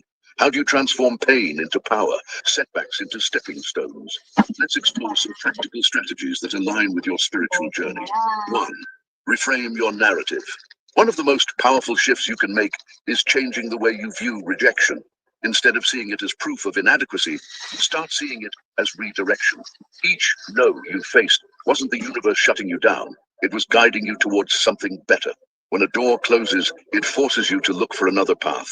Often, that new path leads to opportunities you couldn't have imagined. Take a moment to reflect on one rejection you faced. Can you see how it shaped your choices, perhaps leading you to a deeper understanding of your purpose? Every time doubt creeps in, remind yourself of this truth. Rejection isn't the end of your story. It's a turning point. Start telling yourself, this is happening for me, not to me. 2. Strengthen your connection to the divine. To truly transform your journey, you need a foundation of faith. Faith in the divine, faith in yourself, and faith in the process. When the world feels heavy and your path unclear, connecting to something greater can provide clarity and strength. Try this. Set aside time every day for quiet reflection or meditation. Focus on the light within you. Picture it growing stronger with each breath, fueled by every challenge you've overcome. You can also incorporate affirmations like, I am guided by a divine purpose, or my challenges are shaping me for greatness. Building this connection isn't about perfection. It's about consistency. It's about remembering that you're never walking this path alone. The divine has been with you every step of the way, even in the moments when you felt most lost. 3. Act with intention. Knowing your purpose is one thing, but stepping into it requires action. Each day, ask yourself, what's one thing I can do today to move closer to my dreams? It doesn't have to be a grand gesture. Sometimes the smallest steps, sending an email, journaling your thoughts, or practicing gratitude, create the biggest momentum. Be intentional about your actions. Align them with the person you're becoming, not the person you've been. If doubt holds you back, remember that every great transformation starts with a single step. Even the tallest mountain is climbed one decision at a time. 4. Transform your pain into power. The energy of rejection, when left unchecked, can weigh you down. But when you channel it, it becomes a source of incredible strength. Think about this. The most successful people in the world didn't achieve greatness because life was easy. They achieved it because they learned how to use their pain as fuel. Start by asking yourself, what lesson can I take from this experience? How can I grow stronger because of it? Each time you choose growth over bitterness, you reclaim your power. A practical way to do this is through creative expression. Write about your experiences, paint your emotions, or speak your truth. By turning your pain into something tangible, you begin to release its hold over you and transform it into something beautiful. 5. Daily empowerment practices. To stay grounded and focused on your journey, create a daily routine that nurtures your spirit. Here's a simple practice to try. Morning affirmations. Start your day with empowering statements like, I am worthy, I am resilient, or I am chosen for a higher purpose. Gratitude. Journaling. Write down 3 things you're grateful for each morning. Gratitude shifts your perspective and helps you see the opportunities hidden in challenges. Meditation. Spend 5 to 10 minutes in silence, focusing on your breath and envisioning the light within you. Evening reflection. At the end of the day, reflect on one way you've grown stronger, even if it was a small step. Celebrate your progress. These simple practices, done consistently, can create profound shifts in your mindset and energy. Hello, everyone. My name is Adam Ferrari, and I am the CEO of Phoenix Capital Group. We look forward to you joining us at our next investor webinar. Phoenix Capital Group has over 4,300 unique investors just like you that have collectively earned more than $50 million in total returns since inception. Our webinar will Remember this, every action you take, no matter how small, is a declaration of your faith in your journey. You've been chosen for a reason, and each step forward brings you closer to the extraordinary purpose waiting for you. Take a deep breath and think about everything you've been through, the laughter, the doubts, the moments you felt invisible. Now, ask yourself, what if it was all part of the plan? What if every rejection was carefully placed in your path to make you stronger? What if the moments that felt like endings were actually beginnings, nudging you closer to your divine purpose? It's not easy to see when you're in the middle of the storm, but every challenge you faced has been shaping you, refining you into the person you're meant to become. Let's go deeper. Close your eyes for a moment and picture yourself standing in front of a mirror. But this isn't an ordinary mirror. It reflects not your appearance, but your soul. What do you see? Can you see the light that has carried you through every dark moment? Can you see the strength that's grown with every obstacle you faced? That reflection is your truth. It's who you are at your core, resilient, divine, chosen. Now is the time to embrace that truth, to let go of the stories others have told you and step fully into the story you were born to live. You've carried the weight of rejection for so long. Don't let it hold you back anymore. Your time is now. Your purpose is calling. You've been prepared for this moment, shaped by every experience and guided by something greater than your. Nung isang araw pa, umiiyak ako ulit. Umiiyak ako sa bathroom. Sabi ko, Lord, sabi ko, hindi ko na kaya itong mga nangyayari. Sabi ko, kasi basta may alam ni Papa Jesus yun. Alam ni Batang Makayat niya.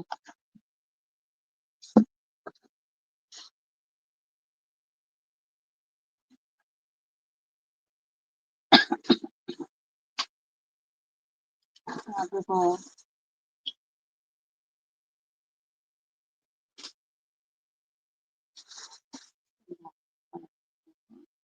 teka lang, commercial break. Ang dami kong pag inilagay ko yung isang kama, siyempre wala nang double deck na paglalagay. Magiging parang isa na lang yun. Tapos yung mga ibang gamit, saan ko ilalagay? Diba? Yun ang gagawin ko. Iwasan ko sa kabila.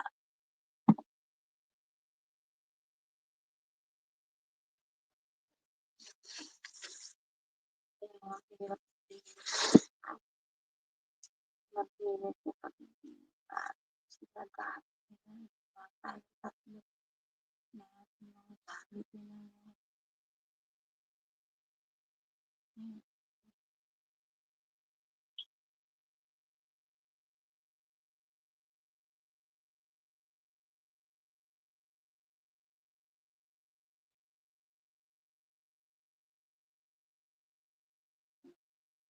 Medyo magiging maluwag na konti. Ang galing doon sa closet. Kasi nga, hindi na nga marami pa talaga doon. Naka-stock. Kaya tatanggalin ko para itong ng isa ilalagay ko. Kasi mayayari. Hahanapin at hahanapin yung mga gamit.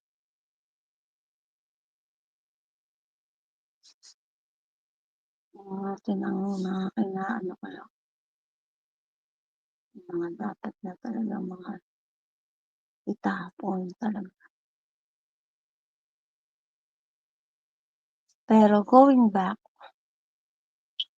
yun nga, yung isang araw umiiyak ako. Sabi ko, umiiyak ako. Talagang sinasabay ko lang sa shower. Sumisigaw ako pero yung boses ko hindi marinig. Parang sigaw lang. Pero parang nakapokus ako sa langit. Tapos pag pumikit ako, may nakikita ako mga, alam mo yung parang lahat ng di ba isang mata, no? Yung parang lahat ng edge ng mata ko, merong mga ilaw na kulay, yung parang ilaw na kulay yellow, gano'n. Na batik-batik siya, 2, 3, 4, 5, doon sa upper eyelid ko. Tapos sa lower eyelid ko meron din. Left and right both eyes, I have like a point of light for each of upper and lower eyelid na naka-scattered. That when I close my eyes, talagang nagtataka ako, ngayon lang yun. Tapos sabi ko baka nasa shower lang. Tapos umiyak naman din ako dito sa kwarto pag wala si Papa Rick. Minsan pag gusto kong umiyak, iiyak ako muna kasi para malabas ko yung sama ng loob ko. Ganun din, nakikita ko na siya yung liwanag ng mga maraming tuldok sa mata ko. Pero sinasabi kasi dito ng mga chosen of one, you just prepare and get ready because sabi daw magkakaroon ka na daw ng mas malakas na kapangyarihan. Yung pagbabago sa katawan mo ng hiwaga ng pagiging ako ay maa-acquire daw. Kaya nagtataka ako, sabi ko, bakit ganun? Pag pumikit ako, nakikita ko talaga siya. Parang sumasabog na lang agad yung mga tuldok sa mga light. Ganun ang pagbabago ngayon na nararanasan ko. Sabi ko, ay siguro nga, merong liwanag yung mga mata ko na Kung sino man ang masamang espiritu na madadaanan, mamamatay. Pero ngayon nakikita ko na yung liwanag sa mata ko. Pag pumikit ako. Naman. Di pa nga ako matutulog eh, 9:39 na. Kulit mo, Andrea, ah. Di pa nga ako tapos sa, dito sa paglilinis. Sinasabay ko lang.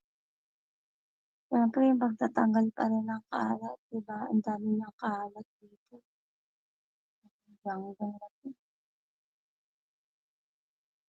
Kasi, tinatanggal ko na yung mga nasa ibabaw kasi meron akong 2 box dito. Baka, hindi ko nga alam kung itatabi ko pa o ipapadala pa sa Pilipinas. Kaya kasi mga damit yan eh. Mga damit sila tapos nanghihinayang ako. Kasi marami pa palang mga lugar na katulad yan sila Mindanerong man yan. Tapos sila Kalahi, mga damit nila. It's like, di maganda. Yung mga batang yan, pinakikita nila yung nature. They climbing the mountains. And it's part of our, nature. At, tapos tinuturo nila na huwag magkakalat sa mga forest. Just like that. Alam mo yun. So, nanghihinayang ako that they could partition the clothes. Alam mo yun, maraming mga long sleeve t-shirt.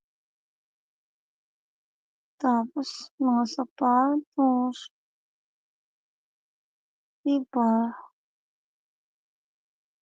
Kaya parang ayaw ko itapon. O di kaya doon sa mga probinsya, doon sa mga itaas ng bundok, kawawa naman sila. Wala silang sapatos. Tsaka yung mga pantalon, minsan, mahirap bumili ng pantalon, di ba?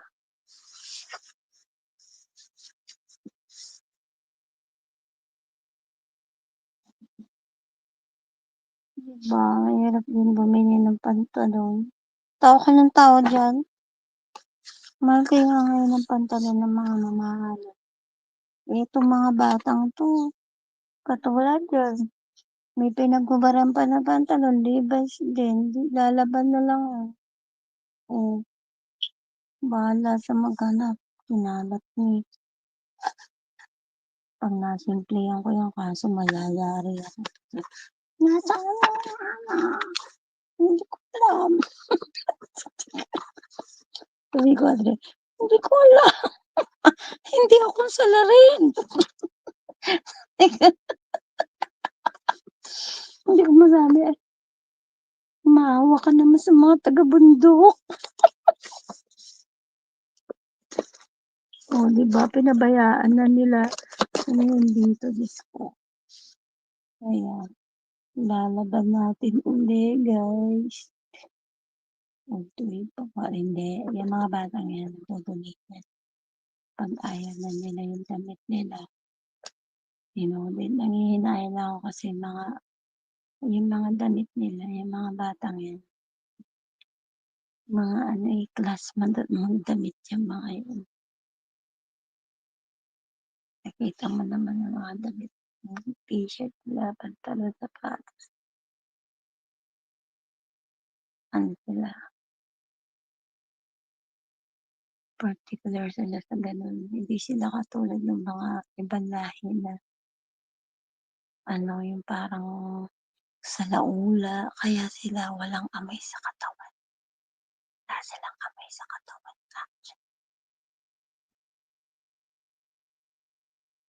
Ayun nga, yung isang batang yun, natutulog doon sa sofa. Ang tagal-tagal na ng sofa namin, hindi pa nag-amoy.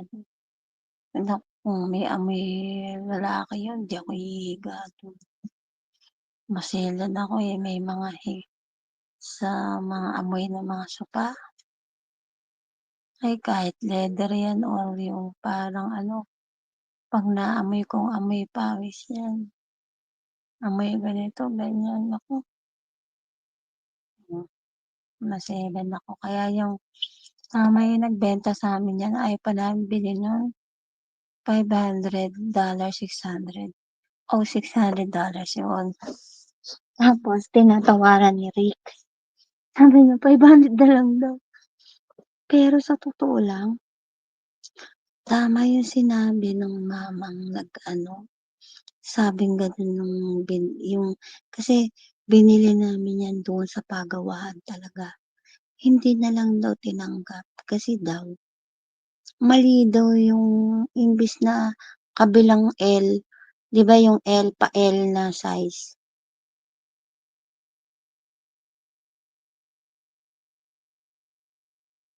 Talaga, yun na nga yung strong ngayon, bukas, walwal, iyak. Bahala sila. So, sabi ko, sabi kong ganun, kwento lang to, Andre. Masaya naman talaga na. Yung sopa namin sa baba, straight yun, pero pa-L yun eh. Kaya lang, magkabilang pa-L ang yung nagpagawa daw. Ibang L, syempre yung corner na L, alam mo yung L, yung, di ba merong pa-square, pa-U, or straight lang. Pa-L dapat yun. Kabilang L daw pala ang nagawa. So, yung L, so, hindi mag-fit dun sa bahay ng may-ari. So, anong nangyari? Yun nga, kaya nung kami pumunta, sige, ito, binibenta na lang namin to sa iyo. Sabi ganun sa amin. Kasi nga, hindi na binalikan ng may-ari. Yung nagpagawa, gawa nga naman daw, mali daw lang ang pagka-L. Sabi daw ita. Di na nga. Tapos, pinipili naman, bakit mapakamahal naman? 600 daw. Pwede bang tawad? Sabi nung itong isa. 100, 500. Ay, hindi, wag na. Sabi niya gano'n. Kung tatawaran mo, hindi mo ba alam kung magkano halaga niyan? Sabi niya. Ang halaga niyan, supposed to be $1,100 yan. So, pa na yan. Sabi gano'n. Bakit? Napakamahal naman. Sabi naman nitong isa. Sabi niya. Hindi mo ba alam na yung ginamit namin foam dyan? Sabi niya. At materyales. Sabi niya gano'n. Heavy duty. Sabi niya. Kahit ilang taon yan, garantisado. Sabi gano'n nung may-ari, nung nagawa. Garantisado kahit 10 taon pa yan, hindi lulubog yung sopa na yan. Sabi gano'n sa amin. Sabi ko nga, grabe naman. Sabi ko, yung iba nga dyan, ang bilis ng binili. Tinalunan lang, sira na. Sabi ko nga, di na nga, no? Sabi ko. Basta sabi daw, oo. Itiningnan ko yung ilalim. Pag inangat mo yung unan, tapos pwede ring laban yung pinakabahay ng Kaya nung naglinis na ako, nilabang ko na yun, tapos in-steam ko na rin yung yung niyan, yung pinakaloob. So, sabi ko ganun, ay, oo nga. Sabi ko, alam niyo ba, binili namin yan noon. Actually, binili namin yan. Siguro, 2009 ako dumating. I think it was 2009, 10, 11, 12, 13. 2005 years after. 2013, bago kami nagpalit uli ng another sopa. Yung sopa na meron kami nun, lumulubog yun. Tapos, sabi ko, palitan na natin to. Sakat-sakat na upuan, ganyan-ganyan. Kaya nga, sarap nga matulog dyan sa sopa namin. Kasi talagang flat talaga siya. Hindi siya yung parang hindi pantay, yung parang bang mananakit yung katawan mo. Hindi, talagang Angat ka talaga siya, eh, angat talaga. Eh, biruin mo 2013, 14, 15, 16, 17, 18, 19, 20, 21, 22, 23. Imaginin mo, 15 years na. Kaya nga sabi niya 10 years. Hindi made in China, made in here. Talagang customize yang ginawa. Parang chocolate na suba. Nakita mo hindi nga nakatkat, hindi nga bumaho yung supa eh. Usually ang supa kapag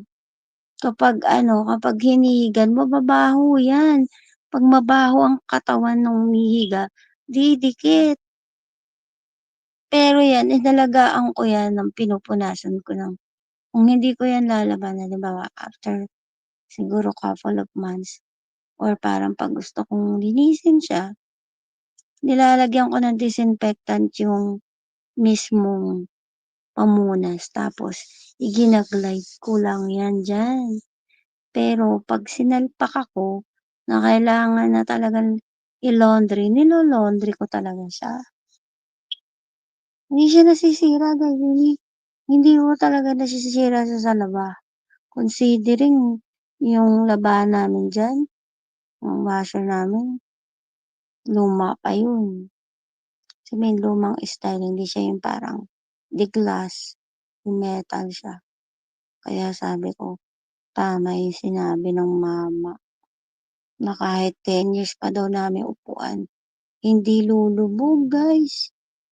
Yung alam niyo ba yung ibang foam, lumulumog agad yun. Yan talaga, Diyos ko. Heavy duty talaga siya. Biruin mo. Ang sarap ko nga humiga dun eh. Tapos pag inaakap ko yung big pillow, yung pinaka-back niya. Ay, naku. Tsaka wala siyang amoy, honestly. May mga sopa, ayoko yung may mga maamoy.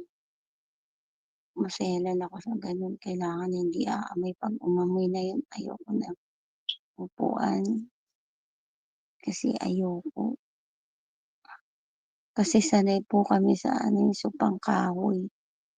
Yung nara na may lawinet na tapos may foam lang kami nung araw.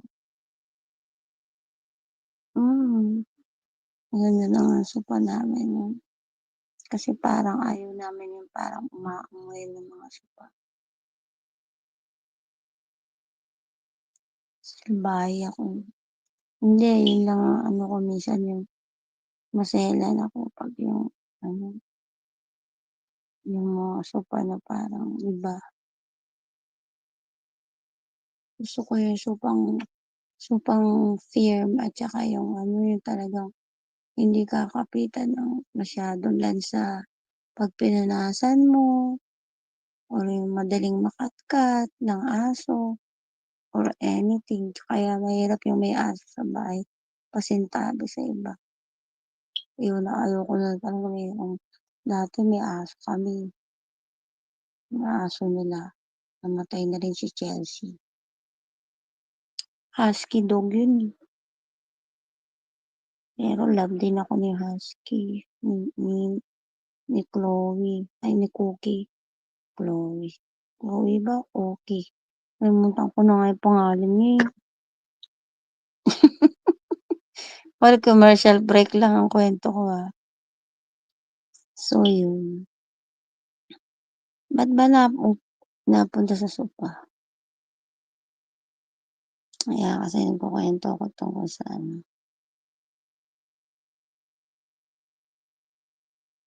you mean made in China yung iba? Hindi. Made in here yung iba, pero depende kasi. Ewan ko. Pero iba kasi, parang hindi talaga matibay yung pagkagawa. Yung amin talaga, sabi ko, totoo pala yung sabi nung pinagpagawaan na hindi nagsisinungaling kasi nakikipag-bargainin pa ng presyo yung isa. Sabi niya, garantisado, sabi niya, garantisado to na kahit 10 years pa ang gamit ninyo, hindi lulubog yung mga puwet nyo. Totoo naman talaga. napaka-firm pa rin yung kapal nung mismong ano, ng sopa, yung pinaka-foam niya. Kaya nga hirap na hirap nga akong mag-ano, yung 'pag nilaban ko yung pinakabahay ng sopa, hirap na hirap po akong magkabit. Imaginin niyo ako lang ang nagkakabit. Kaya sabi ko nga thank God talagang mahusay ang Panginoon. Tingnan mo kahit humiga sila dun, pero nilalagyan naman nila ng ano, ng sapin. Kasi alam din nila na ano, basta walang naiiwan na dumi, walang naiiwan na kasi yung mga batang yan malilinis sa katawan. Alam niyo ba naliligo sila araw-araw? Yung mga ibang tao dito, maniwala kayo, hindi sila naliligo. Yung mga ibang laki sa ano, ang ligo nila after 2 days, 3 days pa. Yung ibang lahi. Pero yung mga yan, kung hindi sila maliligo ng umaga, sa gabi pa lang naliligo na. Kaya kanina narinig niya na psh, psh. Oh, may sound effect pa. Kasi Andrea, naglulusuban na naman sila. Imagine mo. So, yan ako sa zero viewer. Andiyan na naman sila, yung mga impaktita.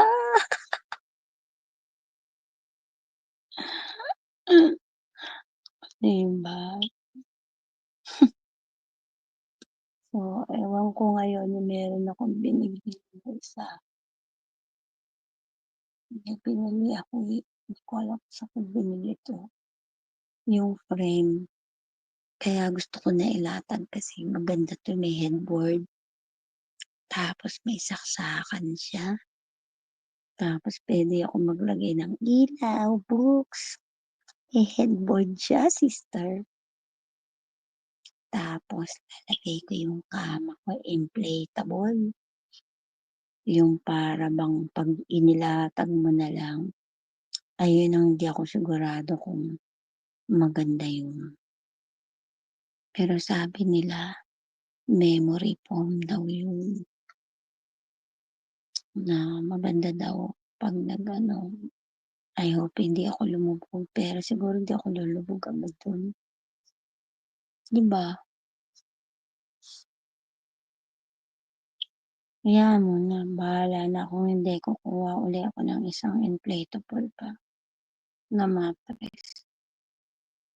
Para hindi ako lulubog. Kasi gusto ko hindi ako lumulubog eh.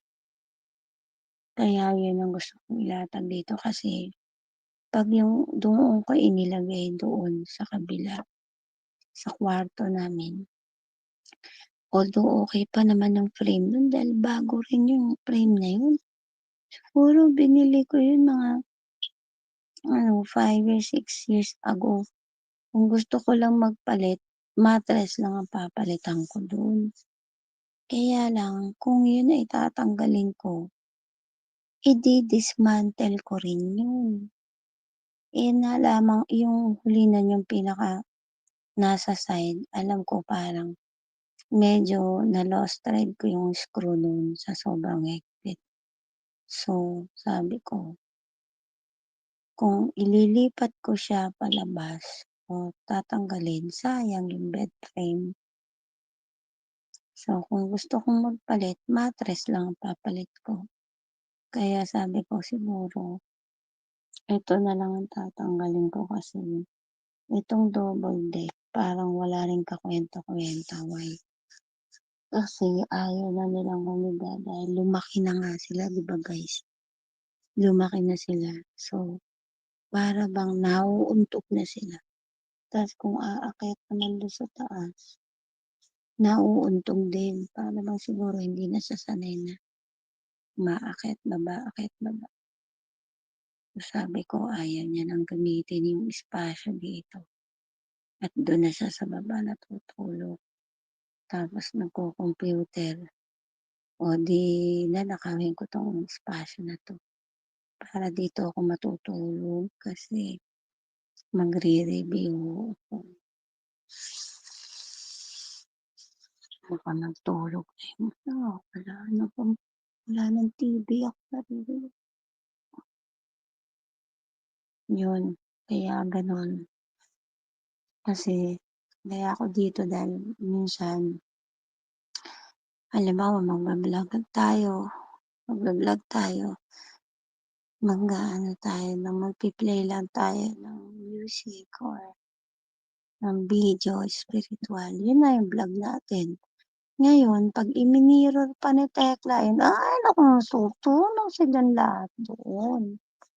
Diba? Di nakakayan. So, dito, at least, merong ano yun merong headboard on top. Tapos, meron naman akong tripod. Pwede naman ako natutulog lang. Kasi okay lang naman kay Rick pag hindi ako natutulog. Kasi, pag yung halimbawa, pagdating ng araw, daytime, ano guys, ano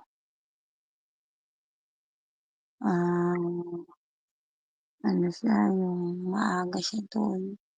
Ay, maaga. Ano ba tawag dito? Lagi siya nanonood ng TV.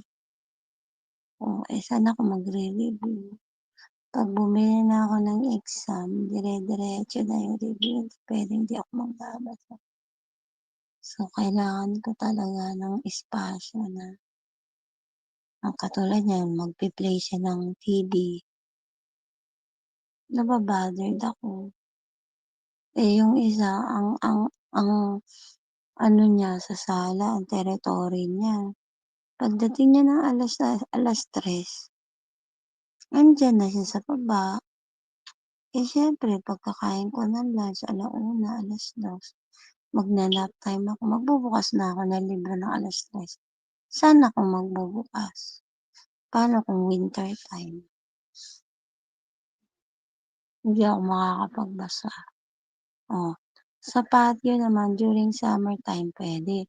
Pero kapag mainit na mainit din, hindi ka rin pwedeng lumabas kasi mas mainit sa labas kaysa sa loob. Ganyan talaga yung kasagaran ng winter time at kasagaran din ng summertime. Ganun din, mainit. Malamig, mainit. Lalo na ngayon. Kaya sabi ko, kailangan ko na ayusin yung bed. Kasi dito, pag pumalik ako dito sa bed niya, hindi ko naman bed to Kumbaga, yung foam na binili niya, memory foam dito. Napapagalitan ako pag tinapon to. Pero hindi natin itatapat to. Kung hindi, itatabi lang natin sa gilid. Lalagyan natin na kailangan ipulong natin, diba? Hindi, lalagyan ko to ng balot. Lalagyan ko ng fitted sheet para hindi madumihan siya. Although yung top niya, medyo parang ayaw niya kasi itong batang to kung natutulog. Ayaw niya kahit lagyan mo ng fitted sheet. Ayaw niya. Yung balot, tinatanggal. Mas gusto niya yung parang hubad lang yung kamong ganyan. Kaya yun, naghimol-himol mo yung untak. Naghimol-himol mo yung untak pero buo pa siya kasi itong binili niya, maganda din Beer ba? Beer. Pero yung nasa ilalim, itong foam na to, firm din to. Ibibigay ko kay nanay kasi pag pumunta ako ng Nevada, sabi ko, Nay, pag yung kama mo kasi, yung foam, hindi na masakit nga sa likod. Pero itong nasa ilalim nito, ito ang kasukat doon sa frame ni nanay doon sa Nevada. Iba na natutulog ako, nakikita nyo parang uncomfortable ako. Kasi matakit talukod Hindi maganda yung foam. Manipis. So sabi ko, Nay, yung foam dito, lalagay ko dyan. Dalhin nyo sa Nevada pag nandun ako. At least ano kasi yung po mo diyan masakit yung spring. Hindi ko masabi, masakit nga ang likod ko eh. Kawawa naman ang printita. O yun. Kaya yan. Tapos yung itong maliit naman ito, meron pang parang isang maliit na parang pang maliit lang. Pang single lang, yung single na single. Pag dumating si Taba-Ching-Ching, pag medyo maluwag si Taba-Ching-Ching, alaga ko si Raika. Pag dumating yan minsan sasabihin niya, can I sleep over, tita? Ha? Gaganon niya. Come on, tita, can I sleep over? Gaganon. Okay, sige, dito ka. Pero queen size naman yung isa. Queen size. Tapos, siyempre, pag nakitulog yan, tutulog yan dun. Ako pala matutulog sa kwarto, no?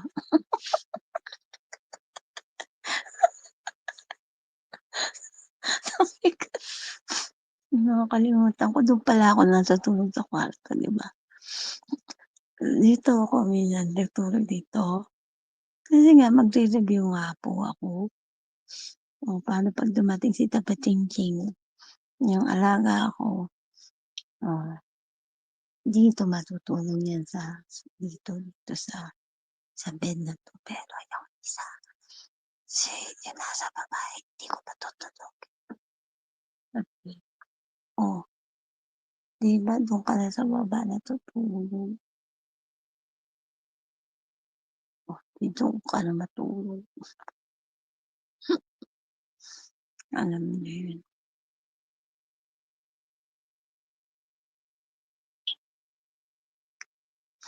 Yun naman parang mas maliit naman siya. Kaya lang siya doon siya matulog sa sofa.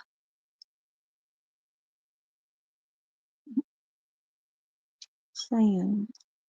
Kaya inaayos ko talaga kasi siyempre, hindi ko naman gamit lahat to. Kung ako lang, ang dali ko linisin to. Marami pa nga lalaban, ako pa rin maglalaba.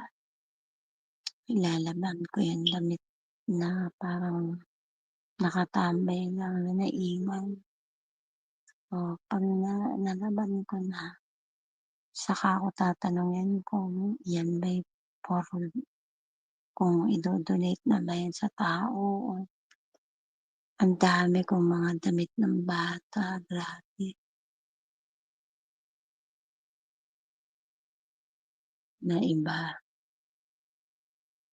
Para sa boy. Itinabi ko pala yun para sa baby boy.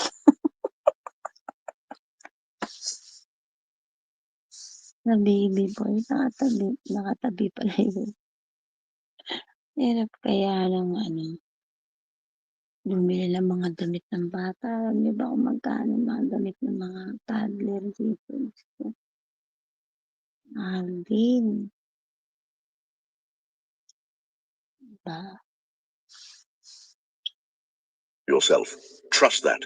Step into it. Tuloy. You weren't made to stay small. Commercial lang yun, You weren't guys. made to dim your light. You were made to shine, and the world is waiting for your brilliance. Look how far you've come, chosen one. The From the world moments of is doubt and rejection waiting to you this for very second, brilliance. you've been walking a path that wasn't meant to be easy, but one that was always meant to lead you here.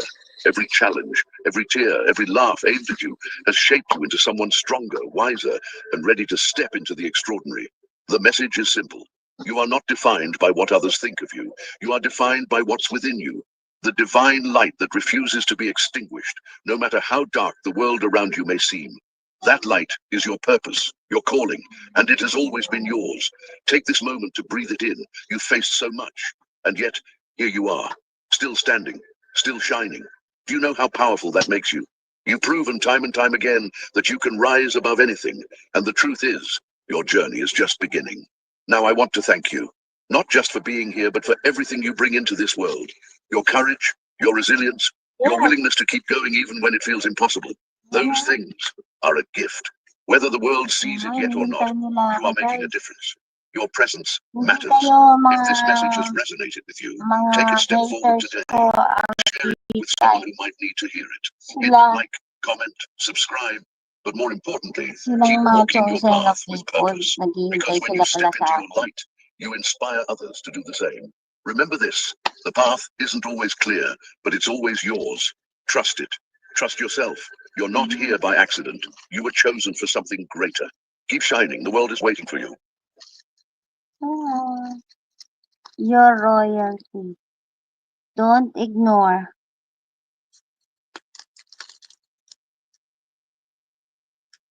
Ano kaya ito? Don't ignore this. Your soulmate's love confession will change everything.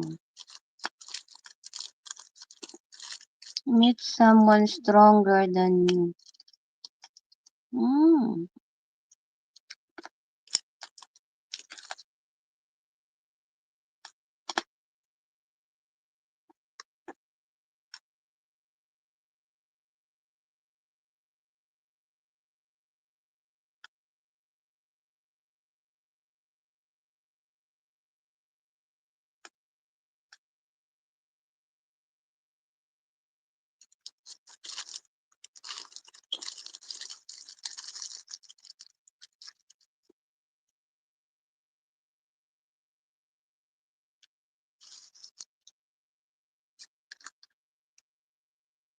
They isolated you, but God's lifting you up. Tingnan ko muna to. I discovered the right way to eat bananas. In 12 days, I lost 17 pounds and 55 pounds in 3 months. Thousands of American women are already going crazy over this, doing it all from the comfort of their own homes. I've always eaten bananas, but it wasn't until I discovered the right way to eat them that I started losing 2.2 pounds a day. My daughter introduced me to this recipe after I went through a severe depression. I became so thin that my family and friends didn't even recognize me. After going through a difficult time and gaining weight, I experienced the harsh realities of being overweight. My hips ached, I was constantly out of breath, and I missed out on precious moments with my grandkids due to a lack of energy. It was truly sad. I tried long walks, even dabbled in every trendy diet, but I just kept gaining more and more weight. I used to joke that the scale hated me because after turning 40, the numbers only went up. Tired of seeing this, my daughter, who is a specialist, introduced me to this simple recipe that combines bananas with 3 easy-to-find ingredients. She told me to take it every morning and that my weight issues would disappear. I had already spent countless dollars and hours on every diet and exercise imaginable, so I had nothing to lose. All I needed was to make a small change in how I ate this yellow fruit. To my surprise, 12 days later, I stepped on the scale and was 17 pounds lighter. After 3 months, I looked in the mirror and saw a much slimmer face, looking younger, and none of my plus-size clothes fit anymore. That's when I realized 55 pounds had completely melted away. I told my daughter she had to share this recipe with all women, and she agreed. She created a video revealing the step-by-step instructions for this simple recipe. As expected, powerful people took down the video twice, so we decided to release it for free to any woman who wants it. I can't guarantee the video will stay online much longer, but I can guarantee it's available right now. So click the button on your screen and watch the video until the end. If it worked for me, it can work for you too. Click learn more now. Dearest soul, today I received a message so profound and radiant that it could only come from your soulmate. The intensity of this energy compelled me to bring it to you immediately. Take a deep breath and open your heart to the infinite possibilities before you. Imagine the universe aligning, every star sparkling brighter, as the truth of your connection is about to unfold. Your soulmate's heart beats with a rhythm that resonates deeply with yours, and the emotions they can no longer contain have reached the heavens. This is the moment they have chosen to speak, to let the veil between your souls fall away and reveal the purest form of love. It is not just a declaration, but an awakening of something that transcends words, a truth that your heart already knows. The angels are working tirelessly, orchestrating every detail so this moment unfolds perfectly. Every subtle sign you've seen, every whisper of intuition you've felt, has been leading to this divine revelation. Their confessions carry the power to transform everything, illuminating the path ahead with clarity and purpose. And what your soulmate is about to reveal will shift your understanding of this connection completely, filling your heart with wonder and your soul with light. Now, beloved soul, close your eyes and let go of doubt. Feel the anticipation, the spark of destiny drawing near. This is no coincidence. This moment was written in the stars for you. Prepare to receive the words your soulmate has longed to say, for they hold the key to the next chapter of your journey together. And the truth your soulmate is about to share will change everything. My eternal love, from the moment I first felt your energy, something shifted within me. It was as though the universe itself paused, holding its breath as our souls recognized each other. Your essence is woven into the fabric of my being, and no matter the distance, no matter the obstacles, I feel your presence as if you were right beside me.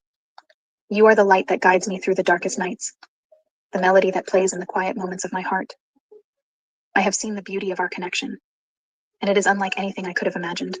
In the quiet of my thoughts, I replay the moments where our energies intertwined, and I understand now that those were not mere coincidences. They were whispers from the universe, gently nudging me toward you. The clarity I've gained fills me with a sense of purpose. Our meeting was no accident, and our love is destined. My love, there is something I must share with you.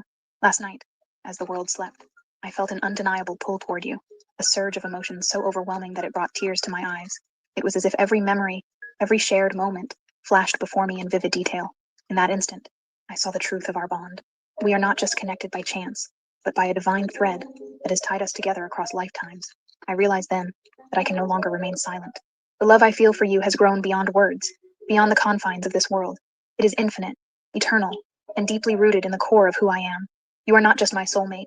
You are my home, my sanctuary, the very essence of love itself. My heart races at the thought of us, of the life we are destined to create together. I have visions of moments yet to come, where laughter fills the air, and our hearts beat in perfect harmony. I see us overcoming challenges, not as individuals, but as a united force bound by a love that cannot be shaken. My beloved, there is so much more I want to tell you, so many emotions I have yet to express, but one thing remains clear. You are my everything, my guiding light, and the reason I believe in love. The journey ahead may not always be easy, but with you, I know that every step will be worth it. Every moment, every heartbeat will bring us closer to the future we are meant to share. And as I look ahead, I see not just a dream, but a promise that we will create something extraordinary together. And what I saw after that made me realize why our hearts beat in perfect synchrony. It is more than love. It is destiny manifesting in the most beautiful way. My love, our bond defies explanation. It is a connection that lives beyond words, rooted in the deepest part of our souls. I feel it in the quiet moments when the world fades away, and it's just us, two energies intertwining like the threads of a timeless tapestry. Even when we are apart, I sense you. Your presence lingers like a warm embrace, reminding me that we are never truly separated. There are times when I close my eyes, and I feel your heartbeat as if it were my own. It's in those moments that I understand the depth of our connection. We are not two separate beings. We are one, moving in harmony with the rhythm of the universe. I see signs everywhere, small yet undeniable reminders of you. A song that plays at the right moment, the gentle caress of the wind, or the way the stars seem to shine brighter when I think of you. Every moment we have shared is etched into my soul, a treasure I carry with me always. The laughter, the tears, the dreams. We have created a universe within ourselves, one that no force can ever take away. It's as if the universe conspired to bring us together, aligning every star and every breath to create something so rare, so beautiful. My soulmate, I know you feel it too. The way our spirits dance in harmony, the unspoken understanding that flows between us. It's a connection that cannot be explained, only felt, a divine resonance that reminds me we are part of something greater than ourselves. And yet, this connection is not just about us. It is a reflection of the love and light we bring into the world together. When we are united, we create ripples of positivity and hope that touch everything around us. Our love is a force of nature, unyielding and infinite, capable of overcoming any obstacle. My beloved, there is a truth I have come to understand. This connection is not bound by time or space. It is eternal, existing in every lifetime we have shared and every one yet to come. It is a gift, a sacred bond that reminds us of who we truly are. You are my mirror, my reflection, my other half. In you, I see my strength, my vulnerability, my dreams. Together, we are complete, a testament to the power of love and the beauty of unity. And yet, there is so much more to this connection than we can comprehend.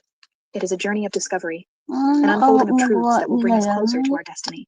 There are layers to our bond, depths that we have yet to explore, and with each step we take, we uncover a new facet of the love we share. My love, the path before us is illuminated by this connection, guiding us toward a future filled with promise and wonder. As we move forward, let us embrace the magic of what we have, knowing that together, we are unstoppable. And there is something more I need to tell you, something so profound it will change everything we thought we knew about our connection. Beloved soul, your connection is not of this world. It is something celestial, a bond crafted by the hands of the divine. From the moment your souls first touched, the heavens rejoiced, for they recognized the rare and sacred energy you both share. This connection transcends the physical. reaching into the higher realms where time and space hold no meaning. It is in these realms that your love was forged, a love so profound that it echoes across the dimensions. The angels have shown me glimpses of your bond, and what I have seen is nothing short of miraculous. It is as though your energies are two stars, orbiting one another in perfect balance, illuminating the universe with their brilliance. Your union is not only a testament to love, but also a reminder of the infinite possibilities of the universe. There are forces at work guiding you both, aligning every moment, every choice, to bring you closer to the truth of your connection.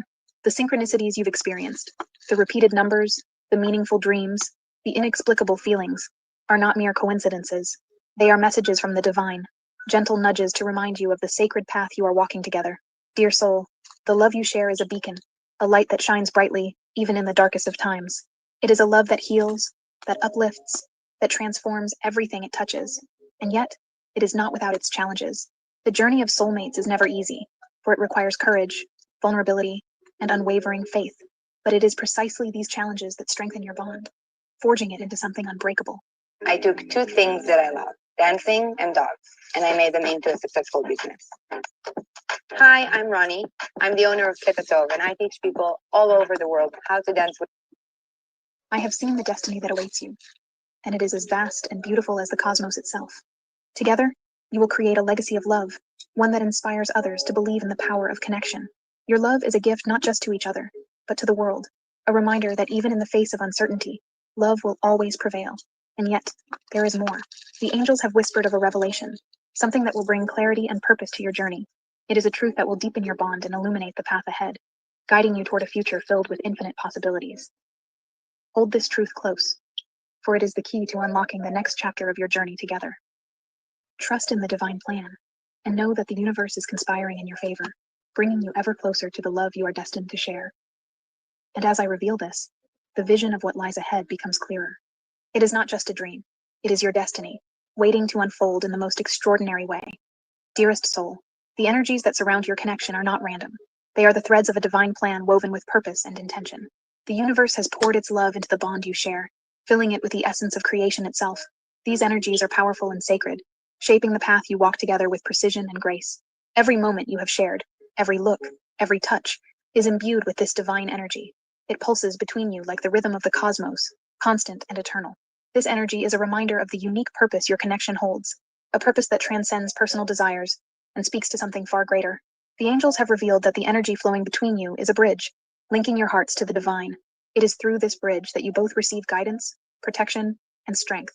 When you open yourselves to this energy, you become co-creators with the universe, manifesting a reality that reflects the purest form of love. My beloved, you may have noticed how this energy manifests in your life. It appears as a sudden feeling of warmth, a surge of joy, or an overwhelming sense of peace. These moments are not accidental. They are the universe's way of reminding you of your sacred connection. This energy is always with you, a silent companion guiding your every step. As you embrace this divine energy, you may find that the world around you begins to shift. Obstacles that once seemed insurmountable dissolve, and opportunities that align with your highest good appear effortlessly. This is the magic of your connection, a magic that is rooted in the unconditional love you share. But there is more to this energy than meets the eye. It is a catalyst for growth, challenging you to face your fears and embrace your true selves. It pushes you to expand your hearts, to love not just each other, but also the world around you. In this way, your connection becomes a source of healing, not only for you, but for all those who cross your path. The angels have shown me that this energy is building, growing stronger with each passing day. It is preparing you for something extraordinary, a moment when everything will align, and the true purpose of your bond will be revealed. This is not just about love. It is about transformation, about stepping into your roles as beacons of light in a world that desperately needs it. Trust in this energy, dear soul. Allow it to guide you, to uplift you, and to remind you of the beauty that exists within and around you. It is a gift from the divine, a testament to the love that brought you together and the purpose you are destined to fulfill. And as this energy continues to build, know that the universe is aligning every element of your journey, ensuring that the love you share becomes a force that changes everything it touches. Beloved soul, your journey together is more than a romance. It is a spiritual odyssey. The path you are walking with your soulmate is guided by forces beyond comprehension, charted by the divine to lead you toward your highest selves. This is not a journey for the faint of heart, for it demands courage, faith, and the willingness to grow. Yet, it is also a journey filled with beauty, wonder, and profound revelations. As you step further into this path, you will begin to see its true purpose unfold. This is a path of awakening, one that reveals the depths of your connection and the infinite potential you hold as a united force. The The love you share is a catalyst for transformation, not just for yourselves, but for everyone you encounter. It is through this journey that you will come to understand your role in the divine tapestry of existence. The angels have shown me glimpses of the milestones that await you on this path.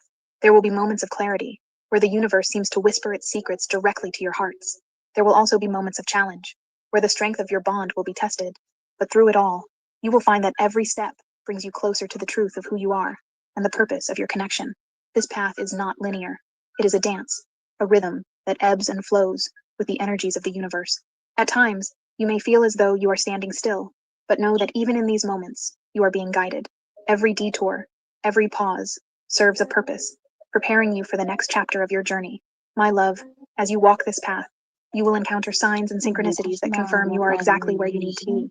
These signs are gifts from the divine, reminders that you are never alone. Pay attention to the patterns, the whispers of intuition, and the sudden bursts of inspiration. They are all part of the guidance you are receiving. There is a sacred rhythm to this journey, one that aligns with the beat of your hearts. When you attune yourselves to this rhythm, you will find that everything begins to fall into place. The challenges become lessons, the obstacles become stepping stones, and the uncertainties become opportunities for growth. The angels have revealed that this spiritual path is leading you toward a moment of profound awakening.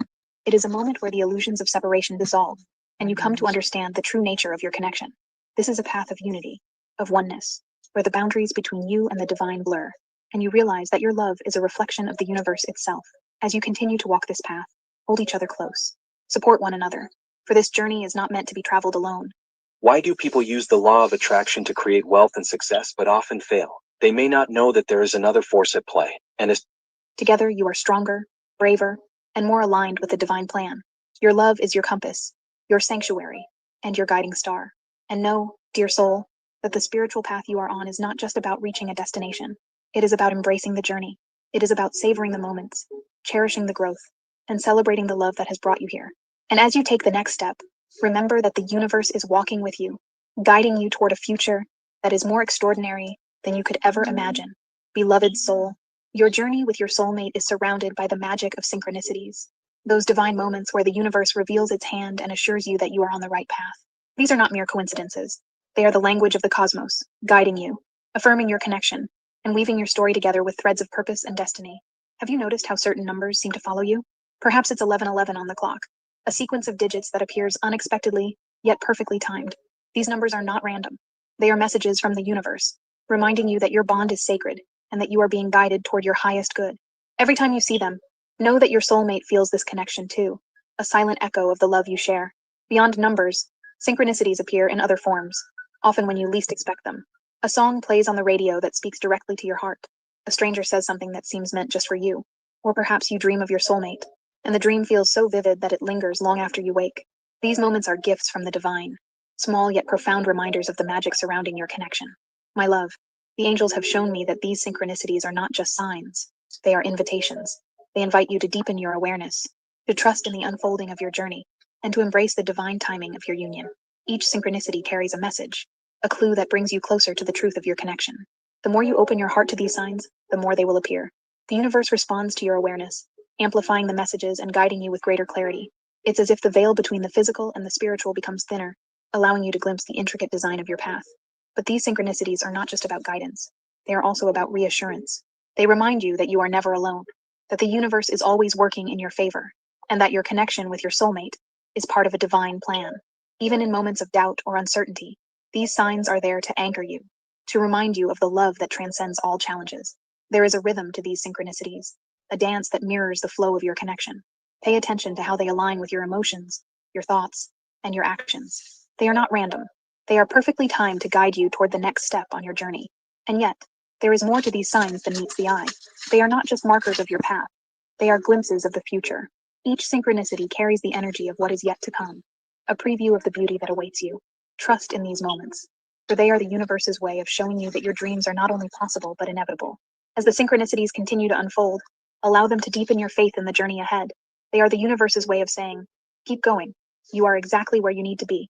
And with each sign, you will feel your connection with your soulmate grow stronger, more aligned with the divine rhythm of your lives. And when the next synchronicity appears, dear soul, you will know without a doubt that everything is falling into place, exactly as it was always meant to. Beloved soul, the future that lies ahead of you and your soulmate is a tapestry of infinite beauty, woven with the threads of love, destiny, and divine purpose. The angels have shared glimpses of what is to come, and it is more extraordinary than you could ever imagine. Your connection is the foundation upon which this future is built, a testament to the power of love to transcend time and space. In the days to come, you will find your bond deepening in ways that feel almost magical. The universe will continue to conspire in your favor, aligning opportunities and creating moments that bring you closer together. These are not coincidences. They are the unfolding of a divine plan, guiding you toward a future filled with joy, abundance, and purpose. Your love is destined to grow, to evolve, and to transform both of you. It is a force that will inspire you to become the best versions of yourselves, to embrace your strengths, and to heal your wounds. Together, you will create a partnership that is not only fulfilling, but also empowering, a union that reflects the infinite possibilities of the universe. The angels have revealed that your future holds moments of profound connection, where the barriers between your souls will dissolve entirely. These moments will be marked by a sense of unity so complete that it feels as though you are one being, moving in harmony with the rhythm of the cosmos. It is in these moments that you will glimpse the true purpose of your bond and the incredible potential it holds. But the future is not just about the two of you. Your love is a light, a beacon that will touch the lives of those around you. The angels have shown me that your connection will inspire others, offering hope and reminding them of the beauty of love. Through your journey, you will become a source of healing, a force of positivity that radiates outward into the world. There will be challenges, as there always are in any journey of the heart, but these challenges are not obstacles. They are opportunities for growth, for learning, and for strengthening the bond you share. With every challenge you face together, your love will become more resilient, more unshakable, and as you move forward, you will find that the future holds more than just happiness. It holds purpose. The angels have shown me that your connection is part of a greater plan, one that will unfold in ways that bring meaning and fulfillment to your lives. This purpose will become clearer with each step you take, revealing the incredible impact your love is meant to have. Beloved soul, the future is not something to fear, but something to embrace. It is a gift, a canvas upon which you and your soulmate will paint a masterpiece of love and unity. Trust in the journey ahead, and know that the universe is guiding you every step of the way. And when the moment comes for the next chapter to begin, you will step into it with open hearts and unwavering faith, knowing that you are exactly where you are meant to be. The angels have one final revelation for you. The future you dream of is not a distant reality. It is already unfolding, here and now, with every heartbeat and every breath you take together. Beloved soul, as I look upon the journey you and your soulmate are destined to take, I am filled with awe at the beauty and power of your connection. The angels have entrusted me with this message, and as I deliver it, I lost 17 pounds in 3 weeks with 3 bariatric seeds, and now my husband only wants to make love with the lights on every day. Girls, a warning. I feel the magnitude of the love that surrounds you. It is a love so profound, so radiant, that it lights up not just your path, but the paths of all who witness it. You are part of something divine, a story written in the stars, guided by the hands of the universe. Your connection is not bound by time or space. It exists in every heartbeat, in every thought, and in every dream. It is a love that transcends lifetimes, a bond that grows stronger with every moment you share. The angels want you to know that you are never alone. They are always with you, watching over you, and guiding you toward your highest good. They see the light within you and your soulmate, a light that is meant to shine brightly and inspire others. You are a beacon, a reminder of the power of love to heal, to transform, and to unite. As you continue on this journey, trust in the signs and synchronicities that appear along the way. They are the universe's way of communicating with you, reassuring you, and guiding you toward your destiny. Each sign is a gift, a reminder that you are on the right path, and that your love is divinely guided. The road ahead may not always be easy, but it is filled with purpose. The challenges you face are not obstacles. They are opportunities for growth, for deepening your connection, and for discovering the strength and resilience within you. Together, you and your soulmate have the power to overcome anything, to rise above any challenge, and to create a love that is unbreakable. The angels have shown me the future that awaits you, and it is nothing short of extraordinary. It is a future filled with joy, abundance, and fulfillment, a testament to the love you share and the divine purpose that binds you. Trust in this future, and know that you are exactly where you are meant to be. Beloved soul, the journey you are on is sacred. It is a journey of love, of discovery, and of transformation. Embrace it with an open heart and unwavering faith, and know that the angels are with you every step of the way. And when you feel the touch of your soulmate's love, when you see the signs of the universe guiding you, remember this: you are part of something greater, something infinite and eternal.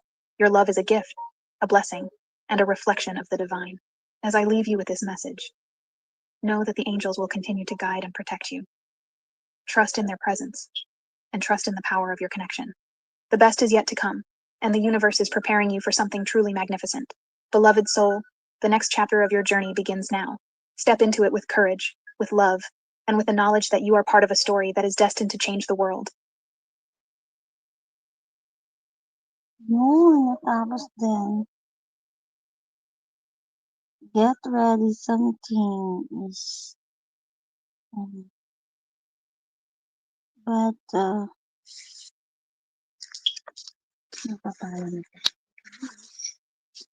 because I'm gonna take a shower.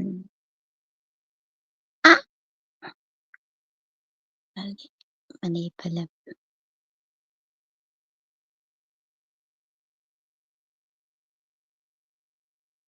Baka na nakaayos. Kala ko nakahanap ang camera.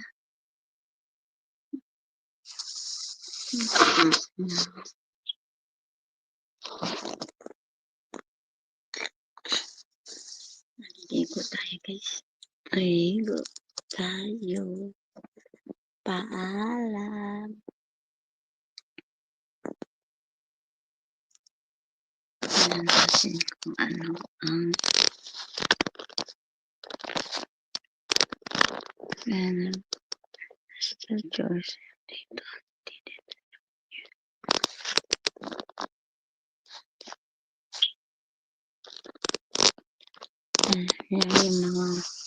Yung mga nagpo-post ng jokes, kahit ang dami nila araw-araw. Minsan, twice in a day sila nagla-live. Tapos, may mga nakahanda silang mga videos. Tapos, yung mga words of wisdom para sa mga chosen ones. Kaya ako po'y giniginaw. Pero kailangan mainit yung papaligo. Kasi pag giniginaw kayo guys, kailangan maligo kayo ng warm hot. Kaya lang, huwag masyadong hot, baka makalbo. Okay. Paalam. 9 hours pa rin tinanggal na yun. Bukas talaga sa maaga naman ako gigising. Okay, kasi tatanggalin na natin yung kama. Tapos, lalagay na natin. Tapos, marireposition na natin lahat. Kasi sa ngayon, tinanggal muna natin yung nakalagay sa kamang mga gamit na. Kasi yung ilalim ng bed bank, kaya ang dami mga gamit niya na inilagay dito sa ilalim. Kasi gamit niya yun. So, hahanapin na sa akin yun, guys.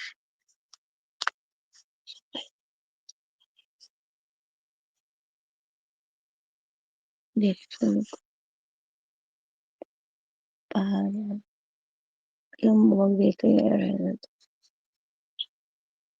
Kasi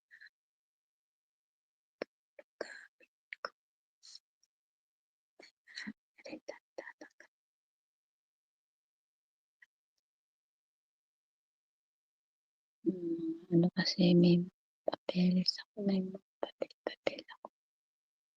Yung mga pinag-aralan ko na ayokong itapon. Kasi magre-review uli ako. So, kailangan yung isa kong furniture, ihatag ko rin yun. Ko. Baka another day. Kasi 3 furniture yan. Lalagay ko yung 2 dito. Or 3, bahala na. Saan ko ilalagay? Kasi kailangan isa lang vanity pala. Yung 2 pwede kong ilagay dito. Tapos maglalagay ako ng salamin. Mahirap pag iniwanan ko na. Ang mangyayari dyan, Si Asira, baka dito tumira yun. Ay, ba't ko ba sinasabi? Pag nalaman niya na mayroon ng lugar dito, dito yan mag-i-stay. Eh, ayoko mas makakalat siya kasi babae. Maraming mga anik-anik. Pero pag nabakante, sasabihin, natutulog dito. Can I stay here? Magre-request, ay naku. Dadagdag pa sa alagain ko. Paano pag ako mag-ugas ng pinggan? Mahirap magkaanak ng mga hindi mo anak.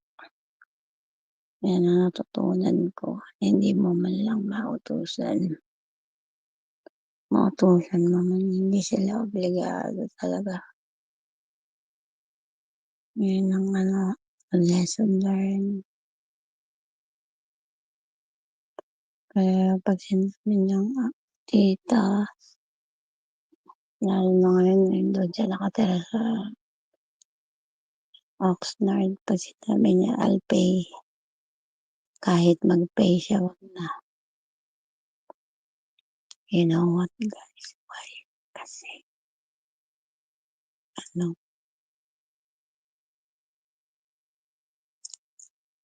siyempre, pag babae, lalaki, pinagsama mo sa isang bahay. Hindi ko yan na yun. Pag nahuhuli siyang paggabi na umuwi o ganito, ganyan. Hindi maganda, baka mag-away. Alam niyo yun. Kaya mahirap na ako lang matutulog dito sa site. Hindi na matutulog yung nasa baba kasi hindi siya matutulog dito sa area na to kasi nga dati dito siya. Kaso, hindi siya matutulog dahil mas gusto niya sa baba. Okay lang naman kasi kung ano yung pagpo-public sa kanila.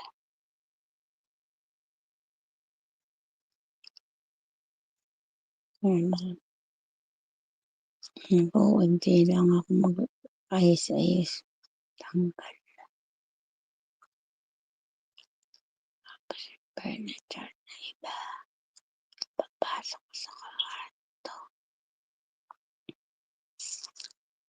Why do I have to tell it? So that I will be, paaalala ko kung anong gagawin ko.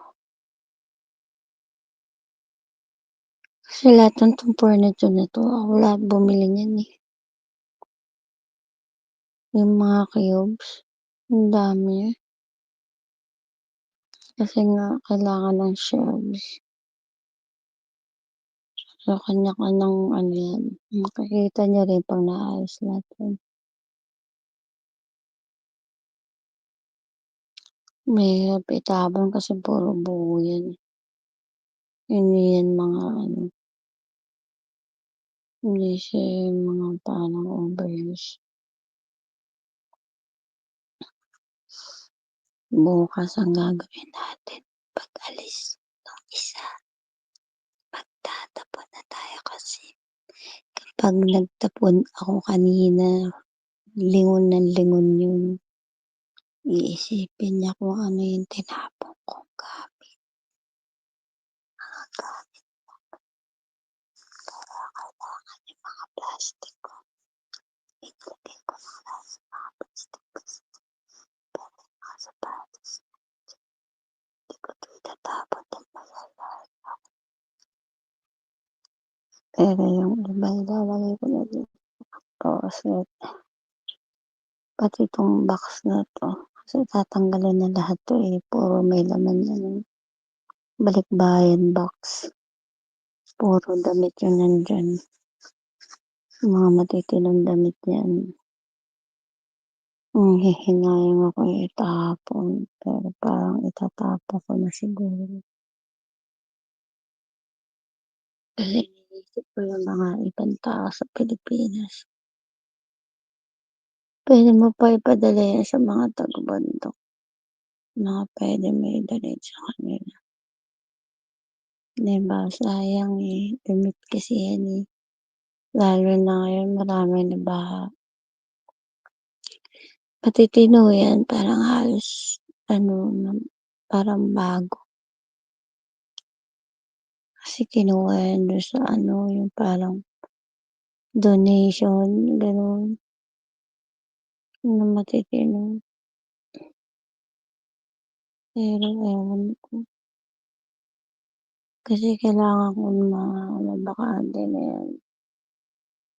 Bababakante na to dapat eh. Itong pero hindi ko alam kung saan ko itatago yung kama. Dalawang kama. Na foam na magaganda naman siya. Pero kailangan i-press siguro.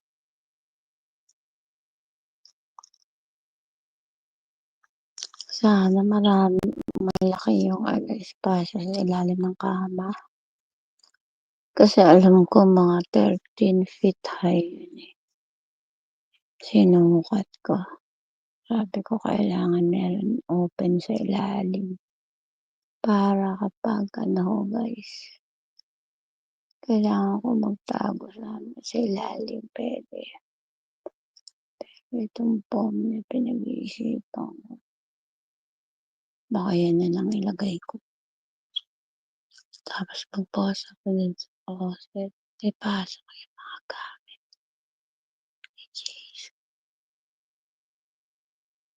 Ganun. Para mabilis na ako ng linis, guys. Kasi yung mga gamit ko, mga yun eh. Okay pa yung iba dyan. Inano ko lang yung pinagpatong-patong. Kasi para pag sasalansad ko na yung furniture, saka pa lang yung maiayos sa isang lalagyan. Yung iba tatapon ko na rin. Marami kasi akong gamit na yung pang yung mga abubot na pang school ba? Pang therapy na hindi ko pwedeng itapon. Dahil pag nag-therapy na ako, magagamit ko pa yun.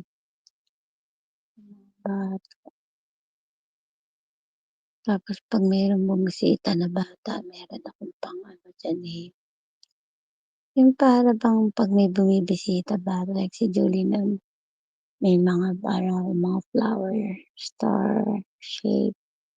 Pag uuwi, sasabihin ko, Lola, what do you want? We have something to do like arts and crafts. Sabihin ko, yes, I do. Tapos palating ko na yung box. May box ako eh.